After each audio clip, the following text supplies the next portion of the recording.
point. Back to better. Walk in down. Hill goal. Active pass. He'll look to fire deep and intercepted. Stretchy diving. He's in. Halstead Telephone Company and R&J Broadcasting Incorporated is proud to present to you this broadcast on yourliveevent.com.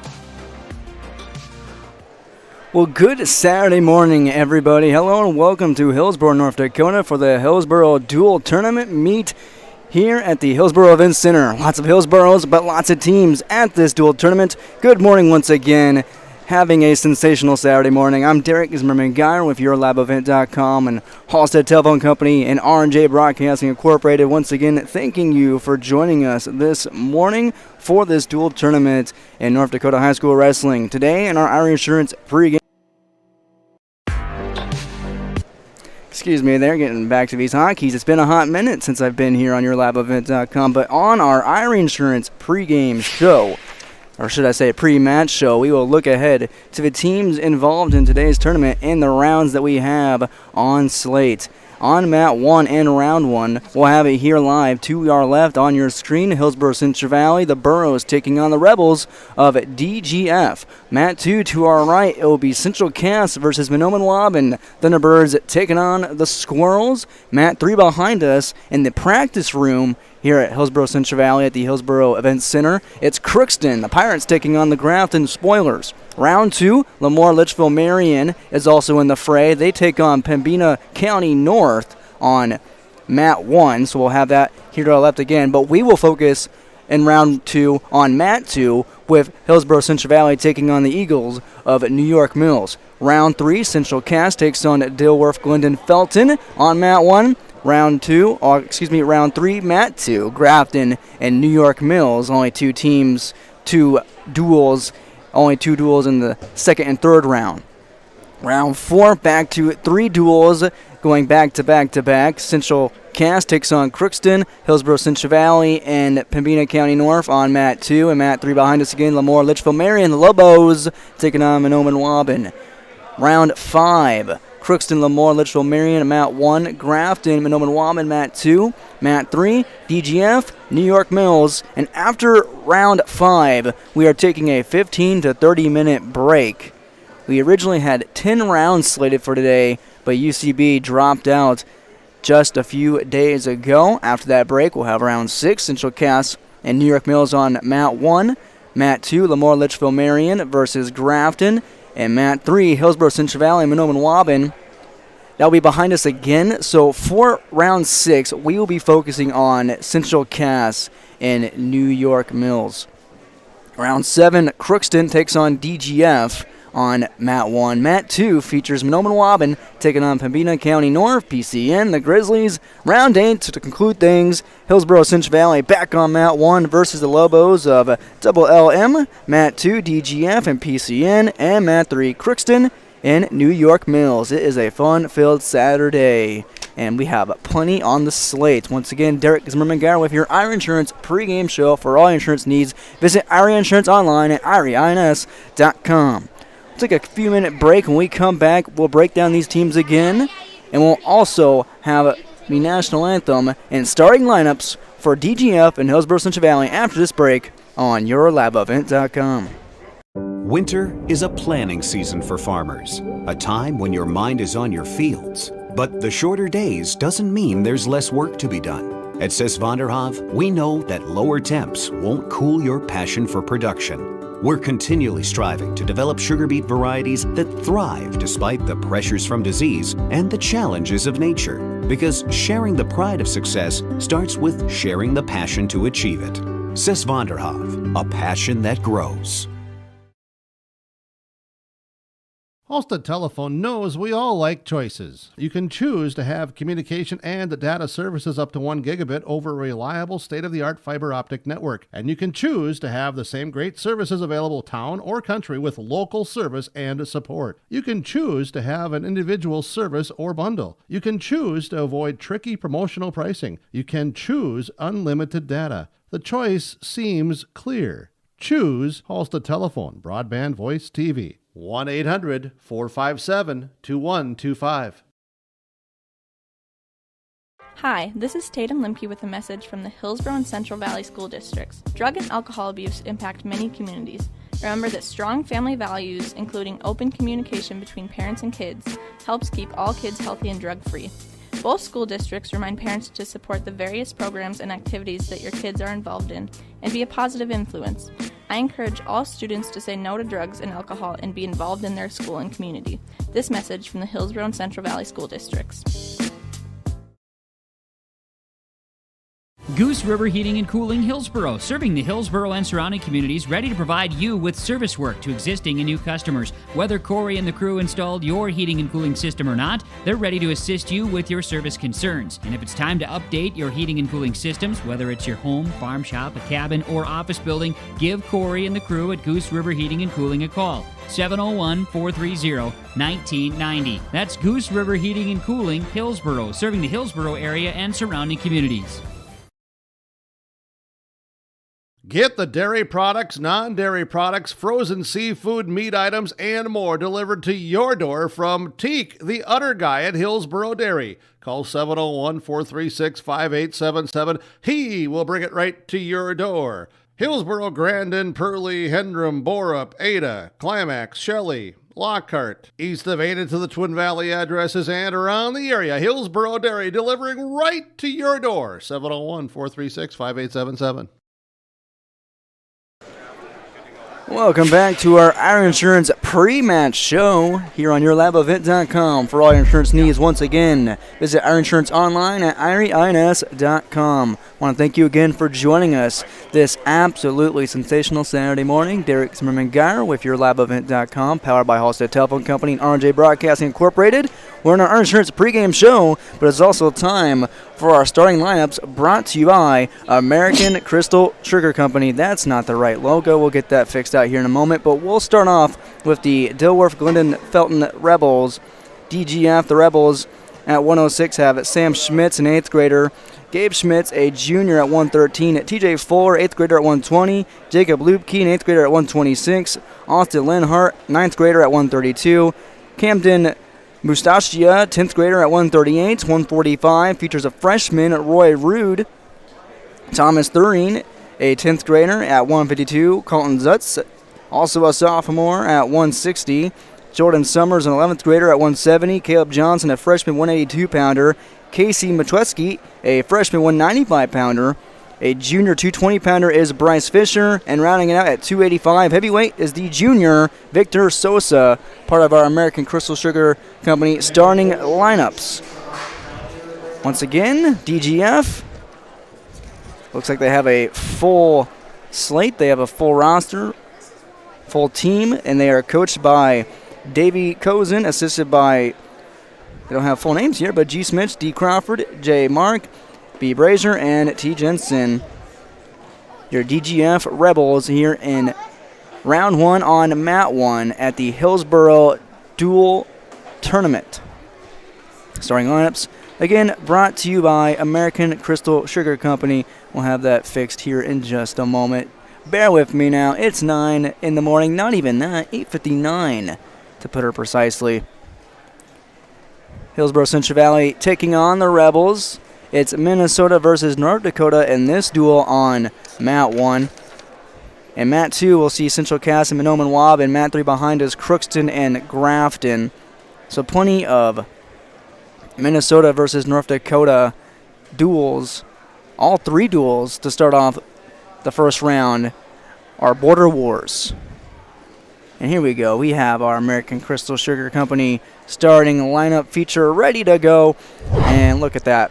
Beautiful. Who made that? I don't know, but they did a darn good job. Anyway, American Crystal Sugar Company starting lineups. Once again, learn more about American Crystal Sugar Company, including career opportunities online at crystalsugar.com. We'll go to Hillsboro Central Valley now as we flip through our pages.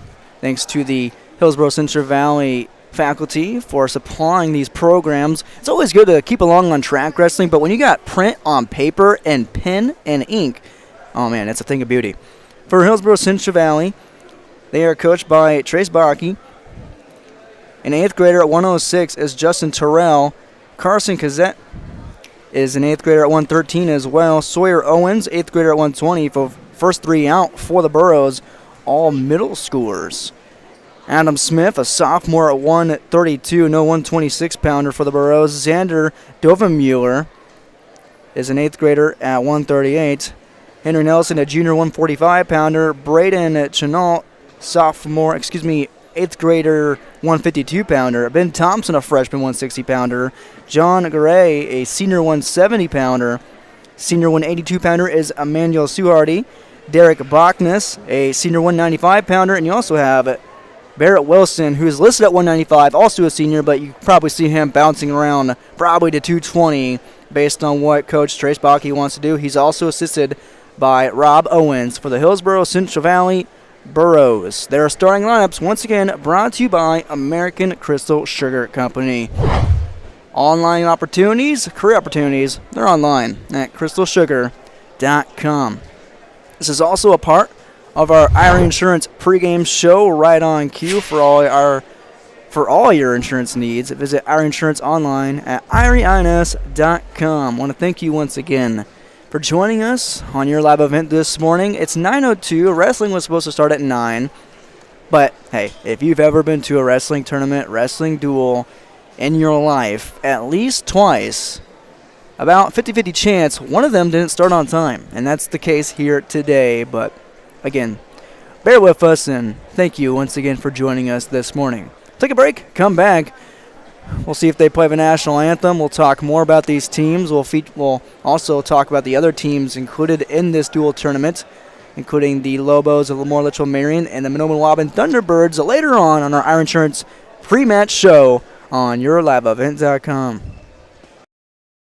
The story is told that the lumberyard in Hillsboro has been continuously operating on this same location since 1881. That means that although it has changed its name, appearance, and ownership a few times, we've been in business for 140 years. Proudly part of the Hillsboro community as one of the original businesses founded on serving our neighbors. And wouldn't you know, that business model still works after all this time. With a focus on customer service, Hillsboro Lumber welcomes you. Today's sponsorship is provided in part by Anderson Cutting Horses, Roger and Connie Anderson. They wish all Burros the best in academics, athletics, and extracurricular activities this school year. Roger and Connie Anderson of Anderson Cutting Horses are proud to have the students of Hillsboro and Central Valley represent our communities. Good luck, Burros, in all that you do. From Roger and Connie Anderson, Anderson Cutting Horses. You may know that Big Tex Trailers already offers you industry-leading features like mega ramps, HD suspension, and the all-new hydraulic dovetail. Every time you hook on, know that your Big Tex is up for the job. See Bloomfield Enterprises in Hillsboro to find out what owning a Big Tex can do for you. Shop the full line of Big Tex products from ATV trailers to goosenecks to dump trailers and more. Visit your Big Tex dealer, Bloomfield Enterprises, Hillsboro. Contact him at 701-430-0877. The City of Hillsboro and the Hillsboro EDC invite you to do your holiday shopping in Hillsboro. Don't forget to use your Hillsboro Christmas Cash. Make sure you visit the participating HBA members for your Hillsboro Christmas Cash this year. The City of Hillsboro says thank you to the community members for choosing Hillsboro as your home. If you do not live in Hillsboro, you're always welcome to come shop and visit with your neighbors and friends. Happy holidays from the City of Hillsboro. The American farmer has been adapting to challenges in the field for generations. Columbia Grain and Agronomy is here to help on every acre with the highest quality products and expert local service. Contact the Agronomy Centers in Climax at 218-857-2165 or our villa at 701-343-6273. Columbia Grain and Agronomy, committed to cultivating growth through a diverse mix of products and expert knowledge. Contact them today and make the most of every acre. Call Climax at 218-857-2165 or our villa at 701-343-6273. American Crystal Sugar Company, with their 4,000-plus employees and shareholders, are deeply rooted in the communities of the Red River Valley. They're committed to the sustainability and growth of their business and to improving the lives in the places where we work and live by investing in people, our communities, and the future of American Crystal Sugar. Visit crystalsugar.com to learn more about scholarships, grants, volunteerism, donations, and more through the Community Roots American Crystal Giving Program. Growing strong community roots, American Crystal Sugar Company. You're never too young to start saving for your future. Dakota Heritage Bank offers the Grow With Us program. It's a young savers club with various incentives, newsletters, a higher savings rate, bonuses, and more. Contact Dakota Heritage Bank to learn more about the Grow With Us program. Dakota Heritage Bank has 10 locations across North Dakota and northwestern Minnesota. Dakota Heritage Bank offers mobile banking, online banking, and bill pay. Visit us online, dhbanknd.com. Dakota Heritage Bank, Equal Housing Lender, member FDIC. Welcome back to our Iron Insurance pregame show on YourLiveEvent.com. The Hillsboro Dual Tournament here today, this Saturday. It's 9:07 a.m. Of course, you know that because you're tuned in. You're up bright-eyed and bushy-tailed for some quote-unquote wrestling. North Dakota High School Wrestling meets Minnesota High School Wrestling, and we have that action in all rounds, especially in this first round with 3 teams, 3 duels, all teams having a border war of some sort. Mat 1, Hillsboro Central Valley versus Dilworth Glendon Felton, DGF, the Rebels, rebelling against the Burros, Central Cass of North Dakota, of course, taking on Mahnomen Waban, the Thunderbirds out of Minnesota. Mat 3, the Crookston Pirates, of course, they're in Minnesota. They're taking on the Grafton Spoilers. Border wars across the board. Round 2, Lemoore Litchfield Marion taking on Pembina County North, Hillsboro Central Valley, and New York Mills in round 2 on Mat 2. No Mat 3 action, which is behind us in the Hillsboro Central Valley, or should I say Hillsboro Event Center practice room. They use that for Mat 3 today.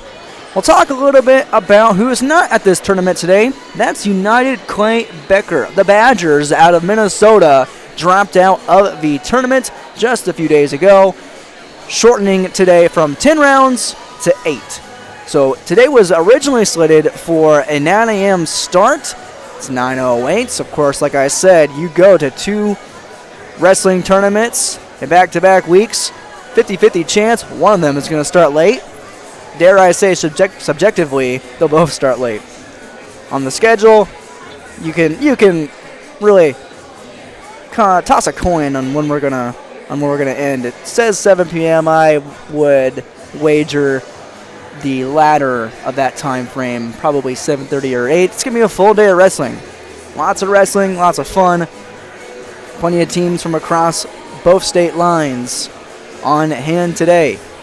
We already went over our first duel of the day for our starting lineups, but we can reiterate them, of course, with Dilworth Glendon Felton sending out a full lineup at 106 through 285 at heavyweight. We'll talk about them again. We'll go 106 to 285, so follow along with me here. Sam Schmitz, an 8th grader. Gabe Schmitz, a junior. TJ Fuller, an 8th grader. Jacob Lupke, also a middle school 8th grader. Freshman Austin Linhart. Camden Mustachia, a sophomore. Roy Rude, a freshman. That's a great wrestling name. Thomas Thoreen, a sophomore. Colton Zutz, a sophomore. Jordan Summers, a junior.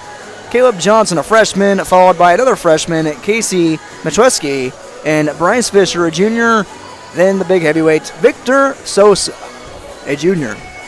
I gotta say, Victor is the ideal heavyweight name. That is intimidating and rather Russian, might I say.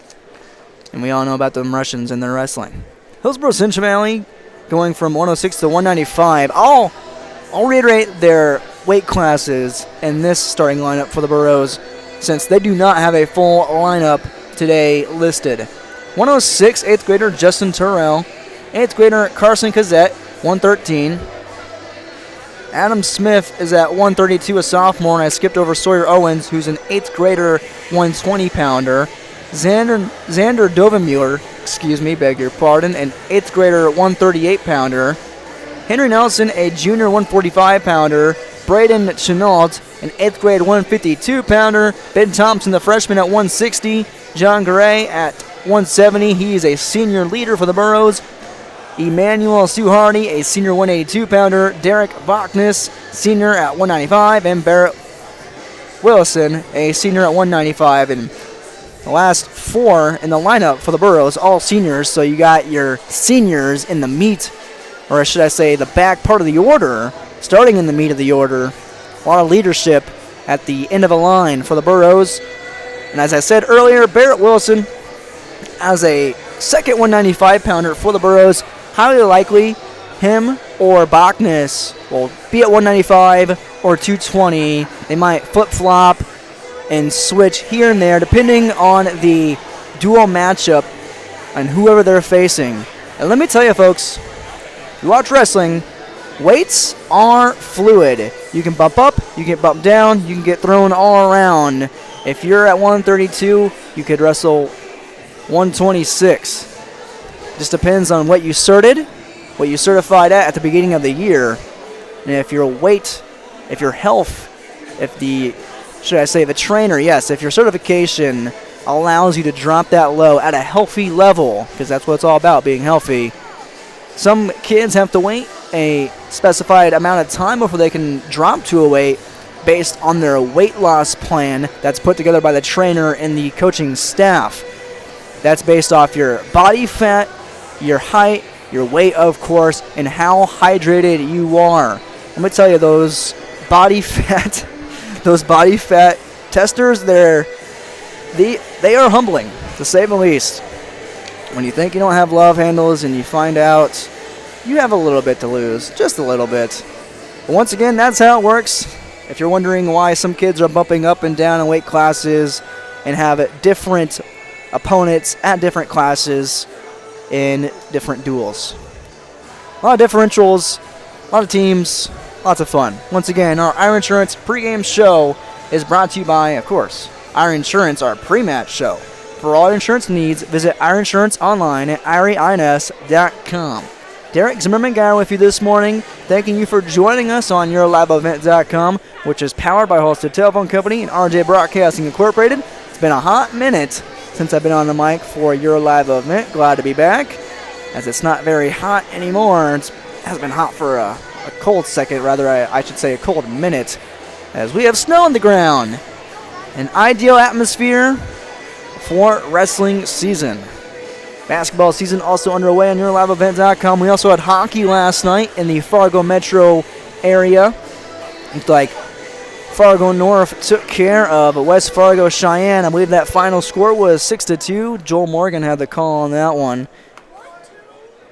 I'll have the call all day today. It's going to be a good one.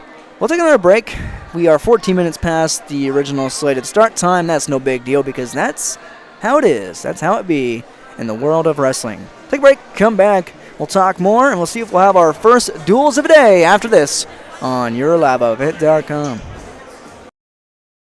Keep your body and your wallet healthy during this cold and flu season with savings at your locally owned Health Mart Drugstore Hillsboro Drug and Gift. Get rid of that annoying cough with Delsum 12-hour cough relief, just $9.99. Health Mart Adult Tussin Mucus and Chest Congestion, $4.49. If migraines knock you down, get the 24-count Excedrin Migraine Pain Reliever for $3.99. Remember, flu shots are available at Hillsboro Drug and Gift, and they accept Hillsboro Christmas cash, too. Your locally owned Health Mart Pharmacy, Hillsboro Drug and Gift, Health Mart, caring for you and about you. From all of us at Enbridge, thank you. Thank you. Miigwech, and thank you for working on Line 3 replacement. Thank you to everyone who supported this project. Construction is complete on a new and safer pipeline that will deliver the North American energy that we all rely on every day. And it's done thanks to the support and hard work of thousands of people. I'm grateful for every single voice of support and every hour of labor put into this project. Thank you. Don't be fooled by that beat-up old cap. Its faded crown represents the tireless work of America's farmers and ranchers. Its sturdy brim, their dedication to providing our nation with a safe, affordable food source from sunup to sundown. They're turning quarters into the dollars that drive our rural economy. So we'd like to tip our hat to them. Farmers Union Insurance. Protecting those that protect America's food source. Contact Ryan Opdahl, Farmers Union Insurance, Hillsboro.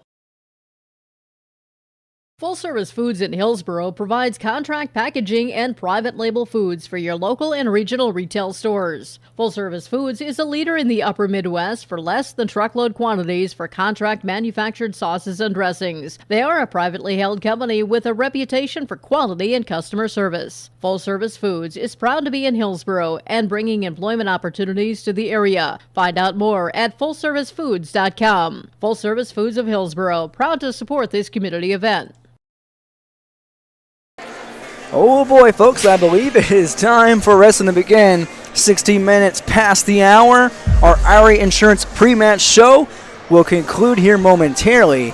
On mat 1, we have in round 1, Hillsboro Central Valley taking on the Rebels of DGF. On mat 2, to our right, as we go left to right. I'm also the cameraman today, how about that, huh? How about it? We got, I believe on mat 2, is Central Cass and Monoman Waban, also another border war on the board, on the slate for today. And mat 3 behind us, it's Crookston versus Grafton, the Pirates in the spoilers.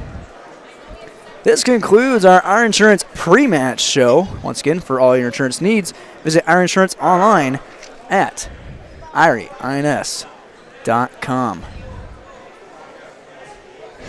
All right.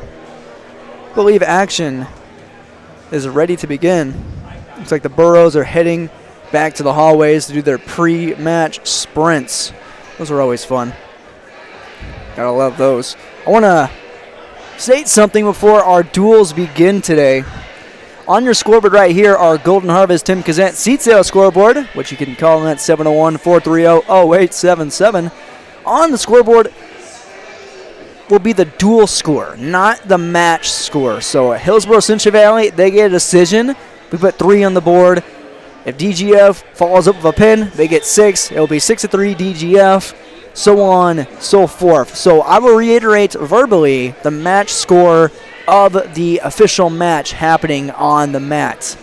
Just want to say that and put it out there before we get a bunch of angry tweets. No angry tweets. Just want to make sure everything's clear on what is happening today. What's happening today? The Hillsboro Dual Tournament. North Dakota Wrestling meets Minnesota Wrestling and high school action. Once again, Derek Zimmerman-Garner, thanks for joining me today. We're also keeping along with track wrestling. It's literally built into the name, track wrestling. You gotta love it. Keeps us all up to date. We did have one team drop out of this dual tournament. That was United Clay Becker. That is United Clay Becker, UCB, the Badgers of Minnesota. Dropped out a few days ago, shortening our total of 10 rounds to 8 today. So maybe that gives us a little leeway to start 20 minutes after, 19 officially right now. But maybe wrestling ends earlier. Who knows? Who cares? It's wrestling on a Saturday in December. It's already December. I thought 2020 went by slow. 2021 flew by. Thank goodness. Good golly. I believe the captains. I didn't see any coin flip yet. Yes, wrestling has a coin flip if you didn't know.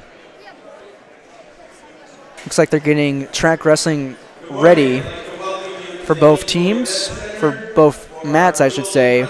Mat 2 and Mat 3 have everything up and running on track wrestling. Looks like we have some announcements going on. Nodak Mutual Insurance Company is the sponsor of the day for this dual tournament. Once again, our first round consists of Hillsboro Central Valley on Mat 1 versus DGF. Mat 2, Monoman Waban versus Central Cass. And Mat 3 behind us in the practice room, Crookston and Grafton. We apologize for any fans of Crookston, Grafton, Lemoore, Litchfield, Marion, DGF, New York Mills, Hillsboro Central Valley, Monoman Waban to Crookston, and NYM again if we can't get them on Mat 3 because it's behind us and it's physically impossible to capture the action back there based on our setup. But we will keep you updated with scores, of course, from every duel today. Every single one, every nook and cranny of this tourney. announcements being announced. That's what they do. That's how it be. And we'll have the national anthem, I believe. Can't have wrestling without the Star Spangled Banner, everyone. Let's see here. So we keep up to date with track wrestling. Again, I want to say our scoreboard brought to you by Tim Cassette Seed Sales. The match score will not be on the scoreboard. It will be the dual score. Dual score. Remember that. I will verbally say the match score as if it's a radio call. I mean, that's the best kind of call. But the match score will be verbally spoken by me. The dual score is on your screen. Everyone's standing. Everyone's about to pledge. Here we are, the national anthem being sang at the Hillsboro Event Center. Be back after this on YourLabEvent.com. I'm Ernie Struby, president of the Goose River Bank. The Goose River Bank wants to bring banking to you. The days of coming into the bank to do business are changing. With digital banking, you can choose how and when you want to do business with us. We will still be here when you need us, but sometimes it's more useful to bank from the seat of your tractor, the kitchen counter, or even while you're on the go. Let the Goose River Bank become your community bank. We believe that a strong bank builds strong communities, and we would be proud to be your bank. Member FDIC, Equal Housing Lender. Whether you're in need of a short-term or long-term care stay, Halsted Living Center offers a variety of first-rate services with a tailored plan to exceed your expectations at any level of care. With Halsted Living Center, there is an attached medical clinic and independent senior housing facility. Physical, occupational, and speech therapy services are available for both inpatient and outpatient. Respite care is available too, as well as hospice services. Call 218-456-2105 for openings available now with Halsted Living Center, or find more information at halstedlivingcenter.com. The Hillsboro Central Valley Booster Club supports Hillsboro Central Valley students in their school activities and encourages all students to be involved in the activities at your school. The Hillsboro Central Valley Booster Club takes great pride in uniting the communities to support the boroughs. The Hillsboro Central Valley Booster Club encourages everyone to promote school spirit, sportsmanship, and to support the Hillsboro Central Valley students. Go Boroughs! All right, that was beautiful. Y'all didn't get to hear it, but I sure did, and it was magnificent. National anthem out of the way, and round number one on its way momentarily. Looks like we have a starting lineup, so we'll reiterate them again. Justin Terrell from Hillsboro Central Valley taking on Sam Schmitz at 106. That's what we're starting at. Gabe Schmitz out of GGF meets Carson Cassette. Sawyer Owens at 120, taking on TJ Fuller. Jacob Lepke, remember that, at 132, or 126, excuse me, taking on Open. He is an Open, of course. Austin Lenhart, VGF, taking on Adam Smith. Nastasio, oh, excuse me there. Everybody watch your step. You're okay. We'll just let it take over to the PA announcer. At 152, HCB Craig Chenault for DGF Thomas Perrini. 160 for HCB Ben Thompson for DGF Colton Zutz.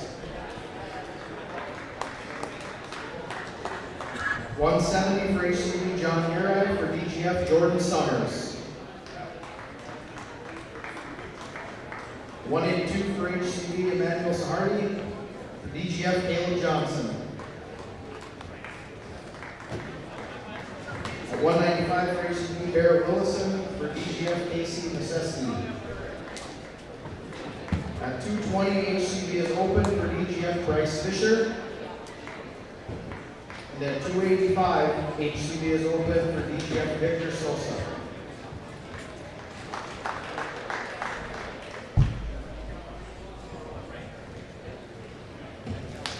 Okay, let's see. So you heard that from the public announcer. Our starting lineup for Hillsboro Central Valley and DGF. Looks like they're going to go the entire first round starting lineup. So we shall as well. 113 for Central Cass, Brady Peterson. For Oklahoma, Dominic Easton. At 120 for Central Cass, Josiah Crandall. For Oklahoma, Henry Garai. At 126 for Central Cass, David Johnson. For Oklahoma, Hunter Jacob. 132 for Central Cass, Grady Lee. For Oklahoma, Blake McMullen. 138 Central Cass, Kate Olson Tinglestead. For Oklahoma, Dominic Lyons. 145 for Central Cass, Jay Deutsch. For Oklahoma, Manny Johnson. 152 for Central Cass, Colson Stahl. For Oklahoma, Thomas Hazard. 160 for Central Cass, Jalen Baumgarten. For Oklahoma, Will Olson. At 170 for Central Cass, Stone Gordon. For Oklahoma, Sophia Ross. 182 for Central Cass, Marcus Clifford. For Oklahoma, Caleb Bennett. 195 for Central Cass, Eric Hogan. For Oklahoma, Malachi Brower. 220 for Central Cass, Ryan Stafford. For Oklahoma, Blake Garai. And 285 for Central Cass, Dylan Snell. For Oklahoma, Kate Stock.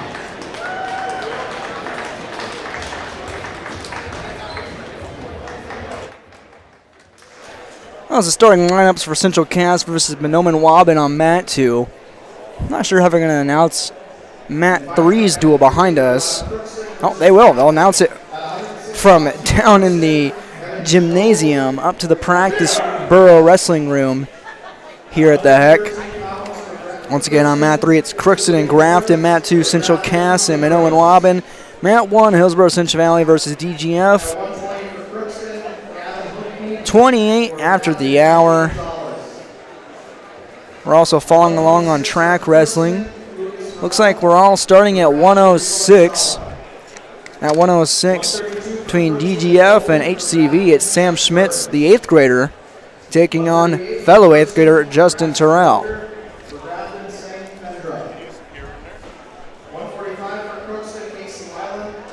Just letting the public announcing do their thing up here in mat 3, which we will keep you updated on. We're also following, I mean, we literally cannot not know the score. It's right behind us, but we'll also have scores from track wrestling if things get away.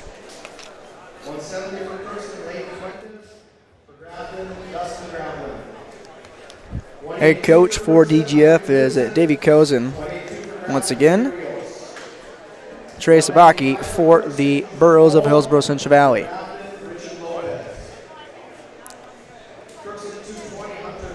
Looks like they're just about squared away at 220 for mat 3 between Crookston and Grafton.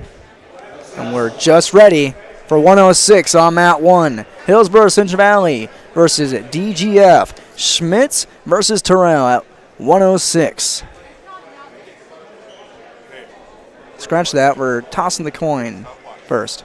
Seniors, not seniors, but the leaders come out. Bear with us once again. Starting lineups each time for each duel. Will make for a long day, but that's what we're here for. Want to reiterate that the scoreboard on the screen indicates the duel score, not the match itself taking place. We'll zoom in a little bit for you. I want to capture some of the crowd and some of the bench as well.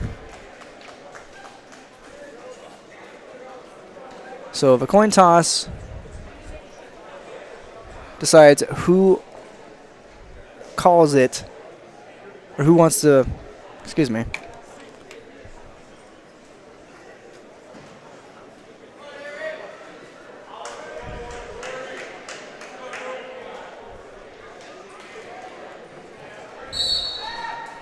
action just started between Central Cass and Monoman Waubun.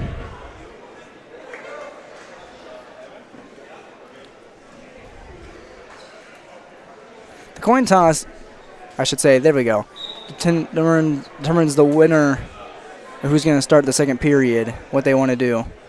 That's after round one, after the first period.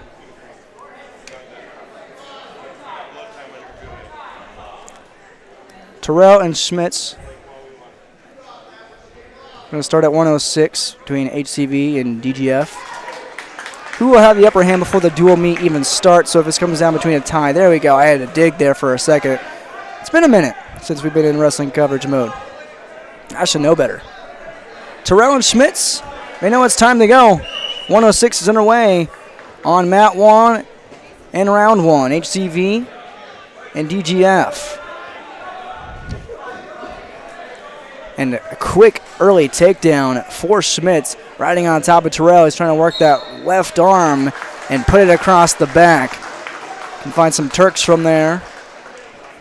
Schmitz up 2-0. 145, 135 ticking in this first period. Staying tight to the hips.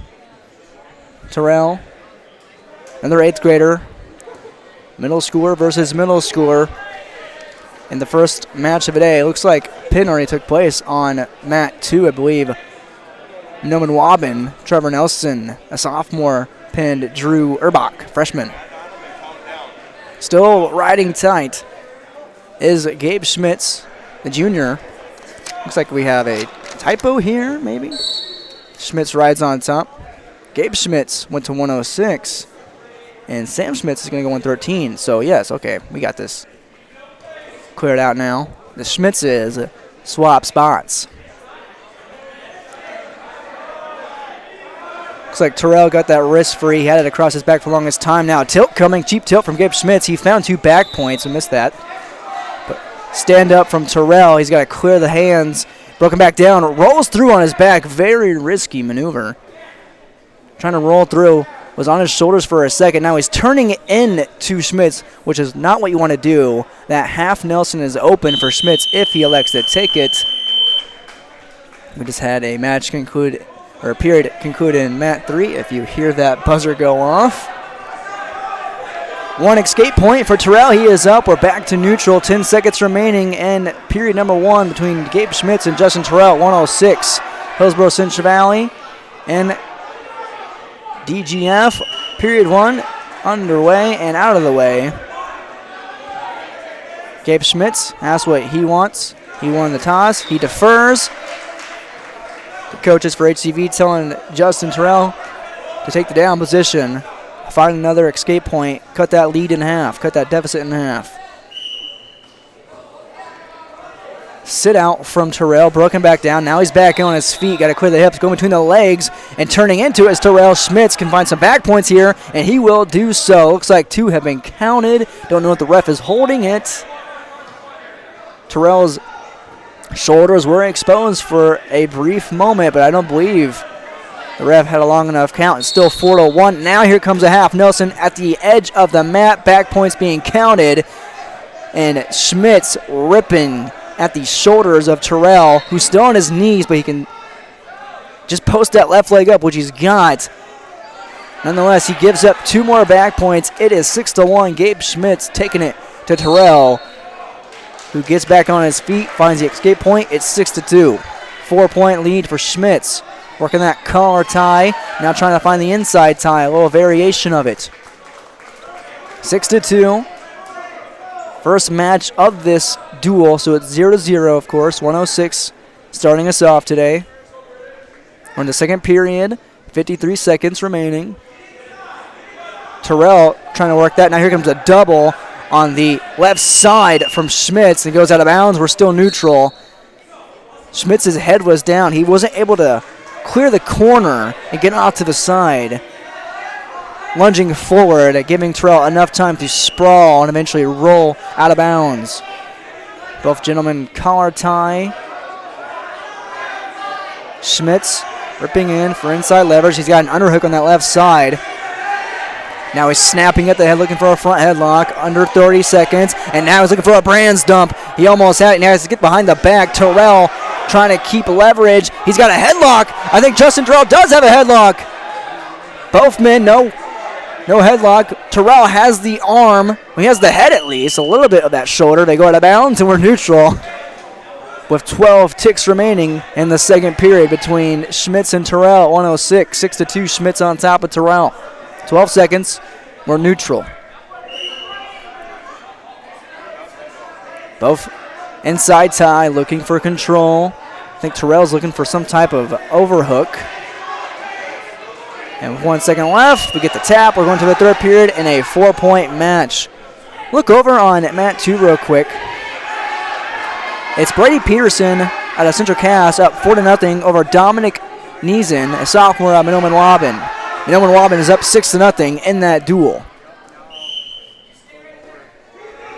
Terrell starts period number 3 on top, riding tight to the right hip of Schmitz. First time Schmitz has been on bottom today. Looks like Schmitz might be able to pop out. Now he is stuck in a front headlock predicament. Terrell got a little too high there. He got 2 in front, and now he has to work with nothing. He lets him up. It's 7-2. Schmitz on top, 1:35, third period. 5-point lead. Schmitz looking for a double, but he got caught on his knees. Good sprawl from Terrell. Now he's got to clear the corner. And there he is. He has a takedown, scooting to his right side. It's 7-4. Terrell's first takedown of the day and of this match. It's back to the front headlock, though. And here's a reversal for Schmitz. Just slinging around to that right leg of Terrell. A somewhat single, just found a leg, and it's 9-4. Under a minute left in the third period. 55 ticks left. Looks like Schmitz got that left arm around with a tight waist on the opposite side of Terrell. He's got that his left leg is hooked on Terrell's right leg. Now he scoots back out and looks for a tilt with the wrist. A little ball and chain action perhaps. No, he's not going between the legs. Just looking for a cheap submarine. 25 seconds remaining. Gabe Schmitz just rides tight. He will win this first match of the day and put DGF up 3-0. 10 seconds remaining in the match. Terrell coming up, is up. It's 9-5. Terrell goes in for a half-hearted shot to no avail, and it ends at 9-5. Schmitz defeats Justin Terrell. DGF on top of Hillsboro Central Valley, 3-0 to begin the day. That match goes all 3 periods. We jump to 113 pounds, which is Carson Gazette, an 8th grader, taking on Sham Schmitz, an 8th grader. Quick action from these two youngins right out the gates. At the edge of the mat, edge of the circle. Both looking for ties. Now over the head goes Gazette. Get our scoreboard updated for you real quick as well. My mistake on that. This DGF up 3-0. Still no score, 1:35 first period.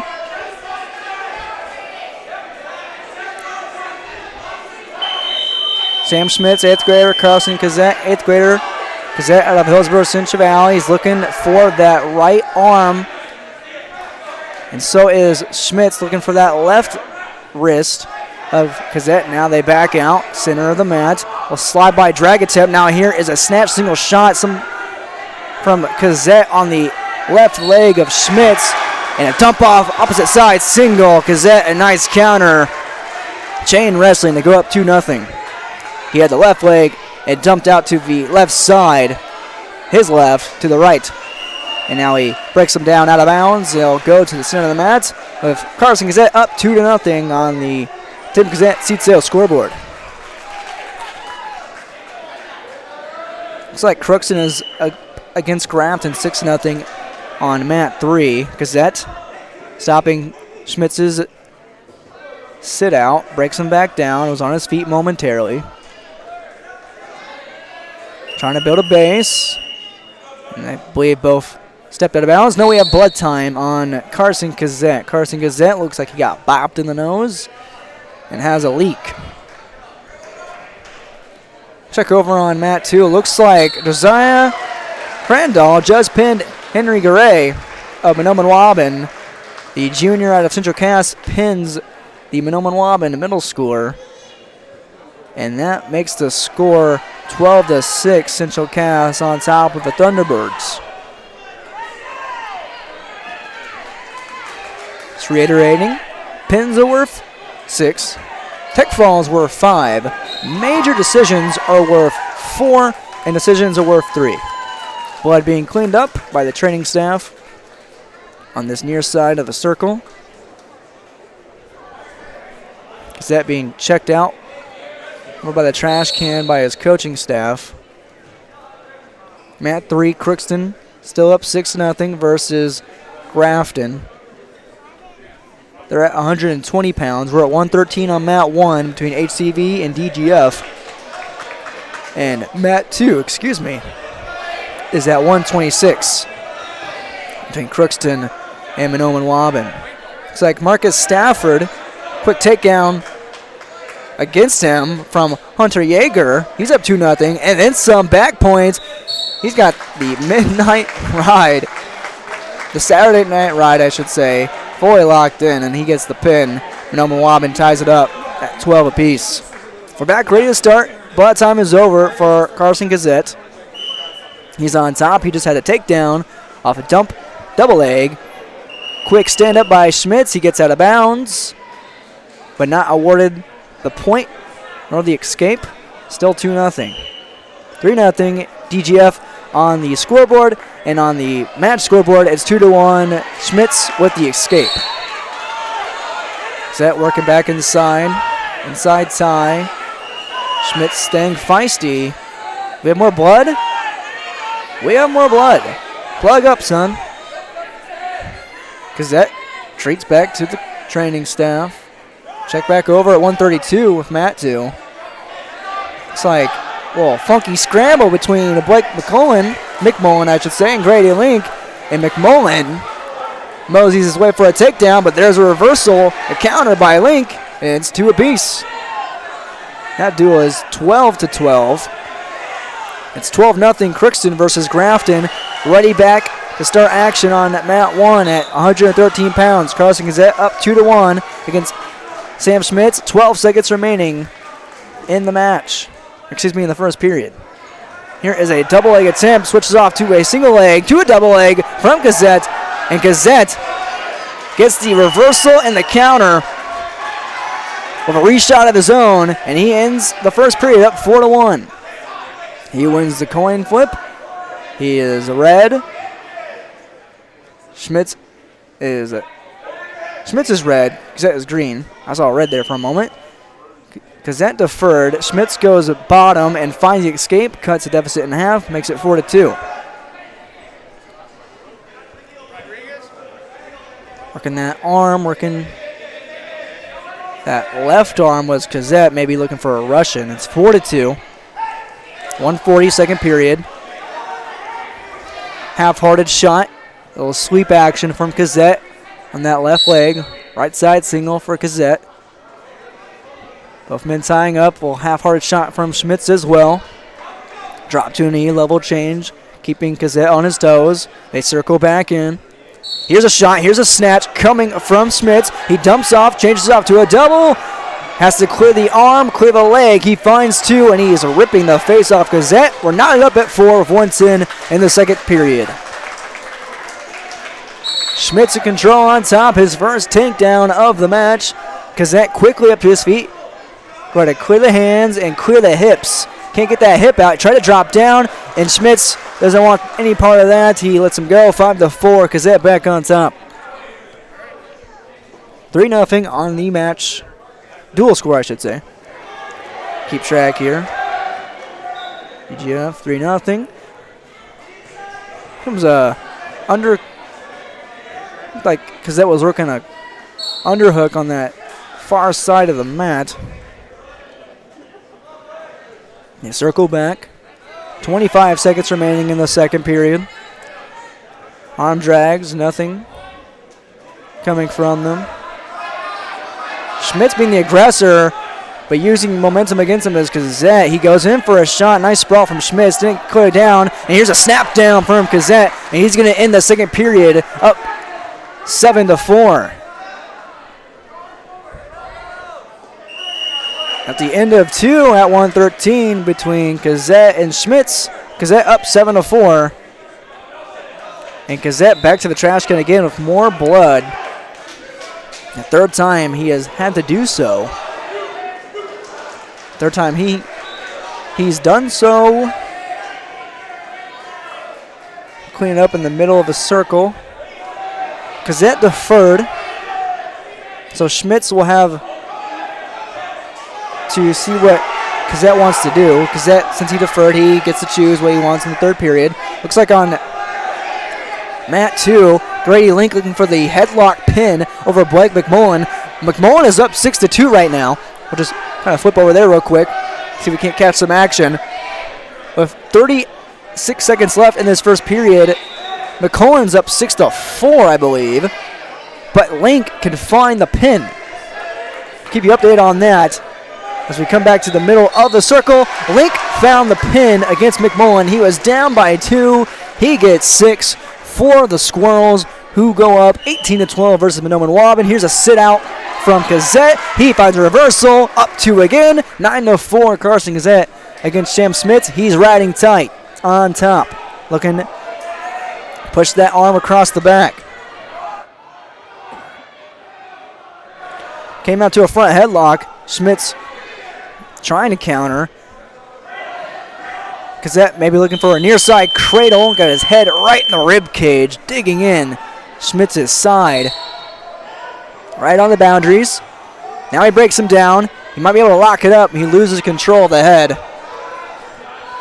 And he's back behind Schmitz.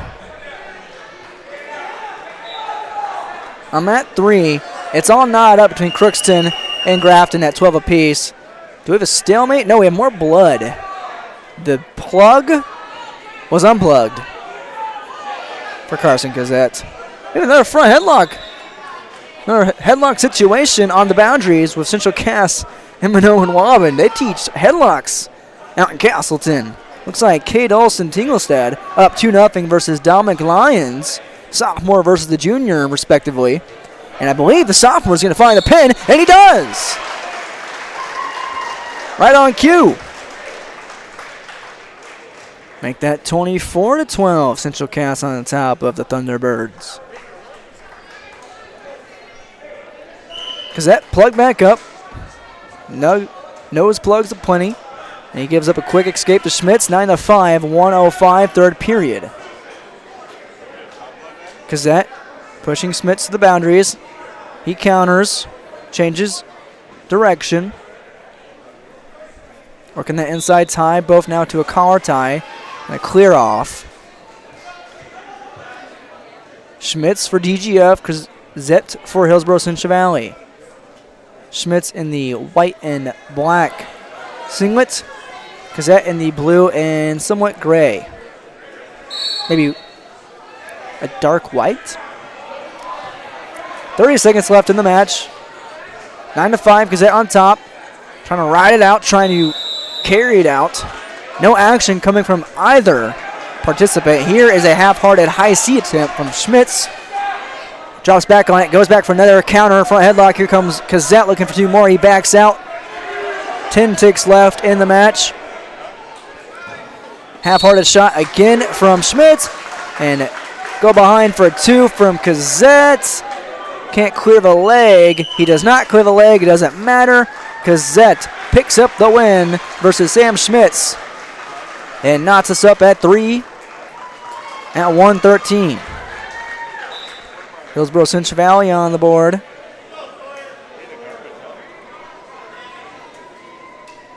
Now we head to 120 pounds. TJ Fuller, the 8th grader, meets Sawyer Owens. There we go, another 8th grader, another middle school action.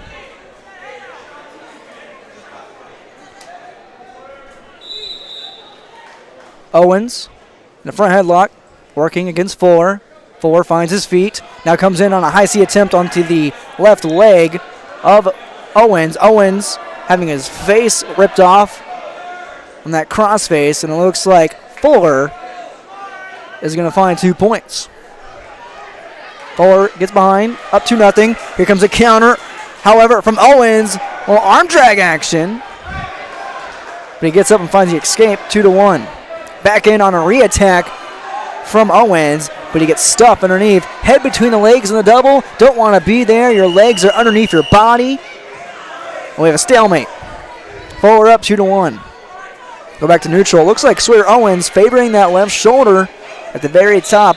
Might have gotten popped loose or popped weirdly on that sprawl by Fuller. Fuller with a great sprawl, keeping Owens not only underneath him, but his head between his legs. If your head is underneath your opponent's body, there's no way to clear outside and find the takedown off the shot. I believe we just had a pin on mat 2, and we did. Minoman Wabin has tied it up at 24. Minoman Wabin, Thunderbirds tied up at 24 on mat 2 against Central Cass, I believe. Ready to go on mat 1. Owens checks his shoulder. He's fine. Back against TJ Fuller. Fuller's up 2-1. 108 in the first period at 120 pounds. The aggressor is Owens. Sawing his way in. Now redirection from Fuller. Has him on the inside of the mat. Now he's working that top of the head. Tied up. Tried to slide by. Owens working the boundaries. He is out of bounds, and Fuller pushes him out. Reset in the center. Grafton's up 18-12 versus Crookston on mat 3. We're not up at 24 between Central Cass and Minoman Wabin. Here's an attack coming from Owens. His head is down, and it's across the other side of the body, but he's going to find a double leg for 2, and he takes the lead at 3-2. Sawyer Owens on top with 30 seconds and ticking in the first period. Fuller's on his knees. Has to build a better base, get 1 foot up eventually. Looks like Owens is going crossbody for a moment. Now he's trying to work a head lever. No.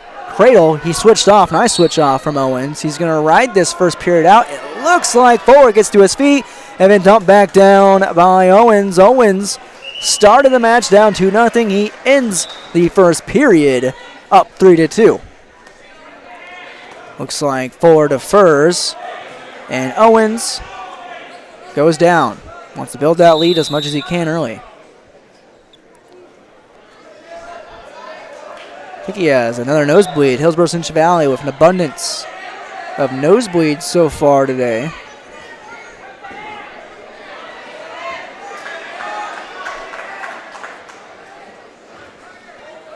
Looks like Owens is fine.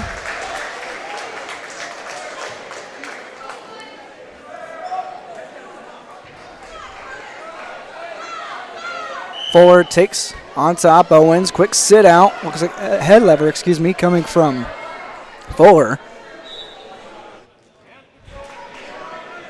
Building a base is Owens.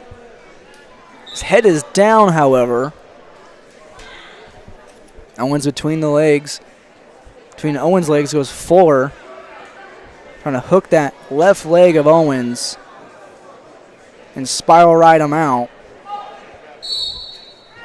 Here's a good base. Now here it's up on his feet. Owens finds the escape point. Choosing to go down. He builds his lead to 4-2. 1:22 second period. Both men tie up. Quick attack from Owens. Now he works the front headlock. Trying to slide around for a sweep single. Still got a hold of that head. Has to switch off from both hands to the leg. He does not. Fuller fights his way out of bounds. Will reset at neutral. It's 4-2. Sawyer Owens against TJ Fuller.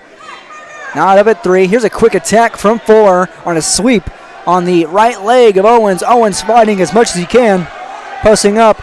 And now standing up with it is Fuller. He's got it in a snap single position. Dumps him down. Finds the trip for 2. And it's now up at 4. Fuller, his second takedown of the match. Looks like Monoman Wobbin up 30-24 against Central Cass on mat 2. Not up at 18 between Crookston and Grafton on mat 3. 4 riding tight. Right against the hips of Owens. Got inside control on that right hand, right wrist. Now he's working that head lever to break Owens down. Got a stall warning on Sawyer Owens. Ref wants action from the Hillsboro Central Valley 8th grader, who was down in the first period, ended the first period on top after going down 2-0 early. Fuller switches to the left side, now is directly behind Owens, and the second period concludes. Both men with 4 apiece were knotted up, tied up. Fuller, who deferred in the second period, chooses to go down and find a late match lead.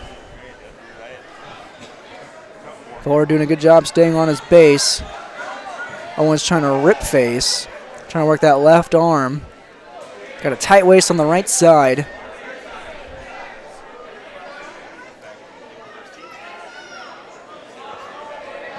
Still no breakdown from Owens, just holding on tight. Now he's pressuring into the hips. He's hooked that left leg. He's hooked that left leg of Fuller. Now he's ripping cross face, looking possibly for a cradle. No, he backs out of it.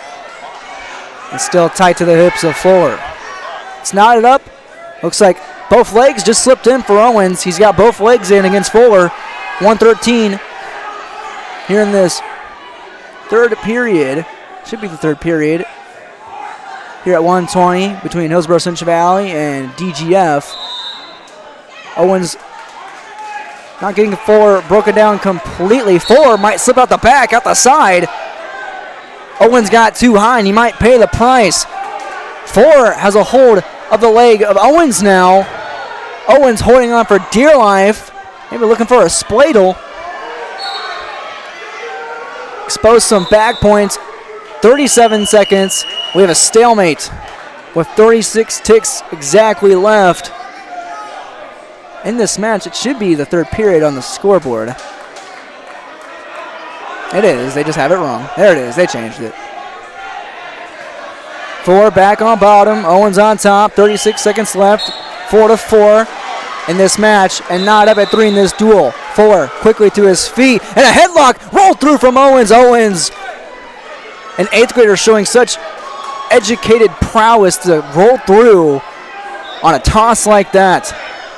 To not panic and let his body just roll through, go limp, and not stiffen up there. We have a stall warning against Fuller now. Both kids with a stall warning, both occurring when they're on bottom. Now working a half is Owens. He might find some back points on the boundary of the mat. 2 seconds left in the third period. He does not, and we're going to overtime for the first time today.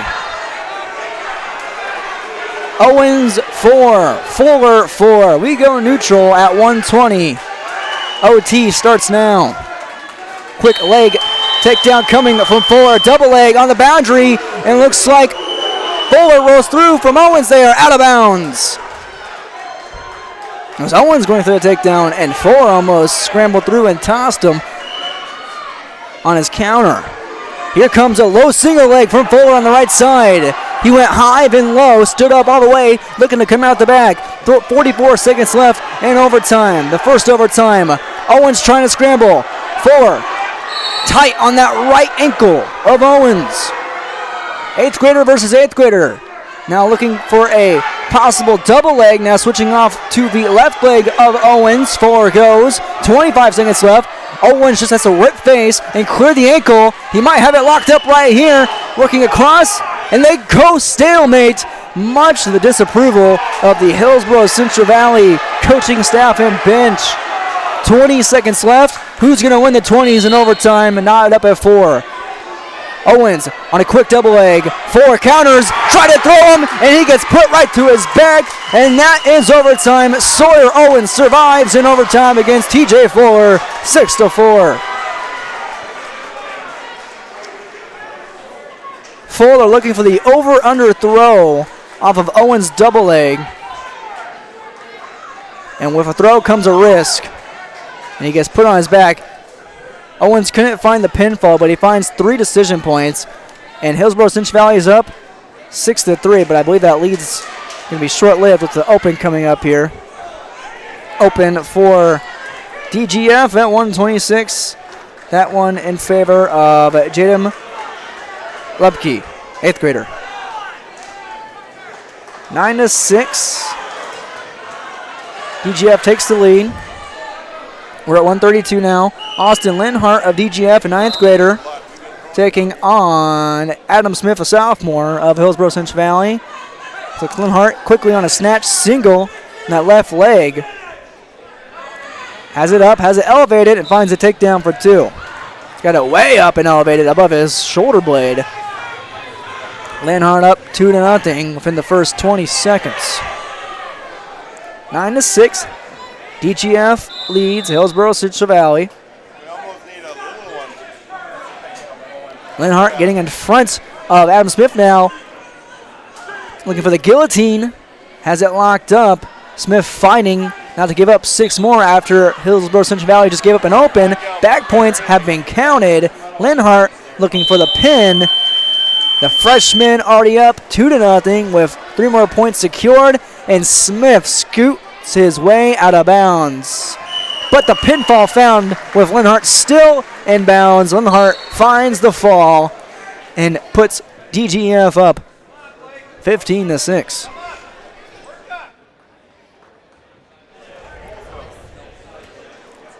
Pinfall for the Rebels. First one of the day.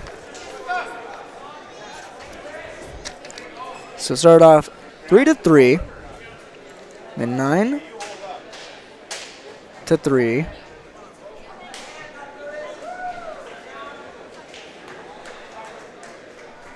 Now we're at 15-6. We jump to 138. DGF sends out Camden Nastasia, sophomore. He takes on 8th grader Xander Dovenmuller. Dovenmuller. Nastasia defends a shot, a weak shot from Dovenmuller, and goes back around for 2 up early. Nastasia up 2-0 from the first 15 seconds for DGF, who's up 15-6 in the duel. First period at 138. On mat 2, they're at 220 already. Good golly. Central Cass is up 42-30 against Monoman Waban. Mat 3, Crookston up 27-18 against Grafton.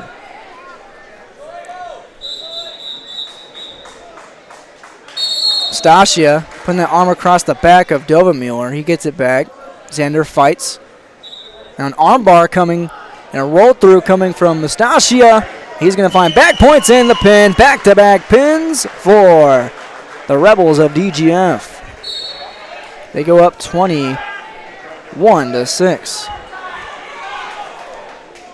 Camden Nastasia pins Xander Dovenmuller.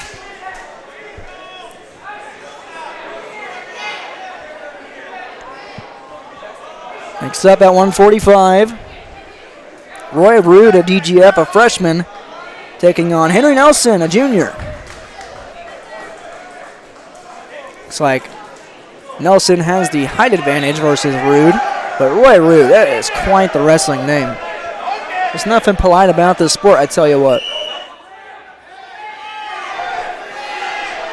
Rude tightening up on his lock and a quick slide by from inside by Nelson. This is actually Joey Ahrens of DGF, a sophomore. They have a change here. But 2 points found by Nelson off the slide by. Ahrens getting tight on that leg. Looks like Ahrens an alternate subs in for one Roy Rude. Reset. Nelson on top. Up 2-0, 137, first period. Riding tight. Looking for a roll through tilt, and he finds it, and then some. Back points plenty for Henry Nelson. Very savvy move by the upperclassman. He finds 3 more back points. He's up 5-0. This looks like one of those matches where Hillsboro Central Valley needs 6 to keep pace with DGF, already down 21-6. Now scooping to the other side. He's going to find that far side cradle, and he's going to lock it up for more back points. If he just gets the knee in the side, nice and tight, Nelson can find the pin over Ahrens. Ahrens fighting. The ref checking. Scooting around. 3 more points secured. It's going to be 8-0. 8 points secures a major decision for Nelson if he wins by 8. That is 4 points in the dual score, which meant to update is 21-6 DGF. Then a cradle coming from Nelson, this time near side. That head in the ribs, and now he plants it on the mat. 3 more points found for Nelson. Looking for the pinfall. Can't get that shoulder blade cleared. Joey Ahrens fighting, and now Nelson resorts to the strap. Ripping across the face and to the opposite side shoulder. 1 second left in the period. And Nelson goes up 11-0 at the end of the first period. Nelson goes down on bottom. Ahrens on top.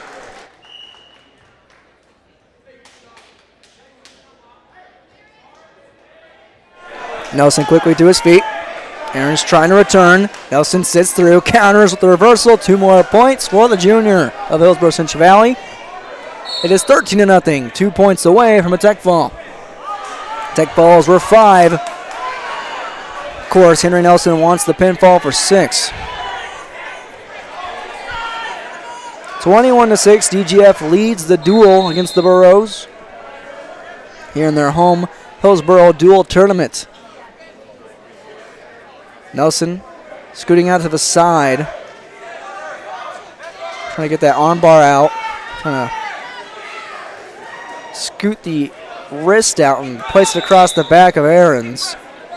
Now he's going to look for the strap on top. No, he's going to go far side to the other shoulder and look for the guillotine. And he has it locked up, it looks like. Now scoots to the other side. Going to roll through for a Brands dump and finds a full Saturday night ride. 3 more points secured for Ahrens. He has the tech fall. Can he get the tech pinfall? A rare occasion in wrestling. Nelson has the point secured. Has to secure the shoulders. Can Nelson secure the shoulders? He's got 35 seconds to do so in the second period. Up 13-0 with 3 points in his back pocket. Ahrens fighting not to give up 6.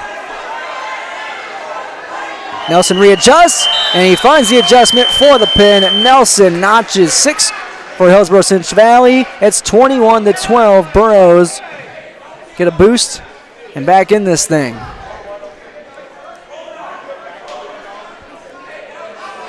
It's at 145. Next up, I believe we'll see at 152, Braden Chenault, an 8th grader for Hillsboro Central Valley. Take on, there's Roy Rude, I believe. No, 152, Thomas Thoreen, the sophomore. We'll get confirmed on Track Wrestling here in a moment. Once it's up, quick attack from DGF. If that's Thoreen, he has 2 points on that boundary takedown. A high C switching off. And it is Chenault down 2-0 to Thomas Thoreen. Chenault, the 8th grader, who gets out of bounds and goes down on bottom. Thoreen, the sophomore. Thomas on top, up 2-0 within the first 17, make it 22 seconds. Thoreen looking for a tilt, and that left arm now goes and gets inside control on the wrist. Now ripping face, looking for a cradle. Might have it locked up. Has to just rock and roll through. He has it locked up. He just needs to roll through. Chenault, I believe, has the height and leverage advantage, so he can keep a good base. Doesn't matter. Thoreen is going to roll through. He found, I believe, maybe 2 bank points. Indeed he did. He's up 4-0. He gets the cradle that time. That cradle is cinched in deep, locked and loaded. He's up 4-0 and finds 3 more points. Thomas Thureen up 7-0 versus Braden Chenault here in the first period. Make it the second period. It's the first period. I don't know what they have on the scoreboard there. My mistake. Reversal for Chenault, however. He gets to score his first points, down 7-2. Thureen sits out, scoots out, finds the escape, up by 6, 8-2. 20 seconds left in this first period. Looks like Central Cass and Menominee-Waban are over. Looks like Central Cass was up 42-30 last time I checked. We'll see the official score later. Thureen looking for the front headlock, has it. Trying to scoot behind, find the go behind, and a shuck. And Chenault counters with a shot, grabbing the leg, and he can't get behind in time before the buzzer hits, the whistle hits. At the end of 1, it's Thureen up 8-2. Chenault defers, Thureen goes down in the second period. Sit out from Thureen, and he scoots behind for the reversal, up 10-2, has the major in check.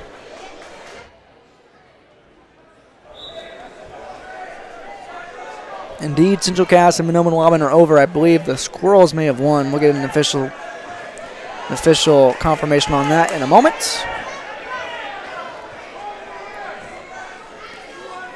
Thureen ripping that arm out, putting that left wrist of Chenault behind the back. Chenault has the left leg, almost had the left leg hooked. Now here comes the near side cradle being dumped over from Thureen. Has the back points. Does he have the pin? Rolling through is Chenault. Almost through, his body contorted in all ways like a pretzel. 3 points secured for Thureen, looking to secure the pinfall. Shoulders on the ground, on the mat. 6 more on the board for DGF. It's 27-12. Thureen pins Chenault.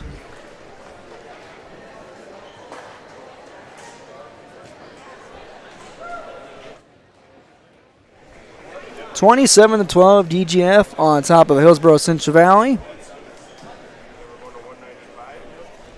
That was at 152 pounds. See 160. Ben Thompson, the freshman for the Burros, taking on Colton Zutz, sophomore for the Rebels. Already underway. Ain't wasting no time today. Originally slated to start at 9. We started at 9:30, so I might be eating my words there. Zutz, the aggressor, versus Thompson. Quick level change and attack from the Rebel.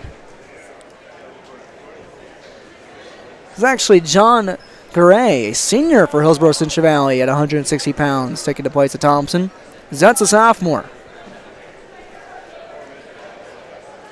Zutz in control, sweep, single, and a sprawl and a counter. Go behind from Gray. He's up 2-0, and I believe we have another shoulder injury on Mount 1, and the right shoulder of Colton Zutz doesn't look to be in a good place right now. He's holding his elbow, actually, it looks like. While we have an injury timeout for Colton Zutz, we can check over with Central Cass and Menominee-Waban. And Central Cass won 54-30. Squirrels scored at 6, 1, 2, 3, 4, 5, 6, 7, 8, 9 times.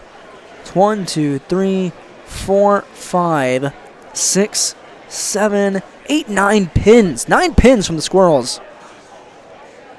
One of them in 12 seconds. That was Josiah Crandall over Henry Garay.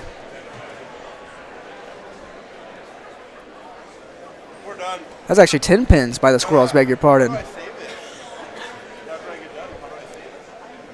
Get back here to our results between Zutz, who's being looked at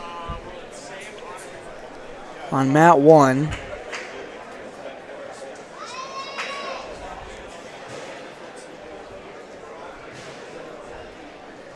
on mat 2 right now. Looks like Lemoore Litchfield Marion warming up. They're preparing for Pembina County North. So that's being looked at on mat 1. Following along here on track wrestling. If we can't find our hub again. Where are we at? Looks like Zut's being helped up to his feet, and I don't know if he'd be able to continue the match. He's walking off, holding his right wrist, and it looks like Gray finds 6 for Hillsboro Central Valley, cutting back into this deficit. It's now 27-18. Rebels on top.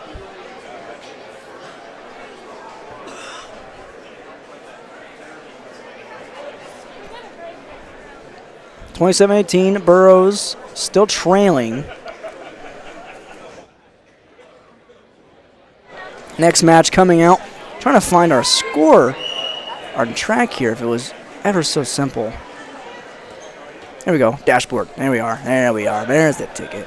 We're at 170 between DGF and Hillsboro Central Valley. 170 for the Rebels. Looks to be Jordan Summers, the junior, who works a fake shot. Now trying to find a front headlock and a shuck. He's up against not John Gray. I believe that's Emmanuel Sardi. Let's see. No, he's against Ben Thompson of Hillsboro Central Valley. And for DGF, it's Bodie DeVries. And Thompson takes 2 within 35 seconds here in this first period. Up 2-0 Thompson is. Thompson, a freshman, facing fellow freshman DeVries. Looks like we have a stalemate or we have an injury time. See if he wants to do something down there. That's what I would do because those 2 mats are going to be right. Ref is asking. Oh yes, I see a cut. There's a cut on the right eyebrow of Bodie DeVries. He has blood leaking. Take blood time. I believe mat 3 also finished between Crookston and Grafton. Let's get a result final there. Final score, Crookston 48, Grafton 18. 23-second pin by the Pirates in that duel. They found 3 pins on opens for Grafton. On opens on their side. Go back to our dashboard.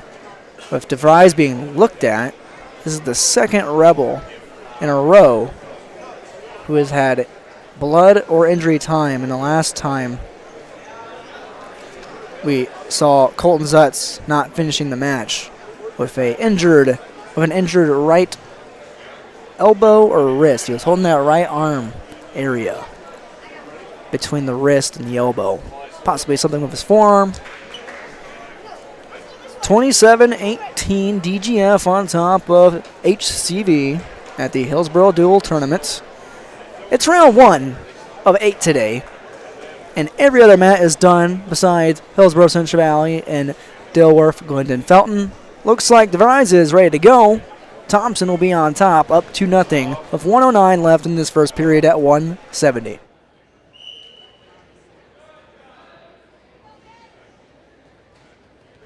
Stand up and sit out. Breakdown from Thompson. Now grabbing near ankle. Wedging between, maybe looking for a Turk turn against DeVries. Went up for the half. Fighting through for wrist control. Maybe looking for that chicken wing arm bar on the left side. DeVries putting that left shoulder down, not giving any space for Thompson to work with. Thompson jumps over to the right side of Bodie. Working in between. Inside control. He's got a tight waist. And he's looking for that left arm bar. And now he's right smack dab in the middle of DeVries. 18 seconds left in this first period. 2-0 Ben Thompson leads. Thompson with wrist control. Has arm control. Now he's looking for a half. 5 seconds left in the first period. Has the arm across the back. Might find a quick cheap 2 points. And the turn is not in time. Only one swipe of the hand from the ref. Only one count. No points for Ben Thompson. Bodie DeVries fights long enough. He will start the second period neutral with Thompson. Thompson deferred.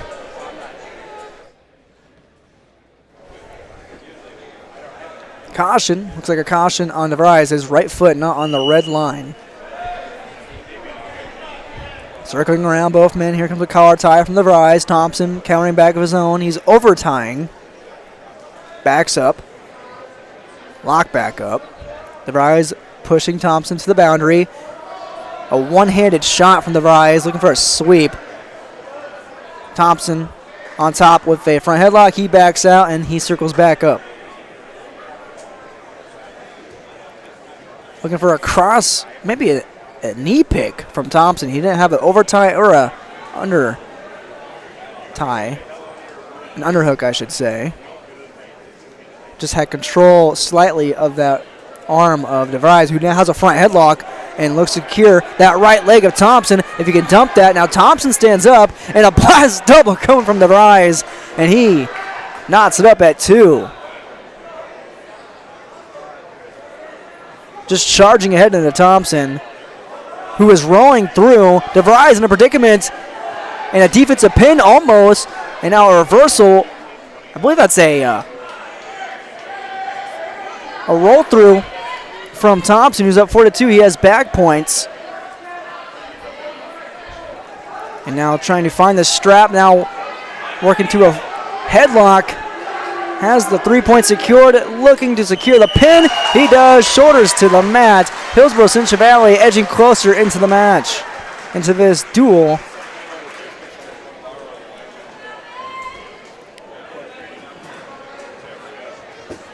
(27-24).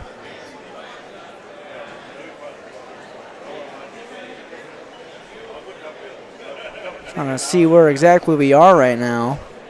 Weight class wise, we're at 182 officially. Making sure no one got skipped.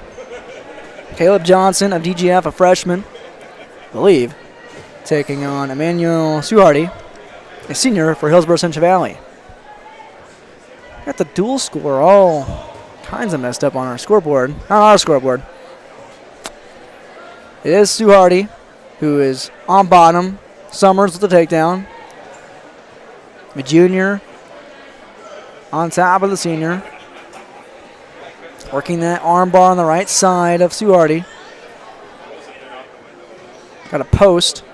And there he is, getting that left leg out. And he rips it and throws it back. Suharty staying chest down to the mat on the boundary. It's a tough predicament to be in with both arms locked up. But now Summers finds back points on the boundary, but rolls out of bounds just ever so slightly. I believe he got 2 swipes, so 2 points. I don't believe he did. 109 first period. Summers on top of Suharty. 2-0. Looks like he slipped a leg in, his right leg, crossing up the ankles of Emmanuel Suharty. Working that arm bar again on the right side. That right arm of Suharty has to be in severe pain. Now changing off to a half Nelson. Rolls it over. Has the back points most definitely. And looking for a stack against Suharty. Changes off to a reverse half. Securing the right arm of Emmanuel Suharty. Has the back points. Has the pinfall. 6 more for the Rebels. They're up 33-24, pushing their lead to 9. Suharty loses off the pinfall. That was at 182. We have 195 coming up for the Burros. I believe it's Derek Bachnes, senior, versus Casey Petruski. Petruski quickly in on a double leg and finds a takedown at the edge of the mat and goes up 2-0 early, blasting right through Bachnes. And make sure this is the correct 195-pounder. Burrows did have 2. It's actually Jack Madsen for the Burrows, down 2-0. It's like Jack Madsen, an 8th grader, alternating in. He's on bottom, having his left arm torqued on by Casey Matreski. Matreski, the freshman. Now looking for a Turk turn, going between the legs. He has that far left arm of Madsen secured. Now he lets go of it. Now it goes back inside for wrist control. In between and behind on top. Still the last duel of round 1 taking place right now. Monoman Wobbin lost to Central Cass. And Crookston defeated Grafton in their respective bouts. Armbar on its way from Matreski. He's got the 2 and make it 3 back points. Trying to secure that arm between the legs. Madsen trying to roll through. The reverse half settling in for Matreski. Ripping the face of Madsen. Madsen trying to roll through and meet the mat. Nope, his shoulders meet the mat. 6 more on the board for the Rebels. 39-24 after a pinfall at 195 pounds. Back-to-back pins for DGF.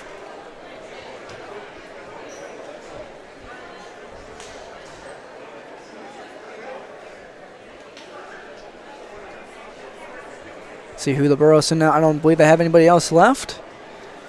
220 for Bryce Fisher for DGF. The junior, I believe, is taking an open, which will push the score to 45-24. And it does so. Nobody else for the Burrows.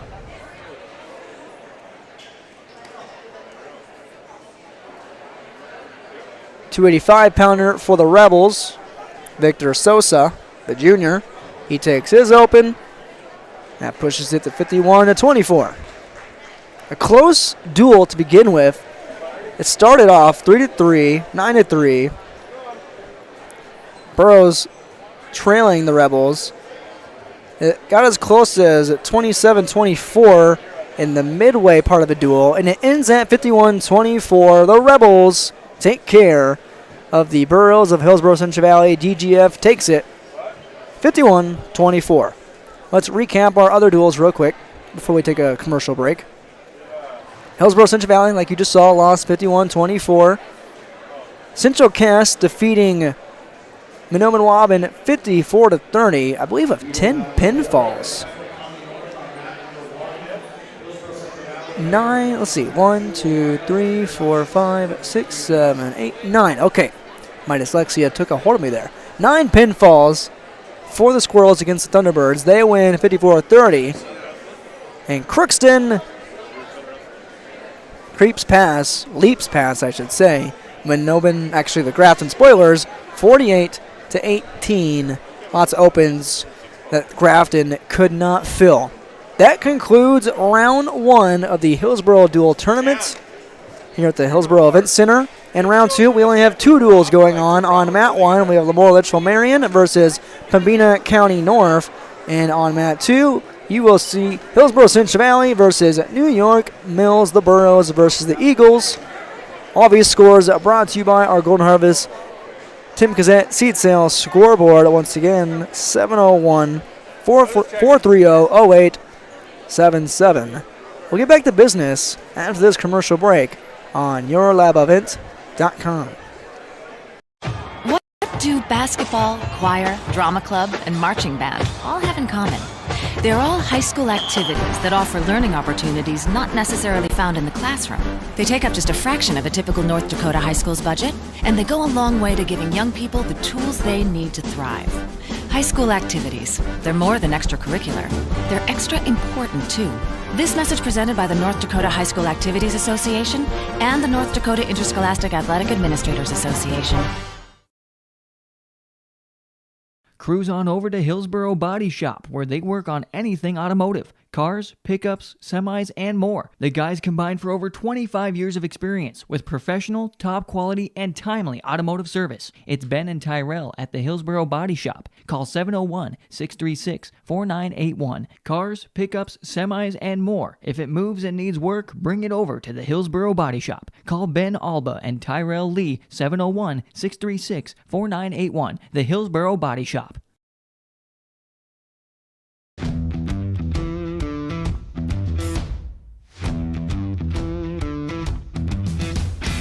It's really cool to see the beginning and end product. So it's very satisfying to build something that you know people are really going to appreciate. We make products that last decades. Being able to stand behind our products and having something that is so known for that is awesome.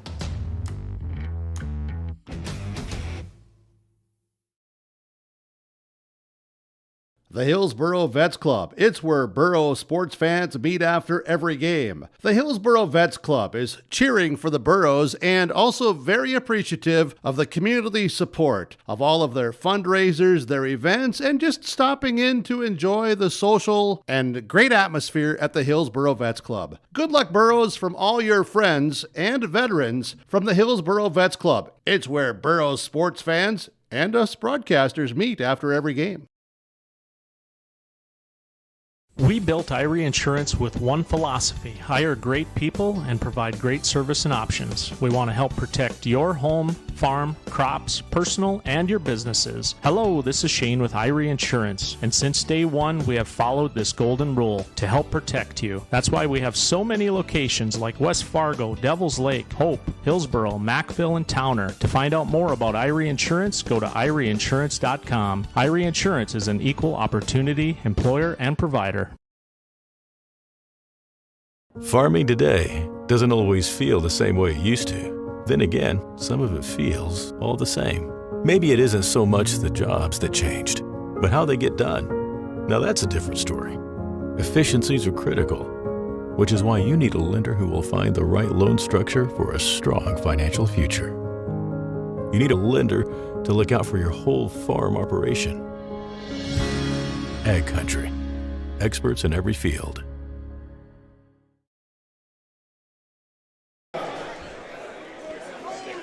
Welcome back to our coverage on YourLiveEvent.com of the Hillsboro Dual Tournament. We're getting ready for round two, and in round two we have Hillsboro Central Valley taking on New York Mills, the Eagles. We'll get to our other round two coverage. Litchfield Marion taking on Pembina County North on mat 1. No mat 3 action in this round. Let's get to our scores real quick so we can change this. Oh yeah, where are we at? There we are. That's the name. There we are. New York Mills. New York Mills. New York Mets.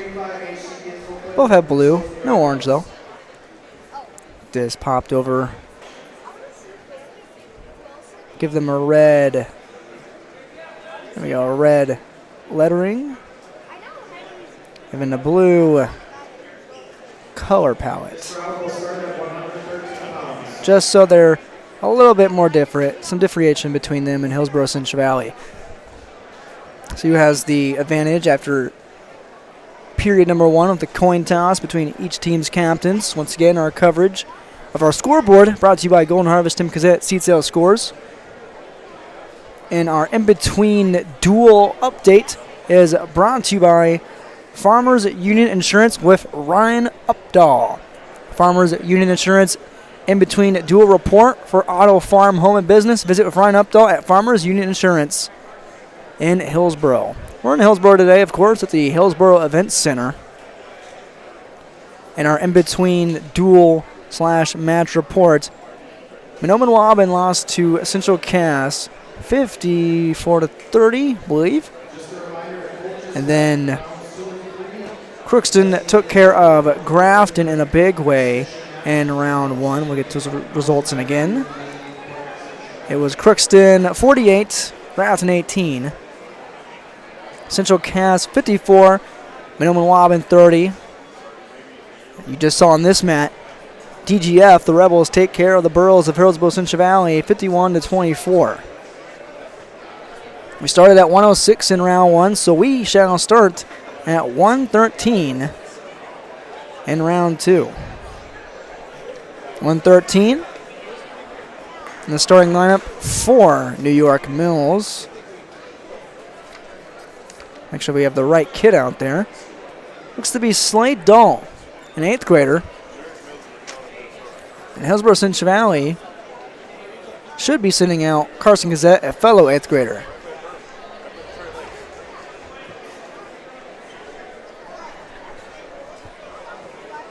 Gazette won an overtime match earlier this morning over the likes of Sam Schmitz.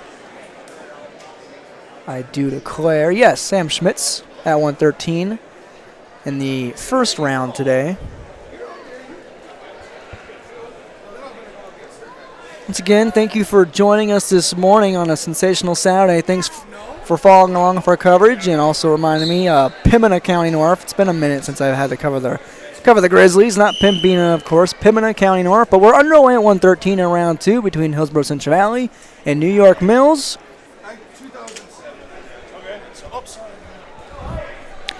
New York Mills hitting the boundaries on mat 1. Again, Wilmore Litchfield Marion and Pembina County North facing off.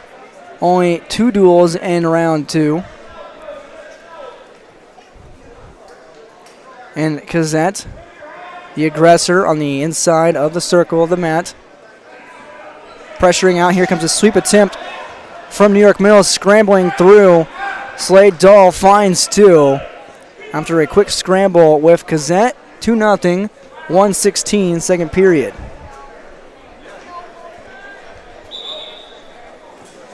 Strong base from Kazette. Try to get those legs up. Tries to roll through, and he does find a roll through. Has his legs behind Dahl, and Dahl has to give up 1, or he's going to give up a throw, and he does give up 1. 2-1, under a minute left in the first period. 2 8th graders duking it out. Looking for that wrist control. Both far. Here's a sweep attempt on the right side from Dahl. Nice sprawl and front headlock defense from Kazette. Looking for the near side cradle. He finds 2. He's going to find more back points, and he's going to find the pinfall any moment now if he keeps it locked and tight. Kazette looks for the pin. He's got it. Hillsboro Central Valley up early, 6-0 after a pinfall by Carson Kazette at 113.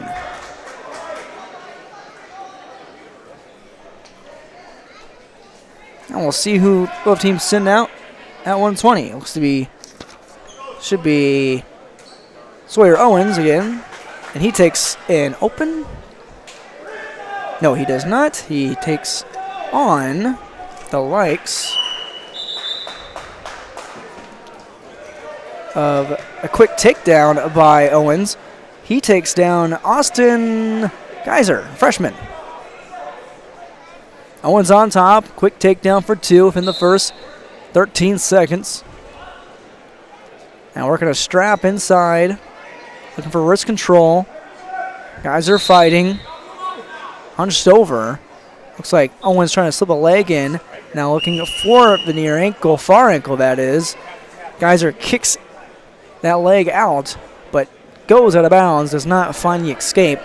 Goes back center, 129 first period, down 2-0 to Owens. Owens quick breakdown. Has a tight waist. Looks for that near wrist. Looking for the head lever. The head lever, very brutal on that tricep. Forehead being pushed right into the meat and the muscle. Guys are able to fight it off. Looks like Owens is able to strap that left arm, looking for an arm bar. He's going to come around the world and lock up a reverse half. Looking for back points. A great adjustment, an amazing adjustment by Owens, the 8th grader, who will find the back points and looking for consecutive pinfalls for his Burros. He's got 3 secured, looking for 6 more on that board for the Burros to take an early 12-0 lead over the Eagles. Guys are trying the bridge as much as he can, keeping those shoulders off the mat. Under 30 seconds left in this first period at 120 pounds. Owens adjusting his right arm around the back of Geyser, trying to sink in that reverse half. Geyser almost rolling through. That is cinched in deep. Still a great bridge by Geyser. Under 10 seconds remaining. Owens adjusts. He will be up 5-0 if he doesn't find the pinfall with 3 back points secure. And that's how it ends in period number 1. 3 more for Owens going to period number 2. And Geyser did not like his effort in that first period. Defiantly throwing up the fur signal. And he goes top with Owens picking to go on bottom, already up 5-0 as we begin period number 2. Tight waist, far ankle, breakdown coming from Geyser. Good base from Owens still, but not completely up yet. Keeping his knee secured. And we have a stall call on Geyser. He was riding that ankle too much. You got that ankle wrapped up. If you hold on to the ankle too long, you're going to get hit for a stall warning. And the ref does so against Austin Geyser, the freshman. Caution against Geyser. Not penalties, just warnings. Both a stall warning and a caution warning, but back-to-back nonetheless against the freshman of New York Mills. And now he has a consecutive caution against him. Looking for a spiral ride. No, he's just trying to hang on. Switches off to a snatch single. Tries to go cross body. Sprawl out from Owens, who now rolls over to the other side. And he's looking up a reverse cradle. Switches off to a reversal for 2. He's up 7-0. And he has that cradle locked up tight. He just has to get that knee into the side. It looks like Owens does have the height advantage. He can't scoot that knee from out under himself. He goes and elects to throw his right arm across the shoulder and find the opposite side wrist of Geyser. Riding side on top. It's 7-0. Sawyer Owens. 6-0 Burroughs in the duel. 53 seconds left in this second period at 120 pounds. Round 2, and I believe got blood. Owens is pointing at his right wrist. I believe we have a unsportsmanlike call against Geyser, which makes it 8-0, qualifying for a major decision, up by 8 points. I believe Owens is pointing at his right wrist, or his left wrist. Maybe he's saying, I don't know, dare I say he bit him? Looking for bite marks? Geyser's coaches, who we, of course, need to name, Eric Niemi and Doug Salo, please correct me, I'm saying that right, both talked to him, and I believe Geyser might have bit Owens. Don't quote me. That's what Owens is pointing at, though, on his left wrist, a mark. And I've been around wrestling. I've been around long enough, though there are some biters. Nonetheless, Owens back on top, up 8-0 with 35 ticks left in this second period. He has a major decision already in his bag, as long as he doesn't allow an escape or a reversal. On mat 1, Lemoore Litchfield Marion on top 6-0 against Pembina County North. Riding tight as Owens back on mat 2. Minoman Wabbin, Central Cass getting a break this round. Owens still riding tight in that hip pocket. And the period concludes 8-0. Sawyer Owens on top of Austin Geyser.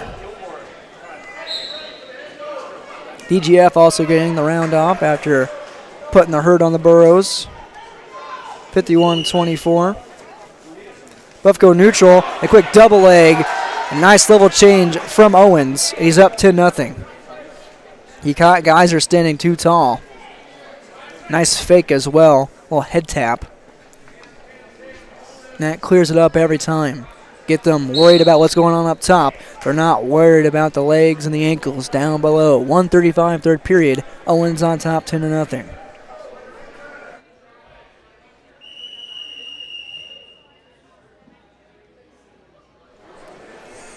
We got another unsportsmanlike here against Geyser. I believe he was ripping at some ligament of Owens at his wrist or his fingers, I believe. Gives Owens another point. 11-0, 1:22 third period. Owens taking it to the freshman Sawyer, an 8th grader.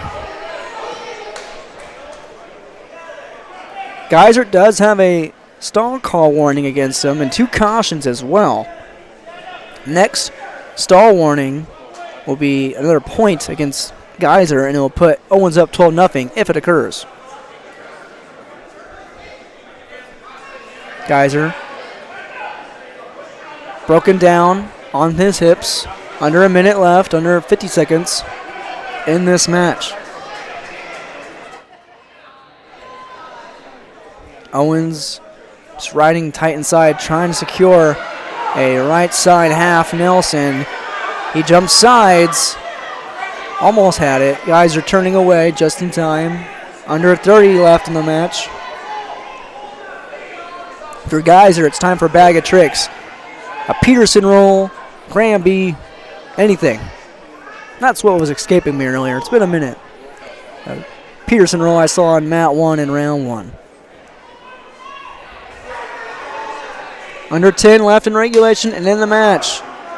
Looks like Sawyer Owens will find an 11-0 major decision versus Austin Geyser. And he puts his team up 10-0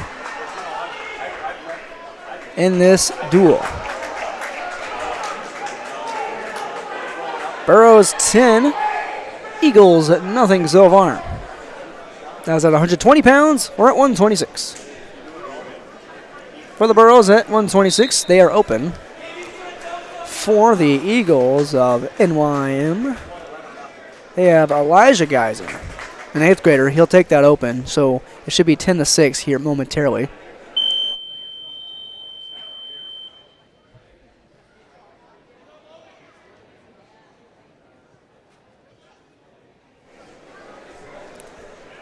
Pretty calm morning so far, I would say, as far as hectic levels and wrestling parents go. Here's the open by Geyser. It's 10-6 officially.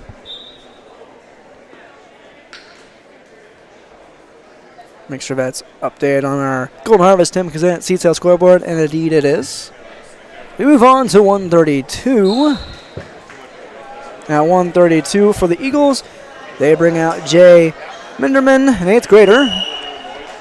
He takes on Adam Smith, a sophomore. And Minderman quickly in on a takedown. Smith counters with a front headlock and goes behind. Now here is actually Joe Mann, a freshman for the Eagles. He's behind trying to secure 2. Goes between the legs. And a quick standing up crossface from Smith. And they both bounce out of bounds and are still neutral. A nice head of hair, by the way, on Joe Mann. You got a name like Joe Mann, you're a freshman. Of course you got a mullet like that. But a slow double leg from Mann. Smith still lets him get somewhat in. And they go out of bounds in the same exact spot. Tit for tat. Back to back. 129 first period. Still scoreless. Once again, the match score will be verbally spoken by me. The dual score is on your scoreboard on the screen. Shot attempt from Mann. Doesn't commit. Now throws the sagging headlock. Not much of a sagging headlock. He tried to rip and throw it over. But the way Smith, sagged down, not quick enough, not enough pop by Mann. Mann back to the boundaries. Smith trying to duck under, a slow duck under. He's got an underhook working against Mann. Now a collar tie. Looks like they'll fall out of bounds again, and they do so. 1:01 on the clock in the first period. These two underclassmen battling around the boundaries. Sweep from Mann on the right side. He's got that leg. He lowers down to the ankle, gets it across his body, and rips it across and pushes Smith out of bounds. Smith getting lengthy, getting stretchy like Mr. Fantastic. Now looking for a sprawl defense. He's got that sprawl defense. He's going to shove his hip right into the temple of Mann, but they go out of bounds, and we're still neutral with 38 ticks left in this first period. Out of bounds, out of bounds, out of bounds. Both these boys go. Smith the sophomore, Mann the freshman. New York Mills trails Hillsboro Central Valley 10-6 in the duel. Another sweep attempt coming from Mann. He comes up with it. Now tries to cross body it and go change off to the double leg on the far side. And he finds two on the boundary. No, he stepped out of bounds. Slams his palms to the mat. He almost had it. Smith, Bailey stepping out along with Mann. Mann right back in on a blast double attempt. He never changes level. Smith with front headlock. Smith now in trouble being headlocked by Mann once again. Mann almost found a headlock earlier. Has it on the outside boundary on this far side.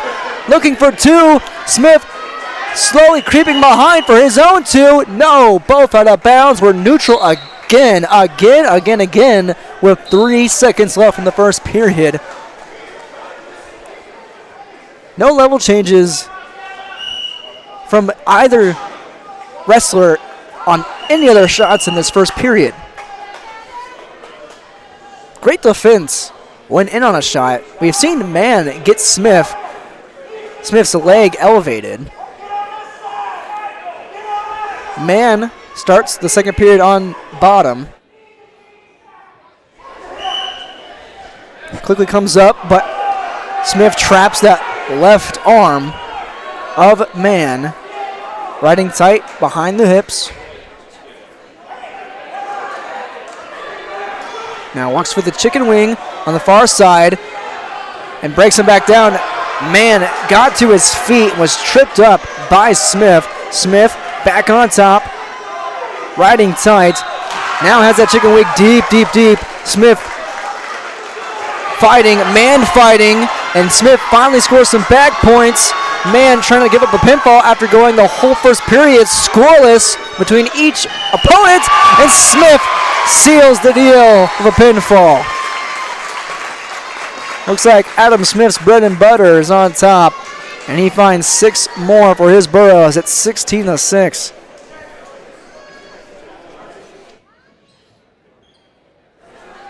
That was 132 pounds. First period, defensive. The second period, for what was about 35 seconds, Adam Smith is absolutely locked and loaded and suffocating Mann on top. We're at 138 now. At 138. Looks to be, I believe this might be Jay Minderman or Jacob Guck. We'll find out. It's Jay Minderman. He's taking on 8th grader Xander Dovenmuller.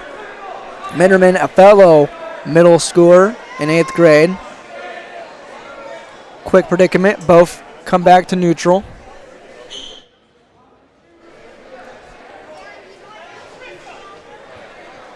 Both locking wrists. Looking for the inside tie. Comes a high C attempt from Dovenmuller. Was initially stuffed and is stuffed. Go behind from Minderman. He finds 2. 124 first period. The Eagle on top.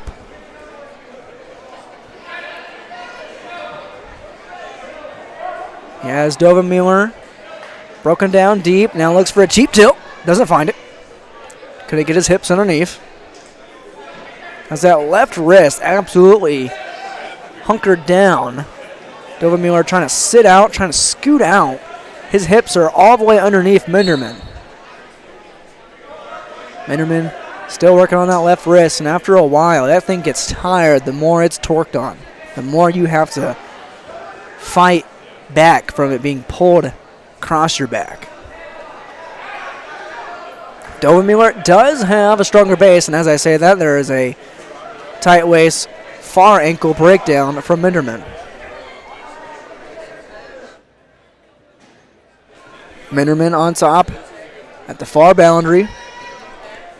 22 ticks left in this first period at 1:38. He has that left arm across the back of Dovenmuller, but not a lot of room to work with. Not a lot of room to roam. And that's how period number 1 ends at 1:38. Jay Minderman up 2-0 against Xander Dovenmuller.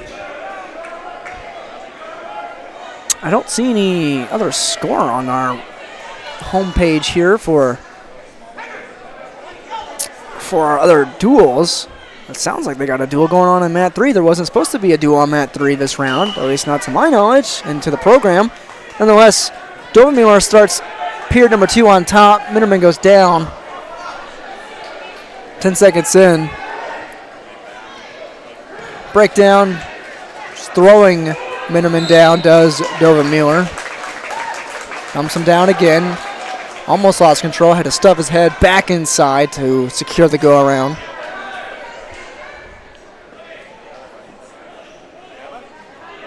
.130 in the second period left.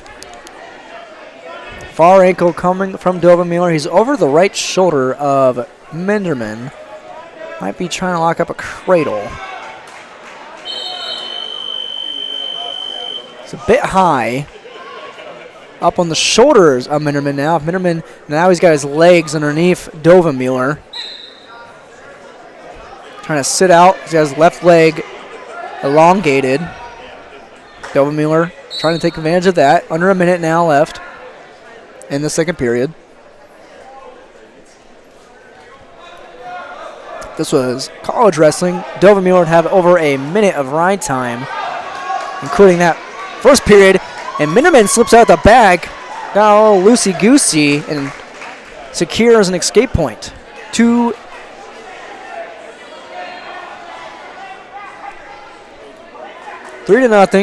Minderman. Excuse me, I should have said Dovenmuller. I should have said Minderman with the ride time in that first period. Dovenmuller, though, good riding time. About a little over a minute in that second period, which has 15 seconds left. Dovenmuller in on a snatch single on the right leg of Minderman, who sprawls and breaks him down. Goes behind for 2, up 5-0, right before the whistle blows to end the second period.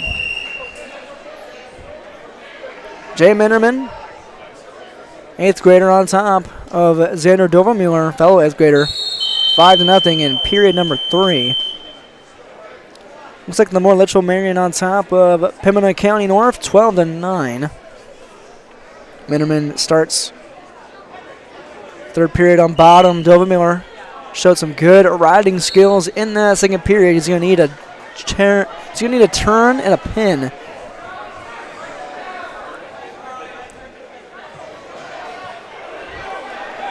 Burrows up by 10. A win at this score would give 8 points officially for the Eagles. 3 points via decision. Dovenmuller had a crossface. Now he's getting a little high. It looks like Minderman's going to slip out the back. Dovenmuller trying to slip a leg, and he does so right there. Right leg, crab ride almost. No crab ride. Slip it right back out. Minderman threw it out. But Dovenmuller trying to work a Turk. Trying to work a Turk turn. Goes back inside to the wrist. And goes far ankle. If he switches off to a far ankle far knee there, he could have had a quick breakdown. He elects to go to the opposite side. Looks for a spiral. Abandons it. Rips face. Back to the right side, now left leg. Far ankle from Dovenmuller on Minderman. 43 seconds. Gotta work. Got a bagel on the board to work with for Dovenmuller. It's bag of tricks time. Maybe you elect to find some type of turn on top, or you let him up, cut him, and go to a brands up, over, under, headlock, arm drag, arm toss, whatever. You open up your bag of tricks. Dovenmuller, though, with 17 seconds left, still on top. Riding tight, but Minderman is just letting him do so. He's already up 5-0. And with 5 seconds left, no more points to be scored in this match. Jay Minderman puts 3 on the board and defeats Xander Dovermuller 5-0. I misspoke earlier. I meant to say 9 points. 16-9, not 16-8. I know math. I just was associating 2 as in takedown. I mean decision with 2. You know what I mean. You know what I mean. All right, we're on to 145. And they're quickly out there, so get to the names. 145 should be Henry Nelson. And for the Eagles, it's, I believe, Jacob Guck. Going to confirm here in a moment on Track Wrestling. 20 seconds in, no score. 16-9. The Burros lead. They just lost their first match. Excuse me, not their first match, their second match. Almost a quick go behind from Nelson, and he finds go behind against, I believe, Guck. 1:18 in this first period left. And it is Jacob Guck, the senior, taking on Henry Nelson, the junior. 1:08 first period, 2-0. Nelson finds go behind, riding tight.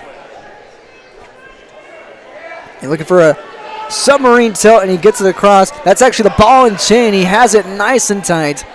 Finds 2 on the cheap tilt roll. Ref is still holding it until Nelson switches out to something else. There he goes. 4 points for Nelson after that 2-point back point exposure.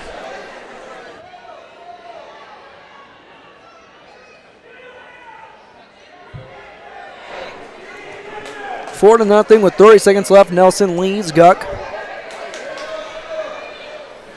Now on the boundary of the mat. Guck's head down, sit out. He was loading up for it, and he gets caught. That right arm got caught. Nelson has full lock on it. Guck elbowing down so he can't get that chicken wing. 5 seconds left in this first period. At 145 pounds, period number 1 belongs to Henry Nelson at 4-0 over Jacob Guck. Dual score is Hillsboro Central Valley 16, New York Mills 9. They are not updating round 3 or round 2 Matt 3's score. They did have it on our program with Nelson going down, Guck on top. There's nobody slated for Mat 3, yet they have, I believe, Mano and Wobbin wrestling right now. Can't see their opponent. Guck on top, a little high. Trying to push down on the head of Nelson. He's got that left leg hooked of his right. He might be looking for a roll through of his own. A little antsy. His hip almost broke down to the mat. Now Guck has full control of that right arm of Nelson, going cross body. Switches off to the other side. Trying to pull out and get a 2-on-1 behind the back. Guck is. 1 minute remaining in the second. Crossface to break Nelson back down. Working on the left wrist now. I believe Lamore Litchell Marion is down against Pembina County North, 21-12. I believe so. Nelson in a front headlock situation. Backs out. And he finds 2 on the reversal.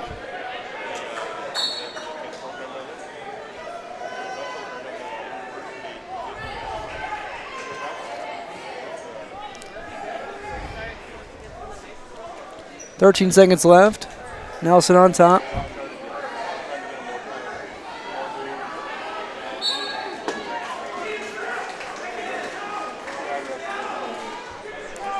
1 second. Nelson ends the second period up 6-0.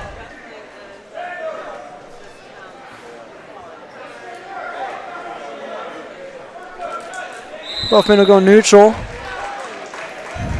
Duck wanting to go neutral. See if he can get into his bag of tricks. It's only 6-0. A decision.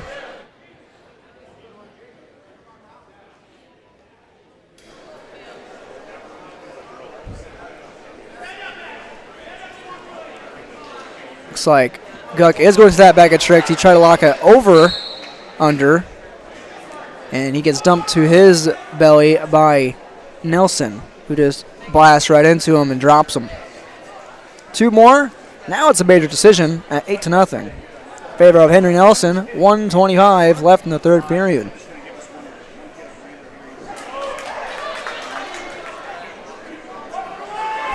Looks like Cole Hebel might find a pin over Ashton Vogt over on mat 1. Hebel for Lemoore Litchfield Marion against Pembina County North's Ashton Vogt. Vogt backs out and finds a reversal. I believe he's down 7-3 versus Hebel. Nelson still just riding tight. Under a minute left, 54 seconds and ticking in this third period. Working that right wrist. And Guck is going to be called for a stall warning. First one of the match. Not showing any action on bottom, not making an attempt to stand up and escape. His head is down as well. Nelson ripping face. Finding that wrist. On the near side and ripping across. Has a head lever there if he wants it. He's going to pull that left wrist out. Under 20 seconds left. A major decision secured for Henry Nelson. If it stands, it'll put his Burrows up. Put him up 20-9. And it does. It's nothing decision, major decision for Henry Nelson over Jacob Guck. Junior beats the senior. And on our Golden Harvest Tim Kazette seat sales score, it's 20-9 Burrows against New York Mills.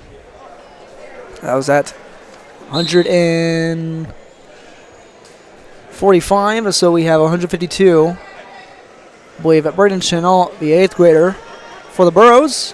He is facing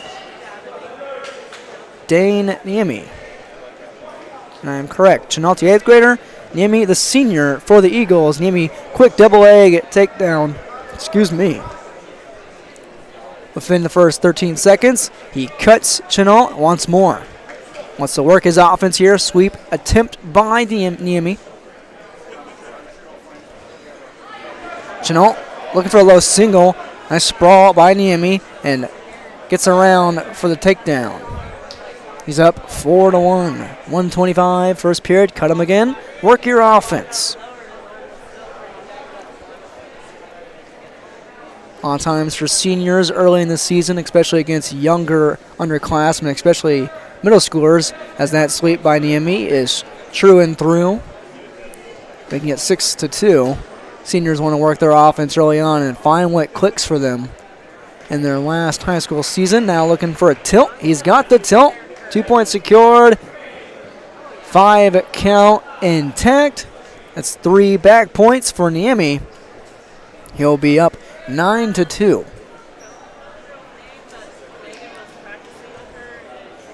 Pushes Chenault back to his belly. Now taking the arm across the back.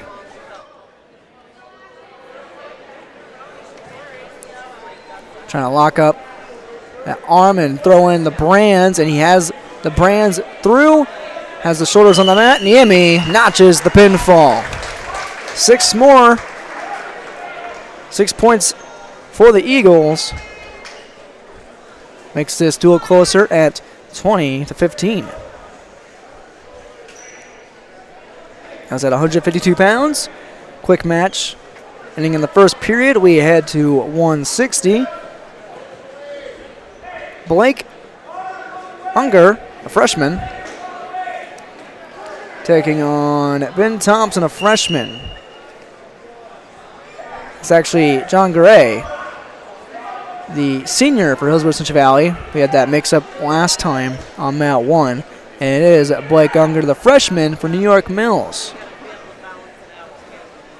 New York Mills, the red, and Hillsboro Central Valley, the green, on track and on the mat today.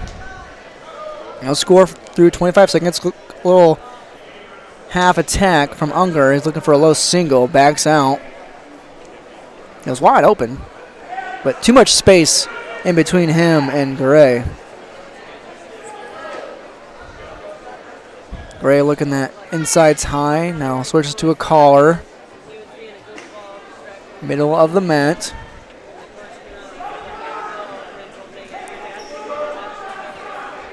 Inside's high. Here is an overhook from Garay, unless Unger can fix it to an underhook in his advantage. He goes on that same side and finds a sweep single and changes off to a double and finds 2 points off the takedown.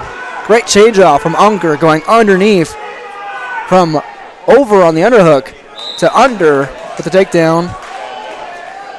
And a roll through coming from Garay, and Garay finds the roll through for the reversal, and it's 2-2.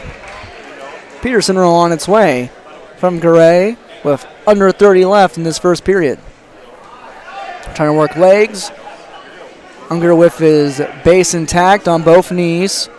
Garay attacking that left arm of Blake. 15 seconds left. Almost a crab ride, not quite. Dumps him to his left shoulder. 5 seconds left. And we'll end the first period knotted up at 2 between John Garay and Blake Unger. This duel a little bit closer. Hillsboro Central Valley on top, 20-15. Garay wants to go bottom.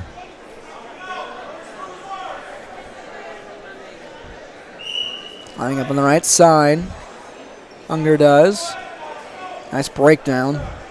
Just whipping him to the left. Using his momentum against him, Unger does. Looking for a head lever. Garay has his feet about him. And now chin drop coming from Unger. Garay getting dicey. Leaving his shoulder blade too much exposed. Unger still tied on top. 1:28 in the second.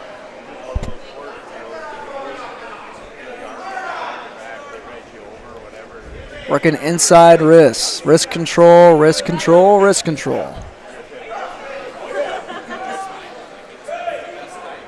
Got a little too high there. Garay able to back out and find an escape. He's up 3-2 with 1:05 left in the second. Just biding his time, looking for that slight opening, and Garay makes him pay.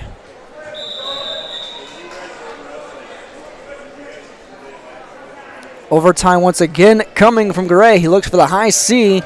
He still has that arm trapped. Only one arm committed to the leg. Unger working that front headlock, and a Brands dump. Unconditional, unorthodox Brands dump.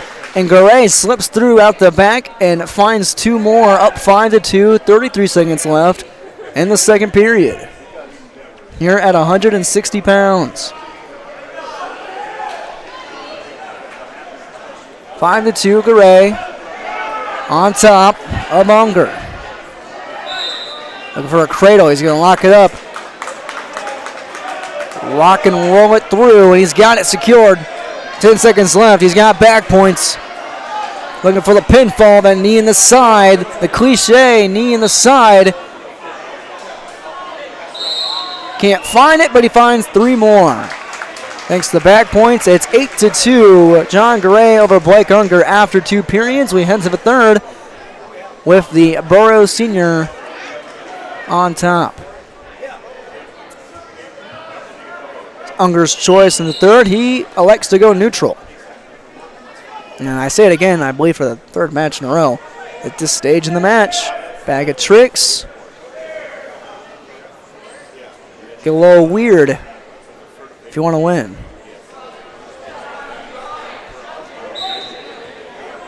Unger the aggressor, pushing in but not necessarily attacking. He's showing he's being the aggressor, but there's a shot with one arm, however.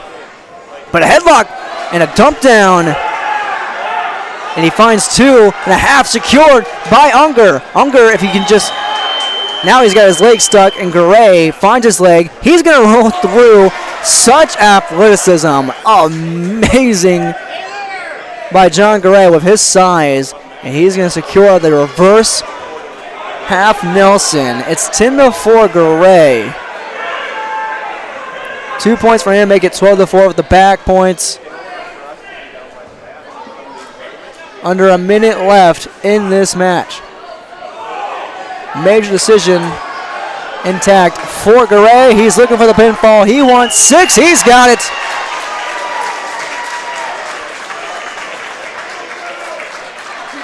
John Garay pins Blake Unger. 26-15 Burroughs. Taking care of business right now versus the New York Mills Eagles at the 170. Hunter Rust. It should be for the Eagles. He's a senior. He is facing, I believe, Jack Manson, who is an alternate. He wrestled on mat 1 in round 1 versus DGF. Quick ties early on.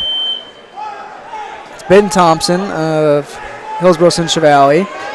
So Ben Thompson jumps from 160 to 170 for this matchup in this duel versus, yes, Hunter Rust, the senior for NYM.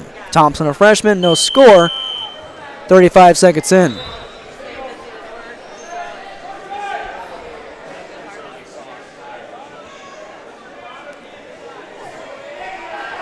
Rust trying to work a Russian.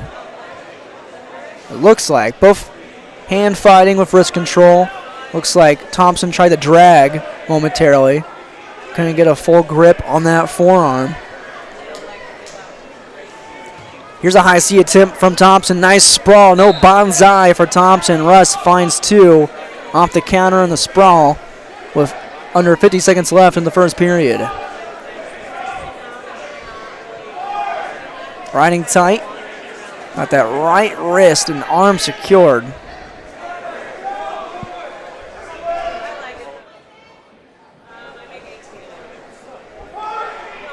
Russ just riding, under 30.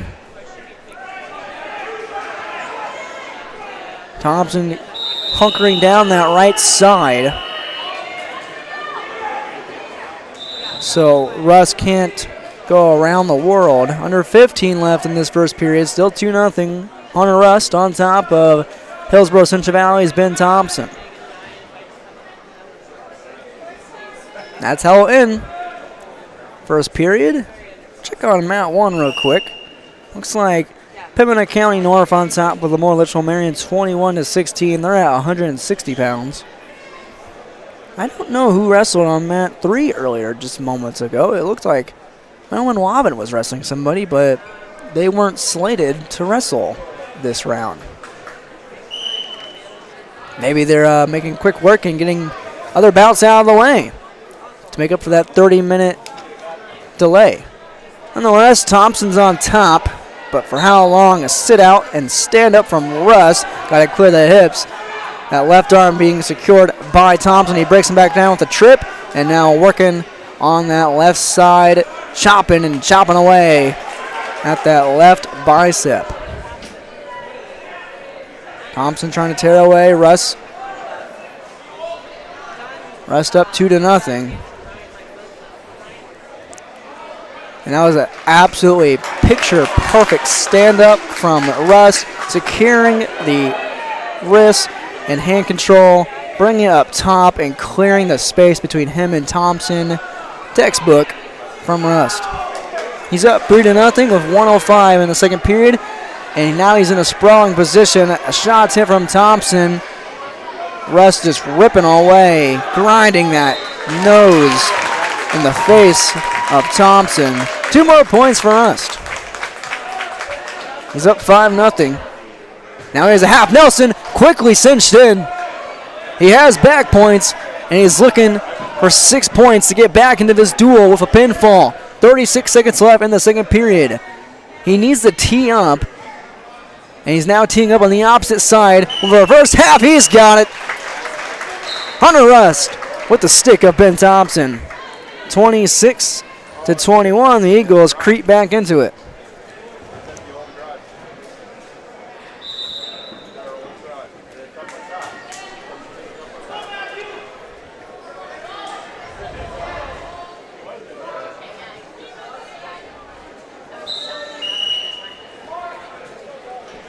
Pinfall in favor of New York Mills. We move on to 182 pounds for New York Mills. Get this situated at 182. I believe it to be Bodie Roberts, sophomore. Hillsboro Central Valley. Looks like Bodie Roberts almost had a takedown on the boundary. He's taking on Emmanuel Suharty, senior. Roberts, a sophomore. I believe Suharty got pinned on Mount 1 in round 1 earlier versus DGF. Level change from Roberts. Quick head taps from both men. Quick single leg coming in on a sweep from Roberts. Suharty tries to roll through to no avail, and Roberts secures 2 points. 120 in the first. That was swift from Roberts. Edge out of bounds.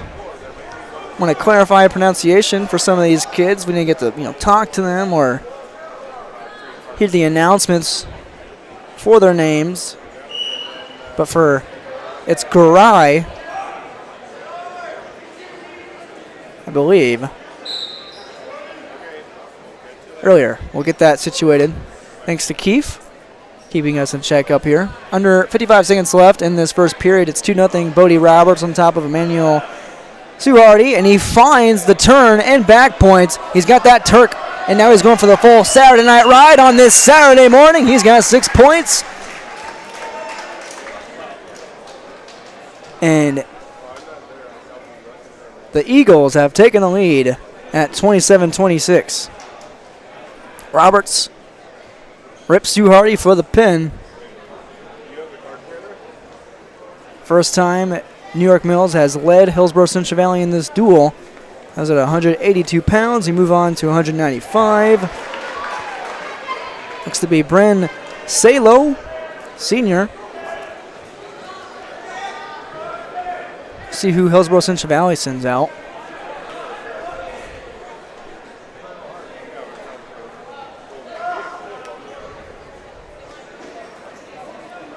See one 195-pounder out there ready to check in for this match. Is it going to be a match?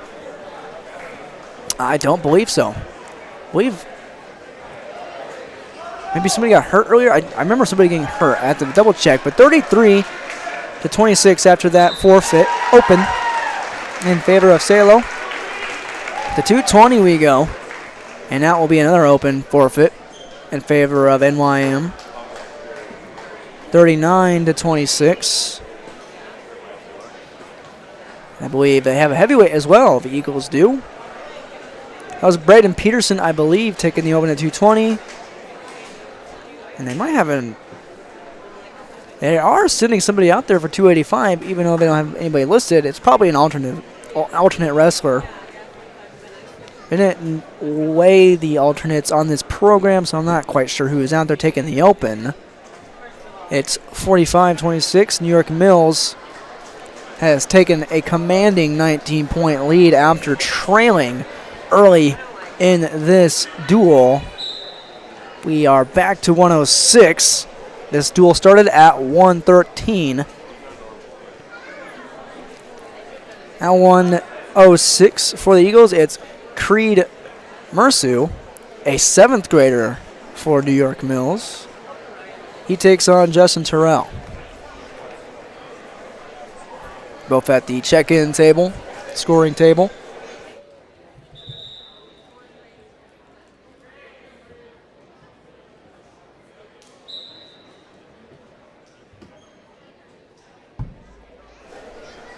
Take their time at that table. To recap, head to our results real quick. Hillsboro Central Valley here on track wrestling. Let's find it. It's all the way down here at the bottom for some reason, even though it's the second duel of the day. There we are. Yes. Hillsboro Central Valley started it up 10-0. We're up 16-6. Now they trail by 19 heading into the 106 bout. Back to our dashboard. On mat 1, looks like Lemoore, Litchfield, Marion, and Pembina County North in the tight one. 28-27. Lobos on top of the Grizzlies. Brady Lettmeyer, all-state running back for those Lobos, who won the Class B 9-man football state title this past fall. Lettmeyer knows how to let loose on the football field, and he's letting loose on the mat as well, up 2-0 versus Grady Hornog of PCN.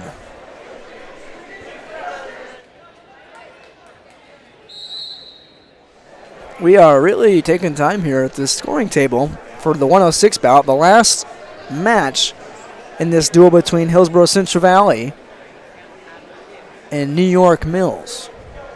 But I believe it should be Justin Terrell of the Burros and Creed Mercer. There we are. Creed is a 7th grader, and Justin is in 8th grade. Battle of the middle schoolers. Seen that a time or two today. Looks like Brady Lettmeyer and Grady Hornog are tied up at 2, I believe, on mat 1. No, Lettmeyer just secured a takedown. He's up 4-0. Brady, a junior.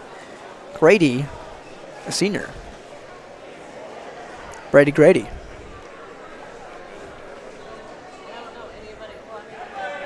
Still taking our time at the scoring table.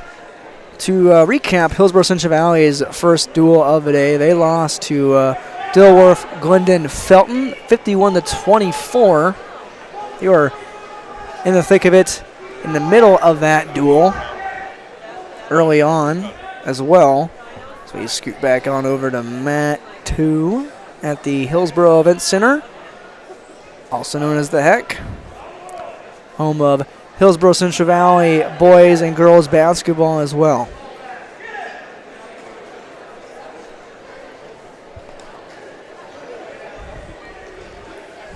Might be an instance of time between matches for Mersu and Terrell.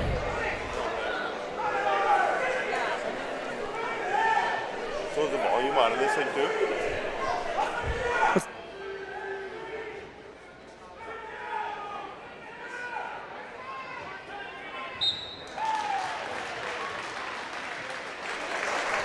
Looks like Brady Lettmeyer just picked up the pin versus Grady Hornog, and right on cue, I believe.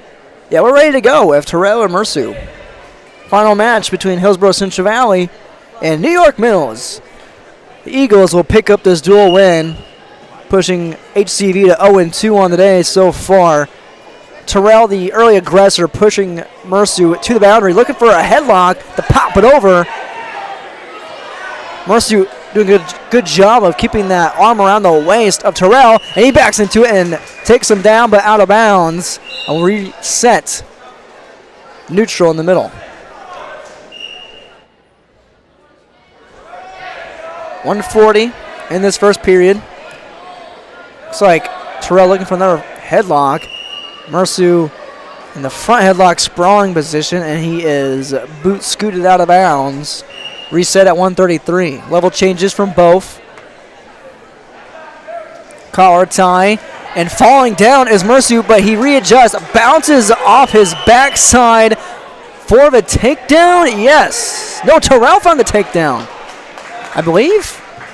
I saw the red hand come up, and Terrell is listed on Track Wrestling as red. But no, Mersu found the takedown, bouncing off of his back after being pushed into by Terrell and just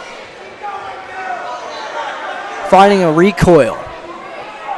Terrell with a left arm locked up by Mercier, and they just changed it on track wrestling with Terrell going to green and Mercier to red. So can't blame me, can you? Nonetheless, Terrell getting turked on. His arm being torqued on by Mercier, who's trying to find that chicken wing. He adjusts and jumps to the other side, pulling that right wrist across the back. It takes all of your effort and then some, all your strength to fight it off. Terrell doing his best, and he did his best. He gets up, finds the escape point. It's 2-1, and they back out of bounds. Reset, neutral in the middle. 32 seconds in this first period. Terrell pushing in. Drops to one knee momentarily. Headlock thrown on the boundary, but out of bounds. Mercier just leading him into it. Letting him push in. Level change, head tap. Not much of a level change from Creed. Terrell pushing in. Got to be conscious about that front headlock and that headlock throw by Mercier. 12 seconds in this first period. Mercier up 2-1 versus Terrell. Almost Brands dumped him. He did, but out of bounds once again.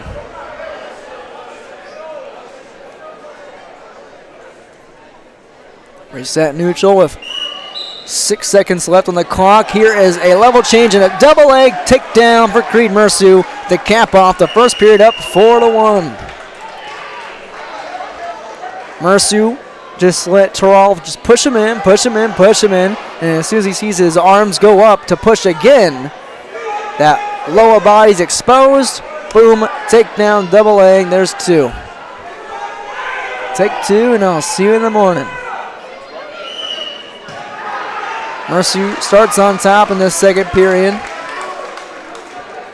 Gonna work some ride time, trying to spiral ride. Terrell fights the hand, sits out, head down, sits out again. Now in a crab ride position, chin drop coming from Creed. Can't connect entirely. Terrell staying slippery enough.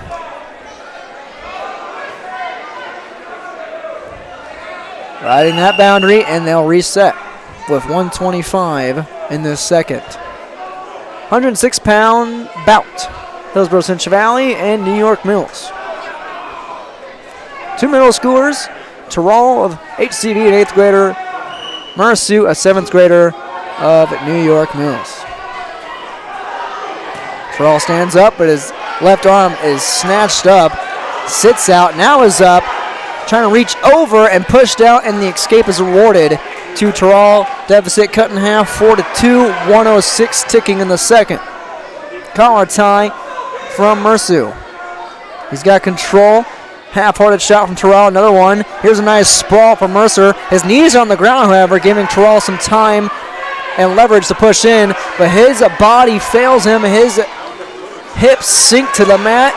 Mercier just simply slips behind for two more. 6-2, Creed on top.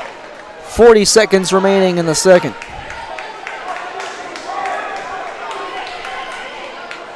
Has one hand, one leg up. Got to clear the arms, got to clear the hands underneath. Now a half being thrown in by Mercier. And it looks like the ref sees potential for potentially dangerous. But he had back points nonetheless. Mercier goes up 8-2. Couldn't see it from our vantage point, but Terrell's shoulders were turned. 8-2, Mercier still on top. 18 seconds in this second period.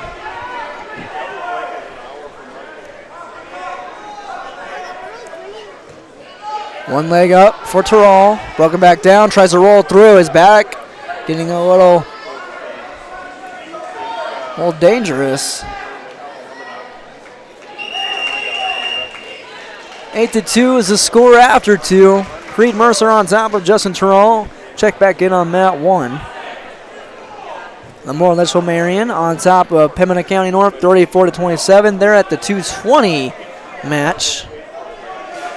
So I believe two more matches for them to go unless they have opens at 106 in heavyweight. Terrell on top of Mercer. Working inside wrist.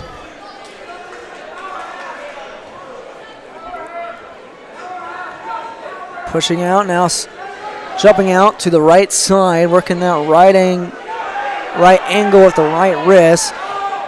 And Mercer just grabs the shoulder of Terrell and almost throws him over. Now Terrell's just hanging on for dear life like a cowboy at a rodeo, hanging on to that ankle. Eventually he's going to get called for stalling. Mercer kicks like a mule out of bounds. They go out of bounds.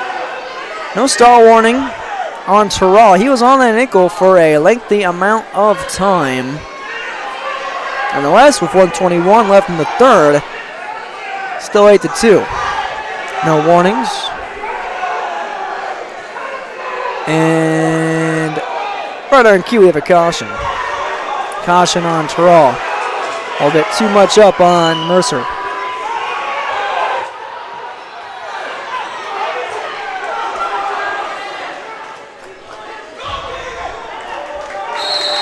Mercer gets the escape. Neal kicking his way out again. And he was trying to throw a headlock.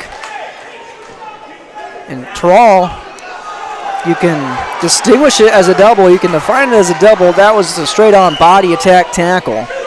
But it goes out of bounds. Quick feet from Terrell. His headgear is getting in his eyes right now. And there's a stall call warning on Creed Mercer, the first of the match. 57 seconds left. 9-2 after Mercer's escape. Terrell, the aggressor, has to shoot though. Or actually needs to find a bag of trips. Feet the back. There's a front headlock. Looking for the headlock. He had the head secure, and then he tried to turn it into a shot. And Mercer turns it into a takedown and back points. It's 13-2. Major decision intact for the Eagles. 106-pounder, 23 seconds left on the board.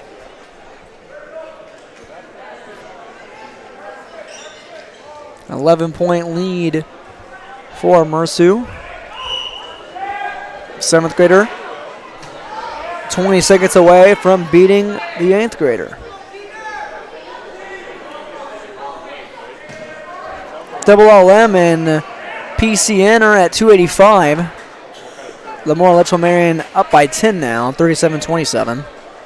2 seconds left, and Creed Mercer caps this one off with a 13-2 major decision over Justin Terrell of Hillsboro Central Valley. Your final score in this duel: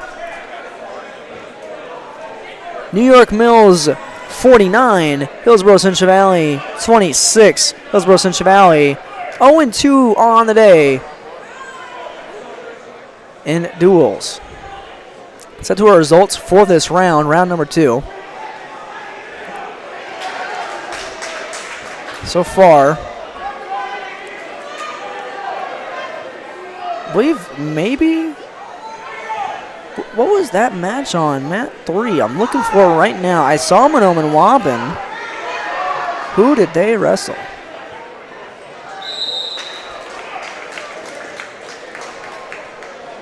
Bear with me here. They were doing something in there. They were definitely wrestling. And they already wrestled Central Cass. We can talk about Lamar Letchell-Marion and Pembina County North, which you can motion on over to. I'll tell you who's wrestling right now real quick. We got a Wyatt Waite versus Eli Bornstead. Bornstead up 5-0 at 285. Let's open up another track wrestling account here so we can have our results open as well. By the way, all of this is brought to you by our in-between dual report, brought to you by Farmers Union Insurance and Ryan Updahl, located at 16W Caledonia Avenue in Hillsboro, North Dakota. Call them at their offices at 701-436-5800 5-7-7-7.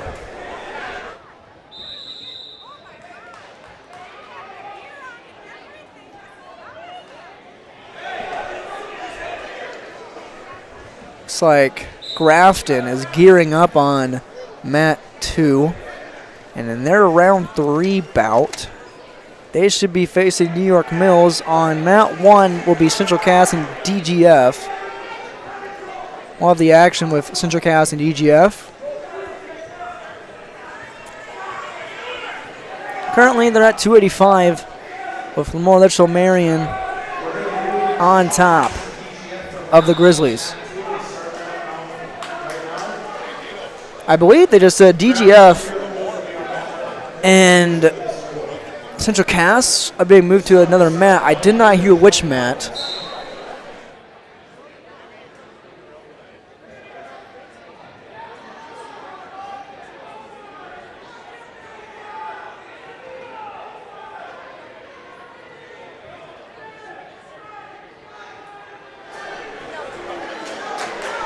Trying to figure out which mat DGF just got moved to. I believe they're all going to mat 2. So they're supposed to be on mat 1. I see Grafton there meandering around, but there's Central Cass moseying their way in. So we'll have Central Cass and DGF on mat 2 in round 3 coming up shortly.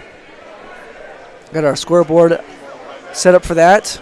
And we'll take a quick break in between. We'll update you about this match between Lamore Litchfield Marion and Pembina County North. This duel, Lobos up 37-27 in the duel at the heavyweight bout, and one more match at 106 left here on EuroLabEvent.com. We're back with round number 3 after this commercial break. Hillsboro, serving the Hillsboro and surrounding communities, ready to provide you with service work to existing and new customers. Whether Corey and the crew installed your heating and cooling system or not, they're ready to assist you with your service concerns. And if it's time to update your heating and cooling systems, whether it's your home, farm shop, a cabin, or office building, give Corey and the crew at Goose River Heating and Cooling a call. 701-430-1990. That's Goose River Heating and Cooling, Hillsboro, serving the Hillsboro area and surrounding communities.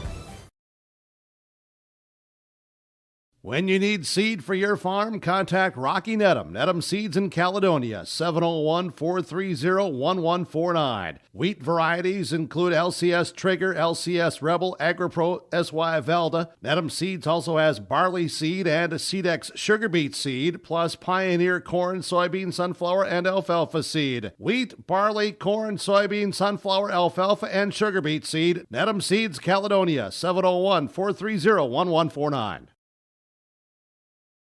It's an inventory reduction sale on farm oil lubricants at Norman County Implement. Call Keith for prices, 218-784-2961. All 30 and 55-gallon drums of farm oil 1030 are sale price during this inventory reduction. Farm oil, 30 and 55-gallon drums, 1030 farm oil, sale price now at Norman County Implement. Call Keith, 218-784-2961, or stop at the parts counter, Norman County Implement, Highway 9, North Ada. Welcome you back on YourLabEvent.com. Looks like Lamore Litchfield Marion just secured a dual win over Pembina County North, 43-33 with a pinfall in the 106 bout. 10-point win for the Lobos. Mosey back on over again to mat 2. And boom, right there, we're at mat 2. No introductions and no announcements underway between the Rebels and DGF, and a quick advantage here at 120 pounds for the Rebels at 120. We'll get these names here in a moment. And it's TJ Fuller on top of Evan Volk, a freshman. Fuller, an 8th grader. And he's got back points with the half secured right now on the boundary of the mat.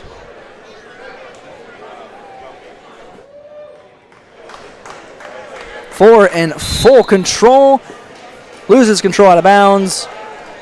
But he's up. Should be 5-0. I thought he definitely had the back point secured longer than 2 swipes. Nonetheless, it's 4-0. Fuller on top, 123 in the first period. And quickly rolling through for more back points again. And a very unwanted position for Volk, to say the least. He's got that chicken wing in tight, and he's got 6 points.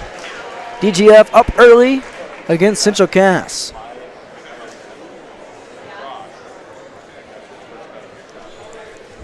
DGF once again coached by Davey Cozen, and Central Cass is coached by Travis Lamar. Pinfall at 120, we head to 126. At 126 for the Squirrels, I believe it's Jaden Johnson, Jr., taking on Jacob Lepke, an 8th grader.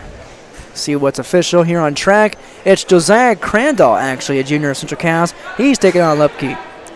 Crandall finds a takedown early within the first 8 seconds, riding tight on top, trying that half Nelson on the right side. Whips it through. Now has a tight waist on the far side, chopping the wood of the arm down against Lepke. Crandall Jr. taking on a middle schooler, quickly taking the advantage. Lepke gets his hips out, secures the escape. 2-1, 120, first period. Grafton and New York Mills will be on mat 1 to our left. A quick go behind from Crandall. Off the front headlock.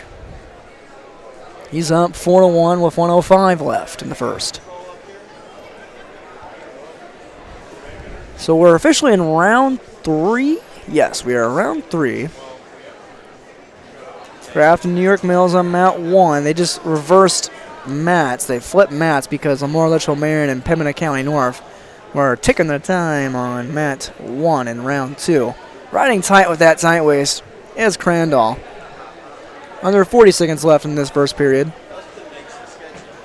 We'll have 3 duels in round 4.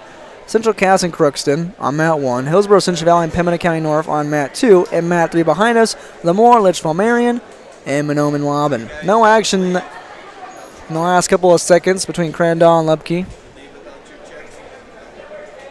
Lepke can't secure a strong enough base to get to his feet. Now he's fighting hand control inside. Tries to sit out, and his shoulder is denied by Crandall. 5 seconds left officially, and that's how it ends in period number 1. Josiah Crandall up 4-1 versus Jacob Lepke. Crandall with a decision, since they won the toss to begin the duel. The Squirrels did. He defers. Lepke wants to take bottom. Crandall on the right side. Tight waist with the wrist. One leg up for Lepke. Got both. Has to break the lock, break the hands, pivot that hip out. He does so right on cue. 4-2. Now inside tie. Collar tie, more or less. Not an unorthodox one. It looks like Crandall has the collar and looking for that far forearm of Lepke. Now Lepke looking for the front headlock. He has it secure. Looks like Crandall might be baiting him into something. Sweep attack from Lepke. He's got the leg, but he's broken down to his hips. Crandall fighting the sprawl. Lepke now has a snatch single position, and right where Crandall wants him, or he can spiral him out and break him down with a crossface. Still fighting on the boundary, and they go out neutral. Good scramble, good fight from both lads. Good fight from both of those fellas. 1 minute exactly left in the second period. It's 4-2. Crandall of Central Cass on top of Lepke. Fighting that inside control. Half-hearted high C from Crandall. Duck under from Lepke. Level change. He had that leg. He just didn't get enough of a level change there to fully commit to the shot. Good movement from this 8th grader versus an upperclassman like Crandall. Still working inside. Another half-hearted shot. Didn't fully commit. Had the wrong arm going to the wrong leg as well. Here's a nice re-attack from Crandall. He had the sweep. Now a trip inside. Nice defense from Lepke. Pushing against the head. But securing the back with the tight waist is Crandall. He's up 6-2. under 10 seconds left in the second period.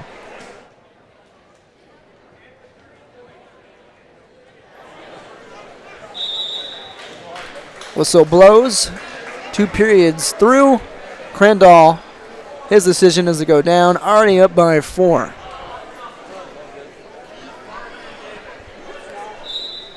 DGF is up in this duel so far, 6-0 after the pin at 120 pounds.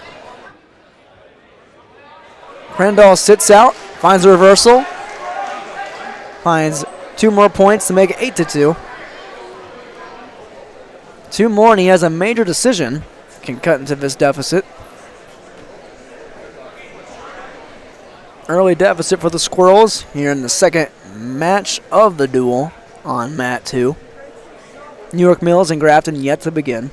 New York Mills hot off the heels, beating down the Burls of Hillsboro Central Valley moments ago in round 2.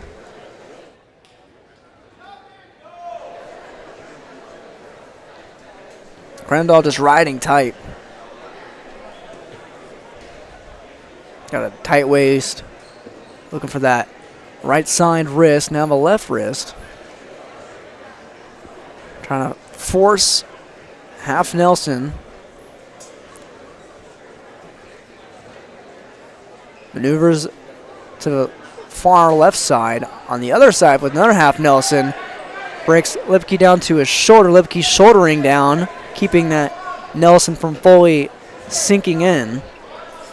Back to a tight waist and into a Nelson. Crandall goes again. Looks to be his bread and butter working against this underclassman. He's got the left wrist locked up. Pushes it back through for the Nelson. Under 15 seconds left in this match. Looks like Josiah Crandall should secure the 8-2 decision. Under 3 left. Crandall wins 8-2. Make the dual score 6-3. Squirrels cut this baby in half.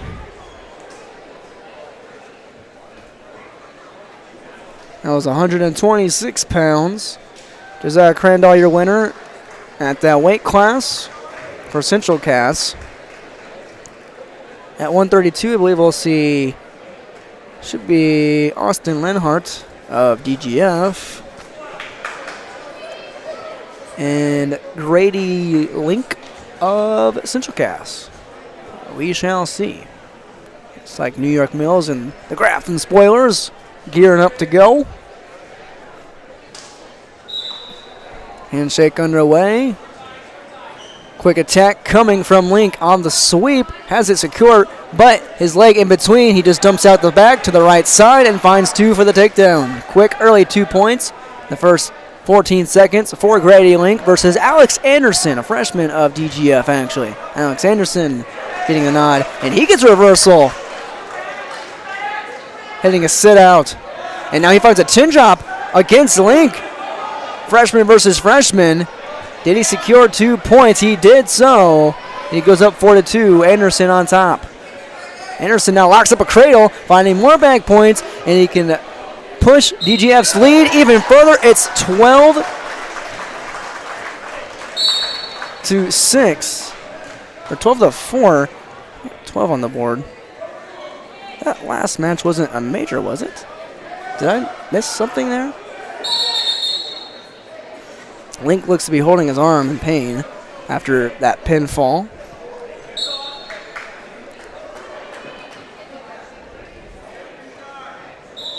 Back on mat 2. Looks like track wrestling having some trouble here. But we're at 138 pounds. DGF is up. DGF up 12-4. Quick takedown here at 138. It is 12-3. They have it on track wrestling correctly. Here at the scoreboard. Gotta get that under control.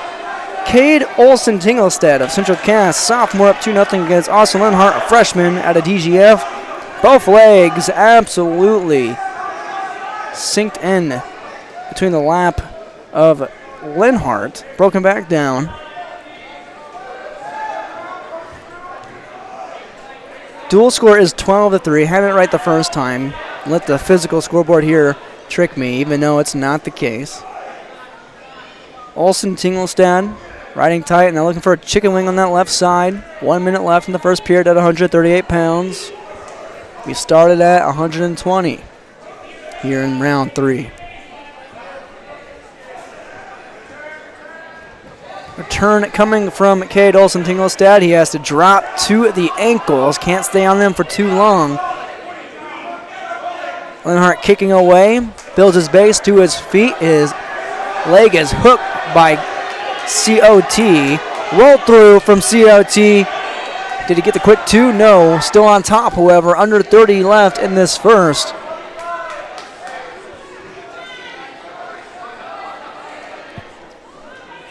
Now just riding tight on the perimeter.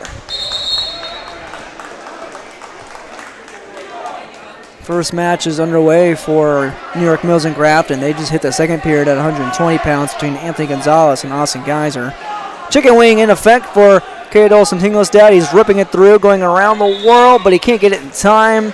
Whistle blows. And Cade Olsen Tingelstad defers his second period choice. Austin Hart elects to go neutral, down 2-0.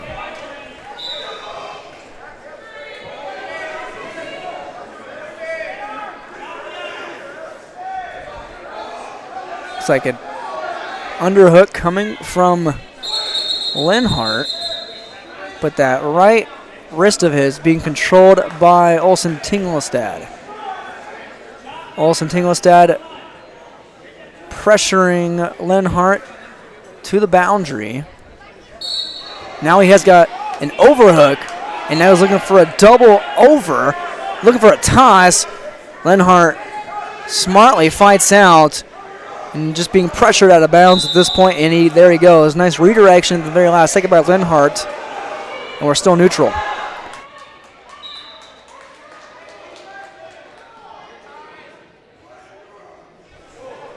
Olsen Tingelstad looking for a tie up and on a collar tie. Lenhart clears it. Head tap, back to a tie.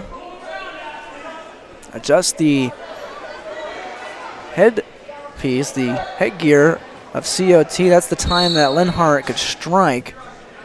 See that time and time again. Tingelstad, Olsen Tingelstad, a sophomore, Lenhart, a freshman.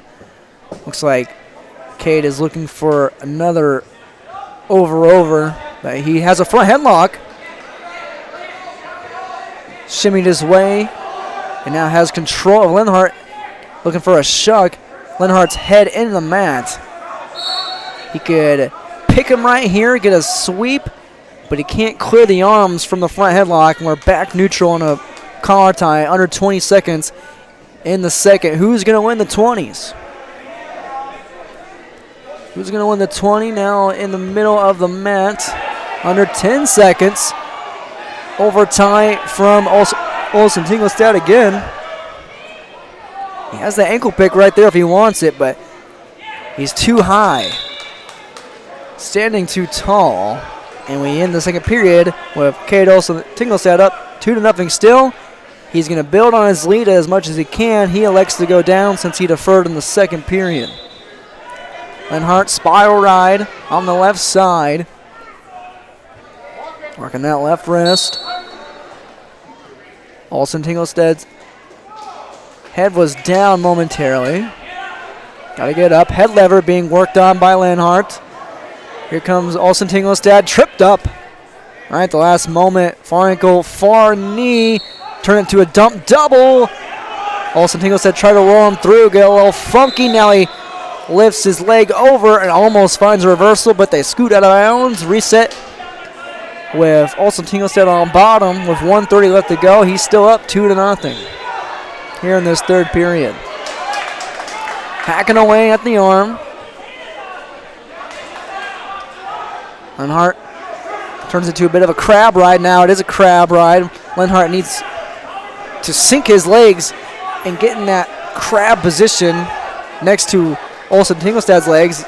He leaves his knees behind him. That gives COT time to get up, get the over, and shoot back in on a single leg of the left leg of Lenhart, but they go out of bounds. It's 3-0. Nonetheless, Olsen Tingelstad on top. They go neutral.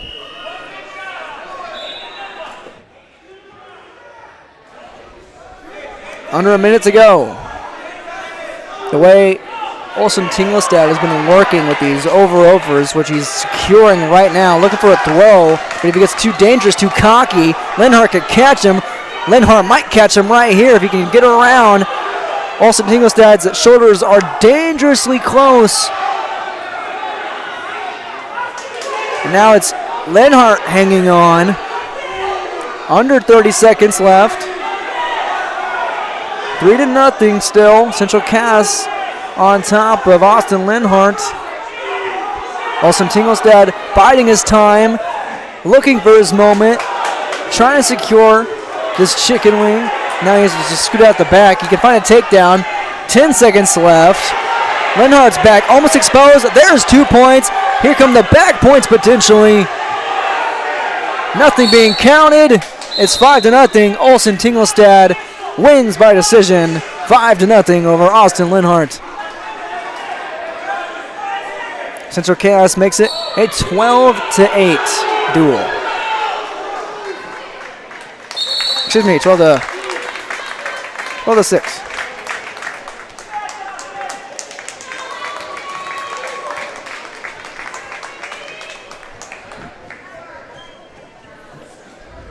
Looking over at Mat 1, I believe just had our first official final.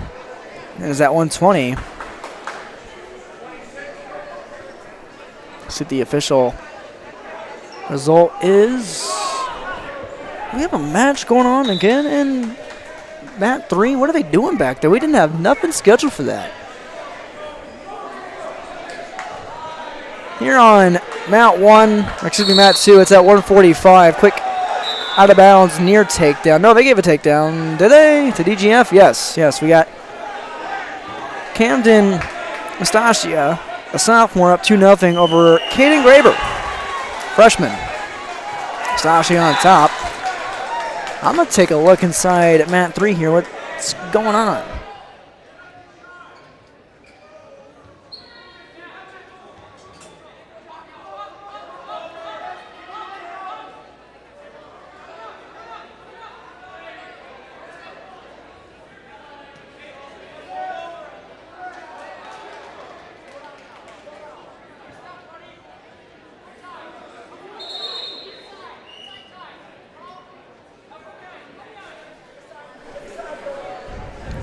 Graber grabs an escape.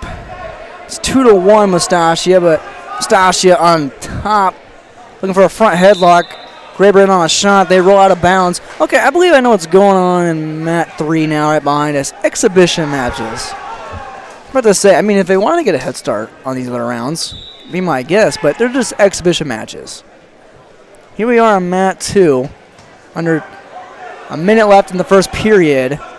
And Mustasia looking for a second takedown. He has it. Looking for back points. Looking to secure that headlock. Got to get his hips in the right position. Tee up as much as he can from the headlock.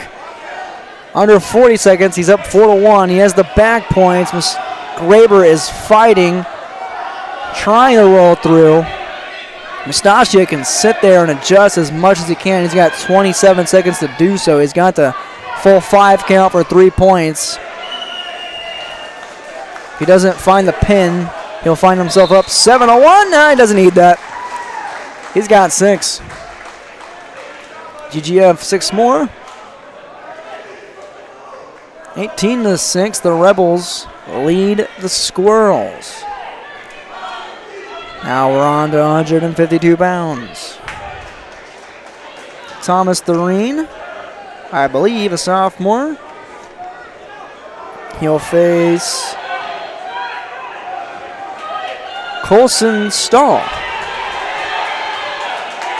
Isn't it a great wrestling name? I mean, it's got, wrestling verbiage, but not quite exactly the verb you want in wrestling. Stahl. quickly. Thureen with a Brands dump to Stahl's back. Finds two, doesn't get the pin. And back-to-back DGF Rebels taking early leads. 138 in this first period. It is Colson Stahl versus Thomas Thureen. Track wrestling officially updating. We're going to get that hammerlock across the back. That was escaping me earlier too. It's been a minute since I've seen a good hammerlock. So Thureen throwing that lock across the back, the left arm. Now he's trying to secure and sync up the right arm, and luckily for Stahl, he slips away and out of bounds at 1:10 officially in this first period. Thureen up 2-0. Rebels up by 12 in this duel. Rebels had round 2 off. They beat Hillsboro Central Valley 51-24 in that first round. Burrows are 0-2. They have this round off. Cradle being locked up by Thureen. Throws it to the mat. Has Stahl on his back. Back points being counted. And there is the pinfall. Thureen takes it. In just a minute and 10 seconds, 6 more on the board for these Rebels. 24-6.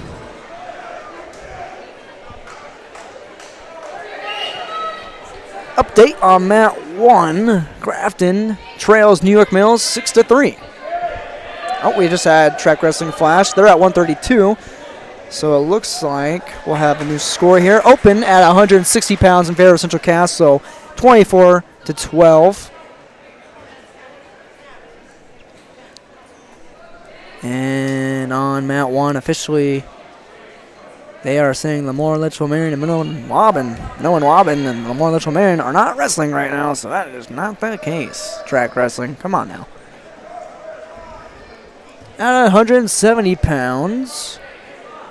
Let's see, DGF sends out Jordan Summers. He is a junior, just getting onto the mat.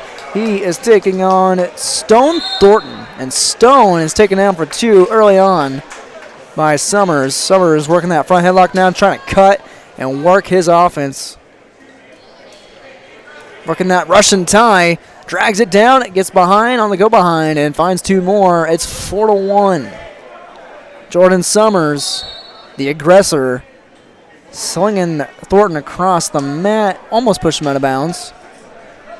It's 4-2, and after another cut, they go neutral. And Summers is bowling around Thornton right now. They go neutral, center of the mat. Summers, underhook.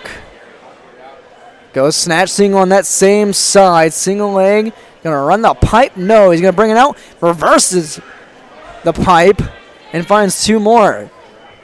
Behind the heel drag and trip. Makes it 6-3 after the cut. Summers is in his bag right now. Working that Russian again. Clearly the aggressor and has the advantage in strength. Just drags the Russian down and rips behind for 2 more. It is 8-3, and it is. They're 1 point off here on the scoreboard.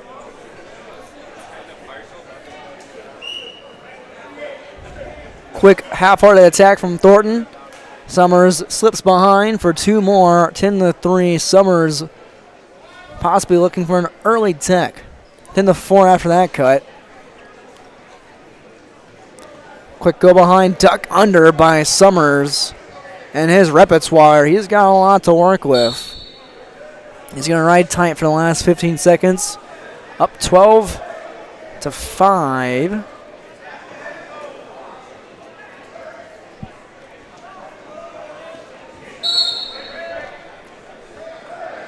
Officially, Grafton is up against New York Mills at 9-6. Time expires here on mat 2. Thornton wants to work on top. Yes, he wants to work on top. Down 12-5. Doesn't want to go neutral the way Summers has been working. And Summers quick sit out and turn behind. almost with the reversal, has secured the left leg of Thornton, throws him down. 2 more on the board, 14-5. He's going to cut him again, it looks like, just keeping heavy pressure and a heavy head on Thornton. Head snap, look for a front headlock, slipped away from Summers. Summers rushing, he's quick with that rush, and absolutely swift this Summers. Makes it 16-6. See if they're going to let Jordan Summers run his top offense now, his top game. He's got a Turk and the strap in. That strap is through and true. You just got to secure the head. Now he is switching off to a guillotine from the Turk. Thornton rolls into it, rolls into 6 more points for the Rebels. They're up 30-12. Jordan Summers putting on a clinic. Junior learned a lot of things this summer, more than likely. Concludes it at 170. So we're at 182. Looks like for Central Cass, Anthony Howe, a junior, taking on DGF's Caleb Johnson. Let's see what track officially supplies us with.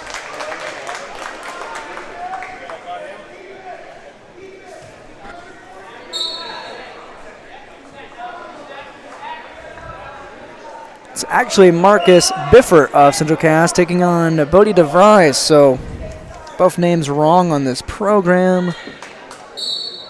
DeVries is an alternate, but he gets the starting nod. He's in a front headlock predicament right now versus Biffert. Biffert a sophomore, DeVries a freshman. Gets the quick turnaround, go behind for 2, and Biffert does, and it looks like DeVries might be cut on that right eyebrow. And I believe he was cut there earlier today in round 1 versus Hillsboro Central Valley as well. During this blood timeout, going to get ourselves in gear and another tab open so we can keep track of our other results and our previous results from today. Once again, thanks for joining us on this Saturday, now afternoon coverage of North Dakota and Minnesota High School Wrestling on YourLabOfIt.com, powered by Hosted Telephone Company and R&J Broadcasting Incorporated. Derek Zimmerman-Gauer with you on this not sizzling Saturday. Very, it's Saturday in December. It's going to be snowy. There we go. It's going to be a snowy Saturday later on this afternoon, unfortunately.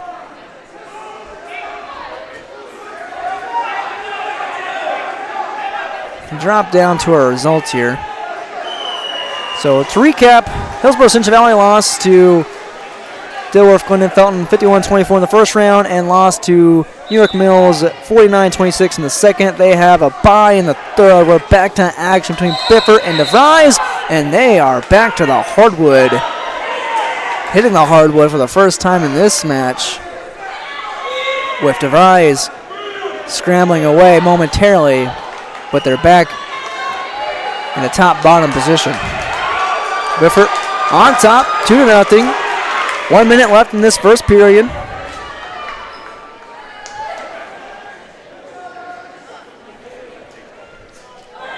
He's got a tight waist. He's going to stack DeVries almost. Did he get a quick 2? Yes, he did. Sneaky Biffert. Wait.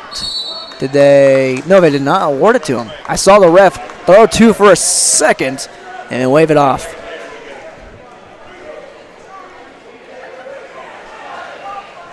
Biffert bowling down on DeVries on top, working that chicken wing on the left wing, left arm. Technically, they are in the left wing area of the basketball court if you remove that mat. Oh, there's a mean crossface. Biffert, once again, a bully under 10 seconds. He's up 2-0, however. DeVries staying alive on bottom. Bifford on top, 2-0 after 1. His choice. Actually, I thought Central Cass had the choice. They go to DGF. DeVries defers. Bifford wants to go neutral. Looks like we just had a pinfall in favor of Dustin Kettling over Blake McMullen. Lamore Litchell Marion is on top, 18-0 on mat 1 versus Minoan Wobbin. It's a quick throw to the mat with DeVries on top. He finds 2. I think he got some back points as well. Bifford staying alive. DeVries on the move and ties it up at 4. Just when I look over at mat 1, DeVries gets back into it, but then he gives up the reversal. Bifford up again at 6-4. Well, Bifford rides on top. Let's check in on Central Cass's day very quickly. And they've only they've only wrestled their 1 duel so far versus Minoan Wobbin, beat them by 24, 54-30. Half is shot in by Bifford. He's securing back points. Can he secure 6 points for his Squirrels? Synced in tight. Bifford with the pin. Got a little dicey. Nonetheless, it's 30-18. Squirrels trying to sneak back into this one. Let's look at DGF. Again, their only duel, 51-24. Grafton got defeated by Crookston. They lost to Crookston 48-18 in round 1. Lamore Litchfield Marion in round 1 defeated Pembina County North 43-33. We're at 195 pounds on mat 2 in round 3 between Central Cass and DGF. If I'm correct, at 195 is Casey Matreski of DGF. He's taking on Garrett Haugen, Central Cass. We'll see what's official here in a moment. Rebels on top in this duel, 30-18. It's Anthony Howell of Central Cass taking on Casey Matreski. Matreski quickly on a single leg. Howell rolls around and a lat drop throw out of bounds, but just out of bounds. Howell makes his presence known. 16 seconds in. Matreski was in on a single leg. Now he's working a Russian on the left arm. Tries to drag it down. Howell blocks it with his leg. He counterattacks a reshot of his own with a sweep. And a go behind from Matreski gives him 2. 1:25 in the first period left in this 195 bout. Nice little sequence of action between these two big boys. Now working that hammerlock again. We've seen this hammerlock. This hammerlock is a staple of riding on top, let me tell you. Because it's easy for everyone to learn. Especially when you get 195-pounders cranking in on top. It starts to hurt. Now it turns into a somewhat half version of a chicken wing. Matreski finding back points. Now looking for the pin to put his Rebels up even further. 45 seconds left. Howell fighting, not in time. 6 more for the Rebels. It is 36-18. Casey Matreski finds the pinfall.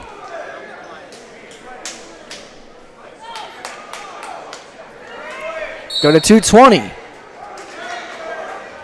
Like I said, good action between those two in the beginning. But Matreski just too much on top. His tool bag on top just outweighed Howell on bottom. Let's see what we got at 220.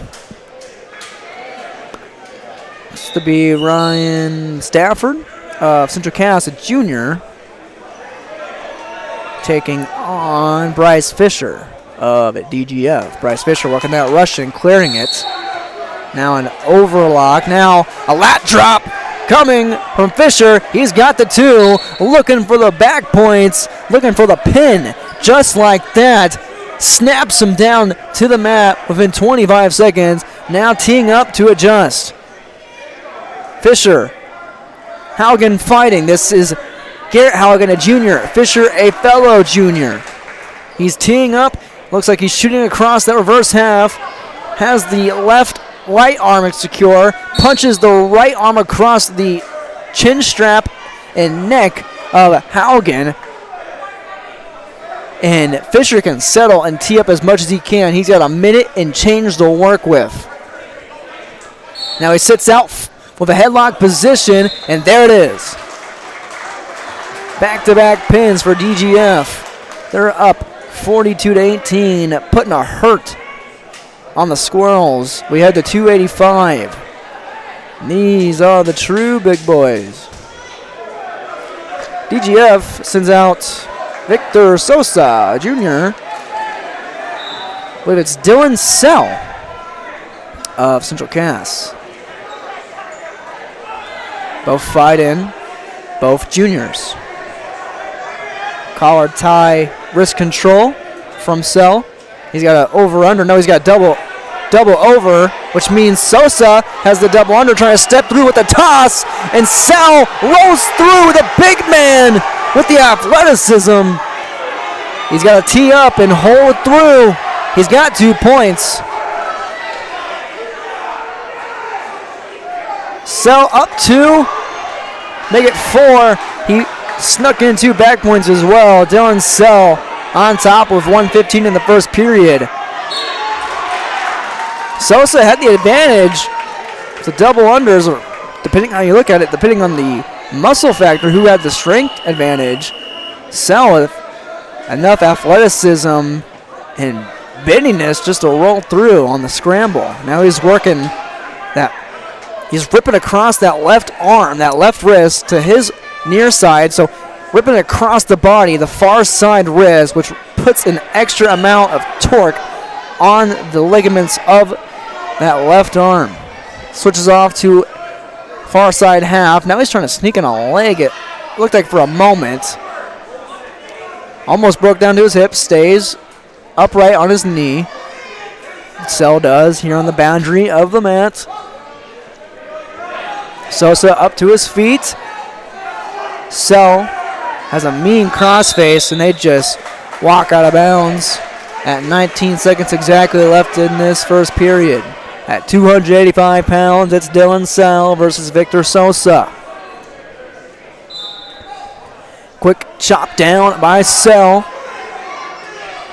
Sosa, head down, knees on the mat, gets the left leg up. Sosa able to chop that down and trip him up with his knee.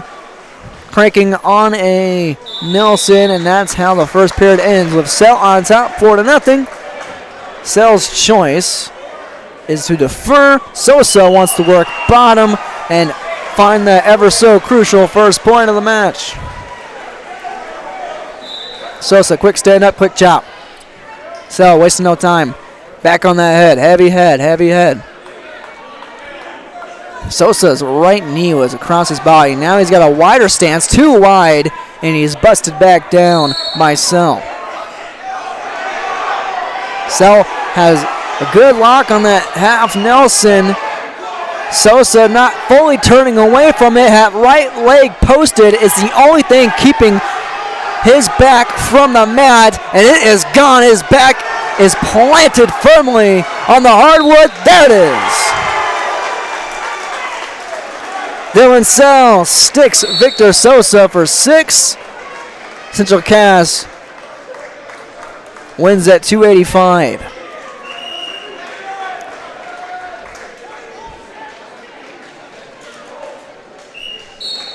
(42-24). DGF still on top. We're at 106, I believe. They both have wrestler. Yes, we do. Drew Urbach, freshman for Central Cass. And I believe Gabe Schmitz, the junior for DGF, him and Sam switch based on their program in round 1 versus Hillsboro Central Valley.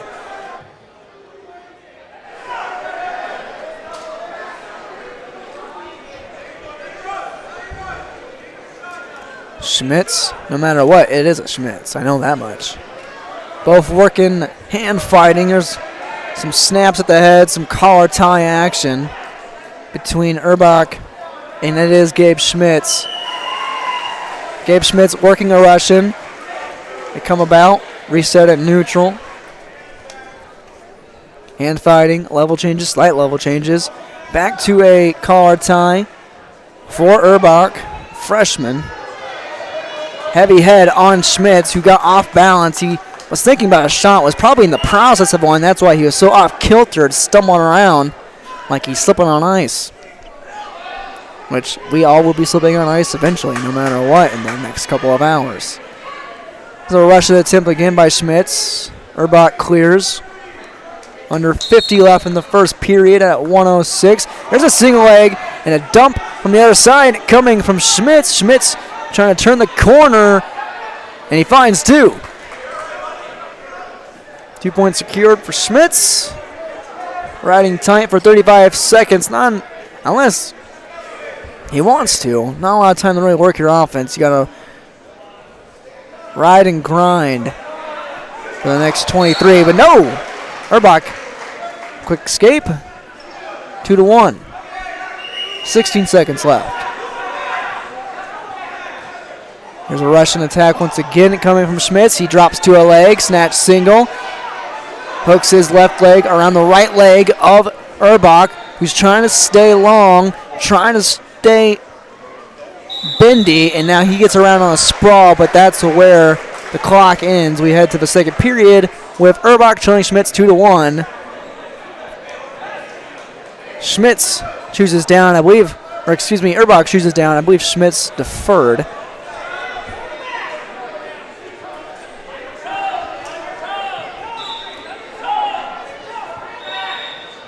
I believe that was a caution on Erbach.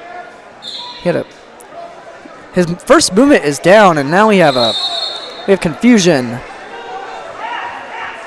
We have confusion with the ref and the DGF bench. I don't know if Erbach was hearing a different whistle. 3 straight times, though, those last 2 times that weren't official, his first movement is down. His elbows and hands are going down, not coming up. And his legs don't come up, his feet don't come up. If your first movement is down, your opponent is also trying to break you down, so you're doing half the work for them. I ate my words right there, however, as he clears the hip and sits out for the escape, and we're 9 up at 2. Not much of a top game throw shown by Schmitz in that sequence. He's working a hard collar tie now. Erbach counters with a front headlock. He's trying to get to that right leg. Looking for a shuck. If Schmitz is going to hunker down on that side, now is the perfect time to step shuck for Erbach. Schmitz surrenders the go behind, and Erbach takes the lead. 4-2, the freshman on top. 45 seconds left in this second period. Looks like a spiral ride. Now being worked on the inside wrist. 2-1 in favor of Erbach. Here on the perimeter of the mat. Near side. 30 seconds left in the second. Checking on mat 1 as they roll out of bounds. Mat 1, Lemoore Litchfield Marion 24. Manoman Wobbin 12, they're at 160 pounds. Brady Steffes is down 4-1 to Will Olson. Will Olson, senior, part of that Section 8A football team that won the Section 8A championship. Section 8A champions versus the Ada Borup West Cougars back in, what was it, early November? 3 seconds left here in the second. Erbach will ride out up by 2, 4-2 in favor of the freshman against junior Gabe Schmitz at 106 pounds. We'll go neutral. That's where Schmitz has scored with his lone takedown early on. Collar ties by both men. Here comes a headlock, sagging headlock. Urbach finds it. Urbach looking for the upset over the upperclassman. He has cleared the 2. He has 3 points in his back pocket. Urbach looking for 6 points. Another pin for the Squirrels, right on cue.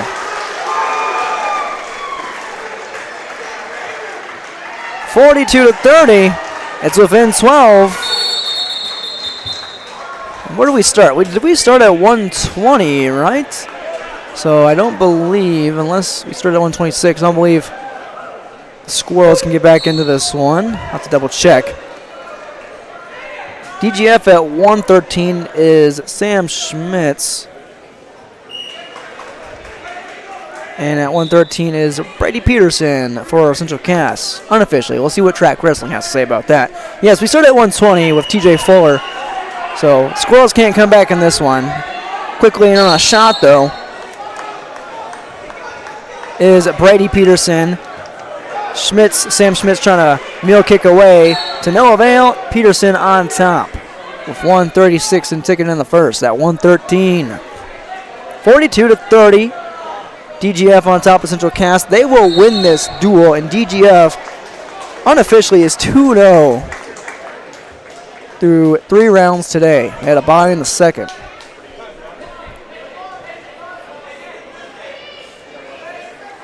Peterson working the wrist. What else do you work when you're on top? Unless you're a leg guy, then you're a special kind of crazy. If you know legs, my hat's off to you. 104 in the first. Peterson a sophomore, Sam Schmitz an 8th grader. It's like New York Mills and Grafton. New York Mills is running away from Grafton, 51-15, with an abundance of forfeits and buys and opens. 2 points secured for Peterson. He had back points against Schmitz as I check over on mat 1. Quick little roll, quick little tilt. He's up 4-0 with 25 ticks left in the first.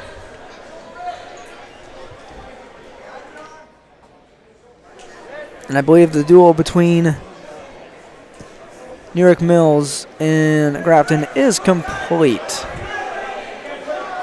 Looks like in the practice room, do we actually have a duel going on in the practice room? Because it seems like it.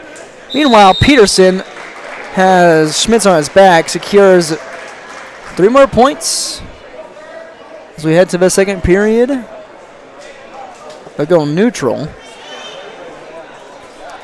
Just 2, I believe. Yes, just 2. They go neutral. We check the rounds here. Round 3. We're in round 3, right? I'm not crazy. I'm not crazy. Round 3, we don't have anything slated for the third mat. I asked earlier, they said exhibition. I see Lamore Litchfield-Marion and Monoman Wobbin. So, which is it, Track? Peterson on a shot, double between the head, but he dumps out and finds the corner, finds 2 more. 8-0.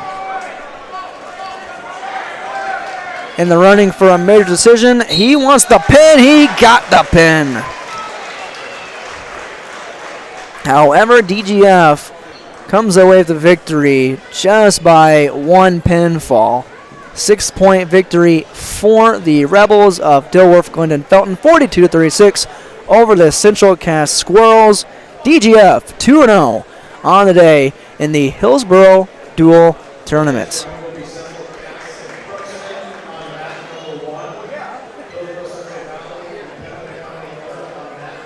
So Hillsboro, Central Valley, and Pembina County North on mat 2 coming up in round 4. Central Cass and Crookston on mat 1, and Lamore, Litchfield-Marion, and Monoman Wobbin, who have gotten an early start in round 4, out in mat 3. Okay, now we're all set and clear. We'll take a quick break, come back with our in-between dual report brought to you by Ryan Updahl and Farmers Union Insurance. Don't go anywhere, though. This is coverage of the Hillsboro Dual Tournament at the Hillsboro Event Center on yourliveevent.com. Olson Hardware in Hillsboro welcomes you to stop in. Find all of your hardware needs. If you're doing yard and garden work, Olson Hardware has the lawn and garden tools, rakes, shovels, hose, and more, plus all of your lawn care needs too. If you're getting ready to do your outdoor projects this summer, stop by Olson Hardware, pick up your paint, stains, and all of the accessories. And if you're in need of a mattress upgrade, be sure to stop in and check out the amazing Rest Mattress. Olson Hardware can repair your major appliances too. They are your full-service hardware store, Olson Hardware in Hillsboro. Stop in today. You can trust Paul's Hometown Repair for professional service on your vehicles, cars, vans, pickups. Bring them in to Paul's Hometown Repair Hillsboro. Whether it's light work such as oil changes and tune-ups, or more serious matters including transmission work and engine overhauls, they'll get the work done for you at Paul's Hometown Repair. They'll get your vehicle back on its wheels, running like new. Call 436-4676 to schedule your vehicle for service at Paul's Hometown Repair Hillsboro. This is Chris with RDK Enterprises. We have all heard of supply chain issues and the challenges they bring. As the demand for planting equipment increases, we are trying to be as proactive as possible. RDK has secured a supply of precision planting products and maintenance parts for your planter, hopefully minimizing some of these supply chain issues. If you are planning any upgrades, repairs, or maintenance, give us a call. RDK Enterprises, 636-2119 or planterdoc.com. Reed Insurance, Terry Reed and Julie Larson, serving you with homeowners, farm, auto, multi-peril, crop hail. They're here to help you with the insurance you need. Located in the Wright Implement Building in Hillsboro, call Julie or Terry today at Reed Insurance, 701-636-5471. Visit with Terry Reed and Julie Larson for the insurance coverage you need. You can depend on Reed Insurance. Dr. Craig Rothfuss Dental Practice in Hillsboro is accepting new patients. They offer patients of all ages a full range of dental services, including Clear Correct, which is an option for invisible braces, and a $99 whitening program. Dr. Rothfuss accepts multiple insurance plans, including United Concordia that was affiliated with Blue Cross Blue Shield and all Delta dental insurances. Bring your smile to Dr. Craig Rothfuss Dental Practice in Hillsboro, and the friendly staff will help make it sparkle. Call 701-636-4244 today. Sorum Oil Company, Highway 81 in Hillsboro, for when you need repair work done on your vehicle, need an oil change, need new tires, or need tire repair. Visit Sorum Oil Company in Hillsboro. They fill LP tanks, bulk delivery of your home heating or farm fuels, and carry batteries. Call your locally owned full-service gas station, Sorum Oil Company in Hillsboro, 701-636-5356. Brad, Jody, and Blake Sorum, thank you for your business, and they look forward to continuing to serve you at Sorum Oil Company. New Golden Harvest Gold Series soybeans are here. In the Hillsboro area, contact Tim Cassette, 701-430-0877. These new Golden Harvest Gold Series soybeans feature exclusive genetics and high-demand trait platforms like Enlist E3 soybeans and XtendFlex soybeans. Golden Harvest Seeds. Talk with your area representative, Tim Cassette, 701-430-0877 for Golden Harvest Seed. Welcome back to our all-day coverage of the Hillsboro Dual Tournament. Wrestling tournament between teams in Minnesota and North Dakota on the high school level, of course. This is on yourliveevent.com, powered by Hosted Telephone Company, RJ Broadcasting Incorporated as well. Let's recap our scores of the day in our Farmers Union Insurance with Ryan Updahl in between dual reports. So checking out on track wrestling, we're going to see here on mat 2, Hillsboro Central Valley and Pembina County North. Hillsboro Central Valley 0-2 on the day. 0-2, they lost in round number 1 to Dilworth Glidden Felton, 51-24, lost to New York Mills, 49-26 in round 2. I say match 2, round 1. That doesn't make any sense. Come on, track. And then we head over to Pembina County North. They've only wrestled one duel so far, and they lost to Lemoore Litchfield Marion 43-33. Speaking of Lemoore Litchfield Marion, I believe they just wrapped up a duel. Let's see, New York Mills. Check out there. It was Grafton, yes. Grafton lost to New York Mills 57-15. New York Mills, like I said, defeated Hillsboro Central Valley 49-26 earlier. Grafton has lost to Crookston 48-18 in round 1. We head over to Crookston. Crookston has only wrestled that one duel. Check on Central Cass. They defeated Monoman Waban 54-30, but lost to DGF just by 6 moments ago, 42-36. As we see the captains for Hillsboro Central Valley and Pembina County North shake hands for their official, what would be HCV's 3rd round and Pembina County North's 2nd duel. This is round 4. Round 4 is slated for Central Cass versus Crookston. That's on Mat 1. Mat 2, of course, PCN, HCV, and already underway for a while now. On Mat 3 behind us in round 4, Lemoore Litchfield Marion and Monoman Waban. And get a quick check on that score for you. Lemoore Litchfield Marion making its merry way to the holidays with a 48-24 lead over the Thunderbirds. As of right now, they're at 106, so it looks like that will stand for the Lobos.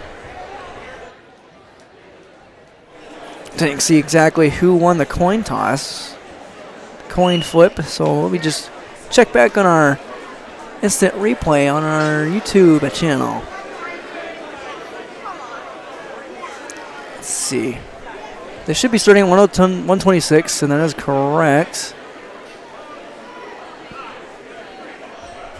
We'll figure it out as we go, huh? Once again, our in-between dual report is brought to you by Ryan Updahl and Farmers Union Insurance, located on 16W Caledonia Avenue in Hillsboro, North Dakota. Thanks to our sponsors at Farmers Union Insurance and Ryan Updahl for auto, farm, home, and business. Visit with Ryan Updahl at Farmers Union Insurance in Hillsboro. Sounds like a big result just occurred between the Thunderbirds and the Lobos. Another border war going on there. Noman out of Minnesota and Lemoore Litchfield Marion out of North Dakota, of course. Looks like we have some girls wrestling going on. 113-pounders. See if they list this on track. Our program, unfortunately, only has our boy rosters for all these schools. Let's see if track can help us out and be clutch. They have 126 listed on track right now, so we can switch over. No, we can stay right here and we can talk a little bit about the day so far.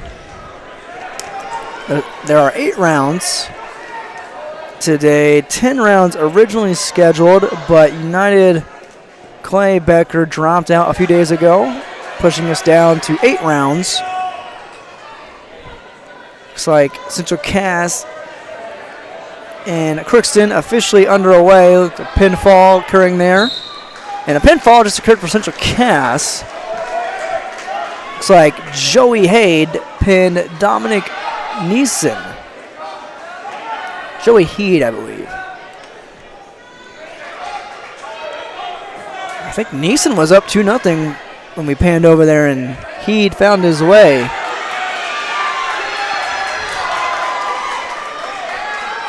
Maybe that was an exhibition bout. That was also 113, and we should be starting at 126. Start of the day, of course, at 106. Work your way up. Early in the season, for all squads, all teams, you can look back at the season so far. Thanks to North Dakota Now website, NDHSAA Now Activities Association.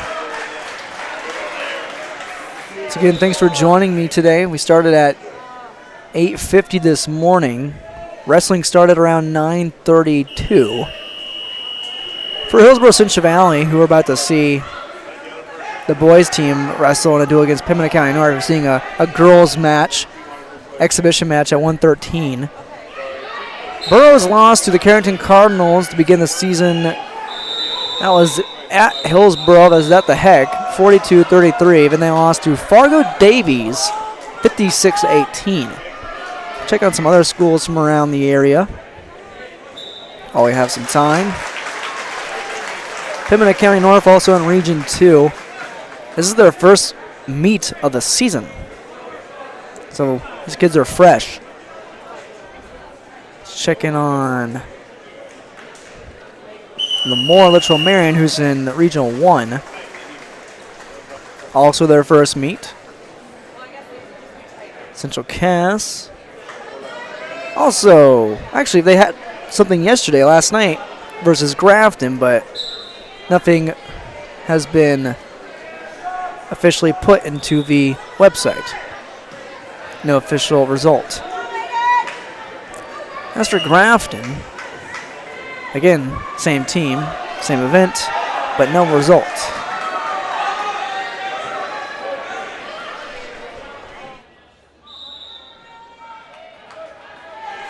Check over here on Mat 2, Mat 1, which we're still on. Wrestling right now is Cade Olsen-Tingelstad at 138. He's down against Braxton Volker of Crookston, 9-2. Volker taking it to the sophomore out of Castleton.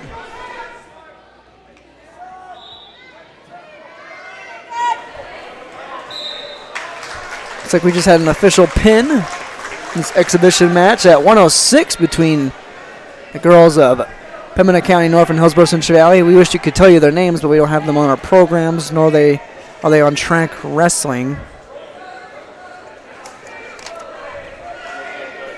Yes, no names, sadly.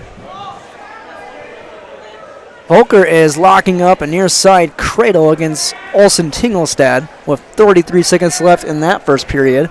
He's up 9-2. I believe Hillsboro Central Valley is putting on another exhibition match with the Grizzlies of Pembina County North.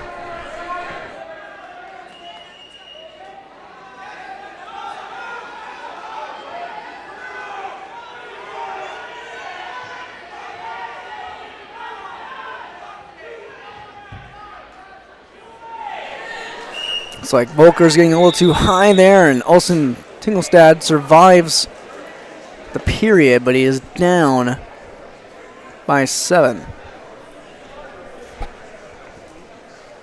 Looks like we have a 126-pound exhibition match on Mat 2 between HCV and PCN. And it's an open. I don't know if they're officially starting. Looks like they did. Yes, they did. So Brock Freer, a freshman, took an open at 126. So now we're officially underway with Hillsboro Central Valley and Pembina County North on to 132. Believe that. Don't know what happened there.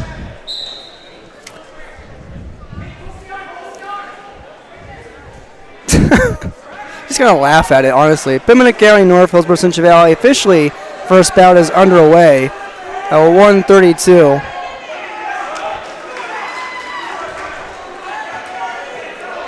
Check in on the official names for this one. It's Adam Smith of the Burrows, sophomore, is down 2-0 versus Trevor Hinkle. Hinkle working a strap across the shoulder blade of Smith. Grab some back points.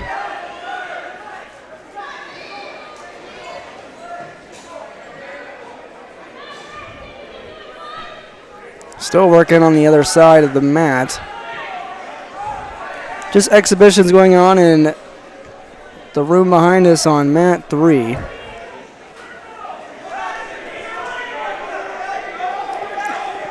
So what happened is our little tripod here, a little slippery on the slopes. Almost the leg went out from the ledge. No big deal. All is fine as Hinkle grabs the pinfall over Adam Smith. And it's 12-0. Pembina County North after the open at 126. On to 138. 138 should feature Xander Dovermuller, an 8th grader again. And for PCN, looks to be Carson Brown, a junior. 12-0 in favor of these Grizzlies.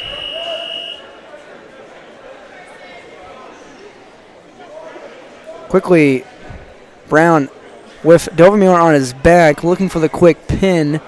Within 20 seconds, now past that, has the back points, all 3 secured.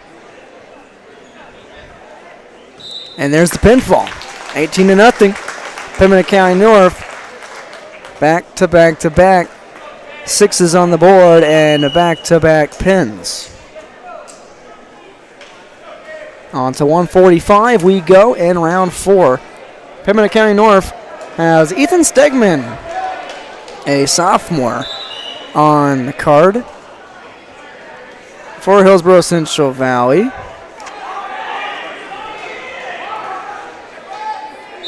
Henry Nelson, of course, Henry Nelson. We've seen him before, twice now. And now he drops Stegman for quick duck under for 2 points. It's actually David O'Connor, a freshman for the Grizzlies.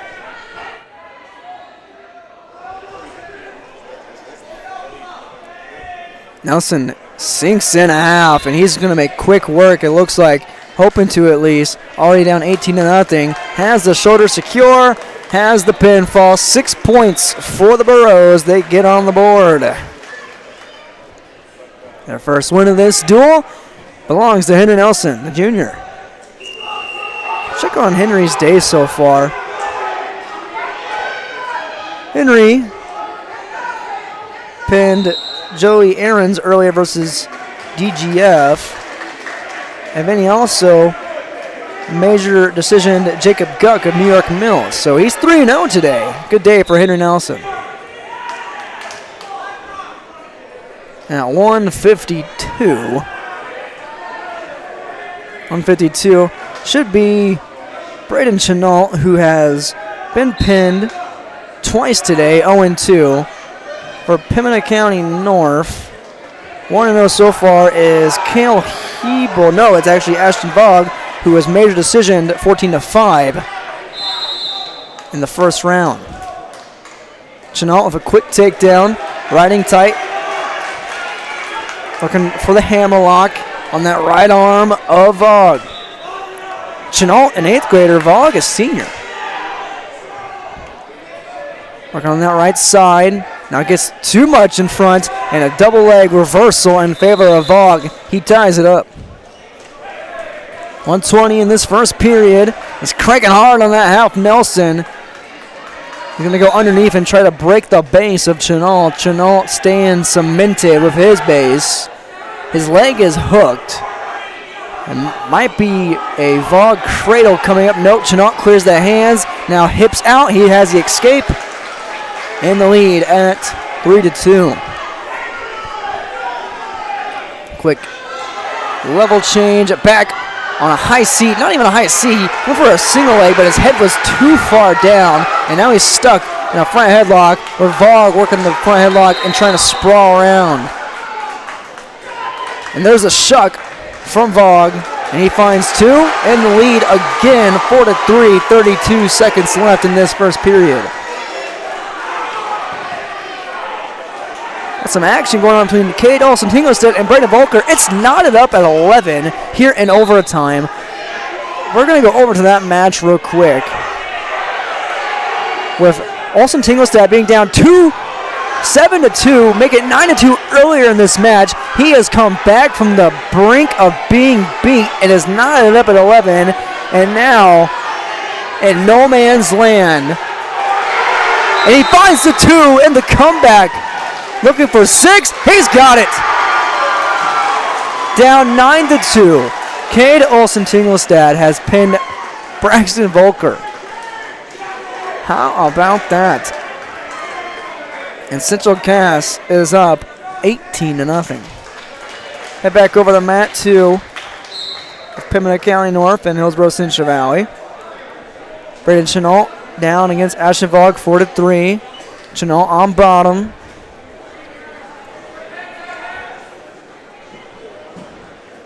That's a 2-0 day so far for Olsen-Tingelstad. He was on the verge of being 1-1, down by 7 early in that match. Chenault on his back momentarily. Now he rolls through. He finds a half Nelson, and he sinks it. Can he sink it for the stick? He takes the lead.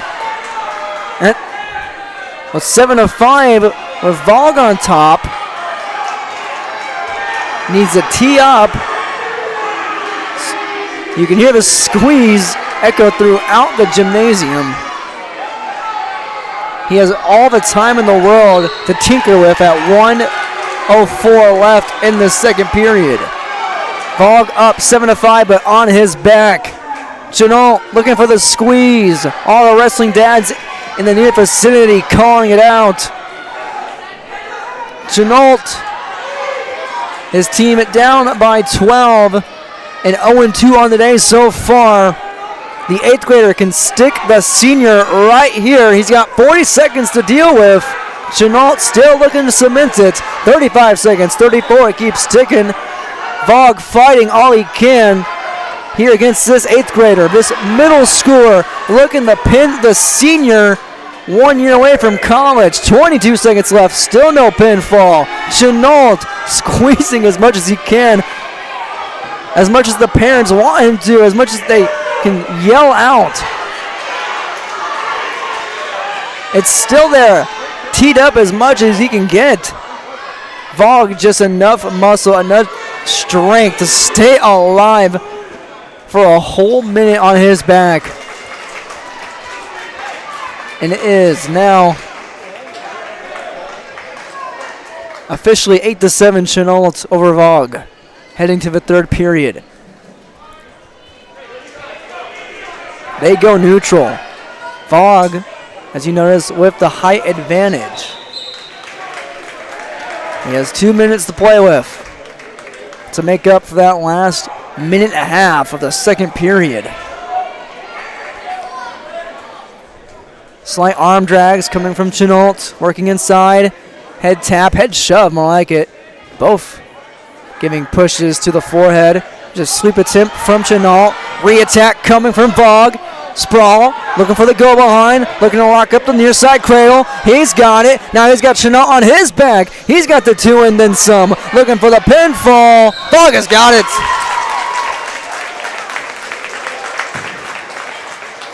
(24-6). Pembina County North goes up even bigger. Plenty of points for the Grizzlies. Chenault, a good battle though for the young 8th grader.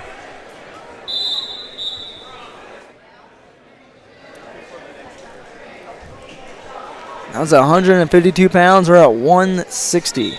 160 for the Burros. Make sure we have this right.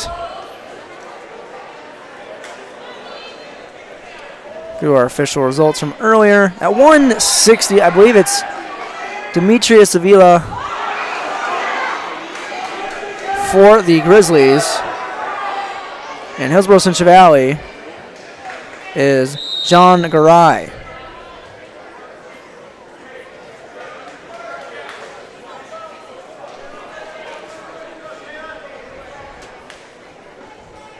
Both hand fighting, collar tying in the middle, shoving each other around.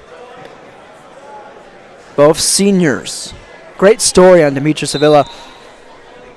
If you have followed the Cavalier Tornadoes football team in their run to the 9-man state title. They were runner-ups against Lemoore Litchfield Marion, who's also here. Quick attack coming from Garay. Avila able to get into a front headlock and maneuver out of it. They circle back to the center of the mat. Demetrius Avila looking inside. Quick level change. And that collar tie is Garay.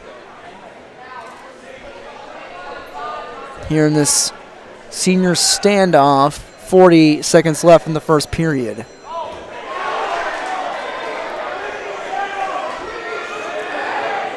Still fighting inside, still collar tying.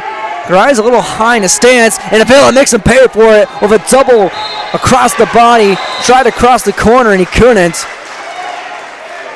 Looks like Garay's height and leverage advantage paid off right there. He goes in on a quick single leg on a low single right off the bat. Can't get the go. Avila now in a front headlock advantage. Has a brand stump to. If he wants to use it. Garay stands up, backs out. Avila half shots, half shoots in. 3 seconds left. And no score at the end of one between John Garay and Demetrius Avila.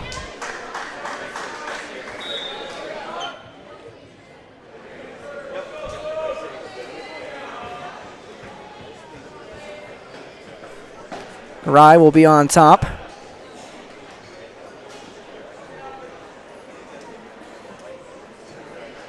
Lines up on the left side. Look, good quick base. Garay getting high up on the back, giving Avila a chance to get back to 2 feet. Spins out, hips out. He's got one. First point of this match between these two seniors.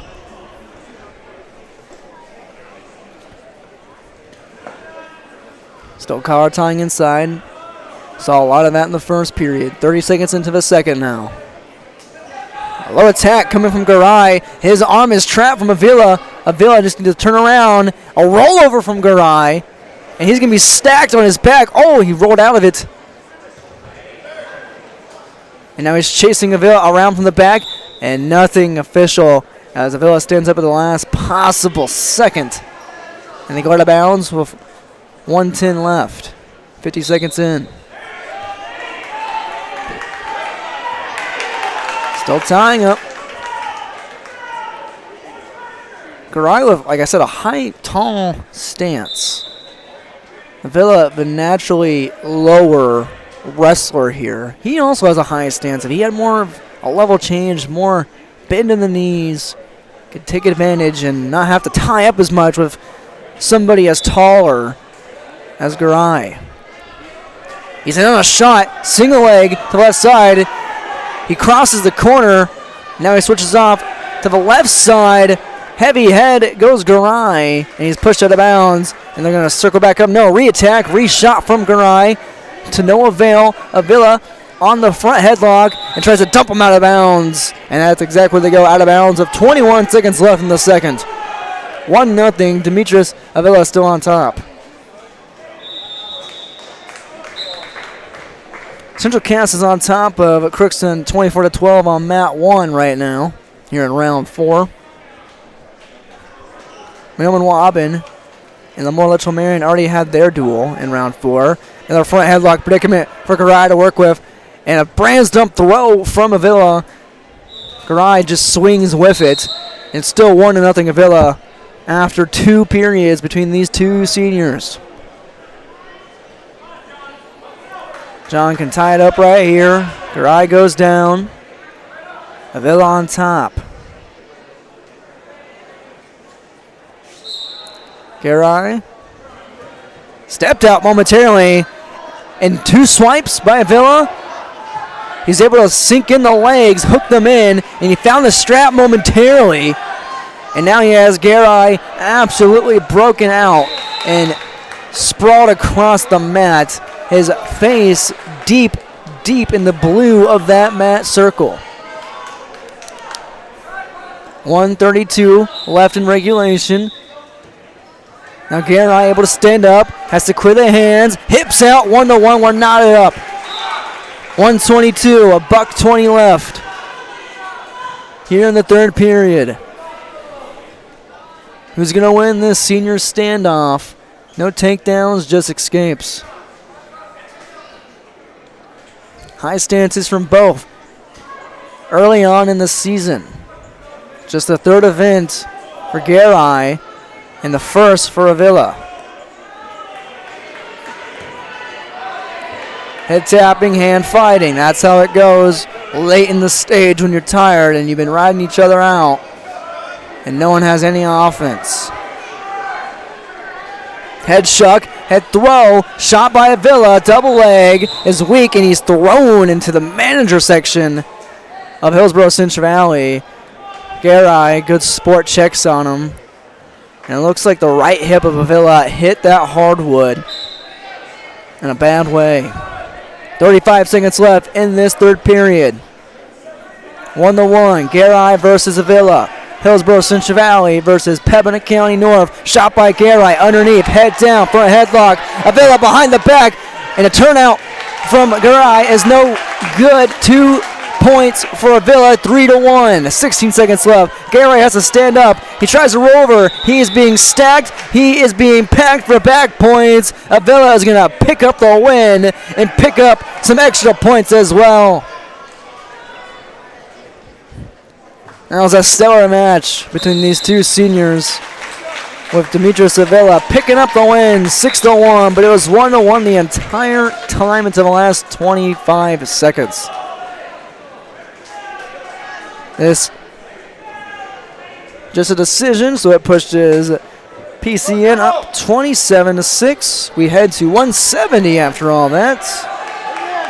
DGF, excuse me. Hillsboro Central Valley at 170 should be. Gotta go check the early results. Ben Thompson today. 1-1. He's been pinned. That was in the second round, and he had a pin over Bodie DeVries in the first. He is against right now Matthew Kina, a sophomore. Kina keying in with that front headlock on the boundary. Half-hearted shot coming from Thompson. He has the leg though. His head is out, but he's dumped straight to his back. Kina tips him over like a teapot, looking to spill out 6 more points. He's got it. 33-26, or 33-6, excuse me. Matthew Keenan with the pinfall victory over Ben Thompson.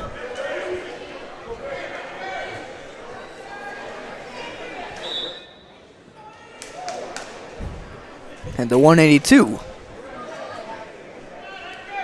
This is Emmanuel Suhardy. Should be.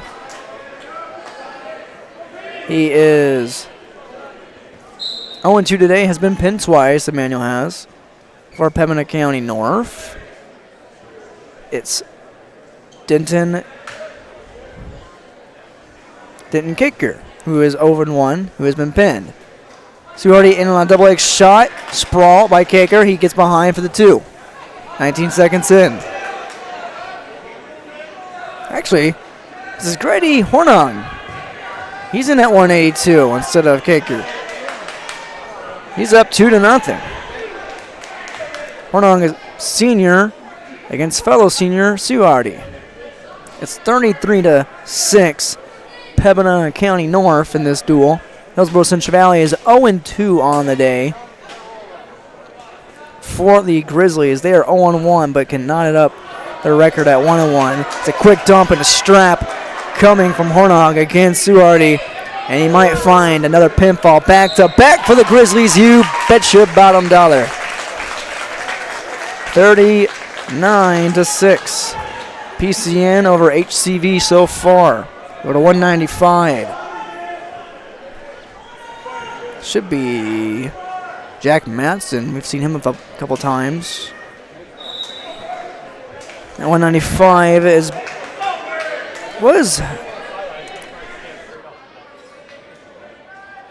Grady Hornog earlier at 195. He just wrestled 182. But quick to the back dump from Hillsboro Central Valley. So we have the official wrestler here. Should be Madsen, I'm pretty sure. He's up 4-0 after a quick takedown. No, it's Barrett Wilson. I believe he's wrestling for the first time today. And he's wrestling Caden Rose, a freshman, senior versus freshman. I don't believe Rose has wrestled today. Actually, yes, he has. He wrestled at 220, and he lost 6-4 versus Sage Akusas. Let's see about... I know Wilson, who is working a chicken wing around the world on the opposite side, looking for the pinfall. He has not wrestled today, but he's got 6 right there. 39-12. Hillsboro Central Valley scratches back into it.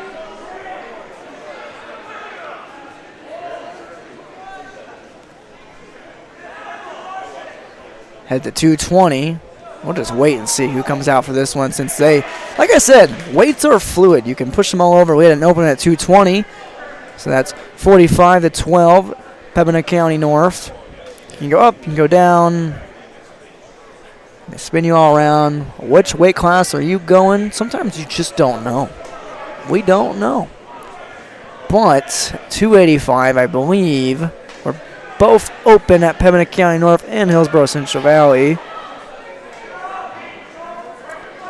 Check on PCN's heavyweight. They do have Eli Bornstad, but he did not. Oh, that was him. Okay. I believe it was. I thought that was 220 for a second. Nonetheless, we're at 106. Keeping track. And it should be, yes, it is. It's Terrell taking on.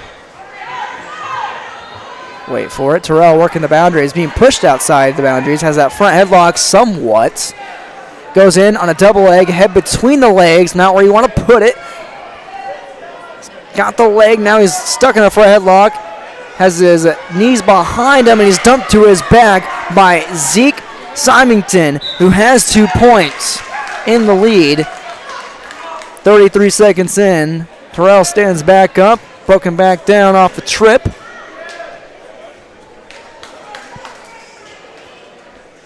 Has somewhat of a base now broken to his hip. Justin Terrell today is 0 for 2.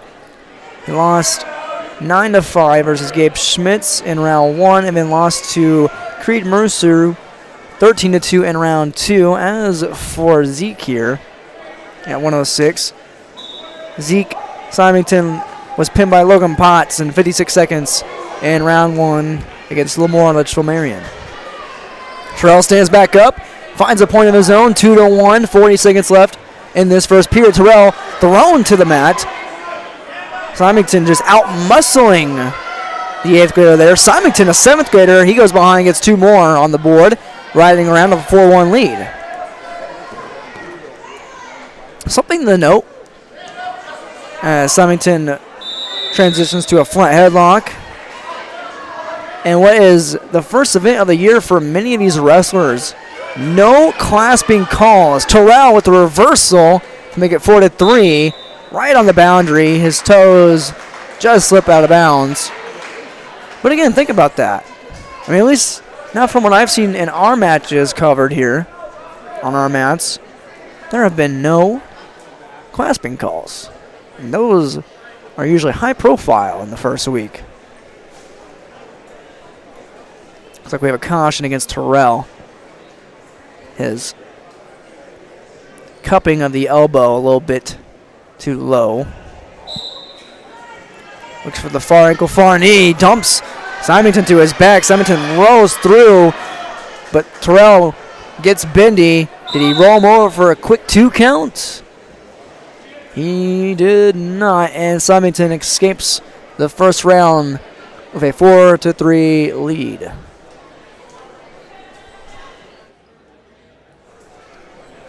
Terrell goes down, chooses to go down. Again, the dual score is on our Golden Harvest Tim Cassette seat sale scoreboard, 701 430 0877. And I am verbally saying the match score as Terrell almost gets out.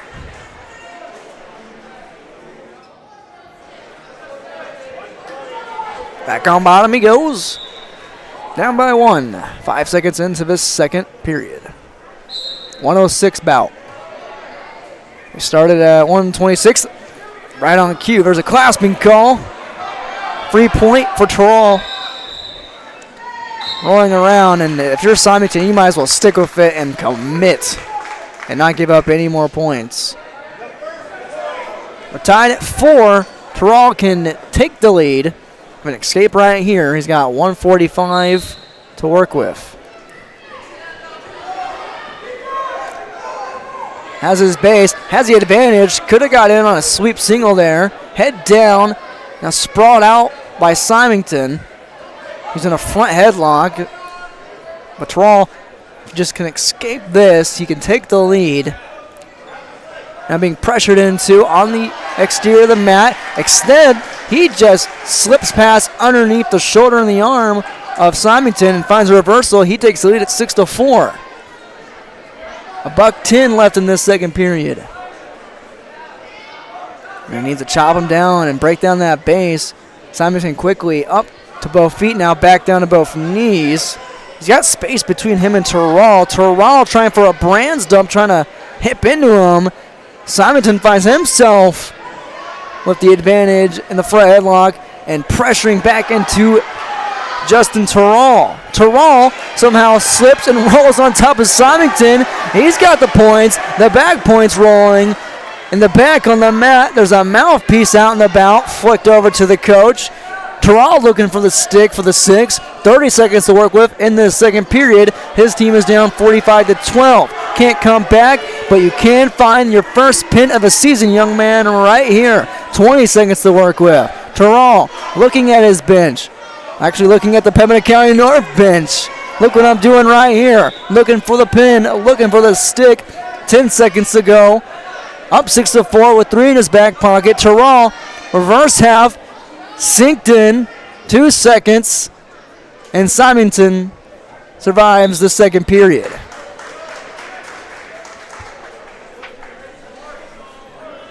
Head to the third with Justin Terrell up 9-4, building himself a 5-point lead. He started the second period on bottom. And he goes back. Build that base, build that lead, build that confidence early on in this season. Terrell, the 8th grader, and Symington, the 7th grader. Looks like another caution. Symington low on the elbow in his top position. Check in on Central Cass and Crookston, tight one. Central Cass 36, Crookston 30.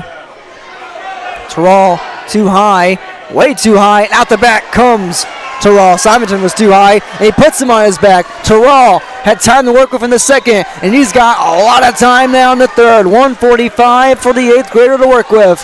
Looking for 6 in the stick, and his first pin of the season would be his first win of the season. Now being elbowed in the forehead by Symington. He loses the pinfall, but finds 3 more on the board. 14-4. He's got a major decision in his bag. Now he breaks him back down across and back to his back again. Terrell will not give up on this pin. His first win will be a pin. He will make sure of it. Still on the edge of the mat versus Symington. Symington fighting with 1:10 left in this third period. Terrell, the reverse half, needs a tee up. And he's got plenty of a room to go, circling it back inside the mat. Chest to chest, reverse half in, 55 seconds in this third period. Terrell inches away from his first win of the season and his first pin. Symington ruining the tee.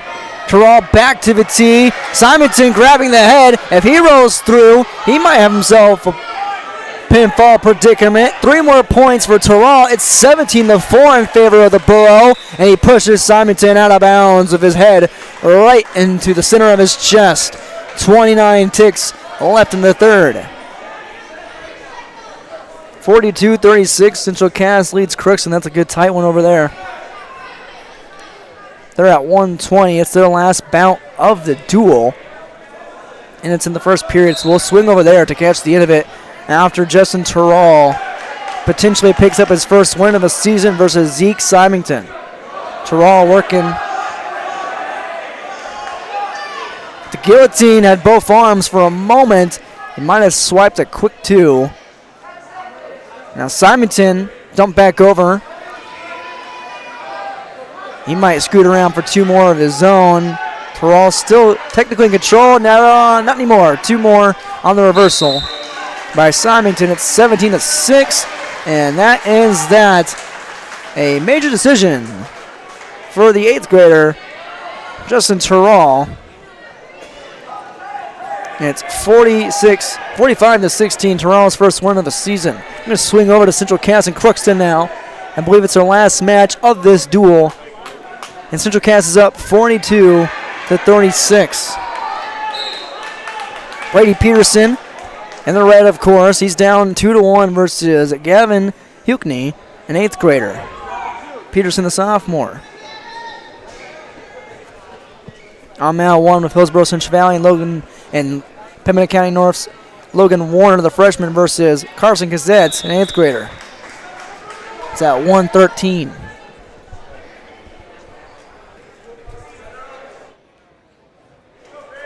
Pembina County North, 101 today. Excuse me, not Pembina County North. They're 0-1. They are soon to be 101. With Crookston, I should say. Crookston 1-0 after defeating Grafton 48-18. Central Cass is 1-1 after losing to DGF in round 2, but defeated Monoman Waban in round 1. Huckney between the legs of Peterson, trying to finish a shot in on a sing leg on that right leg. Nice sprawl and nice crossface by Brady Peterson. Peterson looking to escape around the back. 1:30 left in the second period in this 120-pound bout. Meanwhile, mat 1, no score between Cazette and Warner. 6 points separate the Pirates and the Squirrels in this border war. And around the back, Huckney goes to build his lead at 4-1. The 8th grader taking it to the sophomore in the second period. Still no score on mat 1 between Cazette and Warner. Hand fighting in the middle of the mat. Near side cradle being worked on, being torqued on by Huckney against Peterson, now ripping across the chin and working for a far side cradle to no avail. Can't get it to go. 42 seconds left in the second period. Again, we're looking at mat 1 right now with Central Cass and Crookston. It's their last match of this duel at 120. They start at 126, and it's a 42-36 duel in favor of the Squirrels. Huckney up 6-1, needs a pin to tie it. I mean, it comes down to criteria after that. And we haven't been following this duel. Don't know the coin toss winner. Huckney doing his best to drag across the half with 2 seconds in the second period. And we head to the third. Huckney up 6-1 over Central Cass's Brady Peterson.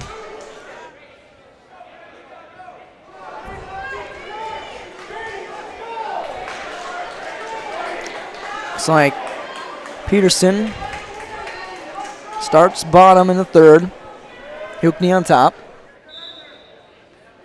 Have a score between Gazette and Warner on mat 2. Warner with an escape point here in the second period against Hillsboro Central Valley's Carson Gazette.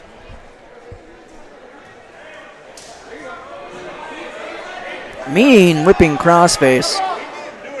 Crippling crossface coming from Huckney. He works on top. Trapping that leg, that left leg of Peterson between his own of his knees. Peterson up, turns right into Huckney with a nice return, lifting return, and oh no. Peterson might have taken that one on the temple, on the chin. He's turned over. Didn't like the way his body went limp there, not one bit. Trainer's talking to him now. Concussion protocol is in effect. That is a 6-1 lead for Huckney currently. See if Peterson can continue this match. If it's a forfeit, if it's an injury forfeit, that would mean Crookston secures 6 points. But he's going to stay in it, much to the applause and approval of his Central Cass teammates. Huckney on top of Peterson, 6-1 in the match, but Central Cass on top of the duel, 42-36.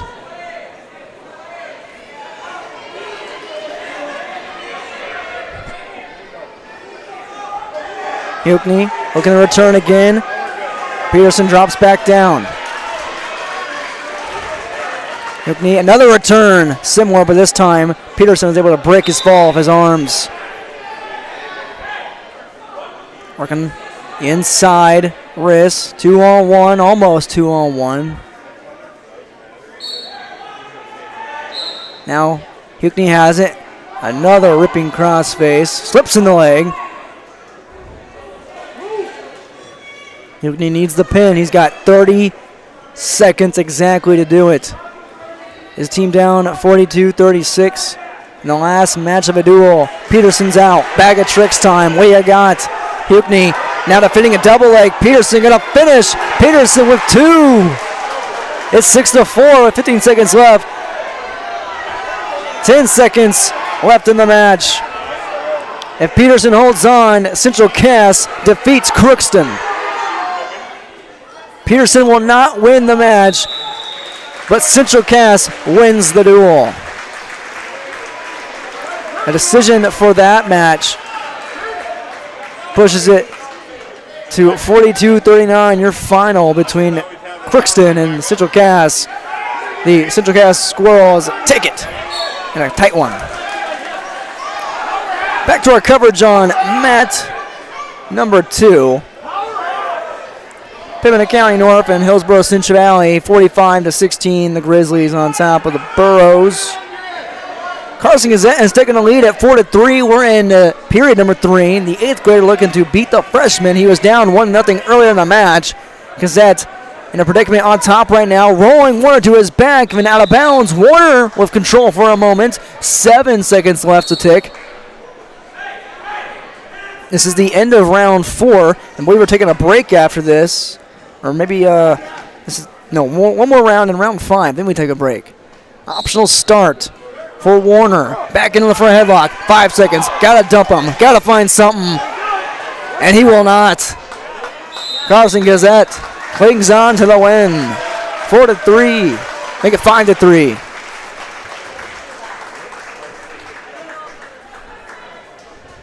(45-19). We got 120 left to wrestle between HCV and Pembina County North.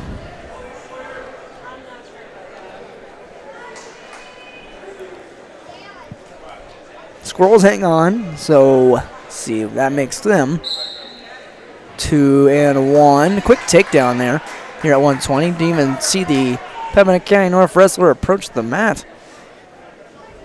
Burrows on top here at 120. I believe this is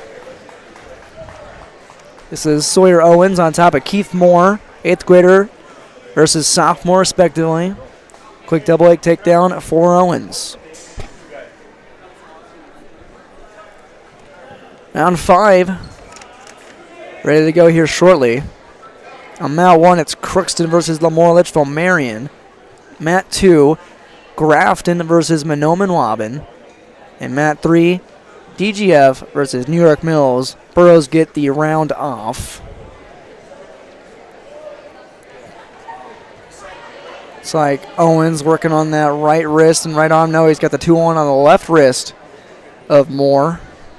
At the moment, 1:02 left here in this first period.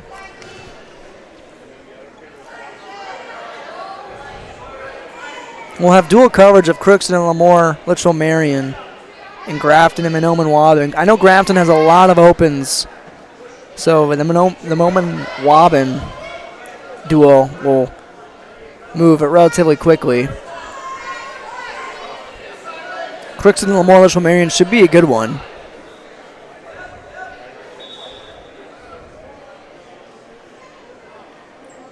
Looks like we have an potentially dangerous plus 2 points.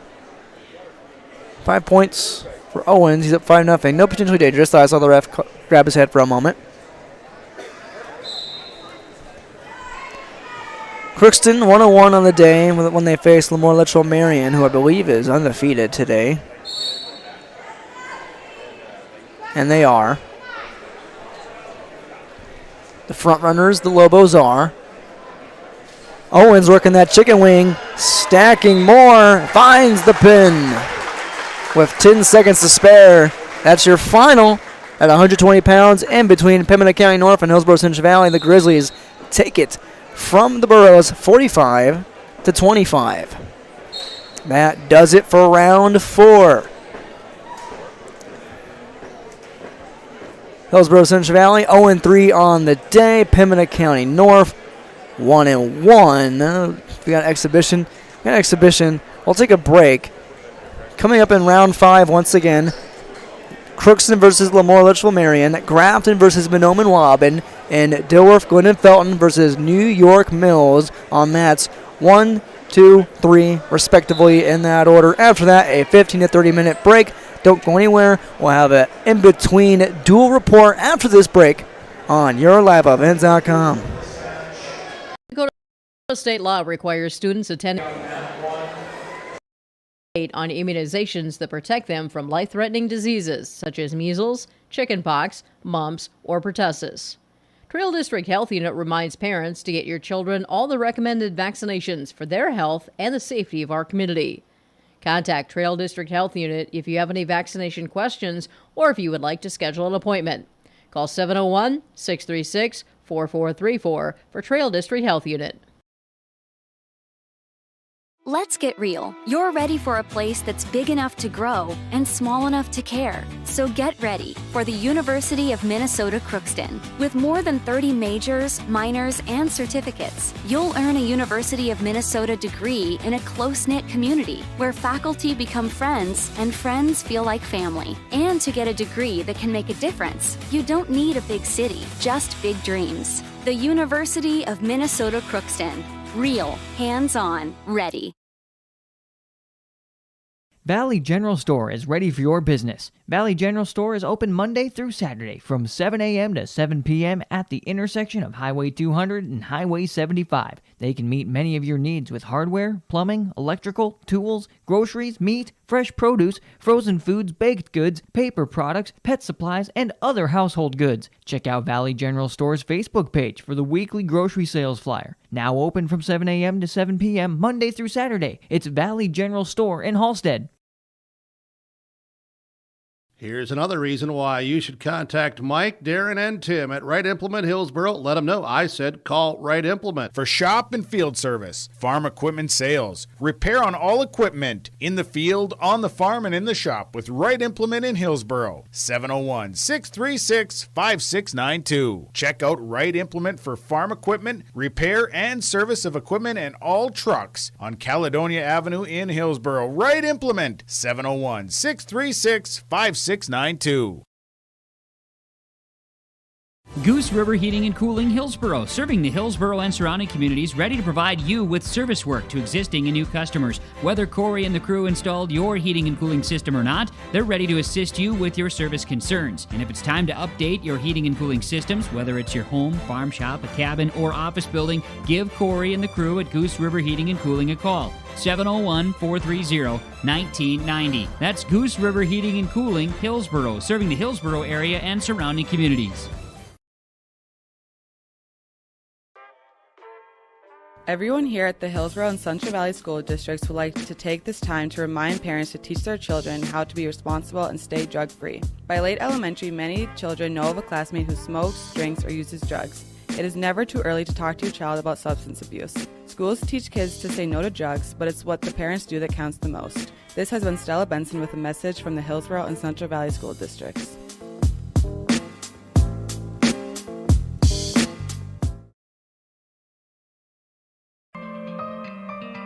For all your flooring needs, look no further than Carlson Customs Incorporated. From tile, Cortex, and laminate flooring, waterproof floors, shower tiles, and carpet, you are sure to find what you need to update or create the perfect feel in your home or business. Locally owned and operated, Carlson Customs Incorporated. Call Todd at 218-531-0176. You finally found the perfect car in racing blue. You even got them to throw in the LED fog lights for free. Auto Owners insures your car because some people never learn to parallel park. That's simple human sense. River's Edge Insurance Agency, Halstead. 218-456-2172. Keep going. More. No, stop! Welcome back to YourLiveEvent.com's coverage of the Hillsboro Dual Tournament here at the Hillsboro Event Center. We're just moments away between Lemoore Litchfield Marion taking on the Crookston Pirates. The Lobos, the front runners today, leaving everyone in the dust so far. They are 2-0. Crookston is 1-1. Here in our Farmers at Union Insurance in between dual reports. Ryan Updahl and Farmers at Union Insurance, located at 16W Caledonia Avenue in Hillsboro, North Dakota. You can call them at 701-436-5777. Once again, 701-436-5777. In between dual reports, you can check on these two teams' days so far. We'll also have coverage on mat number 2 between Monome and Waupun and the Grafton Spoilers. The Thunderbirds, let's check on them so far. Monome and Waupun lost to Central Cass in round 1 at 54-30 and lost in round 2 by the same exact score to Lemoore Litchfield Marion, 54-30. Now already gives us a head start in Lemoore Litchfield Marion's recap later. As for Grafton, they lost to Crookston 48-18 in round 1. And then they lost to New York Mills 57-15 in round 2 and have received 2 straight byes. We are now in round 5. Lemoore Litchfield Marion defeating Pembina County North 43-33 in round 1. As I said, 24-point victory over the Thunderbirds in round 2. Received the bye in round, I say round 4, but I believe they wrestled in round 4. Well, they had 2 straight byes. I beg your pardon. Since we're in round 5, and again, Crookston, they defeated Grafton 48-18 and just narrowly lost to Central Cass in the last match of the duel. 42-39, needed a pin to tie, could only get the decision. I believe we should be starting at 132, and we are starting at 132 between the Lobos and the Pirates. Another border war today.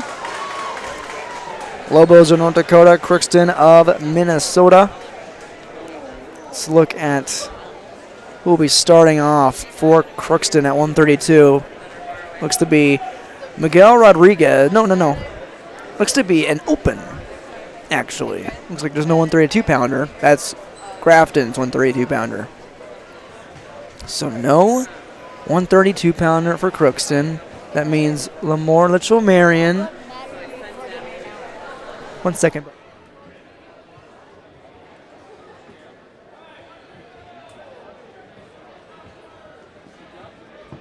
Sorry about that. Lemoore Litchfield Marion. 132 is also open. So, actually, they had it open at the Pembina County North duel, but then they sent out Dustin Ketterling, who lost pinfall style to Blake McMullen in round 2. So we'll see if they send out Ketterling in round 5. Still taking their time to warm up. I believe on mat 3 they are wrestling between DGF and New York Mills.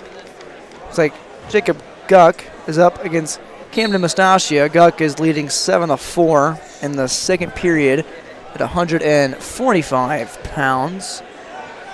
And I believe Kettling will take that open for Lamora Litchfield Marion at 132. And we're off to an early 6-0 start as the ref points out Kettling's family so he can point and raise his hand in their direction. As you should. You got to get those pictures nice and glamorous for the gram.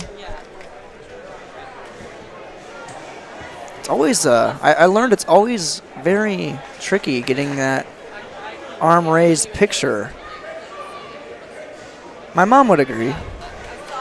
Anywho, at 138, do we have an open at 138 as well? Looks like Crookston takes the open at 138, so 2 matches, quote unquote, in, and it's, you know, the same score, basically. 6-6, 0-0, tomato, tomato.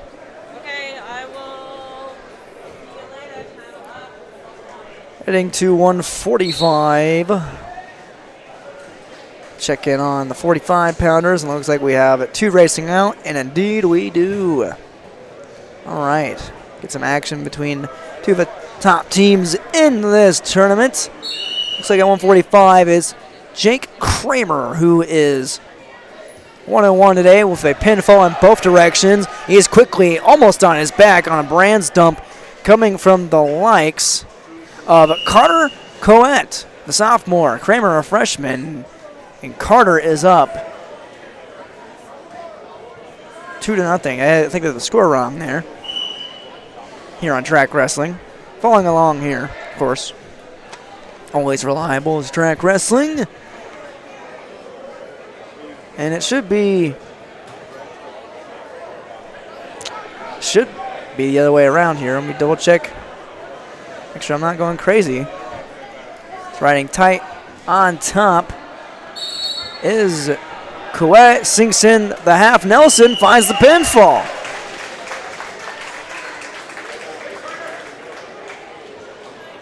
And it was, yes, they just had it wrong on Track Wrestling. Sorry to ruin your moment there, Carter, but he just put his Crooks and Pirates up 12-6.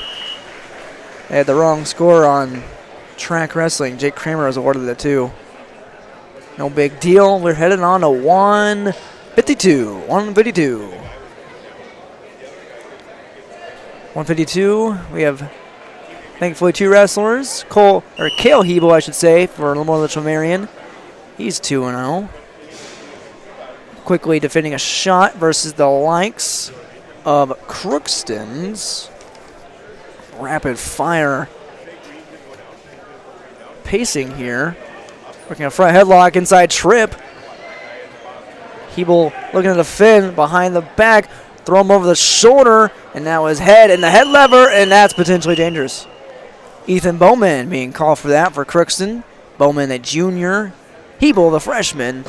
Hebel is down on the board, 2-0. Again, our Golden Harvest Tim Gazette seat sale scoreboard is the dual score at 12-6 right now in favor of Crookston. And I will verbally say the match score. Grafton and Minoman Wob and still warming up currently. Bowman ripping the face with the strap. Leg is in. That leg strap combination. Deadly and then some.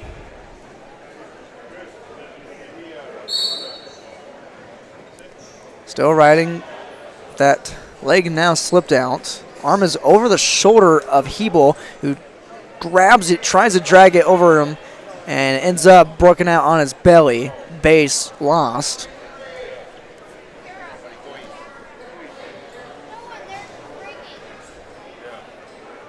Bowman still working that leg offense on top. Ripping the face. Has inside control of the left wrist. A lot to work with there. Has a chicken wing if he wants it, but his arm is stuck inside. Now he chops and rolls over for a cheap tail. Can't find the points. Didn't stay long enough. Nice defense by Hebel to stay upright as much as he can off the shoulders. using that side of his shoulder. 10 seconds left in this first period. 2-0 Bowman on top of Hebel.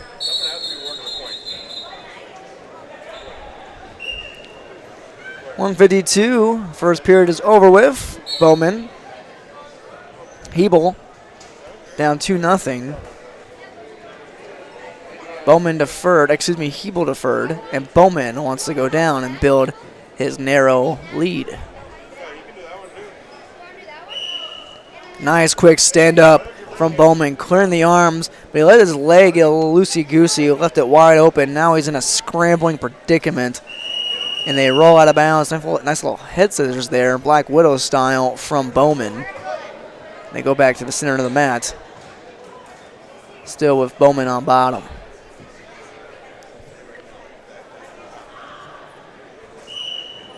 Bowman clears the arm now. Spiral ride attempt from Hebel.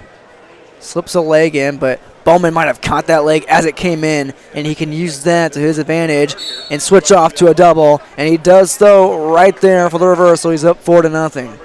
As soon as that leg was coming in, Bowman had it ready, planted his elbow in his hip pocket, basically. He catches it like a fly in a web. It's back on top. That's the end of the first period. Breaks Hebel down to his base, down to his hip, and works the strap again. Now he's got a Turk, turning the Turk on the perimeter of the mat. 1 minute left in this second period. Back points, I believe. No back points. Can't see the ref's other hand. There they are. They were in his hip pocket. They were literally in his pocket. Could not see the back points being awarded to Bowman. He gets 3 more off the 5 count. It's 7-0. Ethan Bowman on top of Cale Hebel. 55 seconds left in this second period. Hebel turning in to Bowman, and it almost could have been bad for Hebel turning in to the stand-up like that, but he finds the dump for 2. Gets on the board, down 7-2. He rips his own crossface. Might be looking for a head lever the way he's going after that left arm of Bowman. Bowman comes around, trying to turn the corner. Has one leg secure, has to step over the other with his left. Secure the reversal.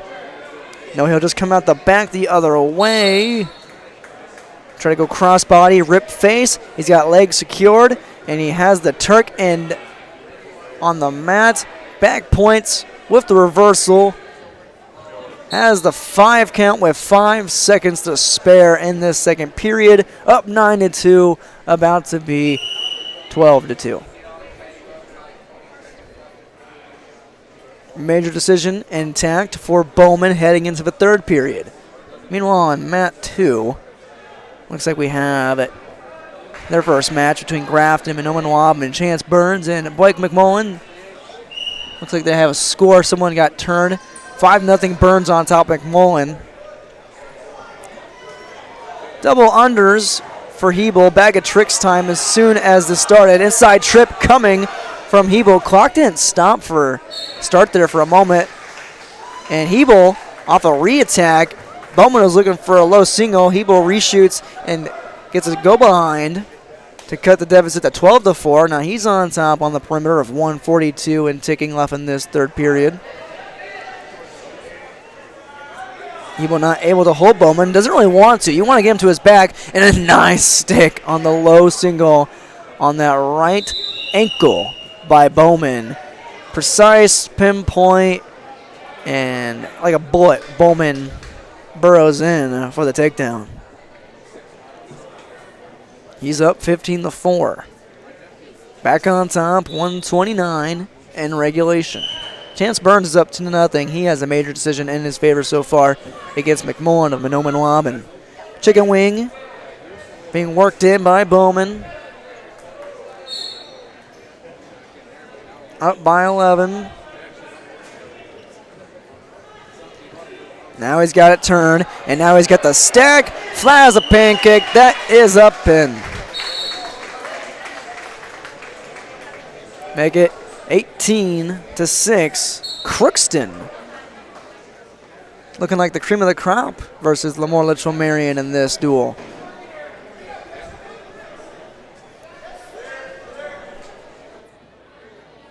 Round 5, when it concludes, we'll have a 15 to 30 minute break. Knock on your whatever wood you have and cross your fingers for 15. Here at 160 pounds, Lemoore Litchfield Marion trails by 12.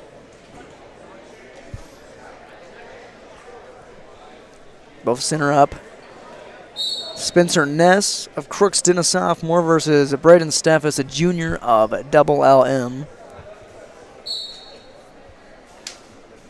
Steffes inside the circle, middle of the mat. Collar tie. Both working the collar tie, just pushing inside. Now working hands, now working hand fighting and arm drags. In the perimeter, nice redirection by Steffes. Nice pick on the ankle, just barely grasped it. And now he's trying to come out the back versus Ness. Right on the perimeter though. This is where Ness needs to play that perimeter and maybe roll out of bounds. Instead they roll inside, and Steffes has an ankle of his own. He has to step over Ness. Looking over in a crossface. Concludes that scramble in favor of Steffes for 2. Now he's working on the left arm, looking for a chicken wing perhaps.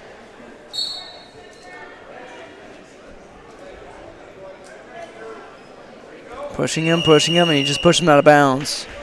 Reset with Ness on bottom.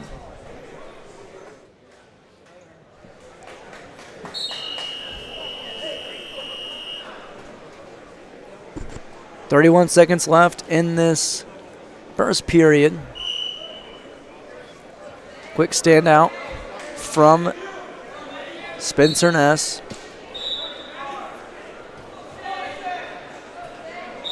Steffes stifles it. Keeps tight on the hips. Has that leg hook, that right leg hooked of his left. 10 seconds left in the first period.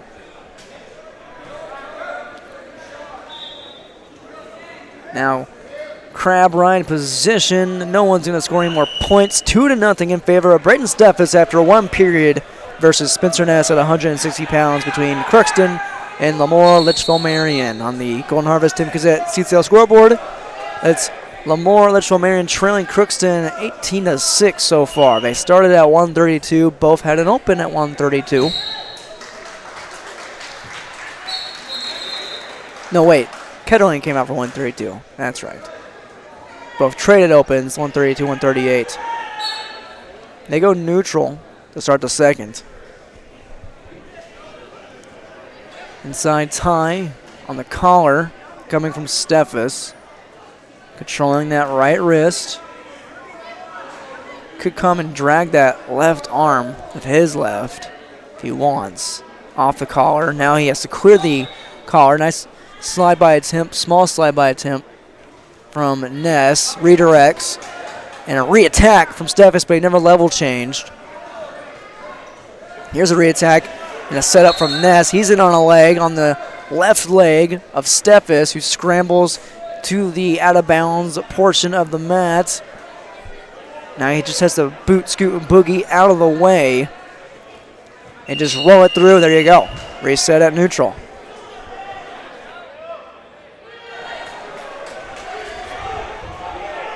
Two nothing. Steffes still leads. 55 seconds left in the second period at 160 pounds.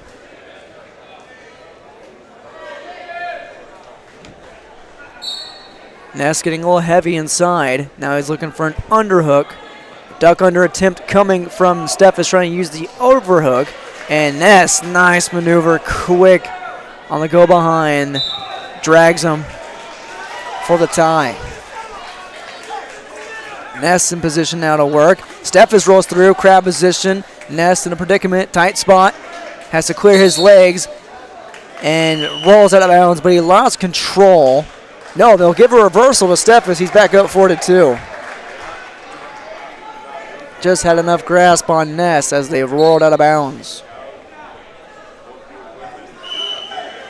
19 seconds left. Who's going to win the 20s? Steffes has Ness back up into him. Ness rolls through. Back on his hip, now to his knees. 8 seconds left. To his base goes Ness. Leg is hooked by Steffes. Has to kick it through, can't kick it through. He's down 4-2 at the end of 2. Meanwhile, on mat 3, DGF leads New York Mills 18-15. Minoan Waban, Grafton all knotted up at 12. Looks like Minoan Waban just grabbed a pinfall, and they're going to be up 18-12 after that one. You can see they don't have the names on here right now. It's at 160 pounds, though. There's an escape for Spencer Ness. He's within 1 of tying.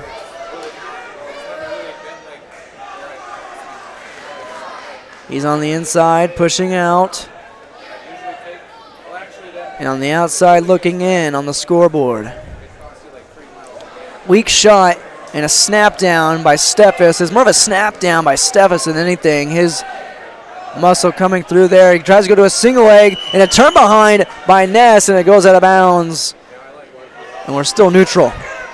No score change. Ness the sophomore, Steffes the junior. 1 grade separating them at 1 point, separating the scoreboard. 1:13 left in the third.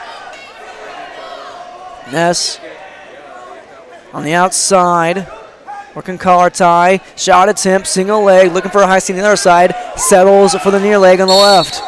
Now he's in a front headlock. Now he can go behind, but he gives up too much of his leg to Steffes, who has a single leg of his own, and they drop out of bounds with 54 seconds left to go in the third. No score. Still 4-3, Steffes. Collar tie, hand fighting. Here's an attack coming from Ness, not low enough level change. Now a toss, hip toss coming from Steffes. Ness tries to roll through. He does roll through, but out of bounds. Too strong of a roll, but might have been good for both men. Just 1 split second away from a scramble taking place. Back to the collar tie, working the wrist. Head snap from Ness. Back inside tie, snap, shot, looking for the double. Head in between, come out the back time. Got to hook that leg. Steffes kicking it up. 20 seconds to go. Ness, 18 seconds to work with. He's got to come out the back and turn behind. Steffes hooking the leg around Ness's head. And we have a stalemate. Stalemate, 11 ticks to go. Ness has to get on the attack. As he does, pushing, shoving, shot, level change, fake shot, now come back in, half-hearted shot, 5 seconds to go. Steffes playing defense for a headlock coming down, and Steffes rolls through for the 2 and hangs on at the very, very last second. Steffes wins 6-3. 18-9. The dual score, Crookston leads on the Golden Harvest Tim Gazette seat sale scoreboard.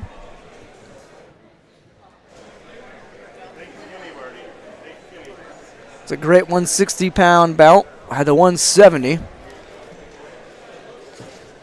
170, I believe it's Garrett Hebel, Jr. Who's he facing? He is facing, drum roll please,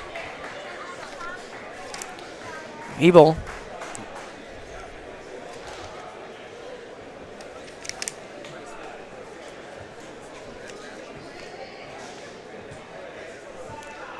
Hebel's facing, where is Crookston in this program?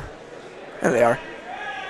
Leighton Fuentes, I presume, and I am correct. And it's actually Brock Wendell, Jr. from Lamolicho Marion. According to track, Leighton Fuentes, a junior as well. Working the inside, near the middle of the mat. Nice pink shoes by Wendell, or no, excuse me, that's Fuentes. I love the color pink. Fuentes back inside, redirect from Wendell. Snap, shot, had it for a moment, lost his grasp. Arm drag toss from Fuentes, and a nice roll through from Wendell. Woo! We had some potential and kinetic energy right there. Nice little scramble sequence. Oh, they gave the two. They gave the two, actually. And a roll through coming from Wendell. Fuentes found the two. Wendell is going to find the stick potentially. He rolls through from bottom, has Fuentes on his back. I didn't even see the ref award Fuentes to for that arm drag. Nonetheless, Wendell looking to creep back into this duel with 6 right there. You bet.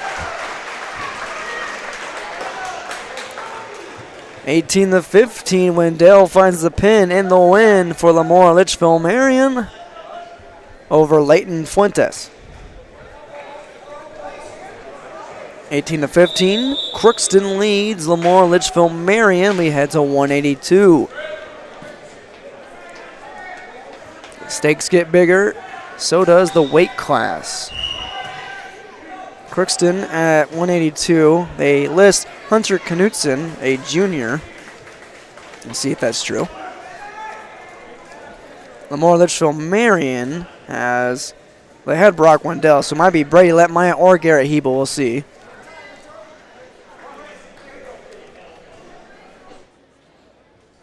Meanwhile, Mat 2, Grafton trails Monoman Waban 48-12. It is Hunter Knutson versus Garrett Hebel. They roll out of bounds in the front headlock scenario, still at 0 apiece. Hebel a junior, Knutson a junior. Back-to-back junior matchups. Here is a shot from Hebel on one leg. Can't get a hold of it. Re-attack, re-shot from Knutson. Another attack from Hebel. Tip for tack. Back-to-back they go with shots. And nobody scores. Back to the center at neutral.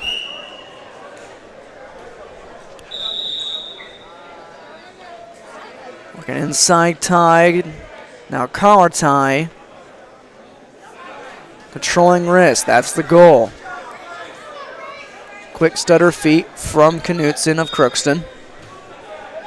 Leg trip on its way from Hebel. He tried to sweep it up. Catch it. Came away with nothing but air. There's a high C attempt. Couldn't find the bonsai. No bonsai from Hebel. And a re-attack from Knutson. He's back on a sweep single. And he's got to drag him back in bounds. Get back in here. And a nice pick from Hebel. And he steps over Knutson. Even off of balance, Hebel with a long, lengthy body able to reach back underneath himself and pick Knutson's ankle. But no one scores. Still not up. 30 seconds left in the first period.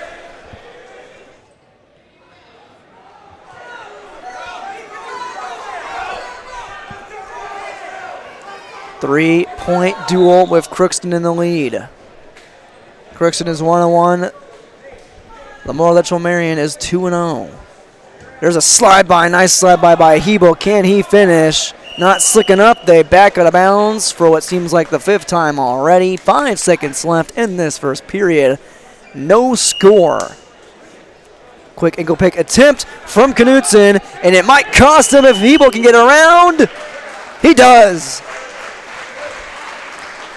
Hebel with the counter, re-attack, go behind. Knutson didn't really set up that ankle pick. He just loosely trying to grab the elbow and go for the knee/ankle. Hebel makes him pay. Knutson starts on top here in the second period. Buzzer beating takedown for Hebel. Knutson trying to break the base. Now has him up. Switch off to a double. Hebel counters, has the leg secure, and goes around himself out of bounds. They come out of bounds, but they give him 1 for loss of control. Hebel's up 3-0.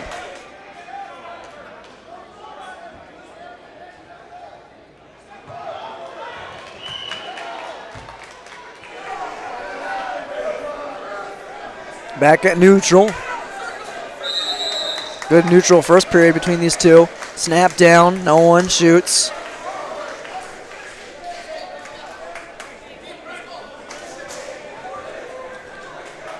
Knutson on the outside looking in, both on the mat and on the scoreboard.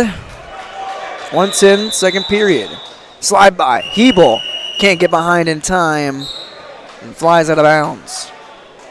Knutson doing a good job playing defense and knowing his situation, knowing his surroundings. Half-hearted shot from Knutson. Hebel back, underhook. Has a hold of the right arm of Knutson. Backs out, doesn't do anything with it. Head tap, now collar tie. Knutson looking to control wrist, same with Hebel. Slide by once again by Hebel. No avail, level change. Knutson on the outside. Half-hearted shot, second time we've seen that in this period. Shucked by Hebel, drives him straight to the mat, finishes with a nice, absolutely dime of a double. Up 5-0 with 17 seconds left in this second period. Hebel in the hip pocket of Knutson. On top, 7 seconds, second period.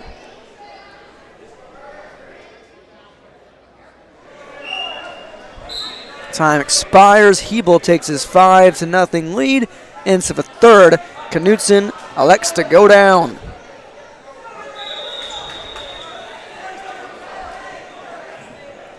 This is round 5.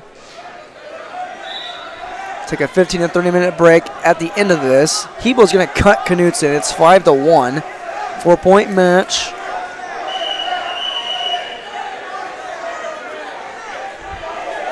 Reacted to the wrong whistle. Third period underway. Good match between these two juniors at 182. Crookston versus Lemoore Litchfield Marion. Head taps, head fakes. Okie State. Who's going to shoot? Knutson's going to shoot. He's got a snatch. Had it for a moment and is broken down to his knees. Hebel looking for the go behind. Redirection. Now has unders to work with. Clears the arms. In on a double. 2-point takedown for Garrett Hebel. He's up 7-1. And he steps over Knutson on his way back to the middle of the mat. Knutson offered his arm up. Didn't really like that. He takes down Hebel. He says, I'm cutting you. I'm doing it again. 7-2. Can he do it again? Can Knutson get back in this match of 125 left to wrestle in the third period? Knutson, slight level change. Now collar tie. Working inside. Slide by Hebel. Hebel is absolutely dangerous with that. He's up 9-2 off that takedown. Right at the center, or at the perimeter of the mat. Back behind Knutson. Hebel goes. Chops him back down. Knutson needs a fresh start. Right near the out of bounds line. And he'll get that fresh start.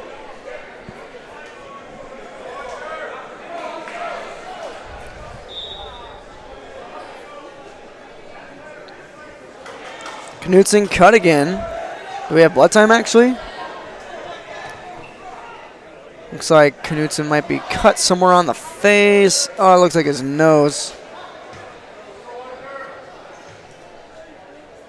No significant blood I can see.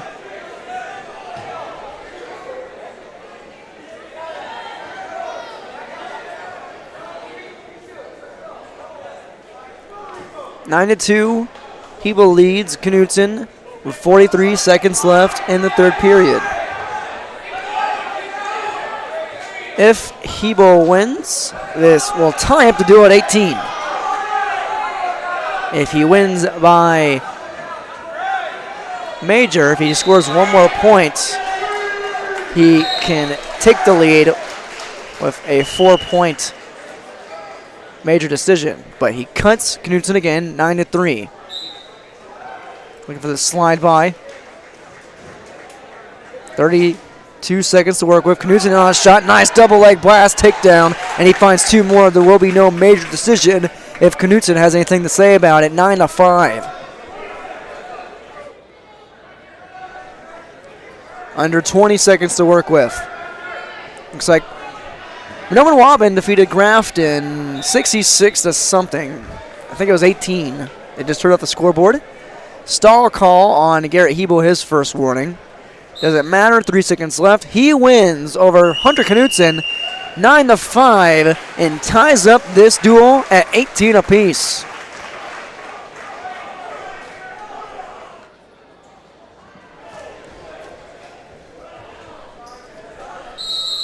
.195 on its way. Crookston has Ethan Bull on the roster of this program. Lamar Litchfield Marion. Who do we got over here for the Lobos? May we see Brady Letmeyer? That looks like Brady Letmeyer to me. Minus the football pads. Should be Bull and Letmeyer. And it is. Two juniors once again, and a quick takedown by Ethan Bull. Quickly taking it to Letmeyer within the first 8 seconds. Reset out of bounds. 148 in the first. Like I said earlier, been following along with our all-day coverage since 8:30 this morning.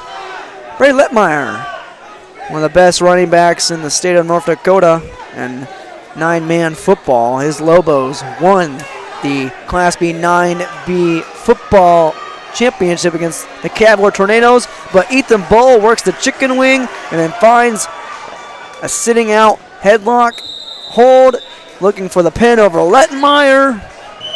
Bull, put it in bold, finds the pin. Just like that, Crookston grabs the lead right back. 24-18.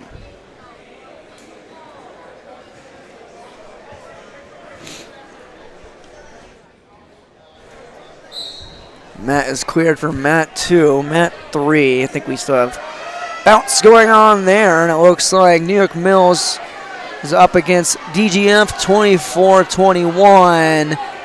Victor Sosa and Baden Peterson in a tight one at 3-2. I think someone just got pinned, and by the looks of it, Victor Sosa just pinned Baden Peterson, I believe. 285 we go. We did a bye, or an open, I should say. Lamar Litchfield Marion up to 24. Crookston up to 30. And now to the little guys, the featherweights. Not even featherweights. 106 on its way. 6-point duel. Crookston, who's 1-1, on the verge of upsetting Lamar Litchfield Marion, who's 2-0. 106 is Evan Trudeau. Should be, at least, for the Crookston Pirates. He's a sophomore. He's taking on Logan Potts, 7th grader for Double LM. Collar tie, middle of the mat. Testing strength, high C coming from Trudeau. Has to clear the corner.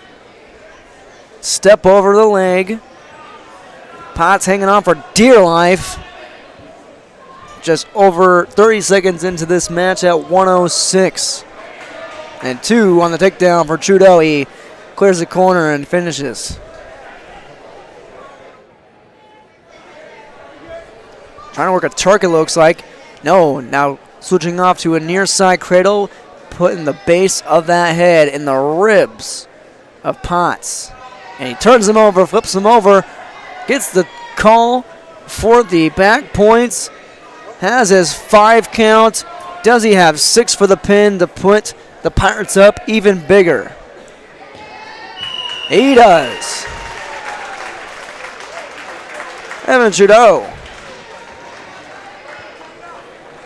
with the stick over Logan Potts. It's 36-24 Crookston.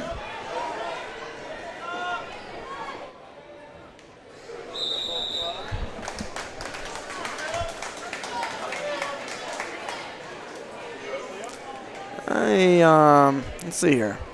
Hold on a minute. May have. I was actually in favor. Now it's 36 to now 30 in favor of Lamar Litchfield Marion. Now I believe this match will decide at 120. Okay. I think our scoreboard just got a little confused there. We're at 120 pounds. I believe to be the second to last match. Got 126 left. It's Gavin Huckney of Crookston versus Jace Duffy. Huckney, an 8th grader. Duffy, a freshman. Huckney held on. I believe it versus Central Cass. That was in the last duel.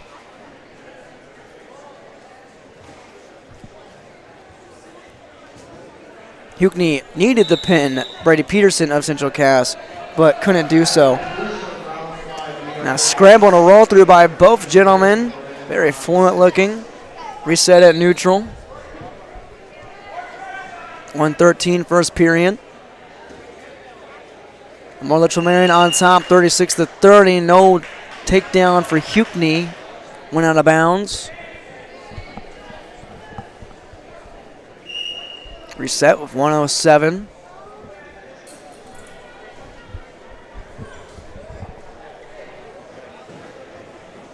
Head snap, snap down. Back to the collar ties. 51 seconds between Huckney and Duffy. Okie State from Duffy, but Nova shot comes from Huckney, and a nice duck under double, just clearing the air. And right back he goes. Huckney finds 2.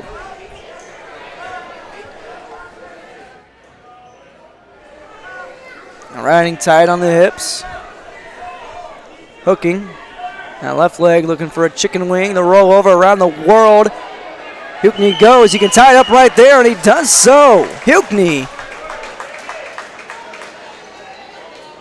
I believe, just makes it 36 all.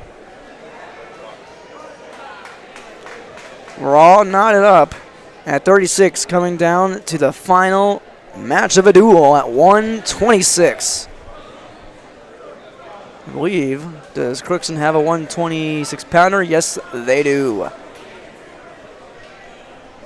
Crookston's 126-pounder looks to be Lucas Perala, an 8th grader. Big shoes to fill for an 8th grader in a moment like this. Amore Litchfield-Marion has Maddox Shockman. That is quite the name for a wrestler. He's a freshman. Maddox defending a shot right now from Perala, and Shockman swings his way around the back for 2. Now working that chicken wing. Perala's got his head in the dirt and all the room for Shockman to work with. He swings around the chicken wing for 2. Got a quick 2 swipe, and now make it 5. He's got 3 points in the bag. Looking to put this one in the bag and have a pin for the win for his Lemoore Litchfield-Marion Lobos. Perala ready. Gets off his back. Doesn't matter to Shockman. Shockman swings it right back around. Now it's a seek and a half. Finds a half right there. A pin wins the tournament and the duel for the Lobos right here. Would win the duel versus Crookston, I should say. Back again on the half. And back again, Shockman has Pearl on his back. A pin or a win, either or will suffice to beat Crookston in this duel, all knotted up at 36 apiece. Shockman with 40 seconds to work with against the 8th grader. Comes back around. 3 more points for him. Off the back points, 8-0. Shockman already has a major decision in the first period, 30 seconds ago for the freshman. Trying to work a strap, it looks like. Another chicken wing. That right arm of Perala has to be tired and petrified. Back around, he reverses sides, now comes back around and dupes Perala to giving up the shoulders 5 seconds ago. Another 5 count for Shockman, but no pin. He's up 11-0 after 1 period, however. He defers to the 3rd period. Perala wants to go bottom. An interesting choice, considering how the final 40 seconds of that first period went, with Shockman having his way with that chicken wing. Shockman immediately stifles Perales' stand-up.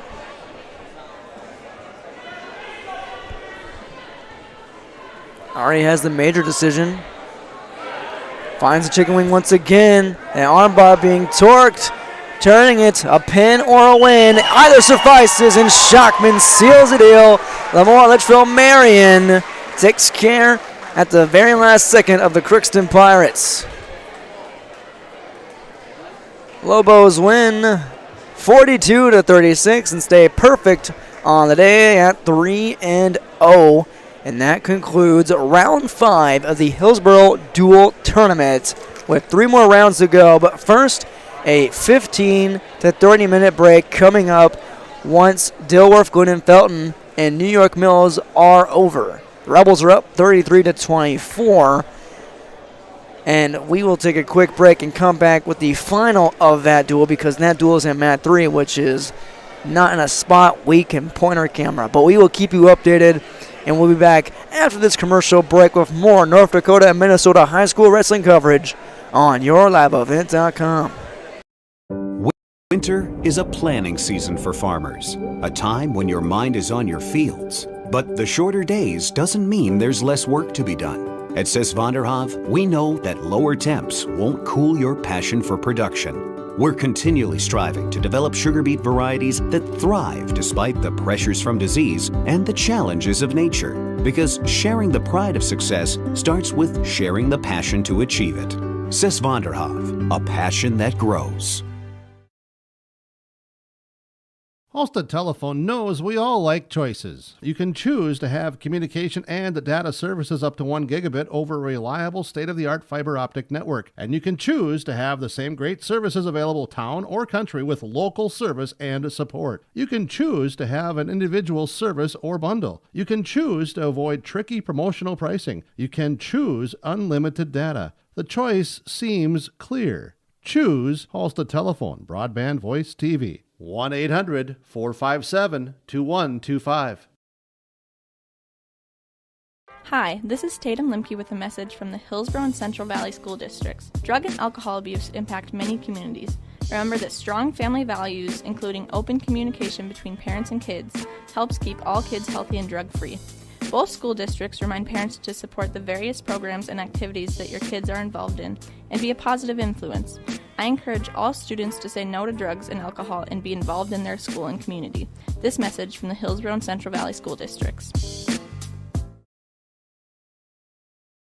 Goose River Heating and Cooling Hillsboro, serving the Hillsboro and surrounding communities, ready to provide you with service work to existing and new customers. Whether Corey and the crew installed your heating and cooling system or not, they're ready to assist you with your service concerns. And if it's time to update your heating and cooling systems, whether it's your home, farm shop, a cabin, or office building, give Corey and the crew at Goose River Heating and Cooling a call. 701-430-1990. That's Goose River Heating and Cooling, Hillsboro, serving the Hillsboro area and surrounding communities. Get the dairy products, non-dairy products, frozen seafood, meat items, and more delivered to your door from Teak, the Udder Guy at Hillsboro Dairy. Call 701-436-5877. He will bring it right to your door. Hillsboro, Grandin, Purley, Hendrum, Borup, Ada, Climax, Shelley, Lockhart, east of Ada to the Twin Valley addresses and around the area. Hillsboro Dairy delivering right to your door. 701-436-5877. Welcome back to our Saturday coverage of the Hillsboro Dual Tournament at the Hillsboro Event Center. Wrestling going on between Minnesota and North Dakota High School Athletics. We just saw Lamore Litchfield Marion outlast Crookston in a tight one at 42-36. Just narrowly beating the Crookston Pirates. Pirates are now 1-2 in the day, but they have been no slouches. Lamore Litchfield Marion a perfect 3-0. Now is the perfect time to recap the day so far as we started coverage around 8:30 this morning. And our in-between dual report is brought to you by Ryan Updahl and Farmers Union Insurance. For auto, farm, home, and business, visit Ryan Updahl at Farmers Union Insurance in Hillsboro, North Dakota. Let's look at today so far as we follow along with YourLiveEvent.com, powered by Halstead Telephone Company and RJ Broadcasting Incorporated, but also Track Wrestling, helping us keep everything in check, because you know how wrestling tournaments be if you ever been to one. My goodness, where can you find all this information? Track Wrestling, baby. All right. Let's get to our final, or not final, but our team results. We'll just go down the list one by one. Today we have 1, 2, 3, 4, 5, 6, 7, 8, 9 teams. We were slated to have 10, but UCB, United Clay Becker, dropped out a few days ago. Slating changing from 10 rounds to 8. We'll start with Central Cass. As I said, Central Cass defeated Minoan Waban 54-30 in the first round, and then fell to Dilworth Glendon Felton 42-36 and defeated Crookston 42-39 moments ago in one of the later rounds. I believe that was round 4. Yes, sir, yes, ma'am. Central Cass today, once again, defeating Minoan Waban, losing the DGF, but defeating Crookston. They are 2-1 on the day, second best team, I believe. Behind them, around them, is Crookston. Crookston is solid 1-2 outing so far. They beat Grafton, 48-18. Big statement by the Pirates, plundering the spoilers. And then they were spoiled by Central Cass, 42-39, coming down to the very last match, the wire, against the Squirrels. And then they lost to Lemoore Litchfield Marion just moments ago in the last match of that duel, 42-36, thanks to a Maddox Shockman pin over Lucas Perala at the 2:20-minute mark. So Crookston today, to put it in layman's terms, as Jerry Peralta loves to throw in my face, the Pirates are 1-2. DGF, Dilworth Glendon Felton. Call them what you may. The Rebels, they defeated Hillsboro Central Valley 51-24 in round 1. Defeated Central Cass, as I said, 42-36. They are 2-0, and they have received a bye most recently. And I believe they are also in the lead over New York Mills. Let me check on that real quick. They lead New York Mills 33-24 at the 113-pound bout. So don't count the Eagles out quite yet, but it looks like the Rebels in firm grasp of also starting today 3-0, just like the Lobos. Grafton, the Spoilers, they lost to Crookston 48-18, lost to New York Mills 57-15, and lost to Minoan Waban 72-12. Tough day so far for the Spoilers. They are 0-3. Hillsboro Central Valley also 0-3. It looks like DGF, as I said, beat them already 51-24. Lost New York Mills 49-26 in round 2, and then lost to Pembina County North 45-25. Lemoore Litchfield Marion, we just talked about them, already undefeated so far, 43-33 over PCN. Beat Minoan Waban 54-30, and defeated Crookston moments ago 42-36. You know it. You know them. You know their legacy, their lineage. The long legacy of Lemoore Litchfield Marion, always legendary. What are we on? Minoan Waban. They were defeated by Central Cass 54-30. Then they were defeated by the same exact score by Lemoore Litchfield Marion, but they bounced back and took it to Grafton 72-12. On to New York Mills. As I said, they beat Hillsboro Central Valley in their first duel of the day. New York Mills then defeated Grafton 57-15. So don't count out the Eagles. They are undefeated, but they're also taking on the undefeated DGF Rebels. Battle of the Undefeateds. Battle of the Unbeatens, as I'd like to say, Mr. Kevin Kochman. Lemoore Litchfield Marion beat Pembina County North. We're on the Grizzlies side of things now. Grizzlies bounced back and defeated the Burros by 20, as I said, 45-25, and received the bye. So they are 1-1. So our front runners today right now belong to the likes of Lemoore Litchfield Marion. Whoever wins between DGF and New York Mills, those two battle the unbeatens going on right now, those two unbeaten teams. Battle tested, and we'll look ahead also past round 5. Like I said, 15 to 30 minute break coming up once DGF and NYM are done. Looks like DGF up by 12, 36-24 at this point, with the 120-pound bout underway. TJ Fuller up 2-0 over Austin Geezer in the first period. It just concluded, actually, that first period. So they have one more match after that, since all duels started at 132 and round 5 started today at 106. Speaking of sixes, round 6 sees Central Cass taking on New York Mills, Lemoore Litchfield Marion taking on Grafton, and Hillsboro Central Valley taking on Monoman Waubun. Round 7, Crookston versus DGF. That'll be a good one. Crookston, like I said, 1 and 2 does not represent how they wrestled today. The only other duel happening in round 7, Monoman Waubun versus Pembina County North. Pembina County North. Like I said, folks, cover since 8:30. A little cotton mouth right now. On to round 8, our final round. Hillsboro Central Valley versus Lemoore Litchfield Marion. DGF versus Pembina County North, and Crookston versus New York Mills. So, what exactly are we seeing? Lemoore Litchfield Marion and DGF.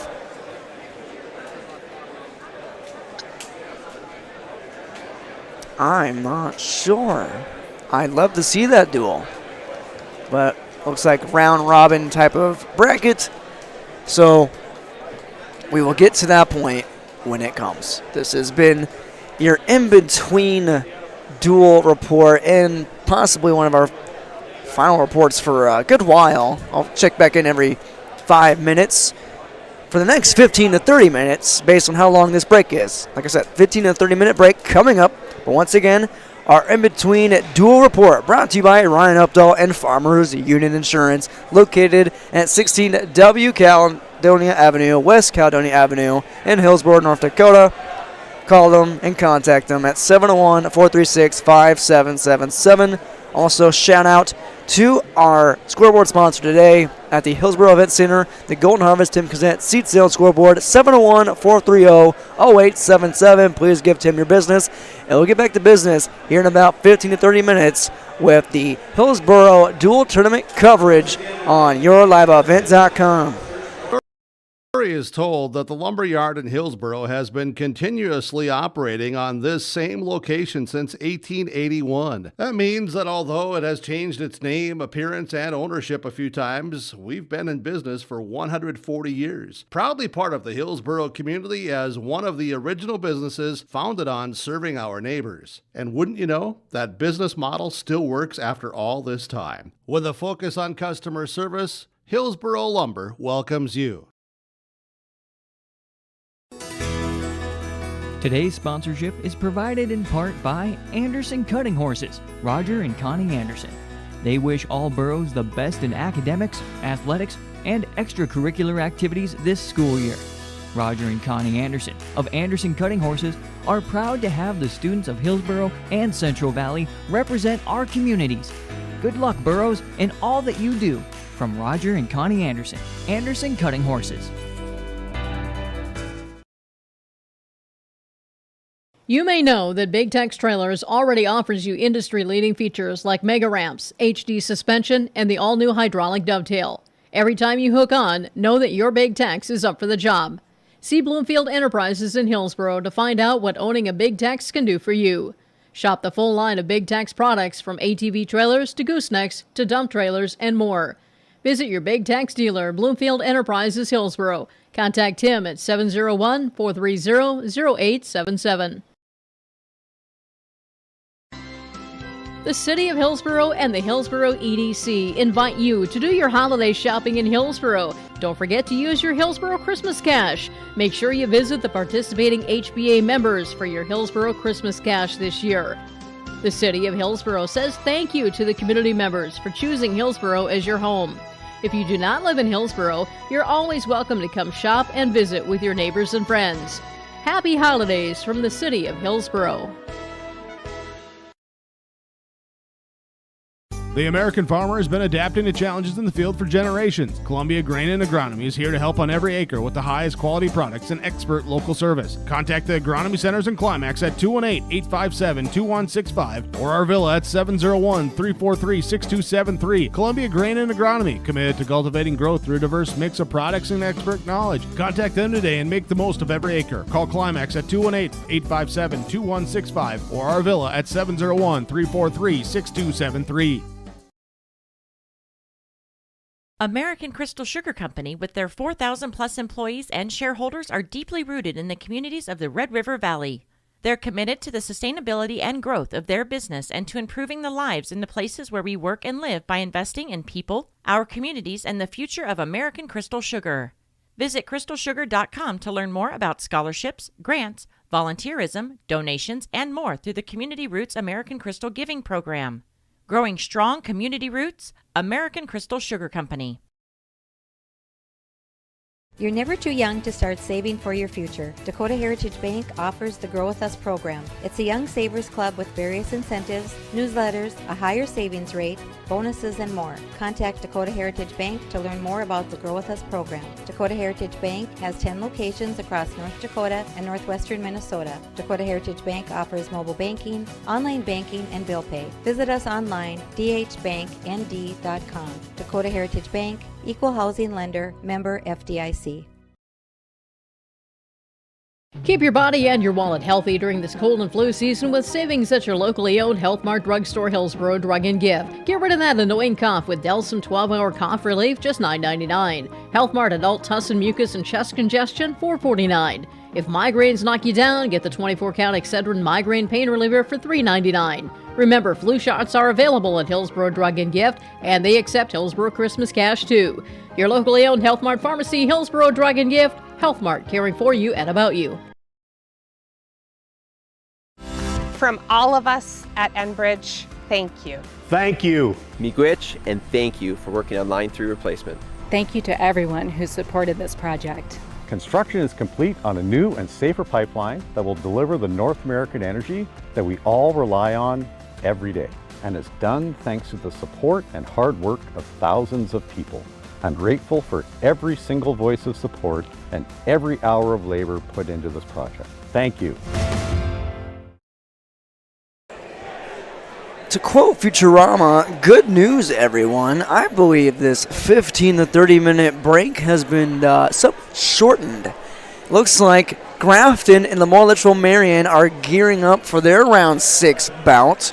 And on mat 1 right in front of you, right set and square, we have Central Cass and soon to be New York Mills. They might need a few minutes because they're still clobbering it out with DGF. Let's check on that score one more time. To quote, oh gosh, who sang that song? Oh, Daft Punk, there we go. Dilworth, Glenn and Felton, 36. New York Mills, 24. Still in that match. TJ Fuller's up 5-2 versus Austin Geezer. 3-point match in favor of the 8th grader over the freshman.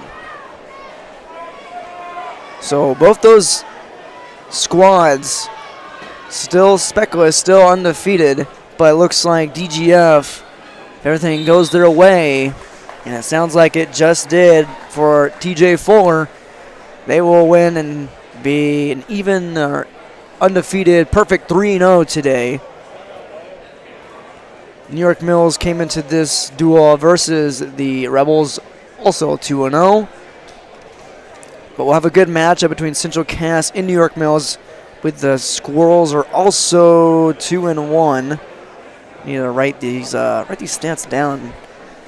Let's see. Yes, defeated Menominee-Waban, lost to DGF already, but defeated Crookston. So 2-1, two 2-1 teams should be a sight to see. On mat 2 will be Lamar Litchfield Marion, who's undefeated, 3-0. Versus Grafton, who has not won yet today. And unfortunately, we wish you could bring this match coverage. We'll bring you it verbally. But Hillsboro Central Valley and Menominee-Waban in round 6 are on mat 3, which is right behind me in the Hillsboro practice room, which means you can't really see the way things are set up. But, of course, we'll have coverage of that. Round 7 again, Crookston and DGF. That'll be a good one. The Pirates have wrestled well better than their 1-2 mark today. They are off in round 6, as you might have noticed. And Monoman Wallaman versus Pembina County North. That should be a good one as well. Grizzlies have showed some spit and fight. All little Grizzly grit. And in round 8, rounding out, Hillsboro Central Valley versus Double LM. DGF versus PCN. And Crookston versus New York Mills. Oh boy. We want to thank you and commend you for sticking with our coverage since 8:30ish, 8:45ish, round up. Around 9 o'clock, 8:30 to 9, that's what we'll say. That's when we got here. Our coverage of this Hillsboro dual tournament.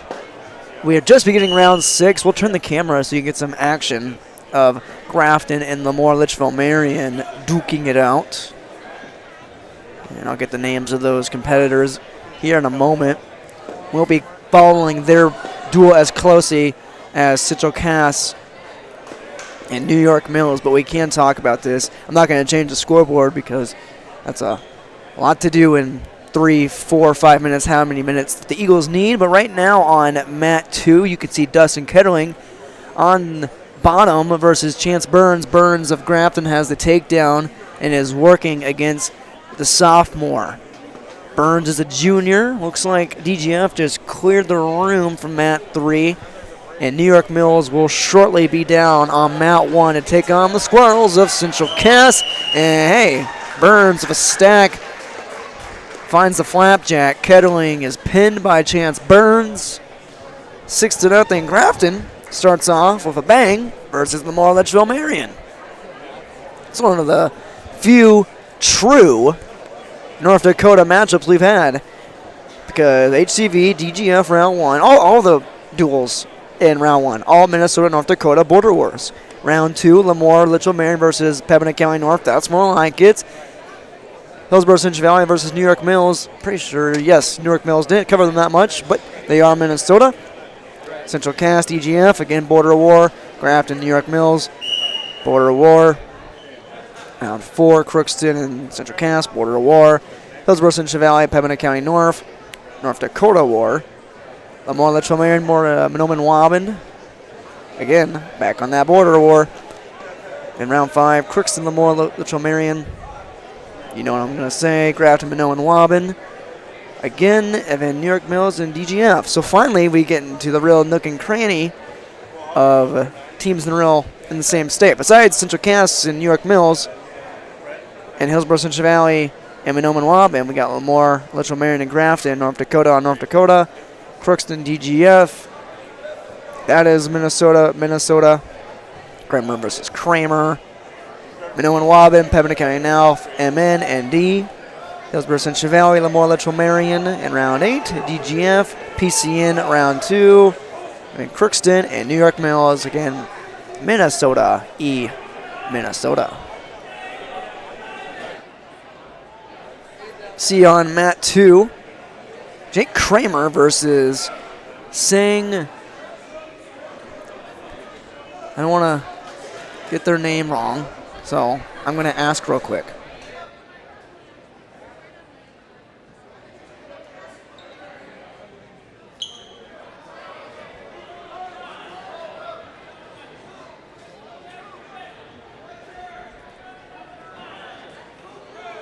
Okay, Jake Kramer of Lemoore Litchfield Marion just pinned Sang Pangdera of Grafton, and I believe that duel is now 6 apiece.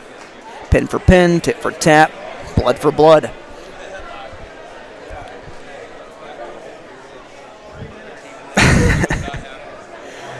Oh, Jerry Peralta, you have to be here. There's so many inside jokes I want to tell you. Still waiting for New York Mills to have their time off between their last duel of DGF so they can take on the Squirrels of Central Cass. We'll take a quick commercial break, and when we come back, we'll be closer and readier for the Squirrels and the Eagles on YourLiveEvent.com. Fooled by that beat-up old cap. Its faded crown represents the tireless work of America's farmers and ranchers. Its sturdy brim, their dedication to providing our nation with a safe, affordable food source from sunup to sundown. They're turning quarters into the dollars that drive our rural economy. So we'd like to tip our hat to them. Farmers Union Insurance. Protecting those that protect America's food source. Contact Ryan Opdahl, Farmers Union Insurance, Hillsboro.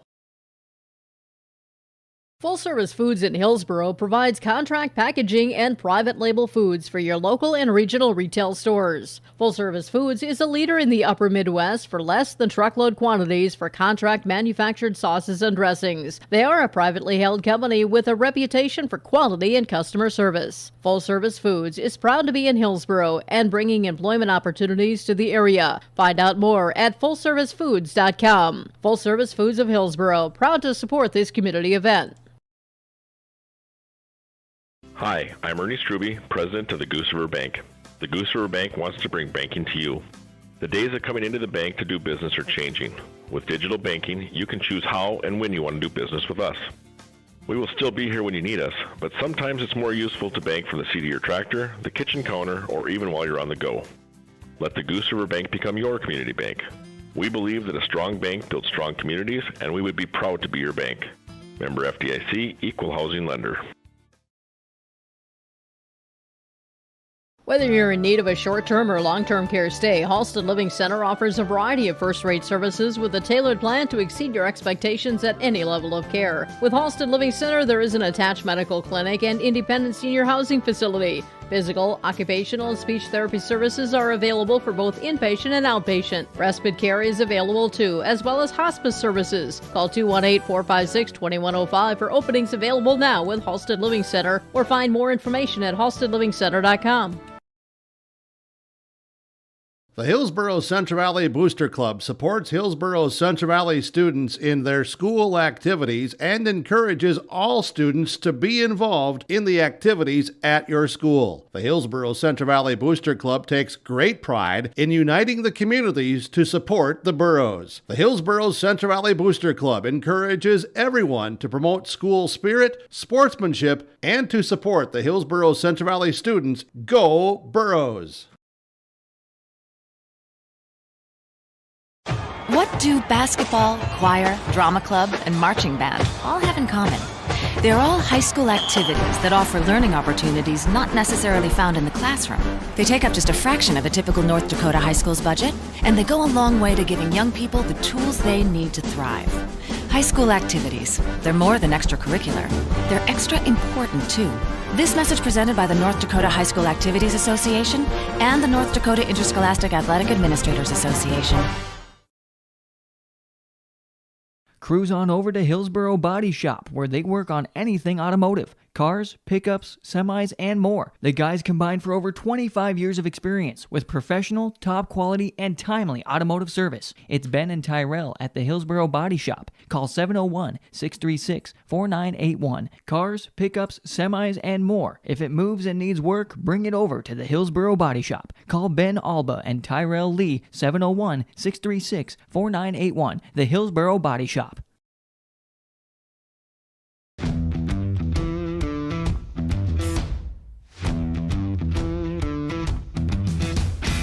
It's really cool to see the beginning and end product. So it's very satisfying to build something that you know people are really going to appreciate. We make products that last decades. Being able to stand behind our products and having something that is so known for that is awesome.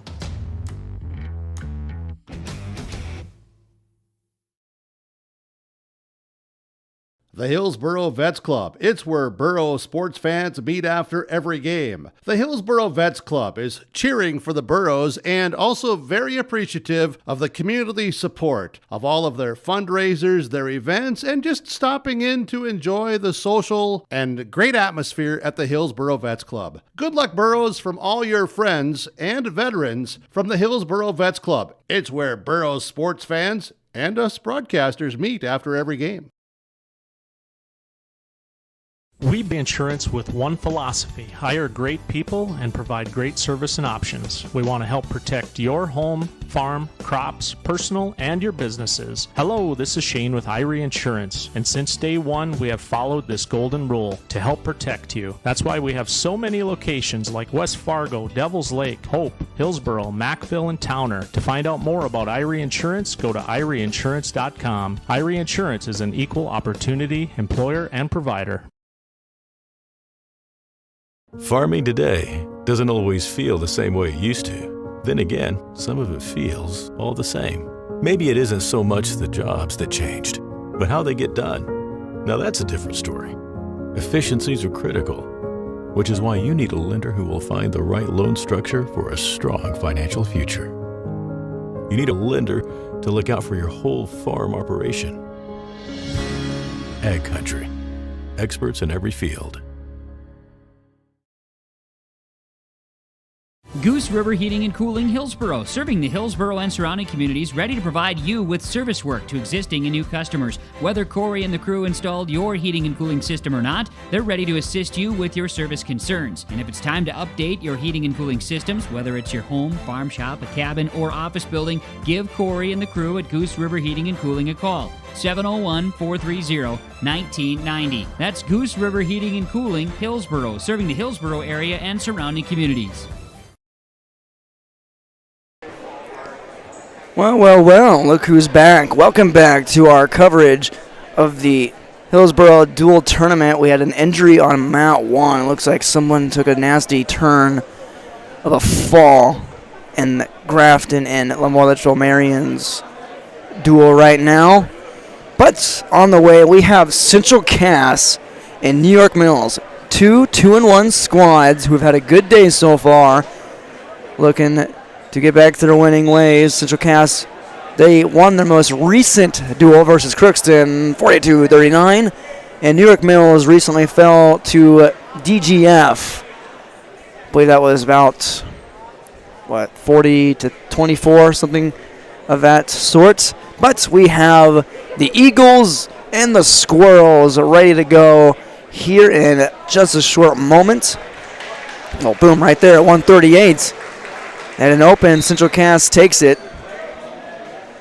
So 6 on the board for the Squirrels. Officially, yes, we're starting 138, so on the 145, just in the nick of time we came back. The 15 to 30 minute break, just a rumor. A little myth that ended up being no more than a meandering 5 minutes. A measly 5 minutes, I should say. All right, 145. What do we got? We go on with Central Cass and New York Mills. Looks like Matt 2's having clock problems. Central Cass at 145. Looks to be Jake Deutsch, a all-state receiver, and I think he just received an open. So make that 12-0. Central Cass. Move on to 152. New York Mills, they do have an able-bodied soul out there at 152 for New York Mills. Who do we got? We run through this roster. Track wrestling will tell us eventually. We got a matchup, we know that, at 152. It's Dan Niemi, a senior for New York Mills. He takes on Central Cass's Colson Stahl. Like I said, great wrestling name. It's in the name, to Stahl. Let's see if he has that up his sleeve here in this matchup. Probably not. He's probably more of an offensive wrestler. But quickly on the attack and on the takedown for 2 goes New York Mills. 2-0 within the first 25 seconds. Cut him, let him up, do it again. That's the strategy for Niemi. Stahl on the outside looking in, 2-1.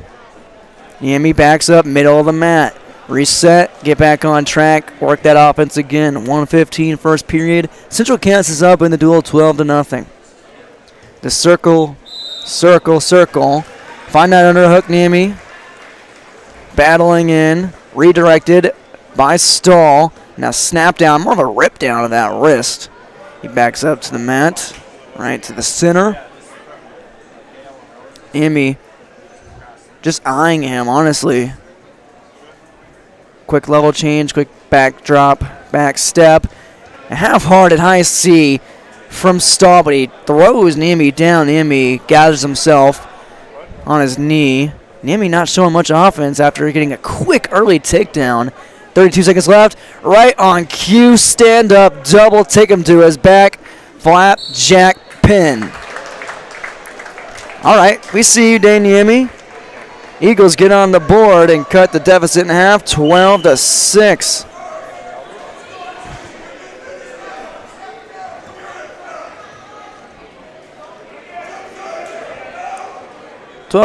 On the Golden Harvest Tim Kazan Seattle scoreboard. Let's look back over at Mat 2.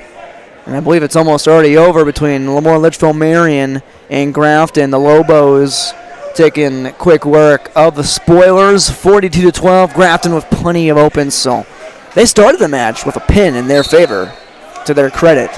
They got the talent, just don't have talent for all the spots. All right, let's go back to 160 on Mat 1. Next matchup, Blake Unger, freshman out of New York Mills, taking on Jalen Baumgarten, a freshman, first central cast. No score, center of the mat, 20 seconds in. Collar tie and controlling that left wrist. Baumgarten is. Circle back in. No offense by either wrestler quite yet. Level change, somewhat. Circle, circle. They took our match off Track Wrestling. That's nice. How am I going to keep track of all these names now? Good thing I have a physical program right in front of me. Baumgarten. Snap. Working against his opponent. Still no offense from Unger, freshman.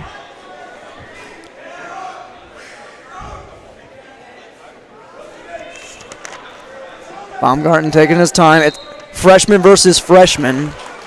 Kramer versus Kramer. Probably heard that joke already if you've been listening since 8:30 this morning. 35 seconds left in this first period.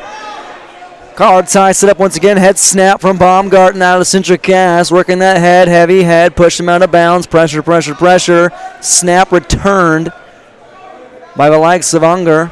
Blake Unger. Here at 160. 160-pound bout. Snap down from Unger. Looking for the turn behind. Chasing that hip pocket. Chasing that ankle. He's got the ankle. Secures that two. Yes, he does. Within 5 seconds left of the first period, Unger on top of Baumgarten 2-0. At 160 pounds. Once again, if you're just joining us, we thank you for joining and on this all-day journey at the Hillsboro Dual Tournament. I'm Derek Zimmerman-Geyer. We'll start with Unger taking bottom in the second period, up 2-0 versus Baumgarten. Baumgarten getting out in front of Unger. Unger slips out the back, finds the left. Make it right thigh, finds the half Nelson. Can he find the pin? Looking for the angle. Camera one, camera two, what do we got? Angles, angles, angles, it's all about him. Can Unger seal the deal? 130, he's got plenty of time to work with. Yeah, 130, that's child's play. Unger with the pin. And he ties things back up at 12 apiece. Unger pins Baumgarten, and we move on to 170.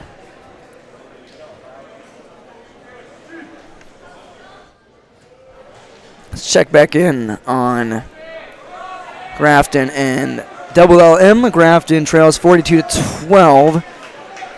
We got Central Cass and New York Mills back on at 170 and back on Track Wrestling. Thank the maker. For 170 New York Mills, I believe it's Hunter Russ, the senior, and he will be facing, is currently facing, obviously. He faces Stone Thornton. No, I believe it's Marcus Biffert. No, it is Stone Thornton. There we go. All right. How about that? Thornton, a sophomore, Russ, a senior.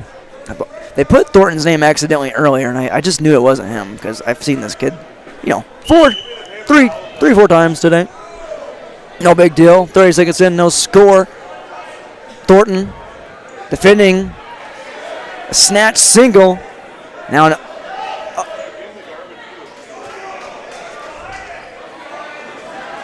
Thornton defended that snatch single very nicely. Underhook coming from Russ. Russ couldn't reel it in. Now he's trying to push back in on the outside, looking in. Still no score. Thornton with a half shot. Back again with a half shot. Snapping at the head. Russ just defending on the outside. Pushed out of bounds. We reset with 52 ticks left to go in the first period. Got a barn burner on that too. Logan Potts 15. Rodolfo Perez 8. It's a nice front headlock coming from Thornton. Looking to throw it around. Now he has himself in a predicament. Nice counter coming from Rust.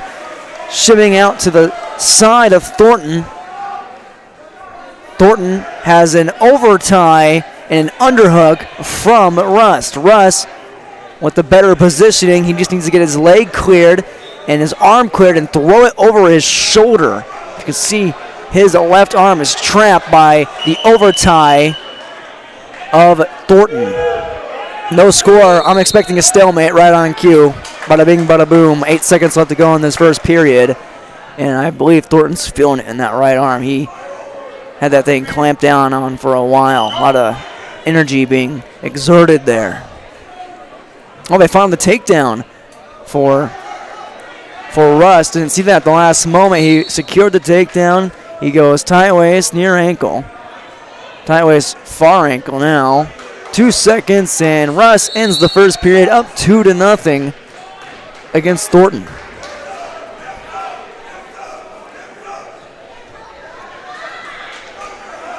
Thornton chooses down. Looking to secure a point with a bagel on the board in that first period. 2-0. Hunter Rust, a senior. Thornton, a sophomore. Back to that tight waist, far ankle. Thornton finds his footing. Can't come all the way up. Broken back down to a knee. Booten scoots backward. Head is down. Has to clear those hands and clear that hand off his right shoulder. That right shoulder being clamped down on. A spiral ride-esque breakdown coming from Russ. And right back down to the waist he goes. Bottling up Thornton's escape. 123 and ticking in the second.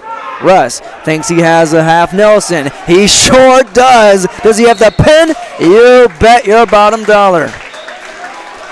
New York Mills takes the lead, 18-12 off the pin from Hunter Rust.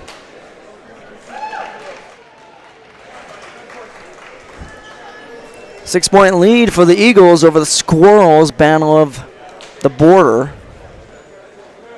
Next up, at 182 pounds. I'm expecting either Bodie Roberts or Bryn Salo for the Eagles and New York Mills. For Central Cass, believe it to be Garrett Haugen. I am 1 out of 2 correct. Marcus Bifford, sophomore for Central Cass. He bumps up from 180. Nope, he bumps around. They had Hal, Haugen, and Bifford all at 182, and they all wrestled at one point. Bifford comes in to wrestle against Bodie Roberts. Got that one right. How about that? Roberts, how about that? With the return for 2 off a takedown from behind. 2-0. Roberts on top, running rampant. Looking for a cheap tilt. Early on, 35 seconds into the first period at 182. Check over. Looks like Lamar Litchell-Marin on Matu up big time, 51-12 versus Grafton. They're at 120 pounds. Riding tight is Roberts.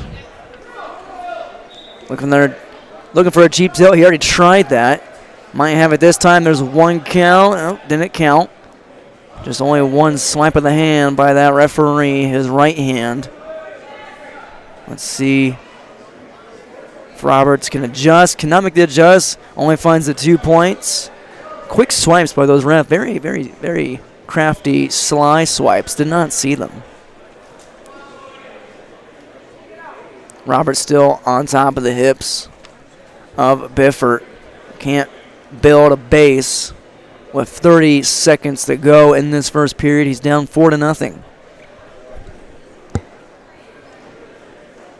Biffert on one knee, now on no knees. Broken back down on the far perimeter of the mat. Here comes a cheap tilt from the other side by Roberts. Biffert trying to clear the leg and come out into a scrambling position predicament. Jumping sides for the half Nelson is Roberts. He goes out of bounds. And we reset in the middle of the mat with 5 ticks to go in the first.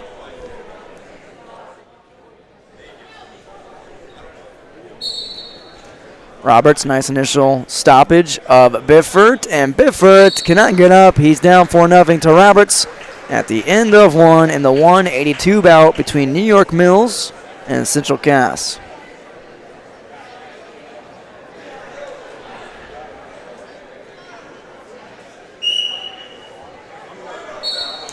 Biffert on top on the would-be Roberts left side.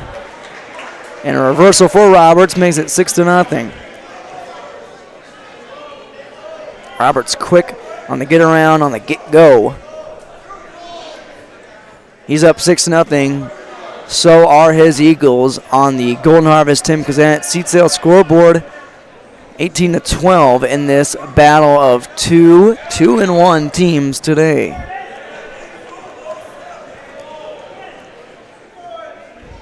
Somewhat built base by Bifferts. Now knee sliding. Roberts clamps down on that knee, on that side. He was sliding too. And they're going to slide on out of bounds. Just about. Perhaps. No, they're still straddling that line. Still riding that line like it's the shoulder of I-29. And now they're on the shoulder and out of bounds. There we are. Still 6-0, Roberts riding tight. 56 seconds left in the second period. Beg your pardon.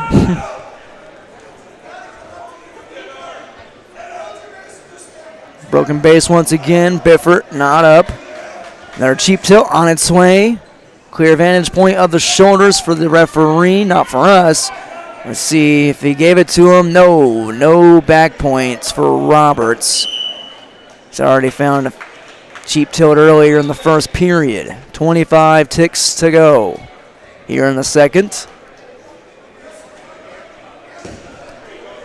Look ahead for both squads in round 7. We are in round 6 if you're wondering. Looks like both teams are off in round 7. Good for them. Rest up, son. Go to the media room, the lounging room. Roberts has room to work with. Up 6-0 heading to the third period. Riding tight for that, pretty much that entire second period. Next two teams these teams will face as these two go neutral. Looks like Central Cass. Central Cass is done for the day as far as this program says. And New York Mills takes on Crookston in round 8. Central Cass can finish 3-1, but they are down 18-12 on our Golden Harvest Tim Gazette. Seats out scoreboard. Lat drop, no, straight to the back. Biffert down 16-0. Looking for the upset draw. He finds 2. Did he get the 2 back points as well? Was Roberts trapped long enough? No, it doesn't look like it. Cut the lead to 4, however. 1:13 to go in the third. Roberts got a little cute there trying to throw the lat drop. Biffert made him pay for the most part, but still down. He drives him out of bounds. 1 minute on that dot to go.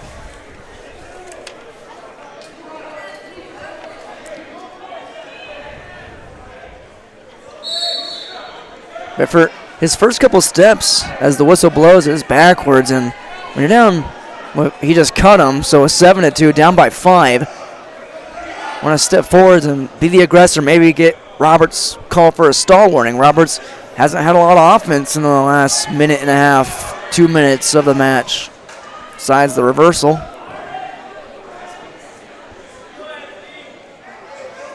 Can also get him, catch him lacking on another throw attempt, although I wouldn't suspect him to try that up 5. And also with this duel in such close competition. Here's a Russian taken by Roberts. Now a Russian, that is exactly what Roberts wants to use to control the rest of this match with 12 ticks to go. Biffert's gotta go, bag of tricks time. What does Biffert have in his bag with 5 to go?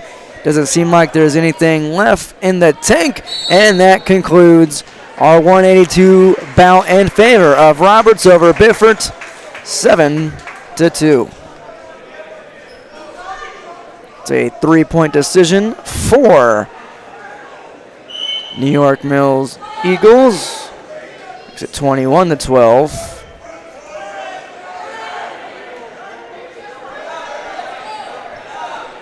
Now at 195, maybe this is Bryn Salo.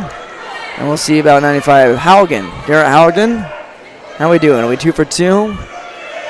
Anthony Howe and Bryn Salo, almost. Howe defending a shot from Salo, and on that sweep single, he finds the 2 points. Salo, the senior, Howe, the junior, upperclassman. He's got himself a reverse cradle. That's not the ideal way, but he's going to find a way to find the pin no matter what. Referee looking for the vantage point. This could be 6 more, a big 6 for the Eagles if Salo hooks it right here and sinks Howe right there, right on cue, right on the money. This pushes it to 27-12 in favor of New York Mills. The pin by Salo over Howe. Bada bing, bada boom, until 2:20.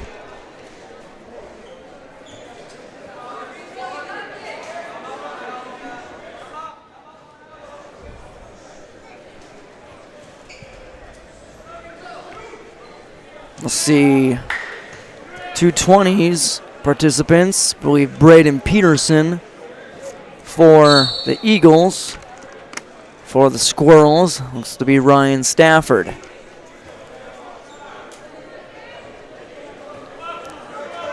Front headlock being applied by Peterson. Snaps Stafford to the mat. It's actually Garrett Haugen, track wrestling's telling me, bouncing up. They roll out of bounds. Reset neutral in the middle of the mat.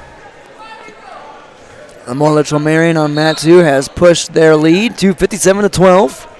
They're at 126. And there's a quick takedown by Peterson getting behind Haugen for 2. 1:33 to go in this first period.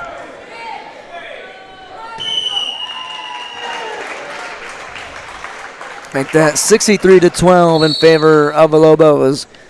They look to cap off Grafton in this duel. 2-1 after that cut by Peterson. He cuts Haugen. Wants to go neutral again, work his offense. Wants to work. He's looking for an ankle pick, it looks like. A quick one. He's working that underhook. A little too loose on the side of the mat.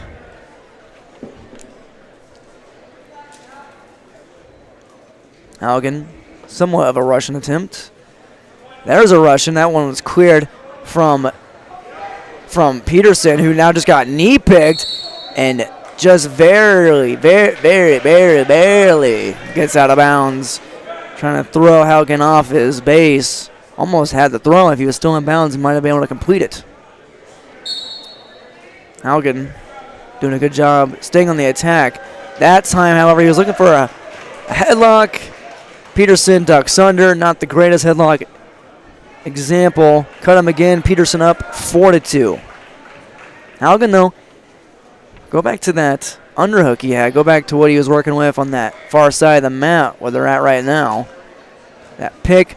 He goes in for a high C attempt. Sprawled down on by Peterson. Oh, Haugen comes out and finds 2, and it looks like Peterson's in pain.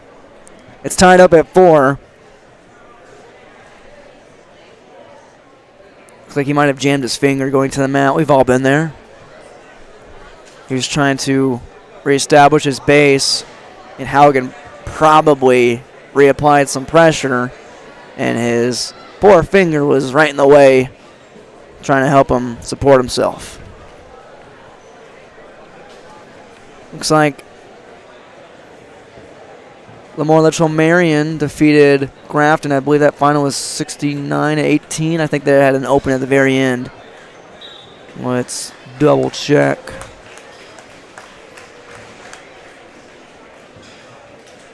(63-18). There we are. They're going to wrap and tape Peterson's fingers. Jam fingers aren't nothing to mess with. They can screw you up in pretty much anything you have to do with your hands. Ball players would know.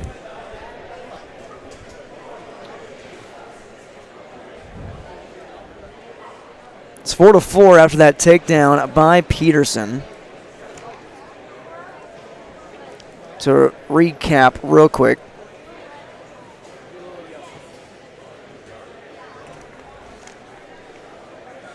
Takedown by Haugen, I should say. My excuse. My apologies. Peterson getting taken down by Haugen.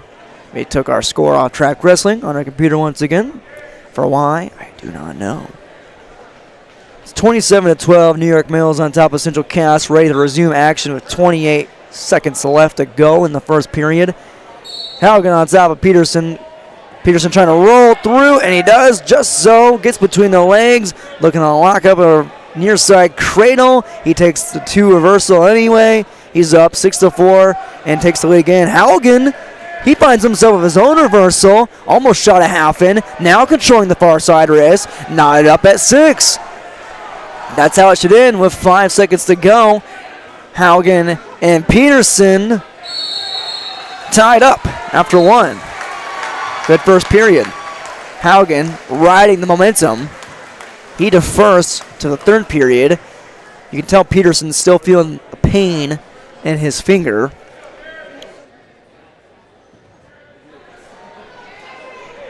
Peterson wants to go down and recapture that lead. Haugen, good initial stuff to whip Peterson back down. Base somewhat broken. Wide stance on bottom. Wide legs on bottom by Peterson. Now he finds a half. Haugen does. Haugen with the half. Shoots it over. And he finds back points. Can he find the pin and get the Squirrels back into this one? You betcha. Out of nowhere, after Peterson injured his fingers, Haugen comes back down early in the match to put 6 on the board for his Central Cass Squirrels. It's 27-18. New York Mills still leads. We head to heavyweight. Heavyweight, I believe it's Dylan Sell for the Squirrels. He takes it open. Bada bing, bada boom. Hello, hello, knock, knock. The Squirrels are back within striking distance.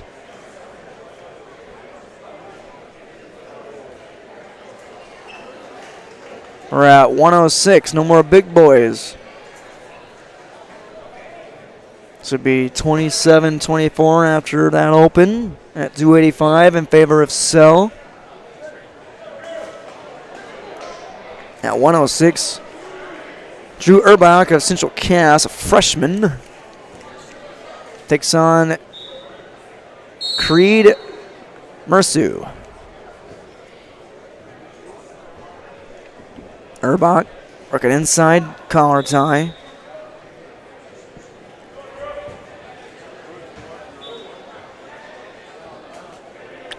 They haven't changed the physical scoreboard here. I believe it should be 27-24 after that open. Urbach, snap down, go behind, finds 2.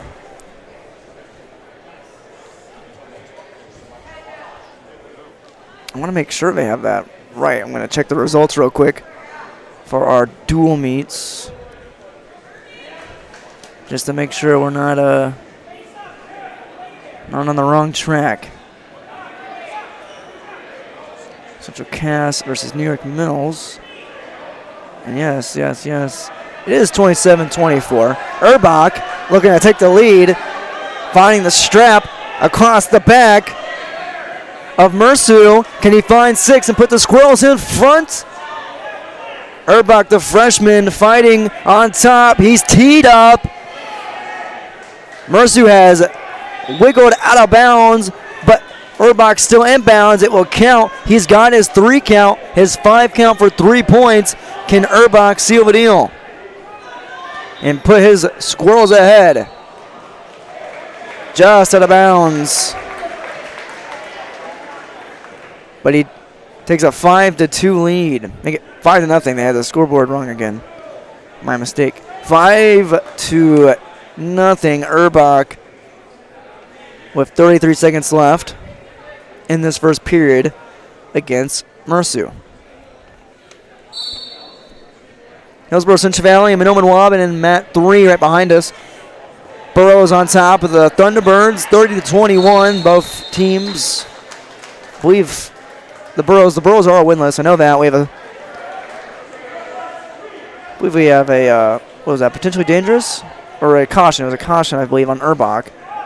He's up 5-0. Chops down the arm, breaks the base. Chopping down wood. Stay warm this winter. Keep the Squirrels hot like they are right now, only trailing by 5 seconds ago in this first period. Urbach with a commanding 5-0 lead over Creed Mersu. Monoman Waban brings it within striking distance against Hillsboro Central Valley. It's 30-27. They're at the 113 pounds. Carson Gazette versus Dominic Nelson. Nelson's on top 2-0. Here on Mat 1, as you're seeing, Urbach, he takes top. Breaks down Mersu quite quickly. Heavy head, heavy hands on that cranium of a head. Pushing Mersu, his face into the dirt. Now cranks that half Nelson hard. The Squirrels just took the lead. 30-27. Drew Urbach. Fantastic effort by that freshman. He's going to get some pats on the back by the seniors tonight. Won't receive too much grief being a freshman. Now we see 113. We had Slade Dahl versus Evan Volk. Volk, a freshman, Dahl, an eighth grader.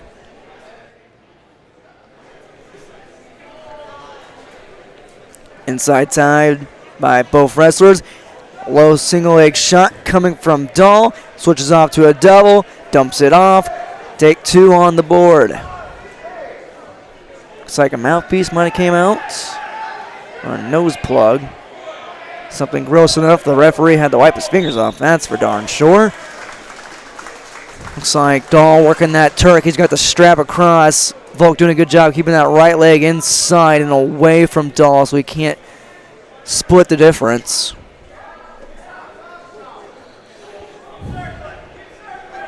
Dahl staying heavy on top. Pressure on the shoulders and the head. But this time,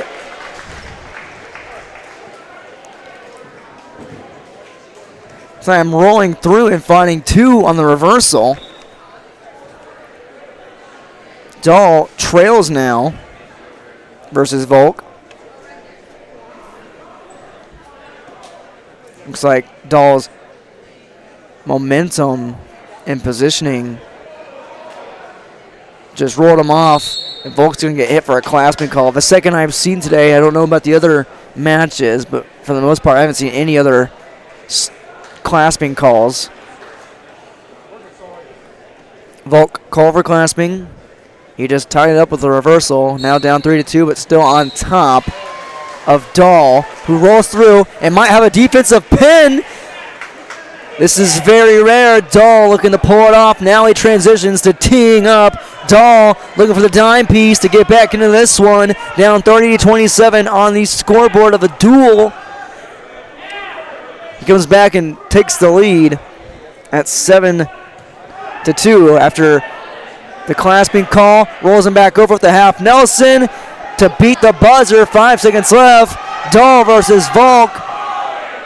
The Eagles will not take the lead back quite yet, but a 3.5 count for Dahl right there. He's up 10-2. He has the major decision, so if he wins by major decision or by 8, the Eagles will have 4 points and take the lead at 31-30. A normal decision ties it up at 30 apiece. Dahl on top of Volk, riding him out here in the second period. Working that arm bar on the left side. Hillsboro Central Valley now trails Winwabin 39-36. Rolling through is Volk, and that was swift. Oh, that was clean. He finds the escape and brings it back to a decision. Currently 10-3, 1:31, second period. Dahl still on top. It's gone back and forth. It was 27-12 at one point. Okie State, hands to the face, hands to the forehead. Here's a sweep single attempt by Dahl. Nice stuff by Volk, who boots Googies over. Squirrel attack. Flying squirrel, not quite, but he jumped over Dahl. Volk jumps on the opportunity for the headlock. He has two. Does he have the pin to put the Eagles up even bigger? He takes the lead, and it is 33-30. New York Mills on top of Central Cass.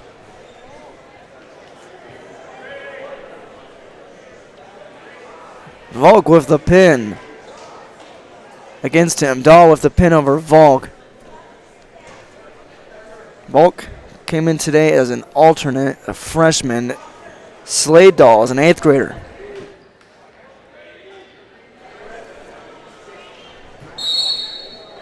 We're at 120. They just changed the score. There we are. They had it at 33-24. Bring it back now, y'all. There's a shot coming in from Austin Geezer of New York Mills. He's in on the leg of Brady Peterson. Peterson a sophomore, Geezer a freshman. And Peterson comes out with the 2. He's working on that cross wrist. 2-on-1. He has a half right there. Clamping down on that right shoulder is Geezer. Mat 2, nothing's currently happening on Mat 2. They're waiting for round 7. Making good time here at 3:27 p.m. Brady Peterson still working on that 2-on-1. Jump sides, trying to jump sides. Maybe he's looking for the ball and chain now. He's coming up between the legs. Maybe looking for a tilt. Now he goes back up to the right wrist on the same side. He has a half there he can shoot. He's got leverage between the legs. Peterson does. He's up 2-0. 43 seconds left in this first period.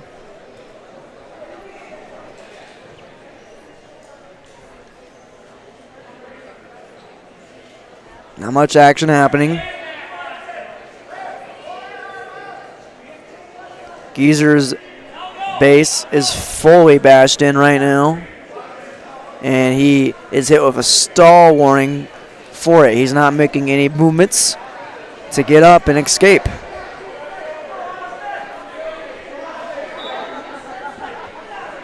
Peterson controlling. 8 seconds to go in this first period. Already a stall call warning on Austin Geezer, freshman. Looked like Peterson, who just deferred, was working on a hammerlock. Geezer wants to go down. I'm sure Peterson is going to work plenty on that hammerlock when he gets the chance back here on top. Second period. There he goes after that 2-on-1 on the wrist. right wrist of Geezer. Back to the left. He's working both wrists. Has Geezer fully broken down. Now comes across with a strap and rips a little face while he's at it.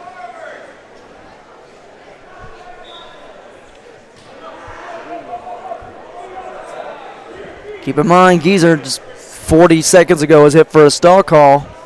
His first warning. He's building up a little bit of a base now onto his knees. Cross face back down, still on the knees though. Looks like Peterson's a tad high, just a hair high, but Geezer not taking advantage of it. And now Peterson solid and firmly in the center of Geezer's back.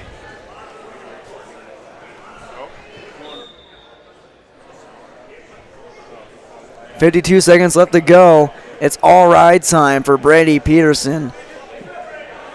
He's got about over near 2 minutes of it at this point. And we have a stall. There's a second stall call on Geezer, his second. So that's a point for Peterson. He's up 3-0. Remember, Peterson deferred. He can go down in the third period and build his lead if he doesn't do so right here.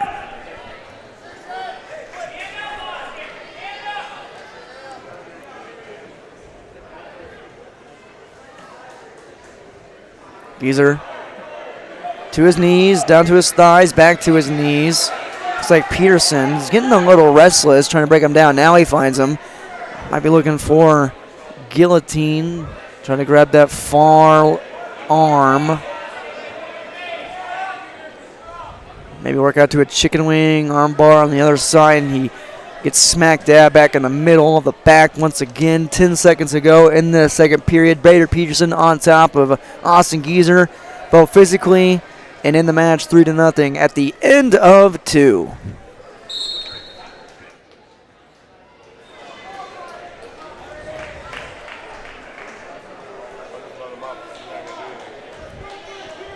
Of course, Peterson goes down.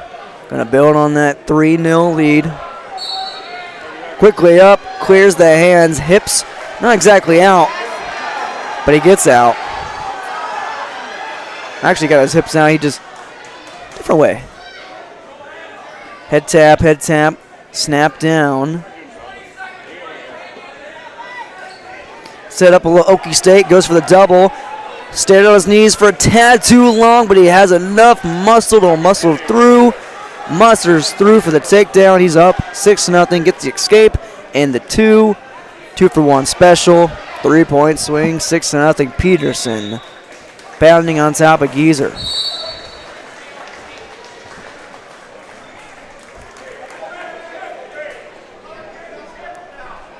Looks like Hillsboro, Central Valley, Monoman Waubun almost finished up on mat 3. 1:21 left to go in this third period. One more match, I believe. No, 2 more matches, I believe. They started at 1:38. So 1:26 and 1:32 left in this duel between Central Cass and New York Mills.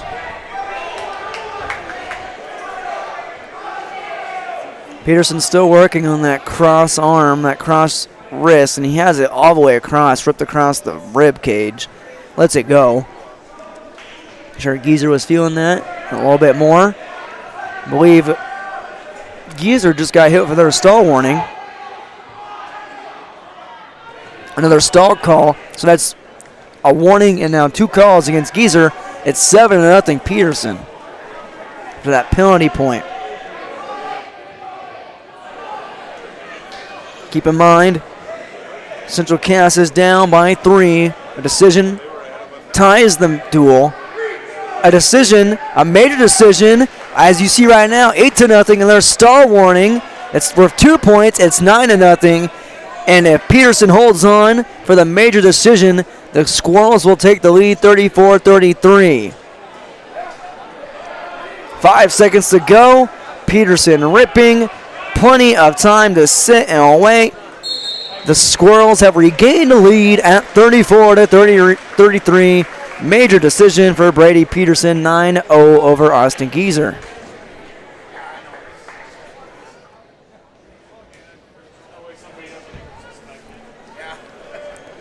We go to 126.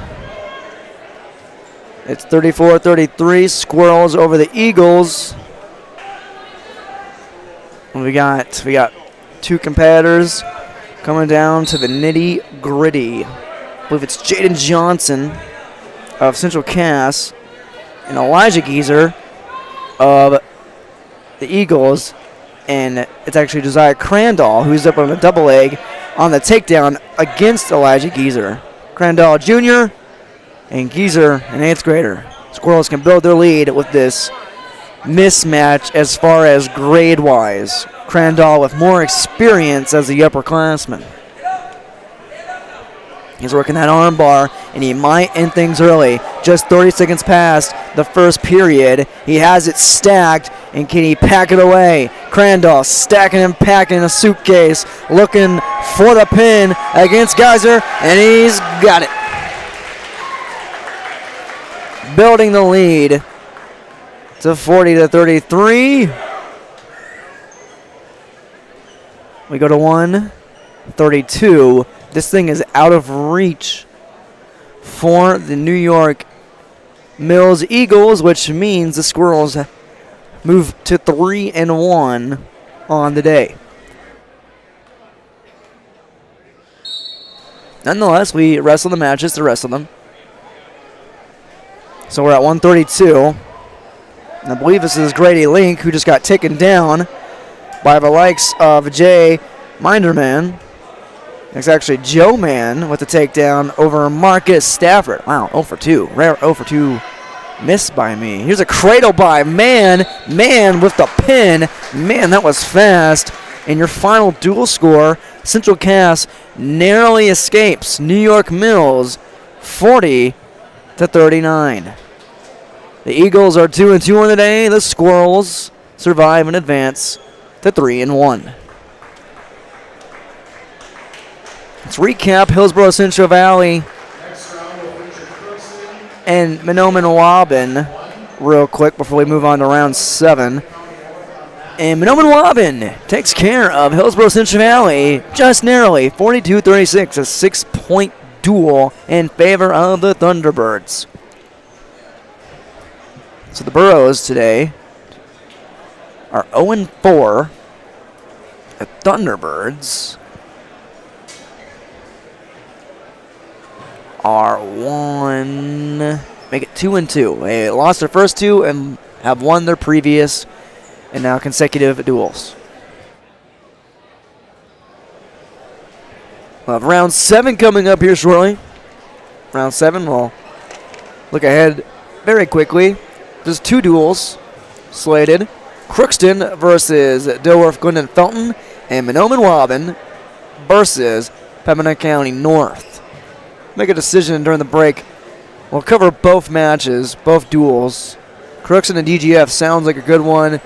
Pembina County North, Mahnomen-Waubun have been surging as of late as well. Take a break, come back with more Hillsboro dual tournament coverage on yourliveevent.com. You need seed for your farm? Contact Rocky Nedham. Nedham Seeds in Caledonia, 701-430-1149. Wheat varieties include LCS Trigger, LCS Rebel, AgriPro, SY Velda. Nedham Seeds also has barley seed and Seedex sugar beet seed, plus Pioneer corn, soybean, sunflower, and alfalfa seed. Wheat, barley, corn, soybean, sunflower, alfalfa, and sugar beet seed. Nedham Seeds Caledonia, 701-430-1149. It's an inventory reduction sale on farm oil lubricants at Norman County Implement. Call Keith for prices, 218-784-2961. All 30 and 55-gallon drums of farm oil 1030 are sale price during this inventory reduction. Farm oil, 30 and 55-gallon drums, 1030 farm oil, sale price now at Norman County Implement. Call Keith, 218-784-2961, or stop at the parts counter, Norman County Implement, Highway 9, North Ada.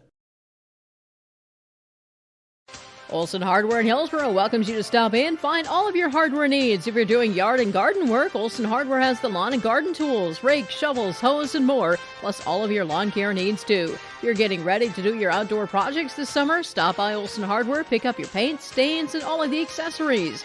And if you're in need of a mattress upgrade, be sure to stop in and check out the amazing Rest Mattress. Olson Hardware can repair your major appliances too. They are your full-service hardware store, Olson Hardware in Hillsboro. Stop in today.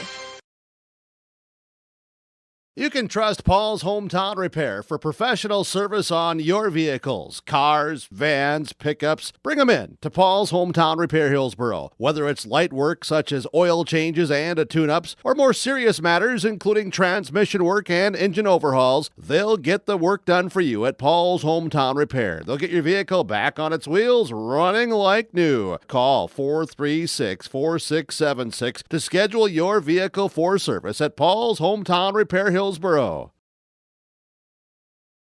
This is Chris with RDK Enterprises. We have all heard of supply chain issues and the challenges they bring. As the demand for planting equipment increases, we are trying to be as proactive as possible. RDK has secured a supply of precision planting products and maintenance parts for your planter, hopefully minimizing some of these supply chain issues. If you are planning any upgrades, repairs, or maintenance, give us a call. RDK Enterprises, 636-2119 or planterdoc.com. Reed Insurance, Terry Reed and Julie Larson, serving you with homeowners, farm, auto, multi-peril, crop hail. They're here to help you with the insurance you need. Located in the Wright Implement Building in Hillsboro, call Julie or Terry today at Reed Insurance, 701-636-5471. Visit with Terry Reed and Julie Larson for the insurance coverage you need. You can depend on Reed Insurance. Dr. Craig Rothfuss Dental Practice in Hillsboro is accepting new patients. They offer patients of all ages a full range of dental services, including Clear Correct, which is an option for invisible braces, and a $99 whitening program. Dr. Rothfuss accepts multiple insurance plans, including United Concordia that was affiliated with Blue Cross Blue Shield and all Delta dental insurances. Bring your smile to Dr. Craig Rothfuss Dental Practice in Hillsboro, and the friendly staff will help make it sparkle. Call 701-636-4244 today. Sorum Oil Company, Highway 81 in Hillsboro. For when you need repair work done on your vehicle, need an oil change, need new tires, or need tire repair, visit Sorum Oil Company in Hillsboro. They fill LP tanks, bulk delivery of your home heating or farm fuels, and carry batteries. Call your locally owned full-service gas station, Sorum Oil Company in Hillsboro, 701-636-5356. Brad, Jody, and Blake Sorum, thank you for your business, and they look forward to continuing to serve you at Sorum Oil Company. New Golden Harvest Gold Series soybeans are here. In the Hillsboro area, contact Tim Cassette, 701-430-0877. These new Golden Harvest Gold Series soybeans feature exclusive genetics and high-demand trait platforms like Enlist E3 soybeans and XtendFlex soybeans. Golden Harvest Seeds. Talk with your area representative, Tim Cassette, 701-430-0877 for Golden Harvest Seed. North Dakota state law requires students attending school to be up to date on immunizations that protect them from life-threatening diseases such as measles, chickenpox, mumps, or pertussis. Trail District Health Unit reminds parents to get your children all the recommended vaccinations for their health and the safety of our community. Contact Trail District Health Unit if you have any vaccination questions or if you would like to schedule an appointment. Call 701-636-4434 for Trail District Health Unit. Welcome back to our coverage of the Hillsboro Dual Tournament. Wrestling in Minnesota and North Dakota. Well, border battles going on in the land of high school wrestling. Minnesota, North Dakota. We're in round 7. On your screen right now is Mat 1. That's Crookston and DGF. We'll have coverage of them in this round, in round 7. We'll focus mostly on Monomowobbin and Pembina County North. Recap round 6 real quick. It was Central Cass squeaking out a 40-39 victory over New York Mills. Lemoore Litchfield Marion defeated Grafton 63-18. There we go. Didn't even have to look. And Monoman-Waban defeated Hillsboro Central Valley 42-36. Didn't have to look at any one of those scores on track wrestling. How about that? How about it? Again, coming up in this round, Crooks and DGF, you see on your screen right now, they start at 145. Monoman-Waban, Pembina County North. They are meeting in the middle of the mat, meeting of the minds for the captains. Round 8 will have 3 duels. Mat 1 will feature Hillsboro Central Valley and Lemoore Litchfield Marion. Mat 2, Dilworth Glendon Felton versus Pembina County North. And Mat 3 behind us, Crookston versus New York Mills. I believe we'll be following along with,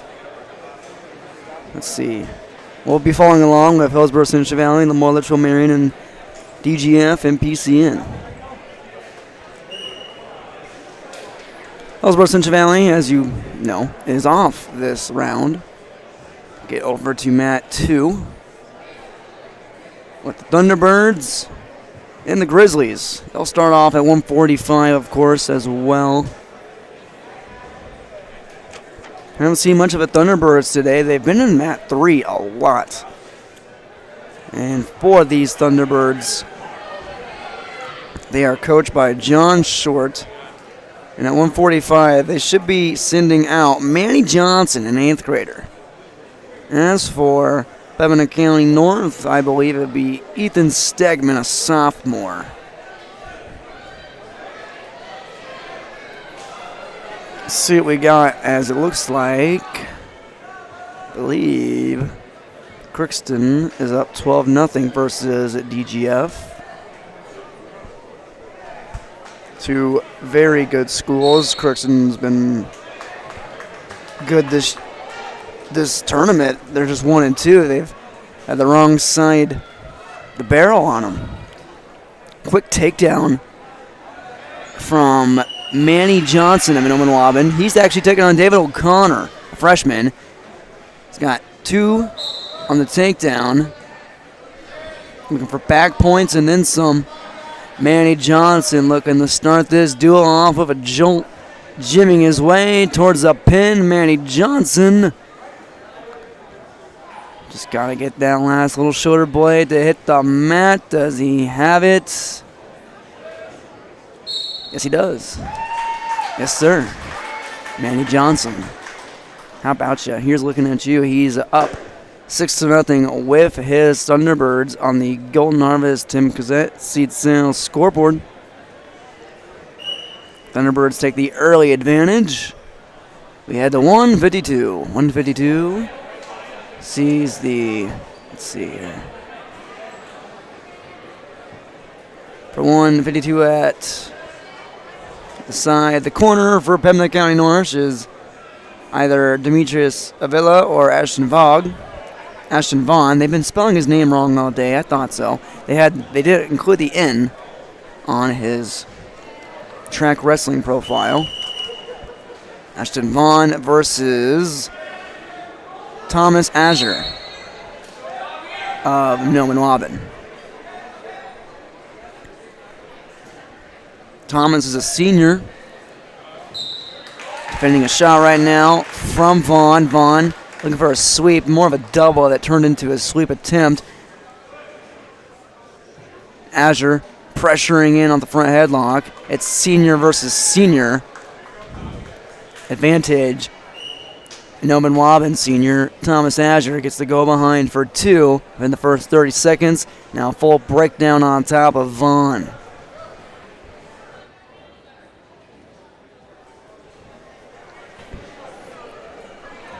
Azure working that left arm, and he has been called for clasping.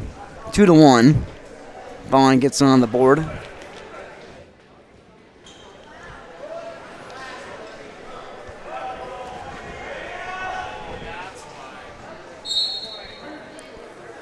Quick movement from Vaughn, clearing that left arm away from Azure. Quickly jumps way too high. Vaughn rolls through. Vaughn, if he just settles, he can find the reversal and maybe some back points if he locks that right arm of Azure. And now he will do so right there. Bada bing, bada boom. Put him to the mat. Kata boom. Azure is pinned by Vaughn. Got too high. And Pembina County North ties things up at 6 apiece.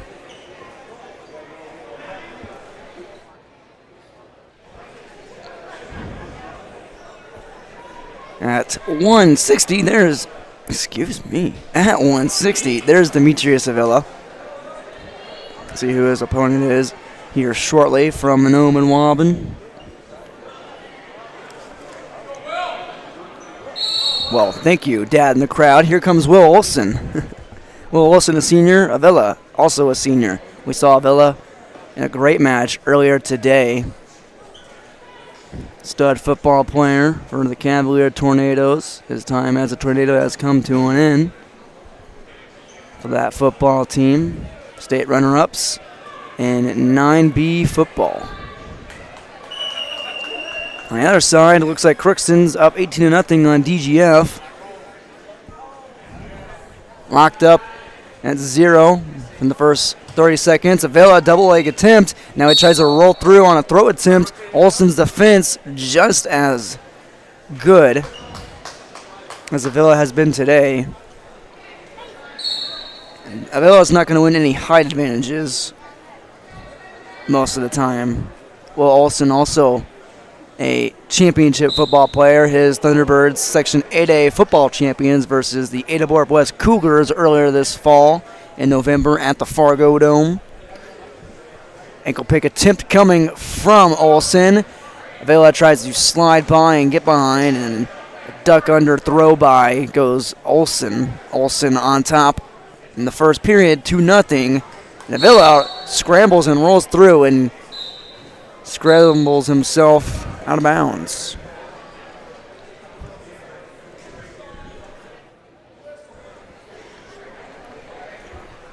Two 0, 48 seconds left in the first period. Olson on top. Goes tight waist, far ankle. Avila up, then down. Trying to build a base. 1 foot up, 1 leg up. Now he's both up. Tripod time. Olson has Avila roll right into him. Back points, no back points. And Avila close to the reversal. Head is stuck, unstuck no more. Out the back he goes, 2-2. 20 seconds to go in the first.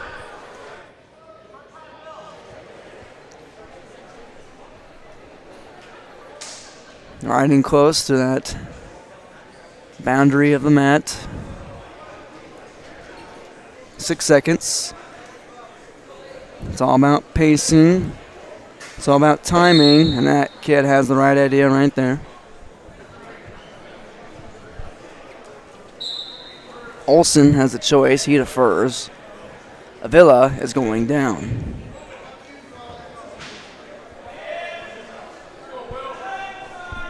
Any other sport, you say that about a player. Avila is going down. It sounds derogatory, but no, in this sense, it's a position. Avila almost got up. His left arm didn't clear. Olson shooting a half quickly. Avila had his head down, comes up to his feet, and Olson retreats and drops to the ankles to trip up Avila. They go out of bounds and reset. 12 seconds into the second period.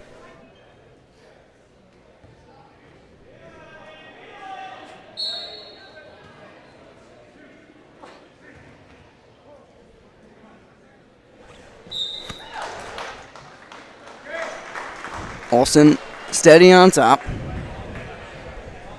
Rips the face with a crossface. Comes back with the right side crossface. His long arms going over Avila's shoulders. Trying for a cheap tilt.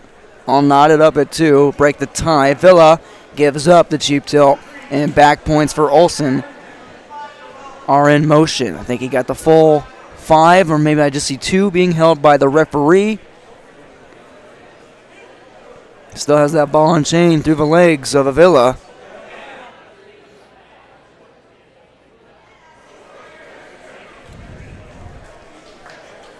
Once he lets that ball and chain go, that tilt lock go. The ref will award Olsen his points, but he's still got it going. He wants more out of it. He wants the full 5 count to get 3 points.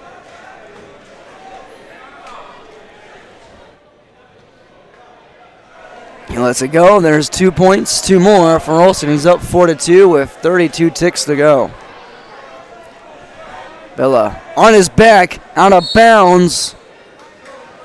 Got lucky that Olsen scooted out as well.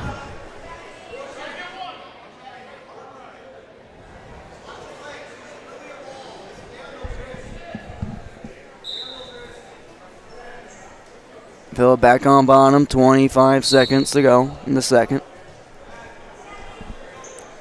There he finds his hips, finds the escape. 4-3 within 1.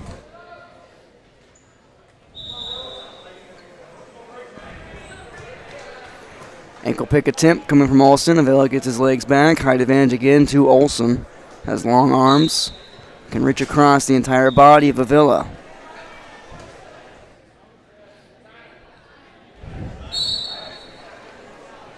Time runs out. Third period underway. What's Olsen going to choose? He wants to go neutral. He wants to go down.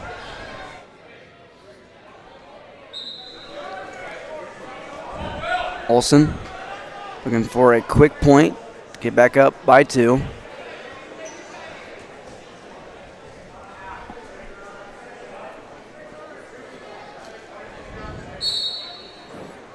Nice quick standout. Now he's up and standing, and now he's out. 5-3 Olsen off the escape.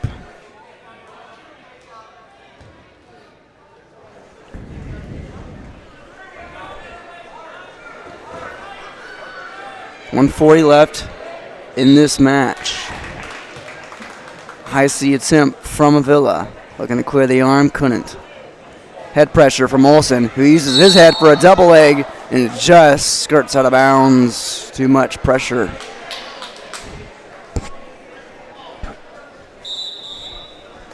.128 to go in the third.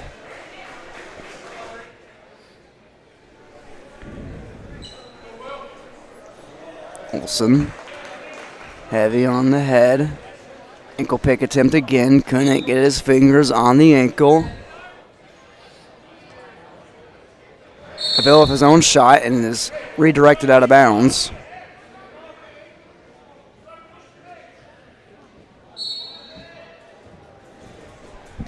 Quick shot right off the whistle from Olsen. Avila throws him aside. Olsen counters and reattacks for a low single leg and builds his lead to 5. 7-3, 55 seconds to go.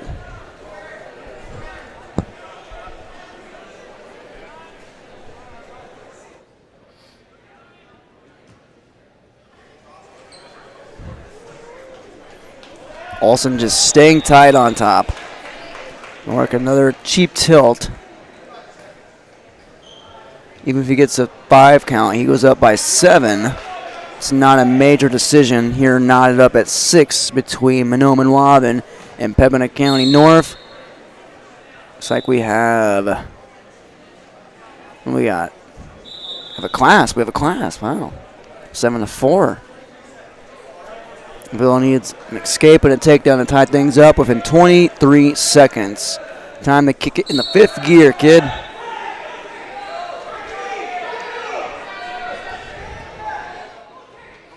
Olsen staying heavy on the hips.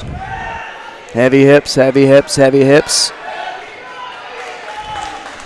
8 seconds to go. 7-4. Olsen. His hips don't lie. He secures the win over Demetrius Avila. 7-4. Monoman Waban goes up 9-6.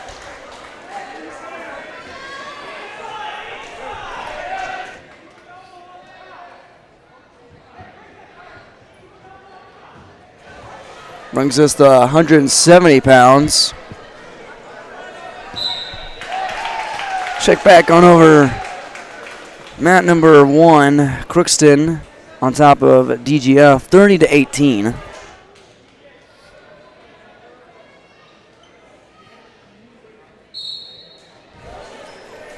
Check on the contenders in this matchup at 170 for Mat 2. Between the Thunderbirds and the Grizzlies. Looks like we have a quick pinning predicament already. And it looks to be Matthew Kina pinning Sophie Rojas early within the first 25 seconds. Can he secure the pinfall? Yes, sir. Pembina County North strikes back with 6 more of their own. They take the lead at 12-9.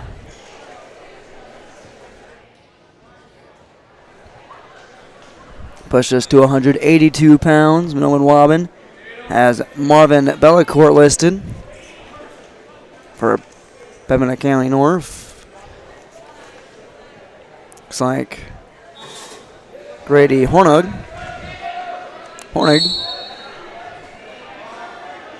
Have that confirmed momentarily.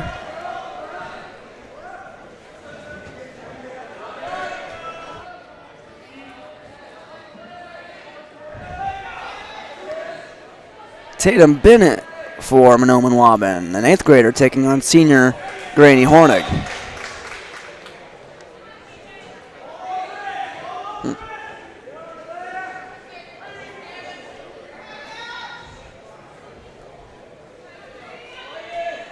Not sure we have Mr. Tatum Bennett on our rosters here in our programs.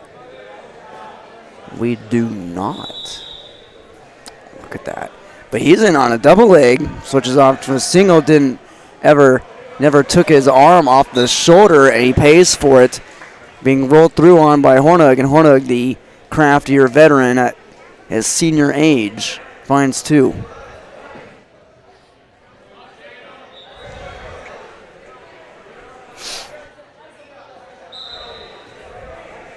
Working on an arm bar, and he turns that into a chin drop. Hornig looking to make quick work of Bennett.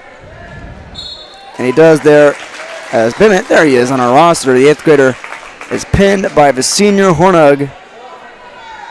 Puts 6 more on the board for his Grizzlies. It's 18-9. The lead is doubled.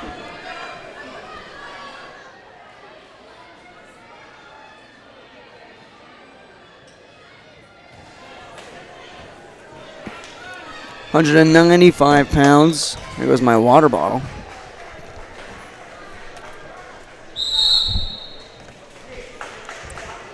$195. We'll see momentarily that it's Malachi Brower of Minoan Waubun in the green, who just got taken down. And they're facing Caden Rose, a freshman.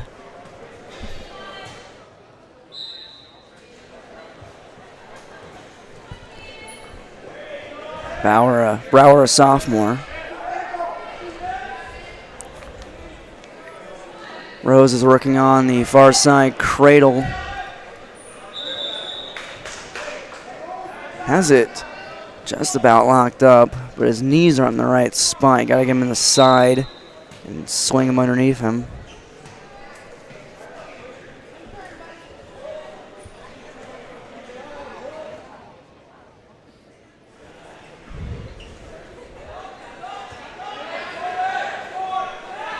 Rose is running a bit high, but Brower can't take advantage of it. His arms are pinned underneath him. Looks like the ref is asking him to stand up in some capacity, cause some action. Might get called for stalling here soon. 42 seconds left to go in the first.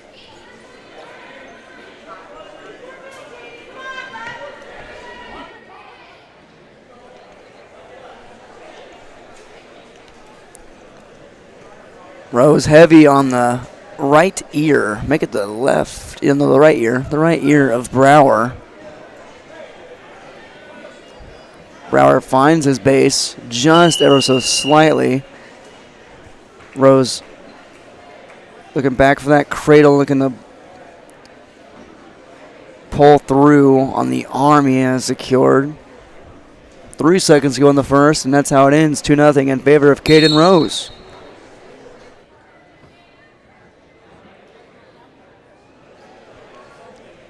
Looks like Looks like Rose deferred. His coaching staff did for him anyway. Rose goes bottom.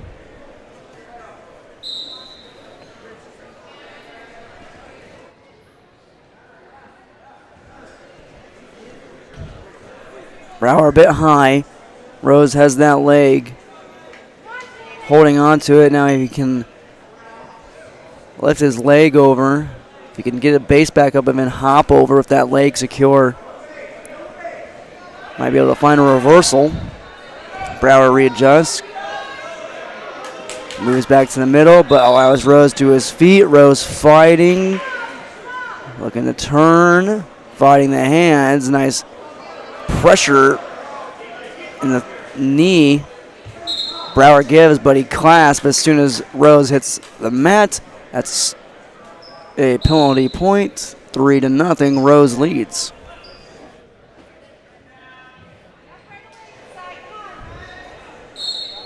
Back on top, however, 1:10 in the second period.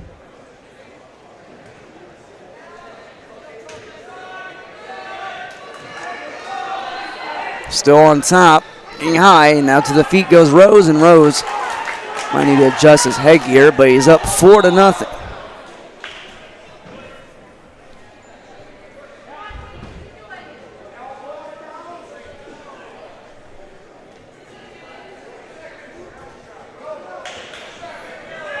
Shot attempt by Rose. Nice sprawl, nice stuff from Brower.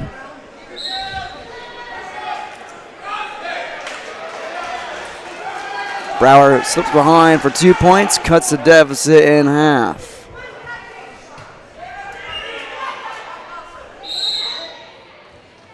Turns him, got a nice piece of that singlet. Another clasping call on Brower. Make it 5-2 Rose with the lead still.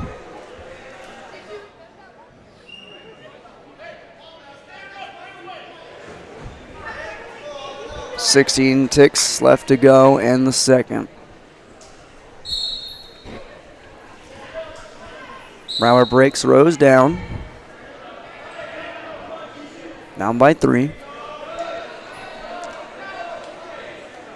Rose, his head is down the entire time, but he doesn't pay for it, and he heads to the third period up 5-2.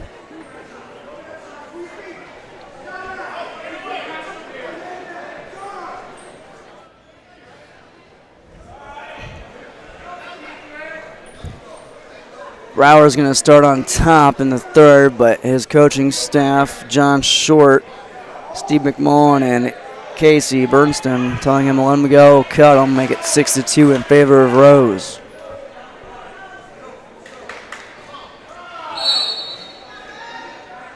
Hand fight, head tap, really. Brower clears it off. Both standing somewhat straight up. And a sagging headlock from Brower just slips away. Caden Rose rolls through. He's finding back points. He might find the pin to put the Grizzlies up even bigger. Brower slips away, but a 5-point move makes it 11-2. They award Brower points there.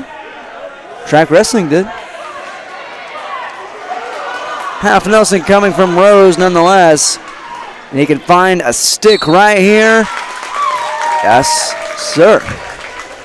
6 more for the Grizzlies. 24-9.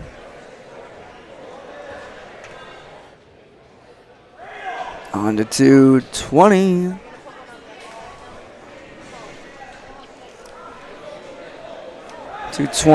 See who we got here. Elias Bjornstad, a senior, seems to be for Pembina County North in the white singlet. Blake Garai, a senior for the Thunderbirds. Let's see if I'm correct. According to Track Wrestling, that is.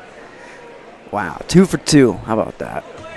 Nice double leg takedown by Bjornstad. Quick, efficient, swift, and right through. Money by Bjornstad.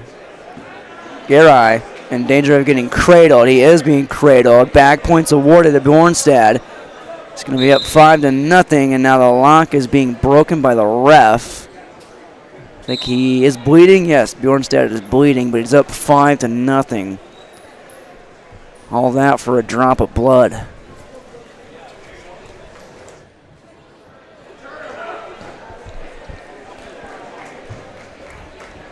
Clock stops at 1:29. Check on mat 1. Crookston 39. DGF 24. The Pirates. Looks like they might come away with a victory against the Rebels. So far, the Pirates, I believe, are 1-2. DGF having a good day. I believe they were undefeated. They just found a pin, so put a pin in that. And DGF has not lost. They're 3-0, but they just made it. They made it 39-30, but they have 126, 132, 138 left to wrestle in that duel. So there's still time to make up for it. Looks like Bjornstad is fine. He's ready to ride tight on top of Blake Garai.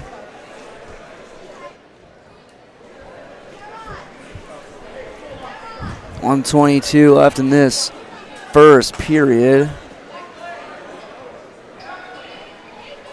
Crack and a half is Garai. Crossface. Looking for a spiral ride. Spiral ride is right there open for Mr. Bjornstad. Drops in front. Maybe he's looking for a near side cradle. Goes back behind. 50 seconds left in the first period. Breaks Garai back down. It's 39-36 DGF. A few buys there, a few opens, and Rebels are within 3 against Crookston. 39-36 in the final match of a duel. Braxton Volker and Austin Linhart, and a rather close one. That one tossed to the back. Looks like we have more blood time on Bjornstad. We'll move on over to Volker and Linhart really quickly. Last match of this duel. It's for all the marbles. How could you not want to watch? Volker's on top after that takedown. Volker, a junior. Linhart, freshman. A lot being asked of him right now as a young man down by 3. Just needs to win to draw a tie and go to criteria. A major would win. Anything above a major would win. Win the duel for DGF, that is. Volker just has to not lose.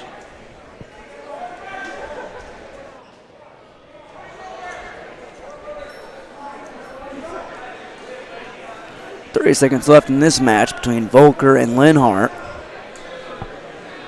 Volker not exactly breaking down Linhart. Linhart's up on his legs. Gets the escape 2-1. And finding collar tying. Clear. Okie State double. Didn't commit to it. Shucked away. Re-attack though to a slide by. Very, very nice from Volker, but he can't. No, he does. He gets a 2. They gave it to him. 4-1.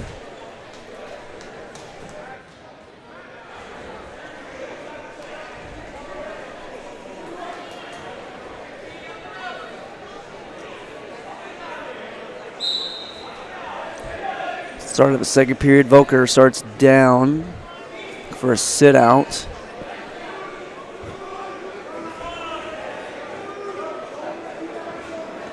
Linhart deep on the legs. Still on top.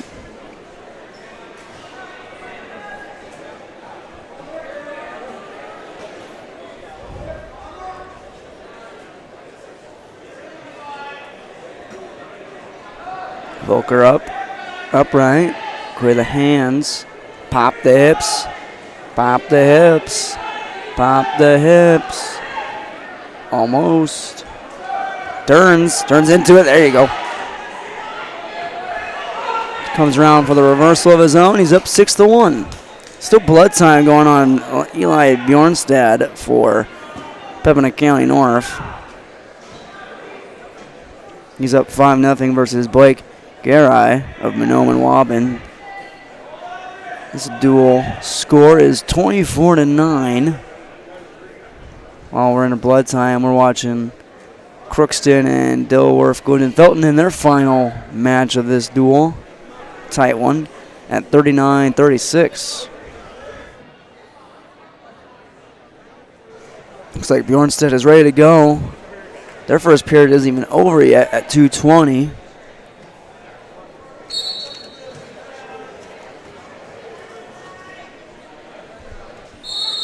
Bjornstead looks to be hurt as Linhart on bottom versus Volker. Got more blood time for Bjornstead. We'll take a break. 10 seconds left in this Mat 1 match. In period number 2, Volker on top, 6-1, and goes to the top position. Caution on Volker.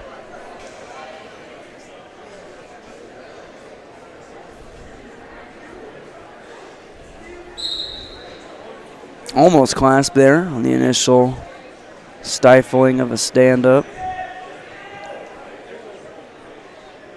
Volker hangs on.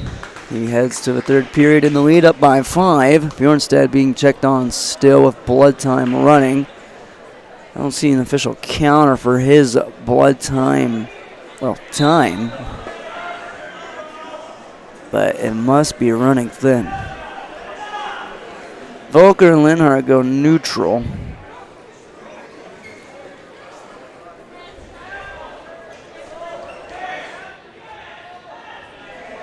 Nice front headlock there for a moment by Volker. Working the inside tie, now changes to a collar. Linhart counters his own tie. Try to duck under, Volker did. Linhart level changing with him. Try to grab at the leg. Quick pace shots, fake shots. Bjornsted's back, by the way, on mat 2.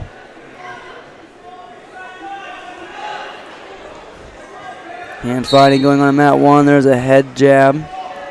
Duck under. Oh, re-attack, redirect by Linhart. That was nice. If he could commit, Bjornstad just found a blast double for 2. How about that?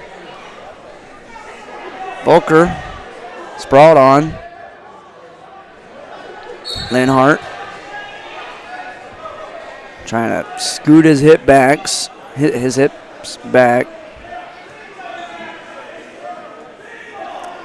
36 seconds to make something work, down by 5. And needs this near side cradle he's working on. He finds it 2. But if he doesn't find anything else, Volker wins and Crookston takes care of DGF. And what would be a final of 42-36.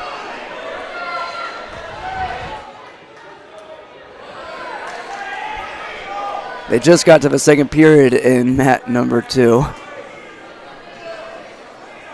Bjornstad's up 7-2, and Crookston's Braxton Volker defeats Austin Linhart 6-3, and the Pirates win 42-36. Crookston back on track.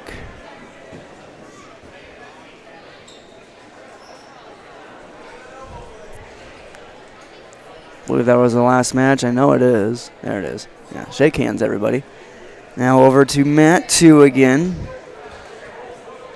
Our final duel of this round. Last duel. Bjornstad. Oh, we'll just move on in.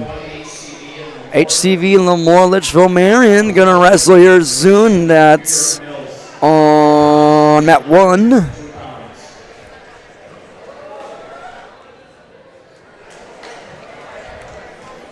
Bjornstad's up 11-2, by the way. 1 minute left in the second period. I believe So I believe the Burros and the Lobos, there they are, young chaps. They move on over to the west side of the gym. On mat 1, they'll wrestle in the final round of the day. Making good pace. It's 4:19. We're going to beat the snow. Hopefully for everybody's sake. Everybody's safety. Bjornstad, his safety with his nosebleeds almost cost him the match with blood time, but he's up 11-2. He's got 20 ticks to work with in this second period. Riding tight on top. Also in round 8, we'll have to wait for Pembina County North to be done and wrestle DGF, who have time off after losing to Crookston. And another duel that we won't be able to see, but I'll tell you all about, and then some, is Crookston versus New York Mills. That's on mat 3 right behind us in the Hillsboro Event Center Wrestling Practice Room.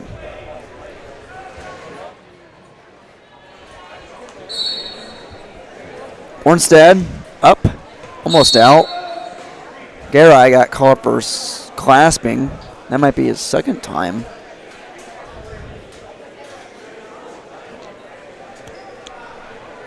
.156 left in this third period.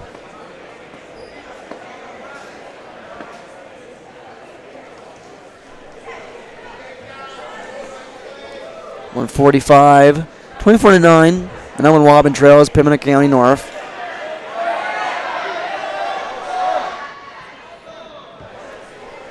Ornstead comes out the back for the reversal. Extends his lead 14-2. It's been a major decision for a minute. Up by 12. If he wants to push it, you can find the tech fall for a few more takedowns. Or you can find a 3 count or a 5 count for 3 back points. Might do that right here.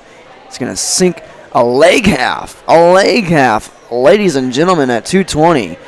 Eli Bjornstad looking for the pinfall. It will be a tech pin if he pulls off the 5 count, which he does. Now for the pin and for the 6 for the win. Garai rolling through. The ref is holding. The ref is checking. Bjornstad tees up on that weight. There it is. 30-9.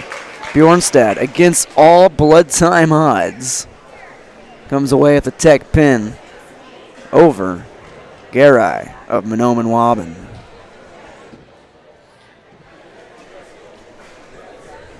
I want to thank you guys again for joining us in our Hillsboro Event Center coverage. The Hillsboro Dual Tournament started at 9:30 this morning. We are here around, we'll call it 8:30 on mat 1. Just moments away from Hillsboro Central Valley and Lemoore Litchfield Marion. And Pembina County North, Mahnomen Waubun almost wrapping up here. They get to the featherweights at 106.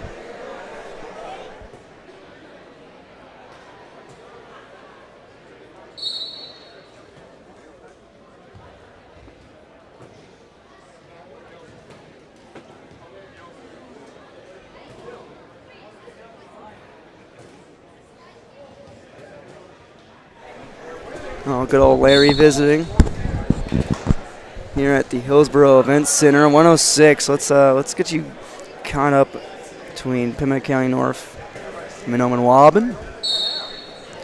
We got it. We don't have updates on track wrestling, so I'll pull the old handy dandy program. Time has stopped on track wrestling, but time hasn't stopped on my watch. Trevor Neeson, a sophomore for the Thunderbirds. Looks like he is on top with a takedown versus Keith Moore. Scratch that. Zeke Symington, 7th grader. Neeson, a sophomore. 1:10 in the first period left.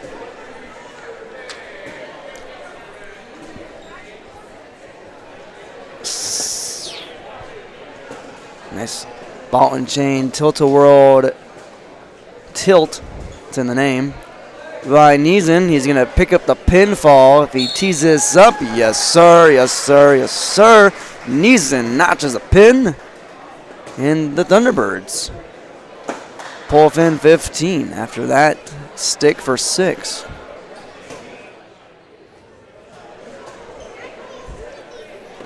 We'll shift coverage to Hillsboro, Central Valley, and Lemoore, Litchfield, Marion. Looks like, I think they just put 6 more on the board from Minoan but I know that's not the case. Bear with us now as we're going to make some changes to our scoreboard so we get coverage of Hillsboro, Central Valley.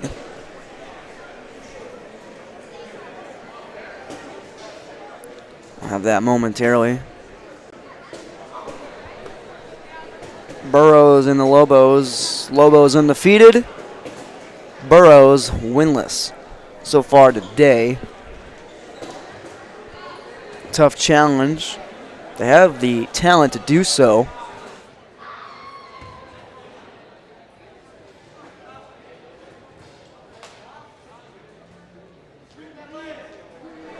Burrows have the talent to do so,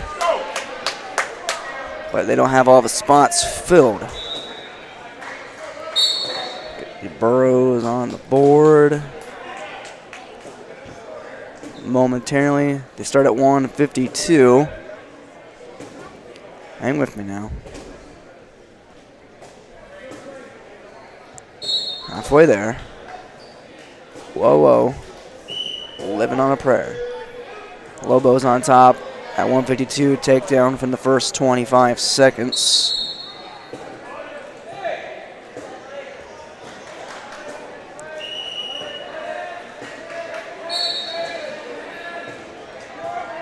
Almost there.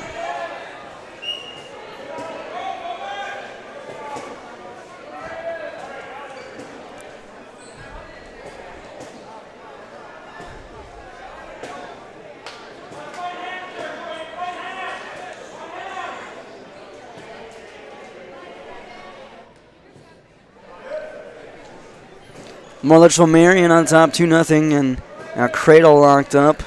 This is Ethan Bowman. Excuse me, no, it's not. We don't have Hillsboro, Central Valley, and Lemoore, Litchfield Marion on this now 8th round of track wrestling hub. We'll get them in here in a second, though. I promise you. Hillsboro, Central Valley, here we go. At 152, it's Braden Chenault being rode out 5-0 versus Lemoore, Litchfield Marion's Kale Hebel. Hebel, a freshman, Chenault, an 8th grader. Hebel, the advantage, 13 seconds left, trying to lock up that far side cradle again.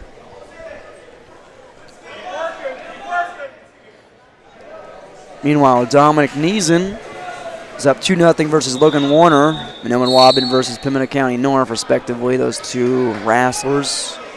Time expires on Mount 1 and period number 1. Hebel on top.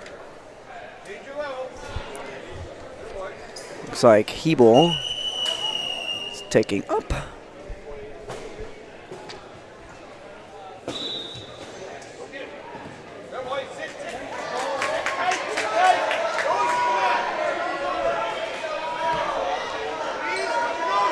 Hebel got a little taunt, and that's exactly why he pulled that far side cradle back. He's going to sink the knee, hook the leg. That is a pinfall by definition.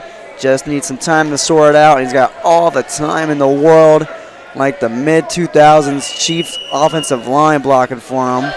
1:30 left, but Chenault able to roll through. It's 8-0 though. Hebel on top. A major decision currently. Looks like Logan Warner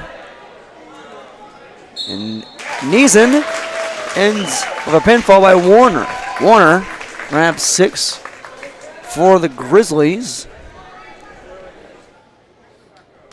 They're up 36-21, heading to 120 pounds. Hebel still hacking away on top.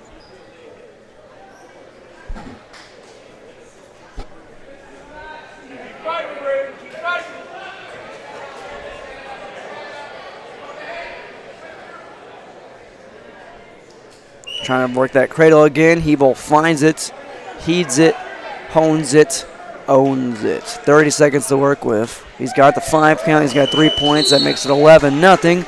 If it doesn't end with a pinfall right here, it does not. 11-0. Kale Hebel on top of Braden Chenault. Meanwhile, on mat 2, Henry Garai and Brock Freer. Freer of Pembina County North. Garai of Mahnomen-Waubun.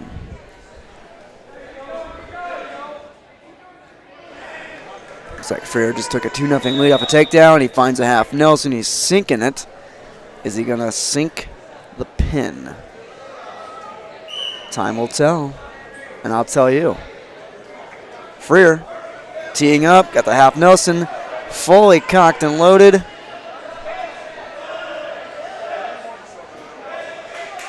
It's a matter of time for Freer. He's got a whole minute and change to work with. Has the 5 count. We'll be up 5-0 if it stands. Hebel, meanwhile, in the third period with 1:50 left, finds a reversal and back points. He's up 13-0.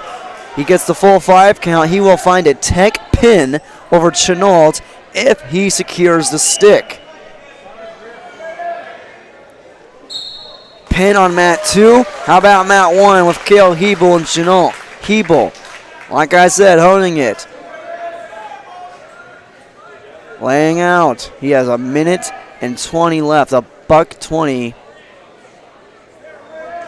to build this stick. Changes off to a headlock position. Hebel holding tightly. Pembina County North up 42-27 on mat 2. This is the first match of this duel. Hebel does not find the pin. He finds the tech fall. And Chenault did not know it was a tech fall. He went after his legs. Chenault, 8th grader, he'll find it with experience.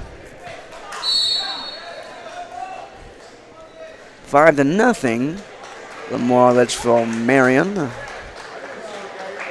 First time I believe we've seen a real tech fall take place and not end with a tech pin today.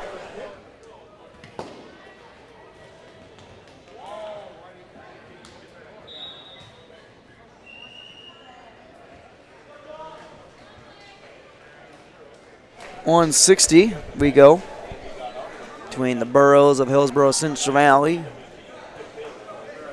and Lamar Litchfield Marion. Braden Steffes of the Lobos takes on John Garai of the Burrows. Senior Garai versus Junior Steffes.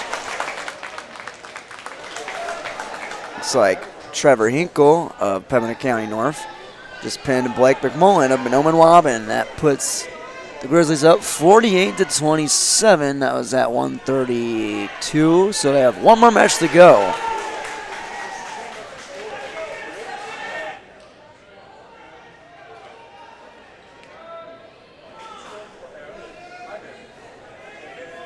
And DGF has one more match.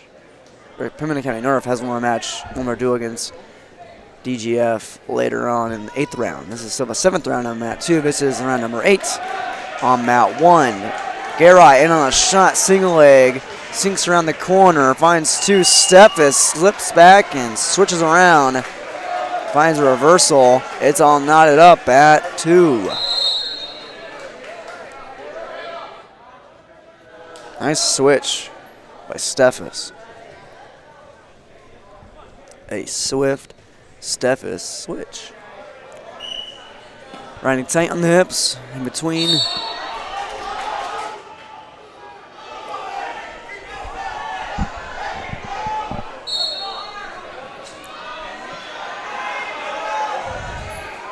Garai getting a bit of his base back, one leg up, stand up intact, clear the hips.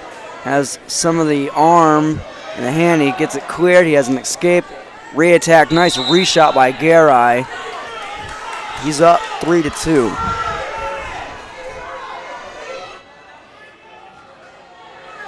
Right at the nick of time, too. It ends the first period. He defers. Steffes defers, and Garai chooses down.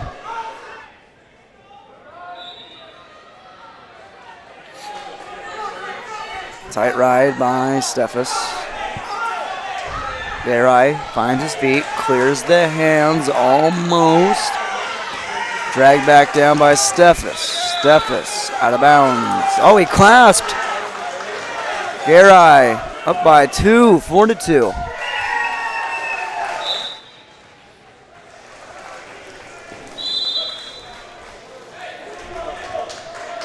Steffes clears Garai out of bounds. Reset with Steffes on top. Pembina County North just found a stick with Carson Brown pinning Dominic Lyons on minute 2. So the Grizzlies beat the Thunderbirds 54-27 to conclude their 7th round. They'll begin round 8 here shortly versus Dilworth, Glendon, Felton. Meanwhile, an escape for Garai. He's up by 3, 5-2. 1:16 left in the second period. Steffes in on a half shot, has control of the hips almost. Garai, like a wild bucking bronco, pulls away.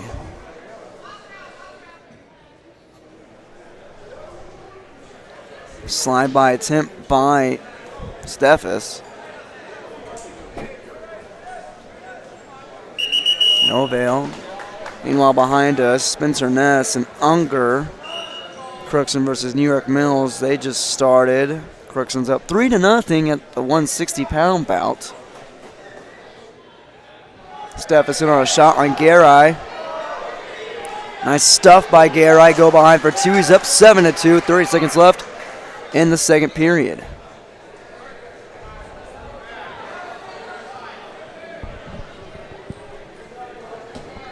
Steffes roll through. Garai follows. Nice job. Throws in a half. Can find back points. He's in bounds, and he thought he had it. And he'll reset.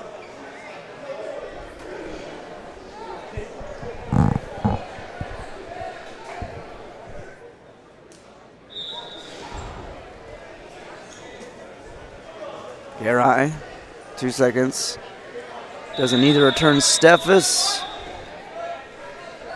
Goes into the third period at 160, up by 5, 7-2.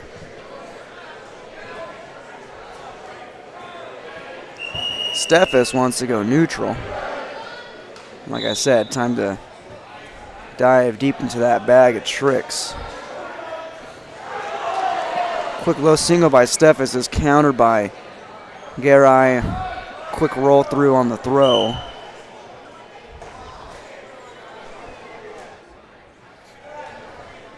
Collar tie now, inside tie. Fireman's carry coming from Garai. He rolls through. He's going to find 2 against Steffes. And he might find the pinfall. He does.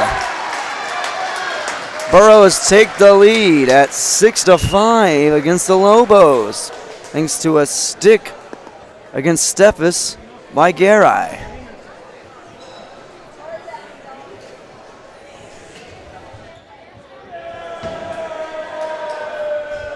See what comes up next at 170 pounds. That means the last match of this duel will be at 152. For Hillsboro Central Valley, they will not have a let's see, where are they at? They will not have a 126-pounder or a 220 or a heavyweight for that matter. Here at 170, we have Carter Iverson, who just got taken down by Garrett Hebel of Lemoore Litchfield Marion.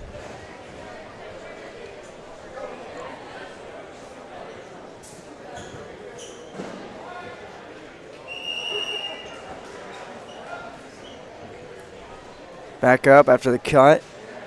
Iverson down 2-1 against Hebel. Once again, there's Iverson on a single leg. Hebel, nice defense. Has to get long here of his legs. And he's using his legs to throw Iverson off balance and into a pinning predicament on the perimeter of the mat. Now sinks up And Nelson, a reverse Nelson. Pulling back in, has the back point secured.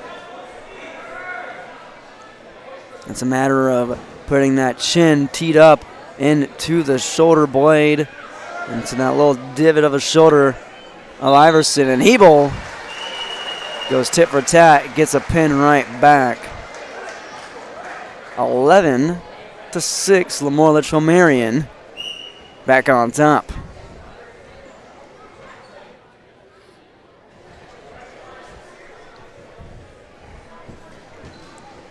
Update, looks like Pembina County North and Dilworth, Glen and Felton ready to begin their 8th and final round on mat 2. We'll keep you updated as that one moves along.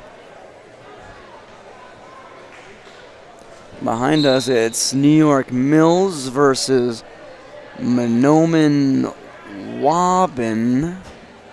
Crookston and mat 3 on mat 3. That's behind us. We apologize we can't get that. We're at 195. And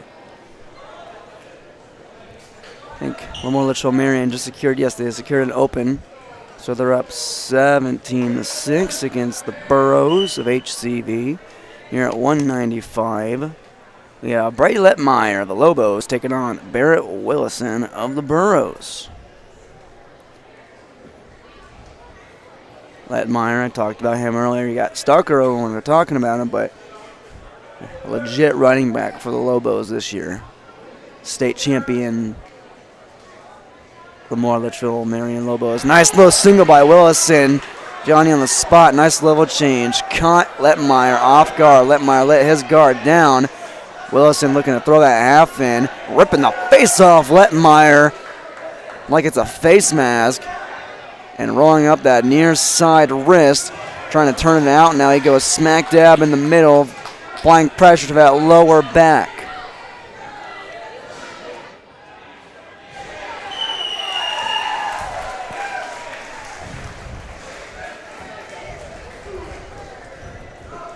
And we're at 195, 40 seconds left in the first period between Willison and Lettmeyer. 17-6, the Lobos lead. We just took an open at 182, I believe. I think that's so the Burros could bump up somebody to 220.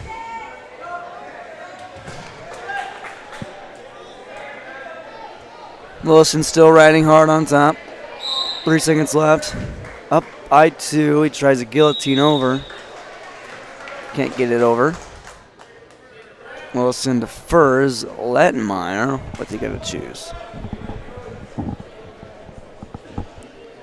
Can't double defer. That's not how this works.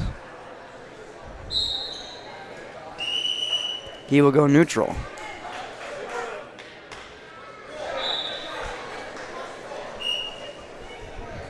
Either a nice slide by Lettmeyer, and Willison counters. I feel like Lettmeyer, I don't know much about Brady Lettmeyer's wrestling experience. I'm sure he has experience. Maybe just didn't see Willison defer. I'm going to give the benefit of a doubt.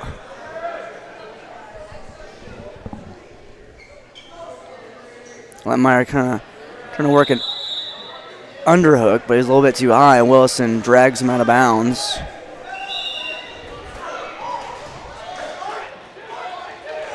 Two 2-0. Willison still leads. 30 seconds into the second period.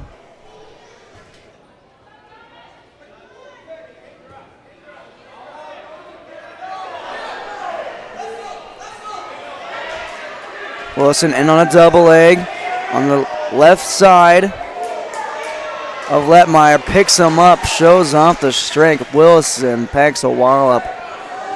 Willison lifting weights. He's up 4-0 after that double leg takedown, returning Lettmeyer ever so graciously to the mat. It's graceful.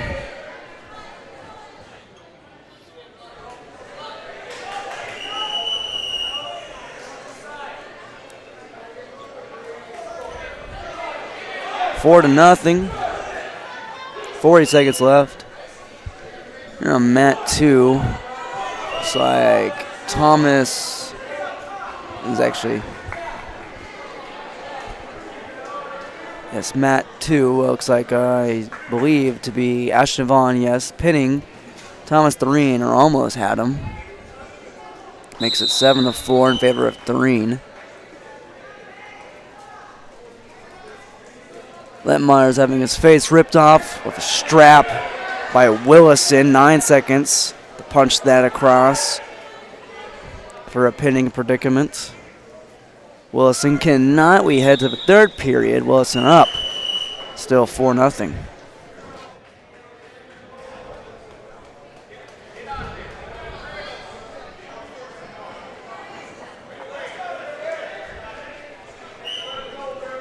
Willison goes down, likes to go down in the first, or deferred in the second, so he goes down in the third.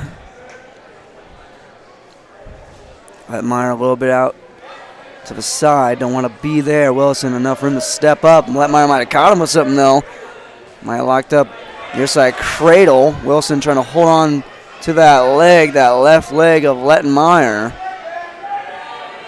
Bray Lettmeyer needs to get the head in the hole. You'll hear every coach, every parent put that in. He doesn't need the head in the hole. He finds the Turk with the cradle locked up. Splitting the difference between the legs of Willison. Lettmeyer down 4-0, but he finds 3 back points off a 5 count. Willison elected to go on bottom to begin the third period. Lettmeyer looking for 6 more for the Lobos. Still splitting the difference and turking those legs. He's got it cinched. Lettmeyer is going to get rolled through on Willison. Enough power, enough athleticism. He puts in the half against Lettmeyer, reverse half, sinking his knee right into the forehead of Lettmeyer. Bing, bang, boom. Lettmeyer's going to have some bumps later on. Reverse half, got to tee up Willison. He'll go full Saturday Night Ride, perhaps. Nope, don't need that. That's enough for the pin. Hillsboro Central Valley now trails just 17-12 after the pin by Willison over Lettmeyer. How's at 195 pounds? We go to 220. 220. And I believe, will we have a match? Oh boy, I see a plethora of Lobos at the scoring table. I see a 220, I see a 285, I see a 106. I know I'll have a 106. That's for darn sure. Open at 220, 23-12. Send out the big man, a heavyweight. That makes it 29-12. Now we'll have ourselves a little 106.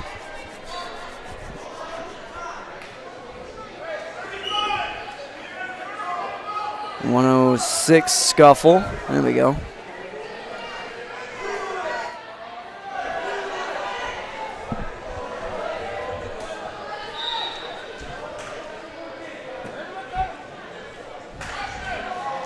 (29-12) Lobos lead. A quick pinning predicament for Hillsboro Central Valley at 106. Justin Terrell quickly flips over Logan Potts after the shot. Almost feet to back. Now riding tight is Terrell. Now a bit too tall is Terrell. Over the back. Potts fighting. I believe Potts is either his older brother or older cousin, either or, relative. It's Corbin Potts, championship winning quarterback for the Lobos football team this past fall. And he just found 2 of his own off the reversal.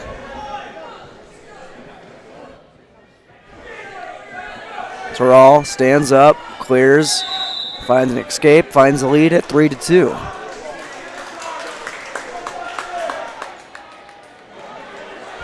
Demetrius Sevilla just took an open for Pembina County North. I believe they are in the lead against DGF. Let's check in there a moment.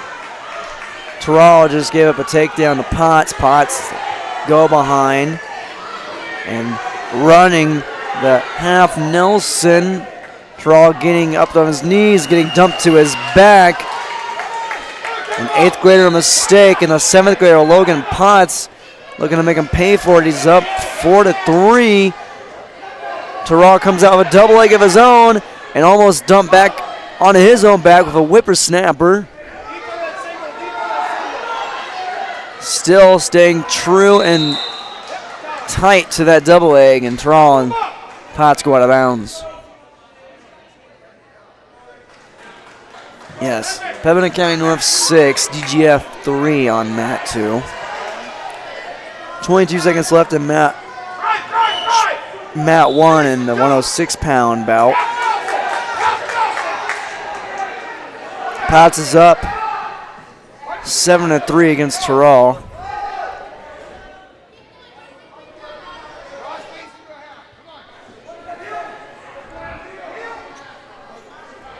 We are in round 8 all across the board, and mat 3 on mat 3 right now, as period 2 concludes on mat 1.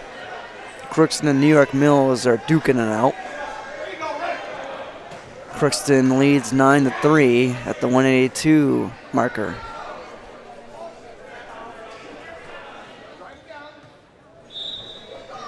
Terrell with a stand up, starting second period on bottom.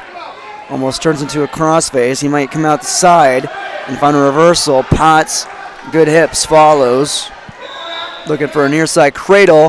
Has Terrell to his back. Terrell bellies down. Has his arm caught. And just slips it loose.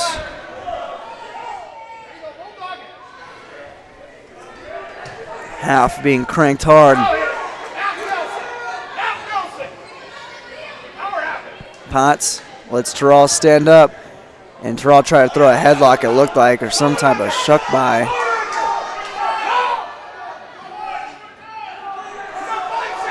Back down to the mat, back to the perimeter of the mat.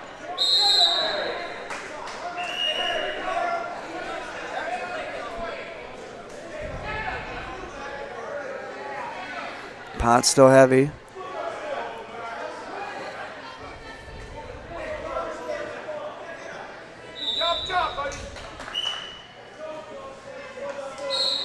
Go out of bounds, reset with 52 ticks to go in the second. Potts on top of Terrell, 7-3.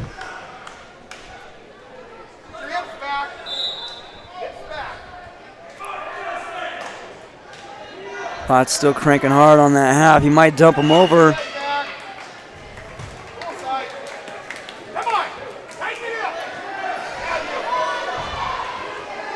Lobos lead the Burros 29-12.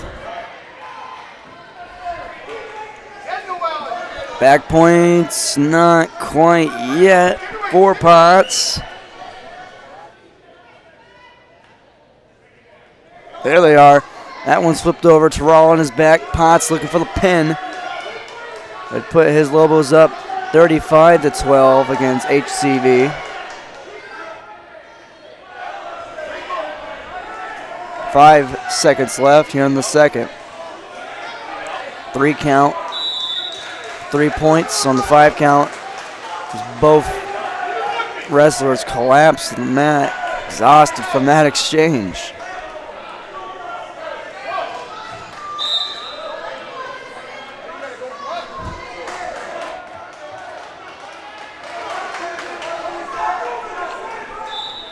Potts starts on top. Third period, up 9-3. Throwing the half again, cranks between the legs, has that half wide open. He's sinking it through and true. Potts looking for the pinfall. Pinfall Potts looking to sink it. Has it over. Not quite yet. Cranking hard on that arm. Pinfall going on in mat 2 as well. Pitting predicaments all around the paint. That's Bodie DeVries and Matthew Keena of DGF and PCN respectively. Back points being awarded to Potts. Has a 5 count, and now he has to settle to secure the pin. There it is. 35-12. Potts the pin over Terrell.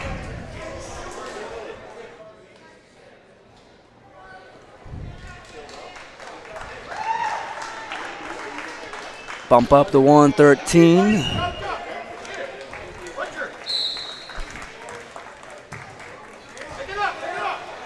See what's cooking at 113.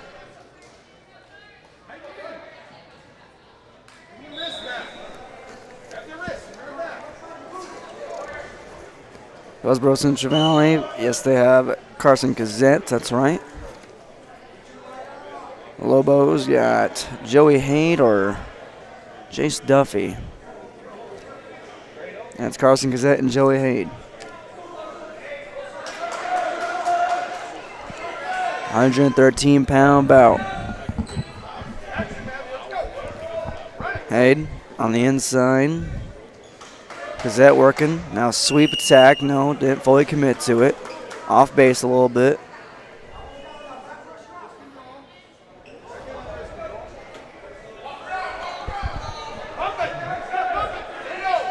Collar tie, half high C attack coming from Gazette.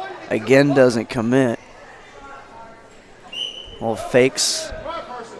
Haight, the defender right now. He's redirected back inside the middle of the mat.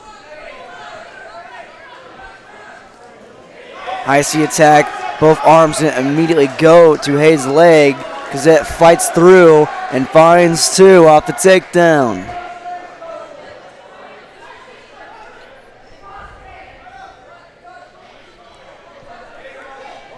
Meanwhile, Matt 2, Matthew Keena 9, Bodie DeVries of DGF 1.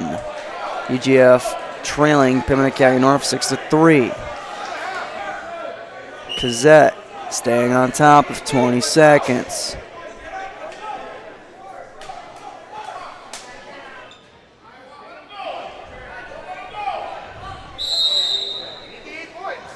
Base being built by Haight. He's got both knees up.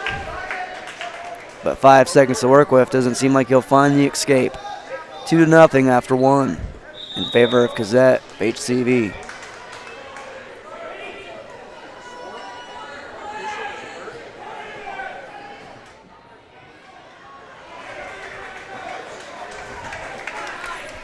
We'll go neutral here in the second.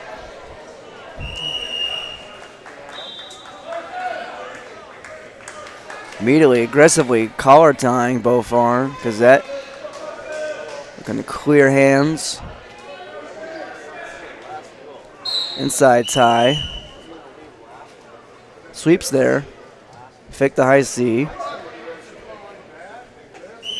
Stand up, and it looks like Haight is going to point out some blood by Gazette. Gazette's going to go get cleaned up by the trainer. Meanwhile, Pembina County North is up 10-3 now. Jordan Summers, DGF, is taking on Grady Hornung.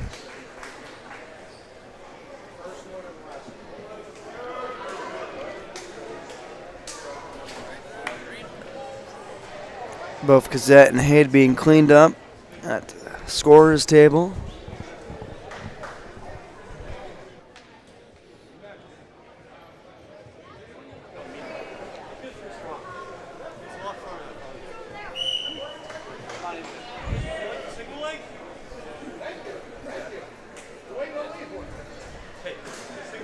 Looks like Haight's ready to go because that's all cleaned up.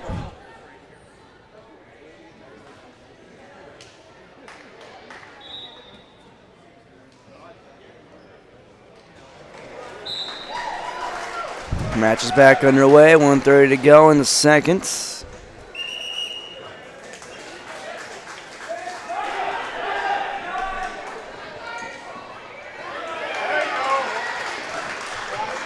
Gazette finds a takedown and go up 4-0.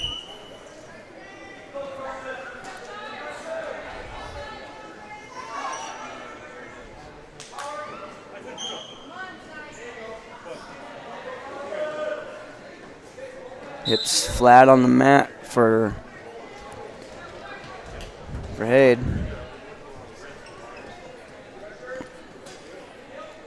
Gazette looking for maybe a far side cradle. Tripoding up is Hayde, and that comes to a front headlock situation for Gazette. Now he finds a near side, doesn't get the head in the hole.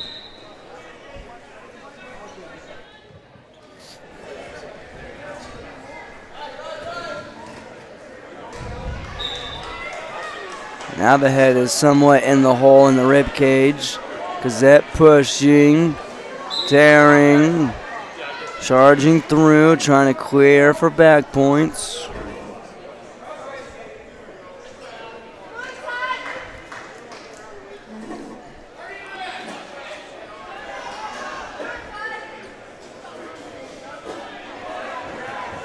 Five seconds left. Going to the third period.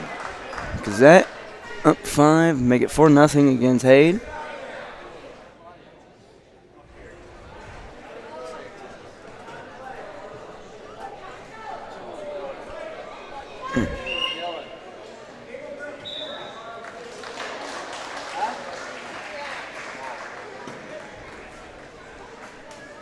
Looks like Gazette's being cleaned up for blood time again, checking on mat number 2.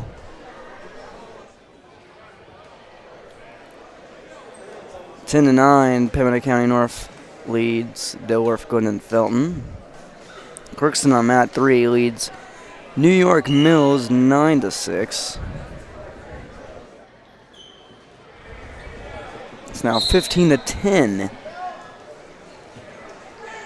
in favor of DGF over Pembina County North. Gazette's cleaned up. Hayde looking to go. Start of the third period.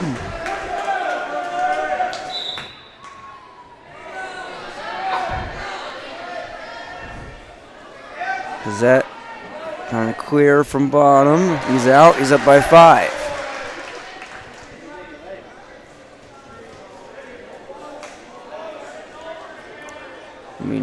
Dragging around Hayde.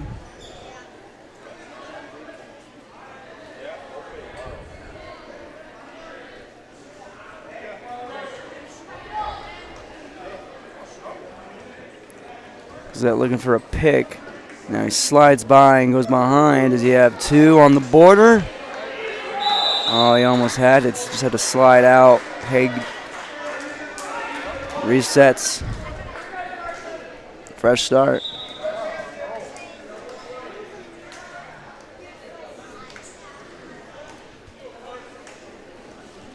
Gazette fake level change. Nice shot. Good finish.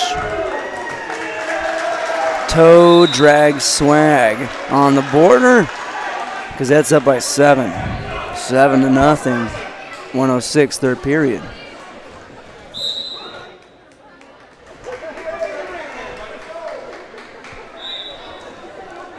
Gazette on top.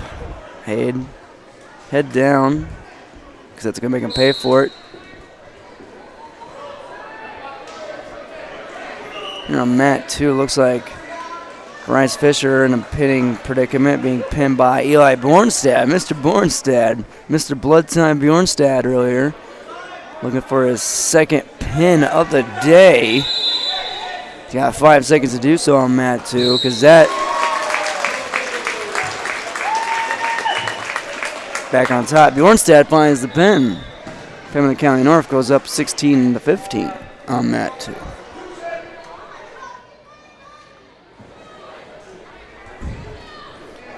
Gazette, 30 seconds. Up 7 to 0. Just a decision right now. 3 points would make it 35 to 15. Still Lobos in the lead, of course.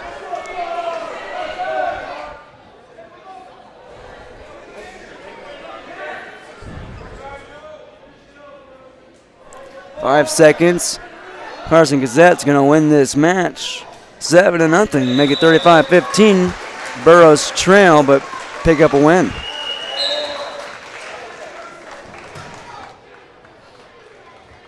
Now we head to 120.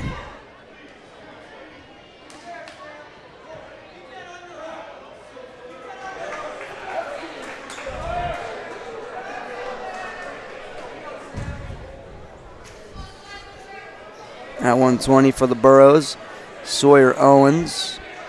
For Lemoore Litchfield Marion, I believe it's Maddox Shockman.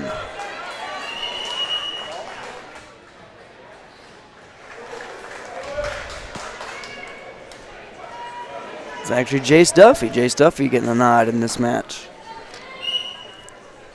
Duffy, a freshman, Owens, an 8th grader. Looks like Sam Schmitz is going to pin Zeke Symington on that too. Put DGF back in the lead. He does so right there. Actually, they took an open, so they were already in the lead. Now they're up 27-16. Quick takedown by Sawyer Owens on the border of the mat. He's up to nothing. We get 4-0. A lot can happen when you're watching a pinfall, my goodness.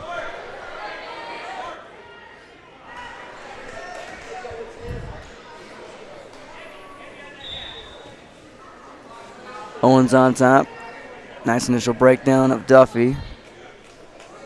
Looks like Owens is going to secure, and far side cradle is going to get that knee in the side. Kicking and fighting and spitting as Duffy. Doesn't matter. Owens with the opportunist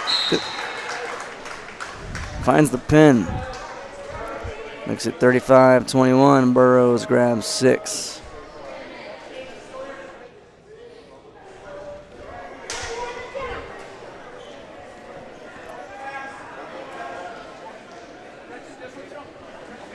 Open at 126, of course. Burrows don't have a 26-pounder. 41-21, 20-point lead for these Lobos. Head to 132. DGF and Pembina County North at 113. And nice exchange there. You didn't get to see it. But Gabe Schmitz and Logan Warner going all out. Takedown for Schmitz. Here on mat 1, as you're watching. Oh, they took us off it from track wrestling, so I'll have to. Dustin Kettling or Maddox Shockman. Could be either or. Looks to be Kettling. Kettling with a headlock pin against Adam Smith. Smith fighting. Kettling looking for the kill shot with this headlock. He's up 2-0, has 3 back points secured. Looking for 6 more for his Lobos. Secure 6 right there. 47-21. Lobos add more.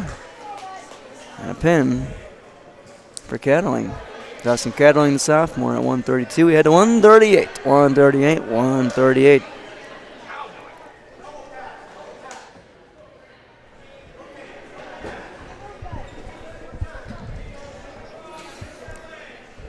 The way things are locked, looks like the Lobos are locked for a 4-0 sweep. I think 4-0, maybe 5-0.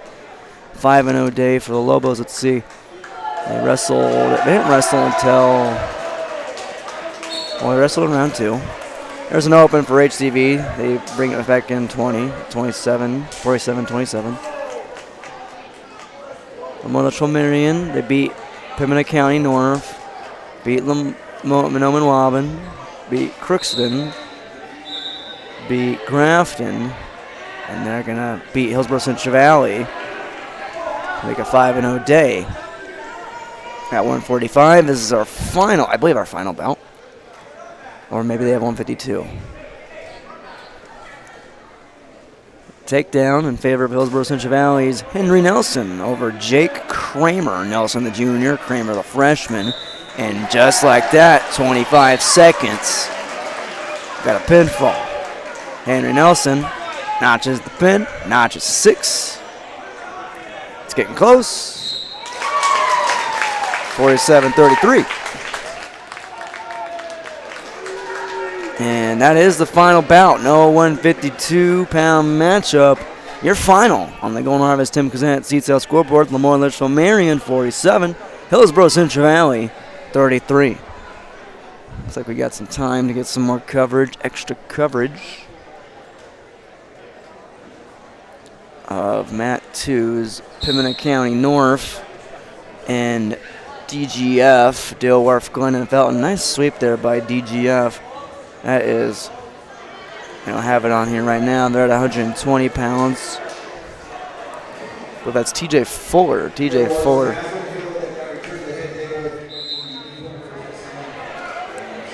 TJ Fuller couldn't complete the shot. It's 27-22 DGF on top of Pimlico County North. See if we can't change our scoreboard real quick. Bear with me now. We'll get that situated so we can follow along in mat number 2 action.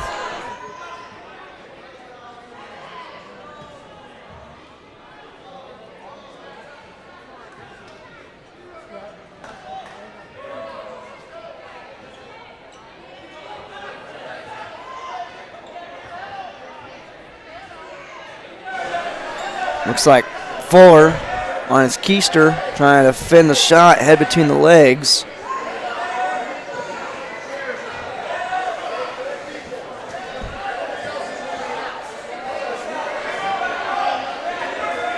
Bear with me now. Fuller gives up the takedown. 40 seconds remaining in the first period.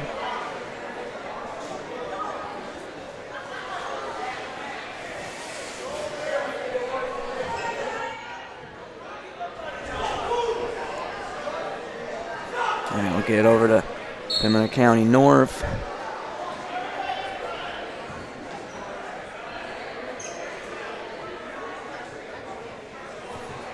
Fuller on bottom still. His team down by 5 in this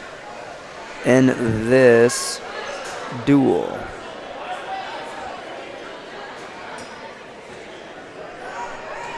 It's DGF 27.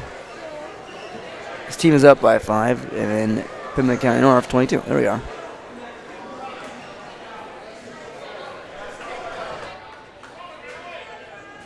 Meanwhile, on mat 3, New York Mills 24, Crookston 18. They're at 120. So is this match on mat 2. Brock Freer on bottom, almost giving up some pinpoints. Back points being given up. Nearly did they give him enough swipes? I think the ref is holding it. Freer comes back with a reversal.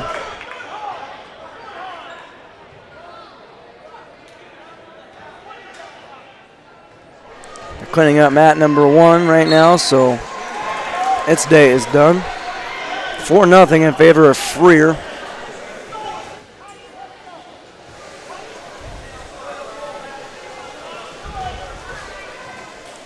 Once today's action is over, we'll quickly recap. Well, today's action. We'll quickly recap each team's day. And we'll boot, scoot, boogie on out of here.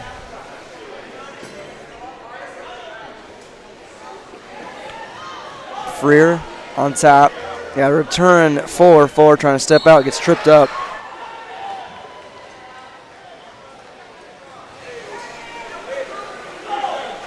Fuller finds the escape point. Second period, 40 seconds left. Fuller on a nice shot. Down low, comes up with the trip, finds 2, takedown, and brings it within 1 at 4-3. Freer still in front.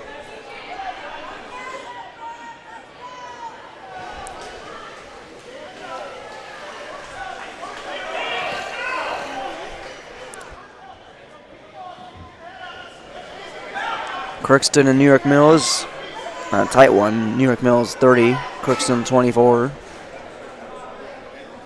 This is a tight one as well, like I said, as you see.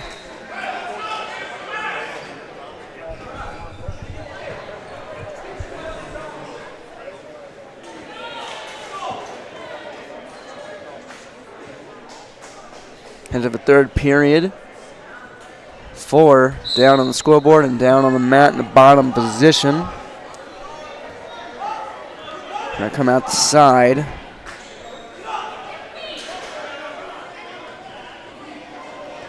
Freer looking for a cheap tilt, doesn't find it. Now goes hammerlock across the back. Fuller breaks free.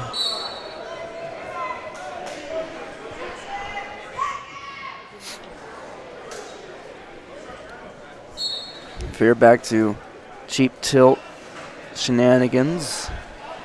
Looking to find something now, has a half possibly. Fuller's got to look away. Builds his base. Shot back down, 1:12 left in this match.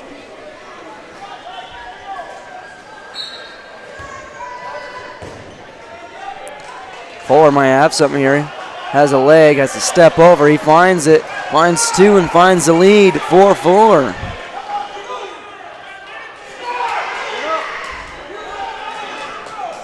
Switch on its way coming from Freer, but Fuller steps over. If he secures the reverse half, he can find back points. He's got back points. Now looking for the fall, looking for the pin.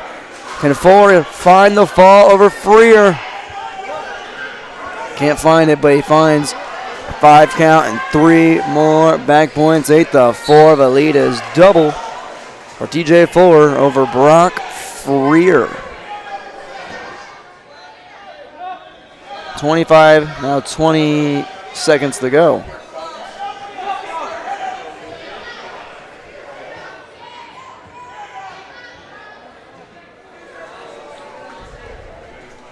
Under 10. Fuller trailing 4-3 in the third period, wins 8-4, scoring 5 straight against Brock Freer at 120 pounds. EGF up 30-22.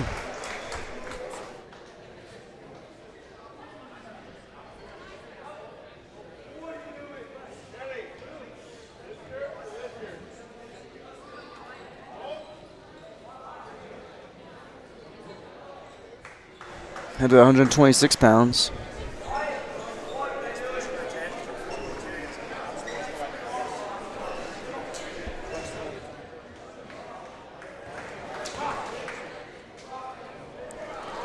See what we got. No 126 pounders. Forfeit for Pimlico County North, 36-22 DGF. We're at 132. See a Rebel out there. We'll have a match. Looks like a good one. Get these official names.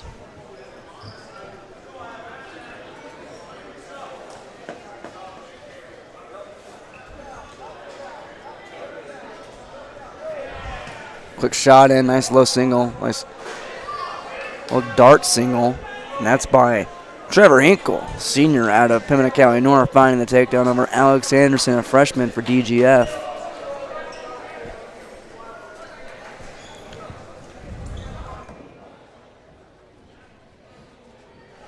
Hinkle hammering down hard with that chicken wing. He's going to find the pin. Those shoulders are flat on the mat. Hinkle just needs to secure it, sit out. There you go. There he is. Looking for 6 more points. There they are. 42-22. The lead is 20 for Pembina County North. Pembina County North up by, DGF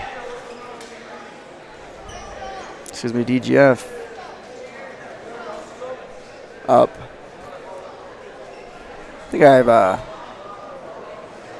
got a bit of a cold, everyone, so I apologize for the lack of. I have to turn my mic down each time I sneeze, so I apologize for that. We have a 138-pound bout now. Austin Lenhart of DGF taking on Sarah Nelson, 36-28. This one's close. Lenhart finds a takedown against Nelson. Looking to secure that wing. Now he rips face. Locks up a cradle near, make it far side. Nelson rolls through. Getting bendy. Nonetheless, Lenhart and then trying to find the guillotine and snatch her over. Shoulders on the mat for Lenhart. Nelson trying to wiggle out. has a minute and change to work with in this pitting situation. Nelson kicking. Close. And there it is. Yes. Now it's 42-28. 42 points for the Rebels. Had the 145.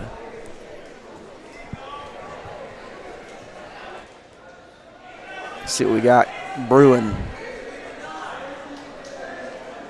Got a match at 145. Looks like, yes we do. Yes we do, yes we do. Here we go. Let's get it on.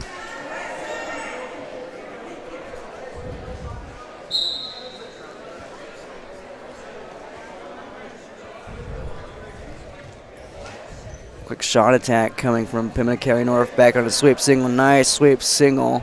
And now picking it up. Maybe he can run the pipe right here. Or go cross. Switch off to a cross double. That's Aarons, who is dumped by Carson Brown. Brown with a takedown. Did they award it to him? They did not.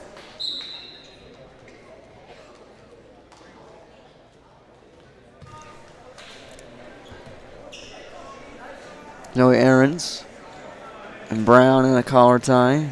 Snap down by Brown. Trying to go around the side. Sweep that leg. Nice sit out, duck under by Aarons. Staying tit for tat with the junior. Aarons a sophomore. Brown in on a shot underneath. Clears the corner. Almost found that half Nelson. That would have spelled certain doom for Aarons. But Brown on top and in control. Up 2-0. 1 minute left in the first period.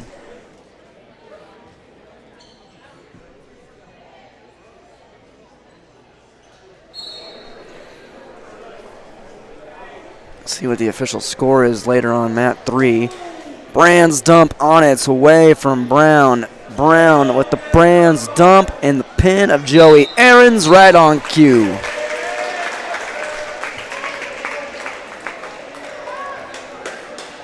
Brings it to 42-34. And everyone's standing up. That's my cue to announce there are currently no matches underway at this tournament. Your final score on the Golden Harvest 10% Seats Down scoreboard. It's DGF 42, Pembina County North 34.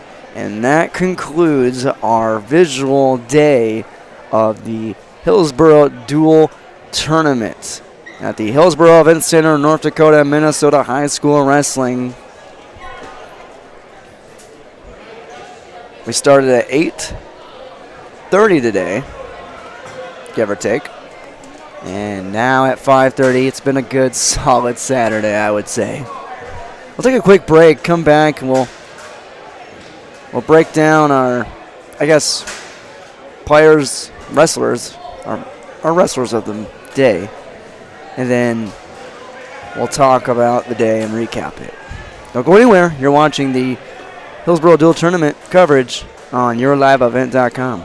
Let's get real. You're ready for a place that's big enough to grow and small enough to care. So get ready for the University of Minnesota Crookston. With more than 30 majors, minors, and certificates, you'll earn a University of Minnesota degree in a close-knit community where faculty become friends and friends feel like family. And to get a degree that can make a difference, you don't need a big city, just big dreams. The University of Minnesota Crookston. Real, hands-on, ready.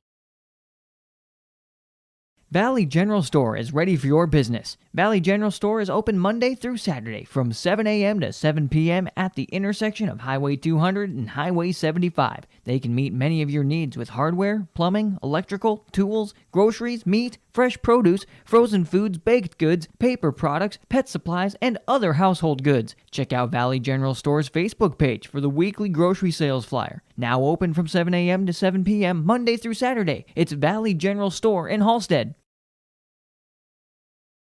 Here's another reason why you should contact Mike, Darren, and Tim at Wright Implement Hillsboro. Let them know I said call Wright Implement. For shop and field service, farm equipment sales, repair on all equipment, in the field, on the farm, and in the shop with Wright Implement in Hillsboro. 701-636-5692. Check out Wright Implement for farm equipment, repair, and service of equipment and all trucks on Caledonia Avenue in Hillsboro. Wright Implement, 701-636-5692. Goose River Heating and Cooling Hillsboro, serving the Hillsboro and surrounding communities, ready to provide you with service work to existing and new customers. Whether Corey and the crew installed your heating and cooling system or not, they're ready to assist you with your service concerns. And if it's time to update your heating and cooling systems, whether it's your home, farm shop, a cabin, or office building, give Corey and the crew at Goose River Heating and Cooling a call. 701-430-1990. That's Goose River Heating and Cooling, Hillsboro, serving the Hillsboro area and surrounding communities. Everyone here at the Hillsboro and Central Valley School Districts would like to take this time to remind parents to teach their children how to be responsible and stay drug-free. By late elementary, many children know of a classmate who smokes, drinks, or uses drugs. It is never too early to talk to your child about substance abuse. Schools teach kids to say no to drugs, but it's what the parents do that counts the most. This has been Stella Benson with a message from the Hillsboro and Central Valley School Districts.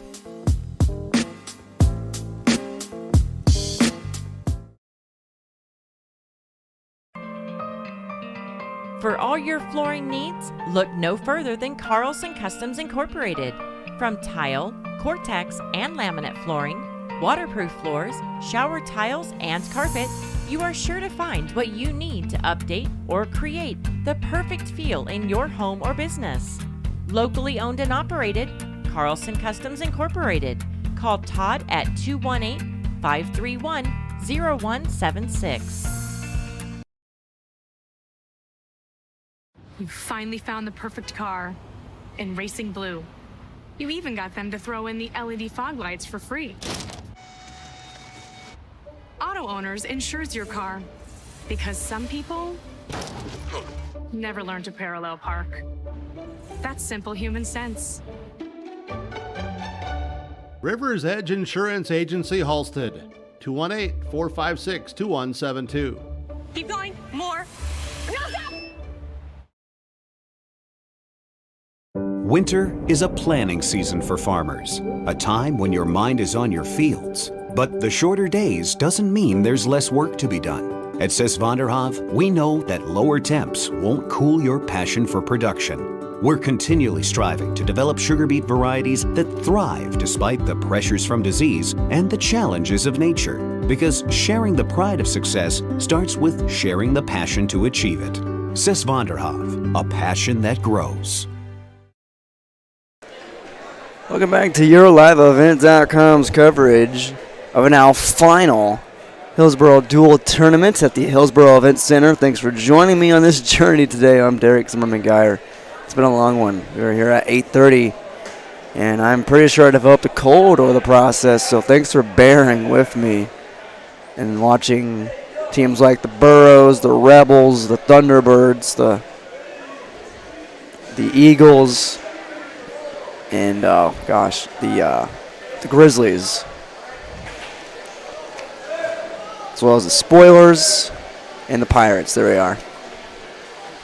We're going to get to our final results for the day, which means we'll go through, let's see, team results, and we'll go down the list. We'll go with Central Cass. Central Cass today lost to Monoman-Wauban 54-30, or defeated Monoman-Wauban, excuse me. And they lost to DGF 42-36. Defeated Crookston by the skin of their teeth 42-39. And just beat New York Mills 40-39 as well. That was the end of their day. So the Squirrels today, a good, solid Saturday for the Squirrels. They go 1-1, 2-1, 3-1. For Central Cass. Crookston, they defeated Grafton 48-18. Then they lost to Central Cass 42-39. And they lost to Lamar Litchfield Marion 42-36, very close bout. And then they come back with the same score and beat Dilworth Glen Felton 42-36. Then they defeated New York Mills 36-36 tiebreaker. First 10 points, 10 versus 7, in favor of the Pirates. Pirates, I gotta write this stuff down. They 1-1, and then 1-2. Started day 1-2, and then 2-2, 3-2 day for the Crookston Pirates. Good for them. Dilworth Glen Felton, solid day, defeated Hillsboro Central Valley 51-24. Central Cass 42-36 beat them. Defeated New York Mills 45-24 and defeated and lost actually to Crookston 42-36 and then beat Pembina County North 42-34. So a 3-1 day for the Rebels. Rebel. As for as for Grafton, they lost to Crookston 48-18, lost to New York Mills 57-15, lost to Mahnomen-Waubun 72-12, and lost to Lamar Litchfield Marion 63-18, an 0-4 day for the Spoilers. Tough one this Saturday.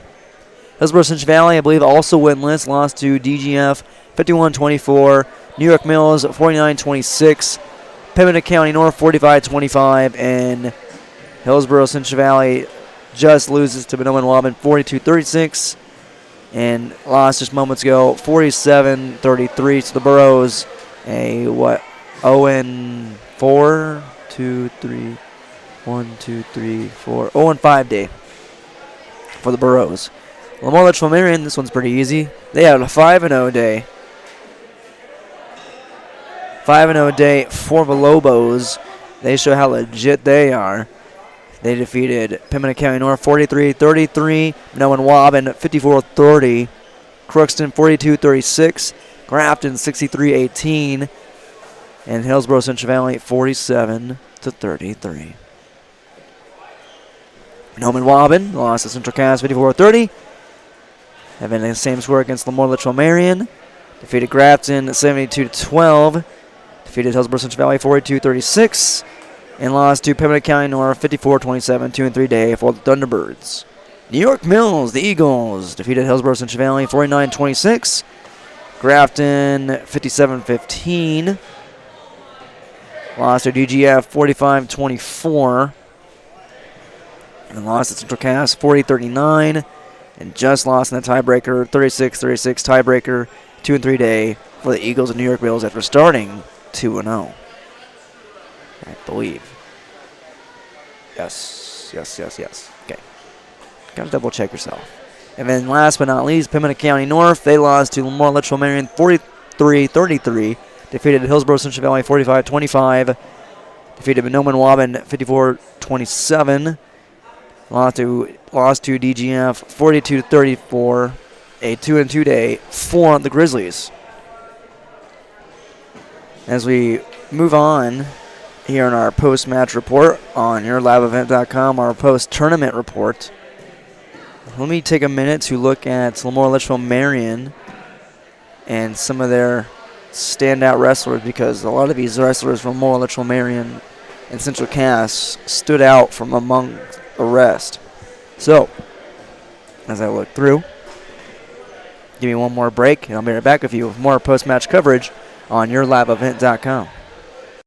Halstead Telephone knows we all like choices. You can choose to have communication and data services up to 1 gigabit over a reliable state-of-the-art fiber optic network. And you can choose to have the same great services available town or country with local service and support. You can choose to have an individual service or bundle. You can choose to avoid tricky promotional pricing. You can choose unlimited data. The choice seems clear. Choose Halstead Telephone, broadband voice TV. 1-800-457-2125. Hi, this is Tatum Limke with a message from the Hillsboro and Central Valley School Districts. Drug and alcohol abuse impact many communities. Remember that strong family values, including open communication between parents and kids, helps keep all kids healthy and drug-free. Both school districts remind parents to support the various programs and activities that your kids are involved in and be a positive influence. I encourage all students to say no to drugs and alcohol and be involved in their school and community. This message from the Hillsboro and Central Valley School Districts. Goose River Heating and Cooling Hillsboro, serving the Hillsboro and surrounding communities, ready to provide you with service work to existing and new customers. Whether Corey and the crew installed your heating and cooling system or not, they're ready to assist you with your service concerns. And if it's time to update your heating and cooling systems, whether it's your home, farm shop, a cabin, or office building, give Corey and the crew at Goose River Heating and Cooling a call. 701-430-1990. That's Goose River Heating and Cooling, Hillsboro, serving the Hillsboro area and surrounding communities. Get the dairy products, non-dairy products, frozen seafood, meat items, and more delivered to your door from Teak, the Udder Guy at Hillsboro Dairy. Call 701-436-5877. He will bring it right to your door. Hillsboro, Grandin, Purley, Hendrum, Borup, Ada, Climax, Shelley, Lockhart, east of Ada to the Twin Valley addresses and around the area. Hillsboro Dairy delivering right to your door. 701-436-5877. The story is told that the lumber yard in Hillsboro has been continuously operating on this same location since 1881. That means that although it has changed its name, appearance, and ownership a few times, we've been in business for 140 years. Proudly part of the Hillsboro community as one of the original businesses founded on serving our neighbors. And wouldn't you know, that business model still works after all this time. With a focus on customer service, Hillsboro Lumber welcomes you. Welcome back to our post-match report on YourLiveEvent.com and our coverage of the Hillsboro Dual Tournament event here at the Hillsboro Event Center. Let's get to our wrestlers of the day. And let's start off with our Enbridge Energy Wrestler of the Day. Our Enbridge Energy Wrestler of the Day is from Lemoore, Litchville, Marion. And that is Garrett Hebel with a 5-0 day. One was an open, but Garrett Hebel with make it 3 pins and 1 decision. Garrett Hebel is our Enbridge Energy Player. Make that wrestler. Energy Wrestler of the Day. Energy Wrestler of the Day is Garrett Hebel, ranging around 170 to 182 for Lemoore Litchville Marion. They bumped him up a few times, bumped him back down. Move on to our RDK Enterprises. RDK Enterprises Precision Wrestler of the game. And we jump over to the Minnesota side of things with 106-pounder Evan Trudeau with a perfect 5-0 day and all worse pins. Evan Trudeau, a 5-0 day, 5 pins for the 106-pounder out of Crookston. And double confirm this. Evan Trudeau, our RDK Enterprises Precision Wrestler of the Day. 5 pins, precise, pinpoint backs on the mat. Belongs to Evan Trudeau, 106-pounder out of Crookston.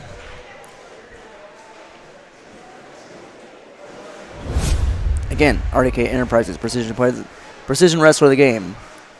Precision Wrestler of the Match tournament. These don't really work for wrestling, do they? Thinking of upgrading your planter? Visit RDK Enterprises at their locations in Hillsboro and Drayton, North Dakota to learn about available rebates and financing. RDK Enterprises, planterdoc.com, wrestler of the tournament, Evan Trudeau out of Crookston. Our Halstead Telephone Company post-game connection belongs to the likes of one duel that went down to the very nitty-gritty wire, and that's between New York Mills and Crookston, tied at 36. The tiebreaker goes to Crookston for scoring the first 10 points to 7. They scored 10 to 7 to begin the match, begin the duel. Our Halstead Telephone Company post-game connection belongs to that duel. Very good action right there. Very dramatic, and that's what we love here. New York Mills and Crookston's duel that ended up in a tiebreaker won by the Crookston Pirates. Discover local reliability you can trust. Halstead Telephone, it's how to connect. HalsteadTel.com. Well, folks, that does it for us. We've been here since 8:30, and it's 5:39 now, coming up on 5:40, 40 past the hour, and we want to tell you how much we appreciate you joining us, joining me on this journey, on this, what was going to be a snowy Saturday, here sooner rather than later, and we will beat that snow, and I hope you guys stay safe inside, away from the snow as well. On top of that, I want to thank all our sponsors, and if all the sponsors you saw today, please patronize them, give them your business, because that's what they do for us here at YourLiveEvent.com and RJ Broadcasting Incorporated, also powered by Halstead Telephone Company. They keep the lights on. Once again, one more time, I'm Derek Zimmerman-Geyer, thanking you for a sensational Saturday, and good night from Hillsboro.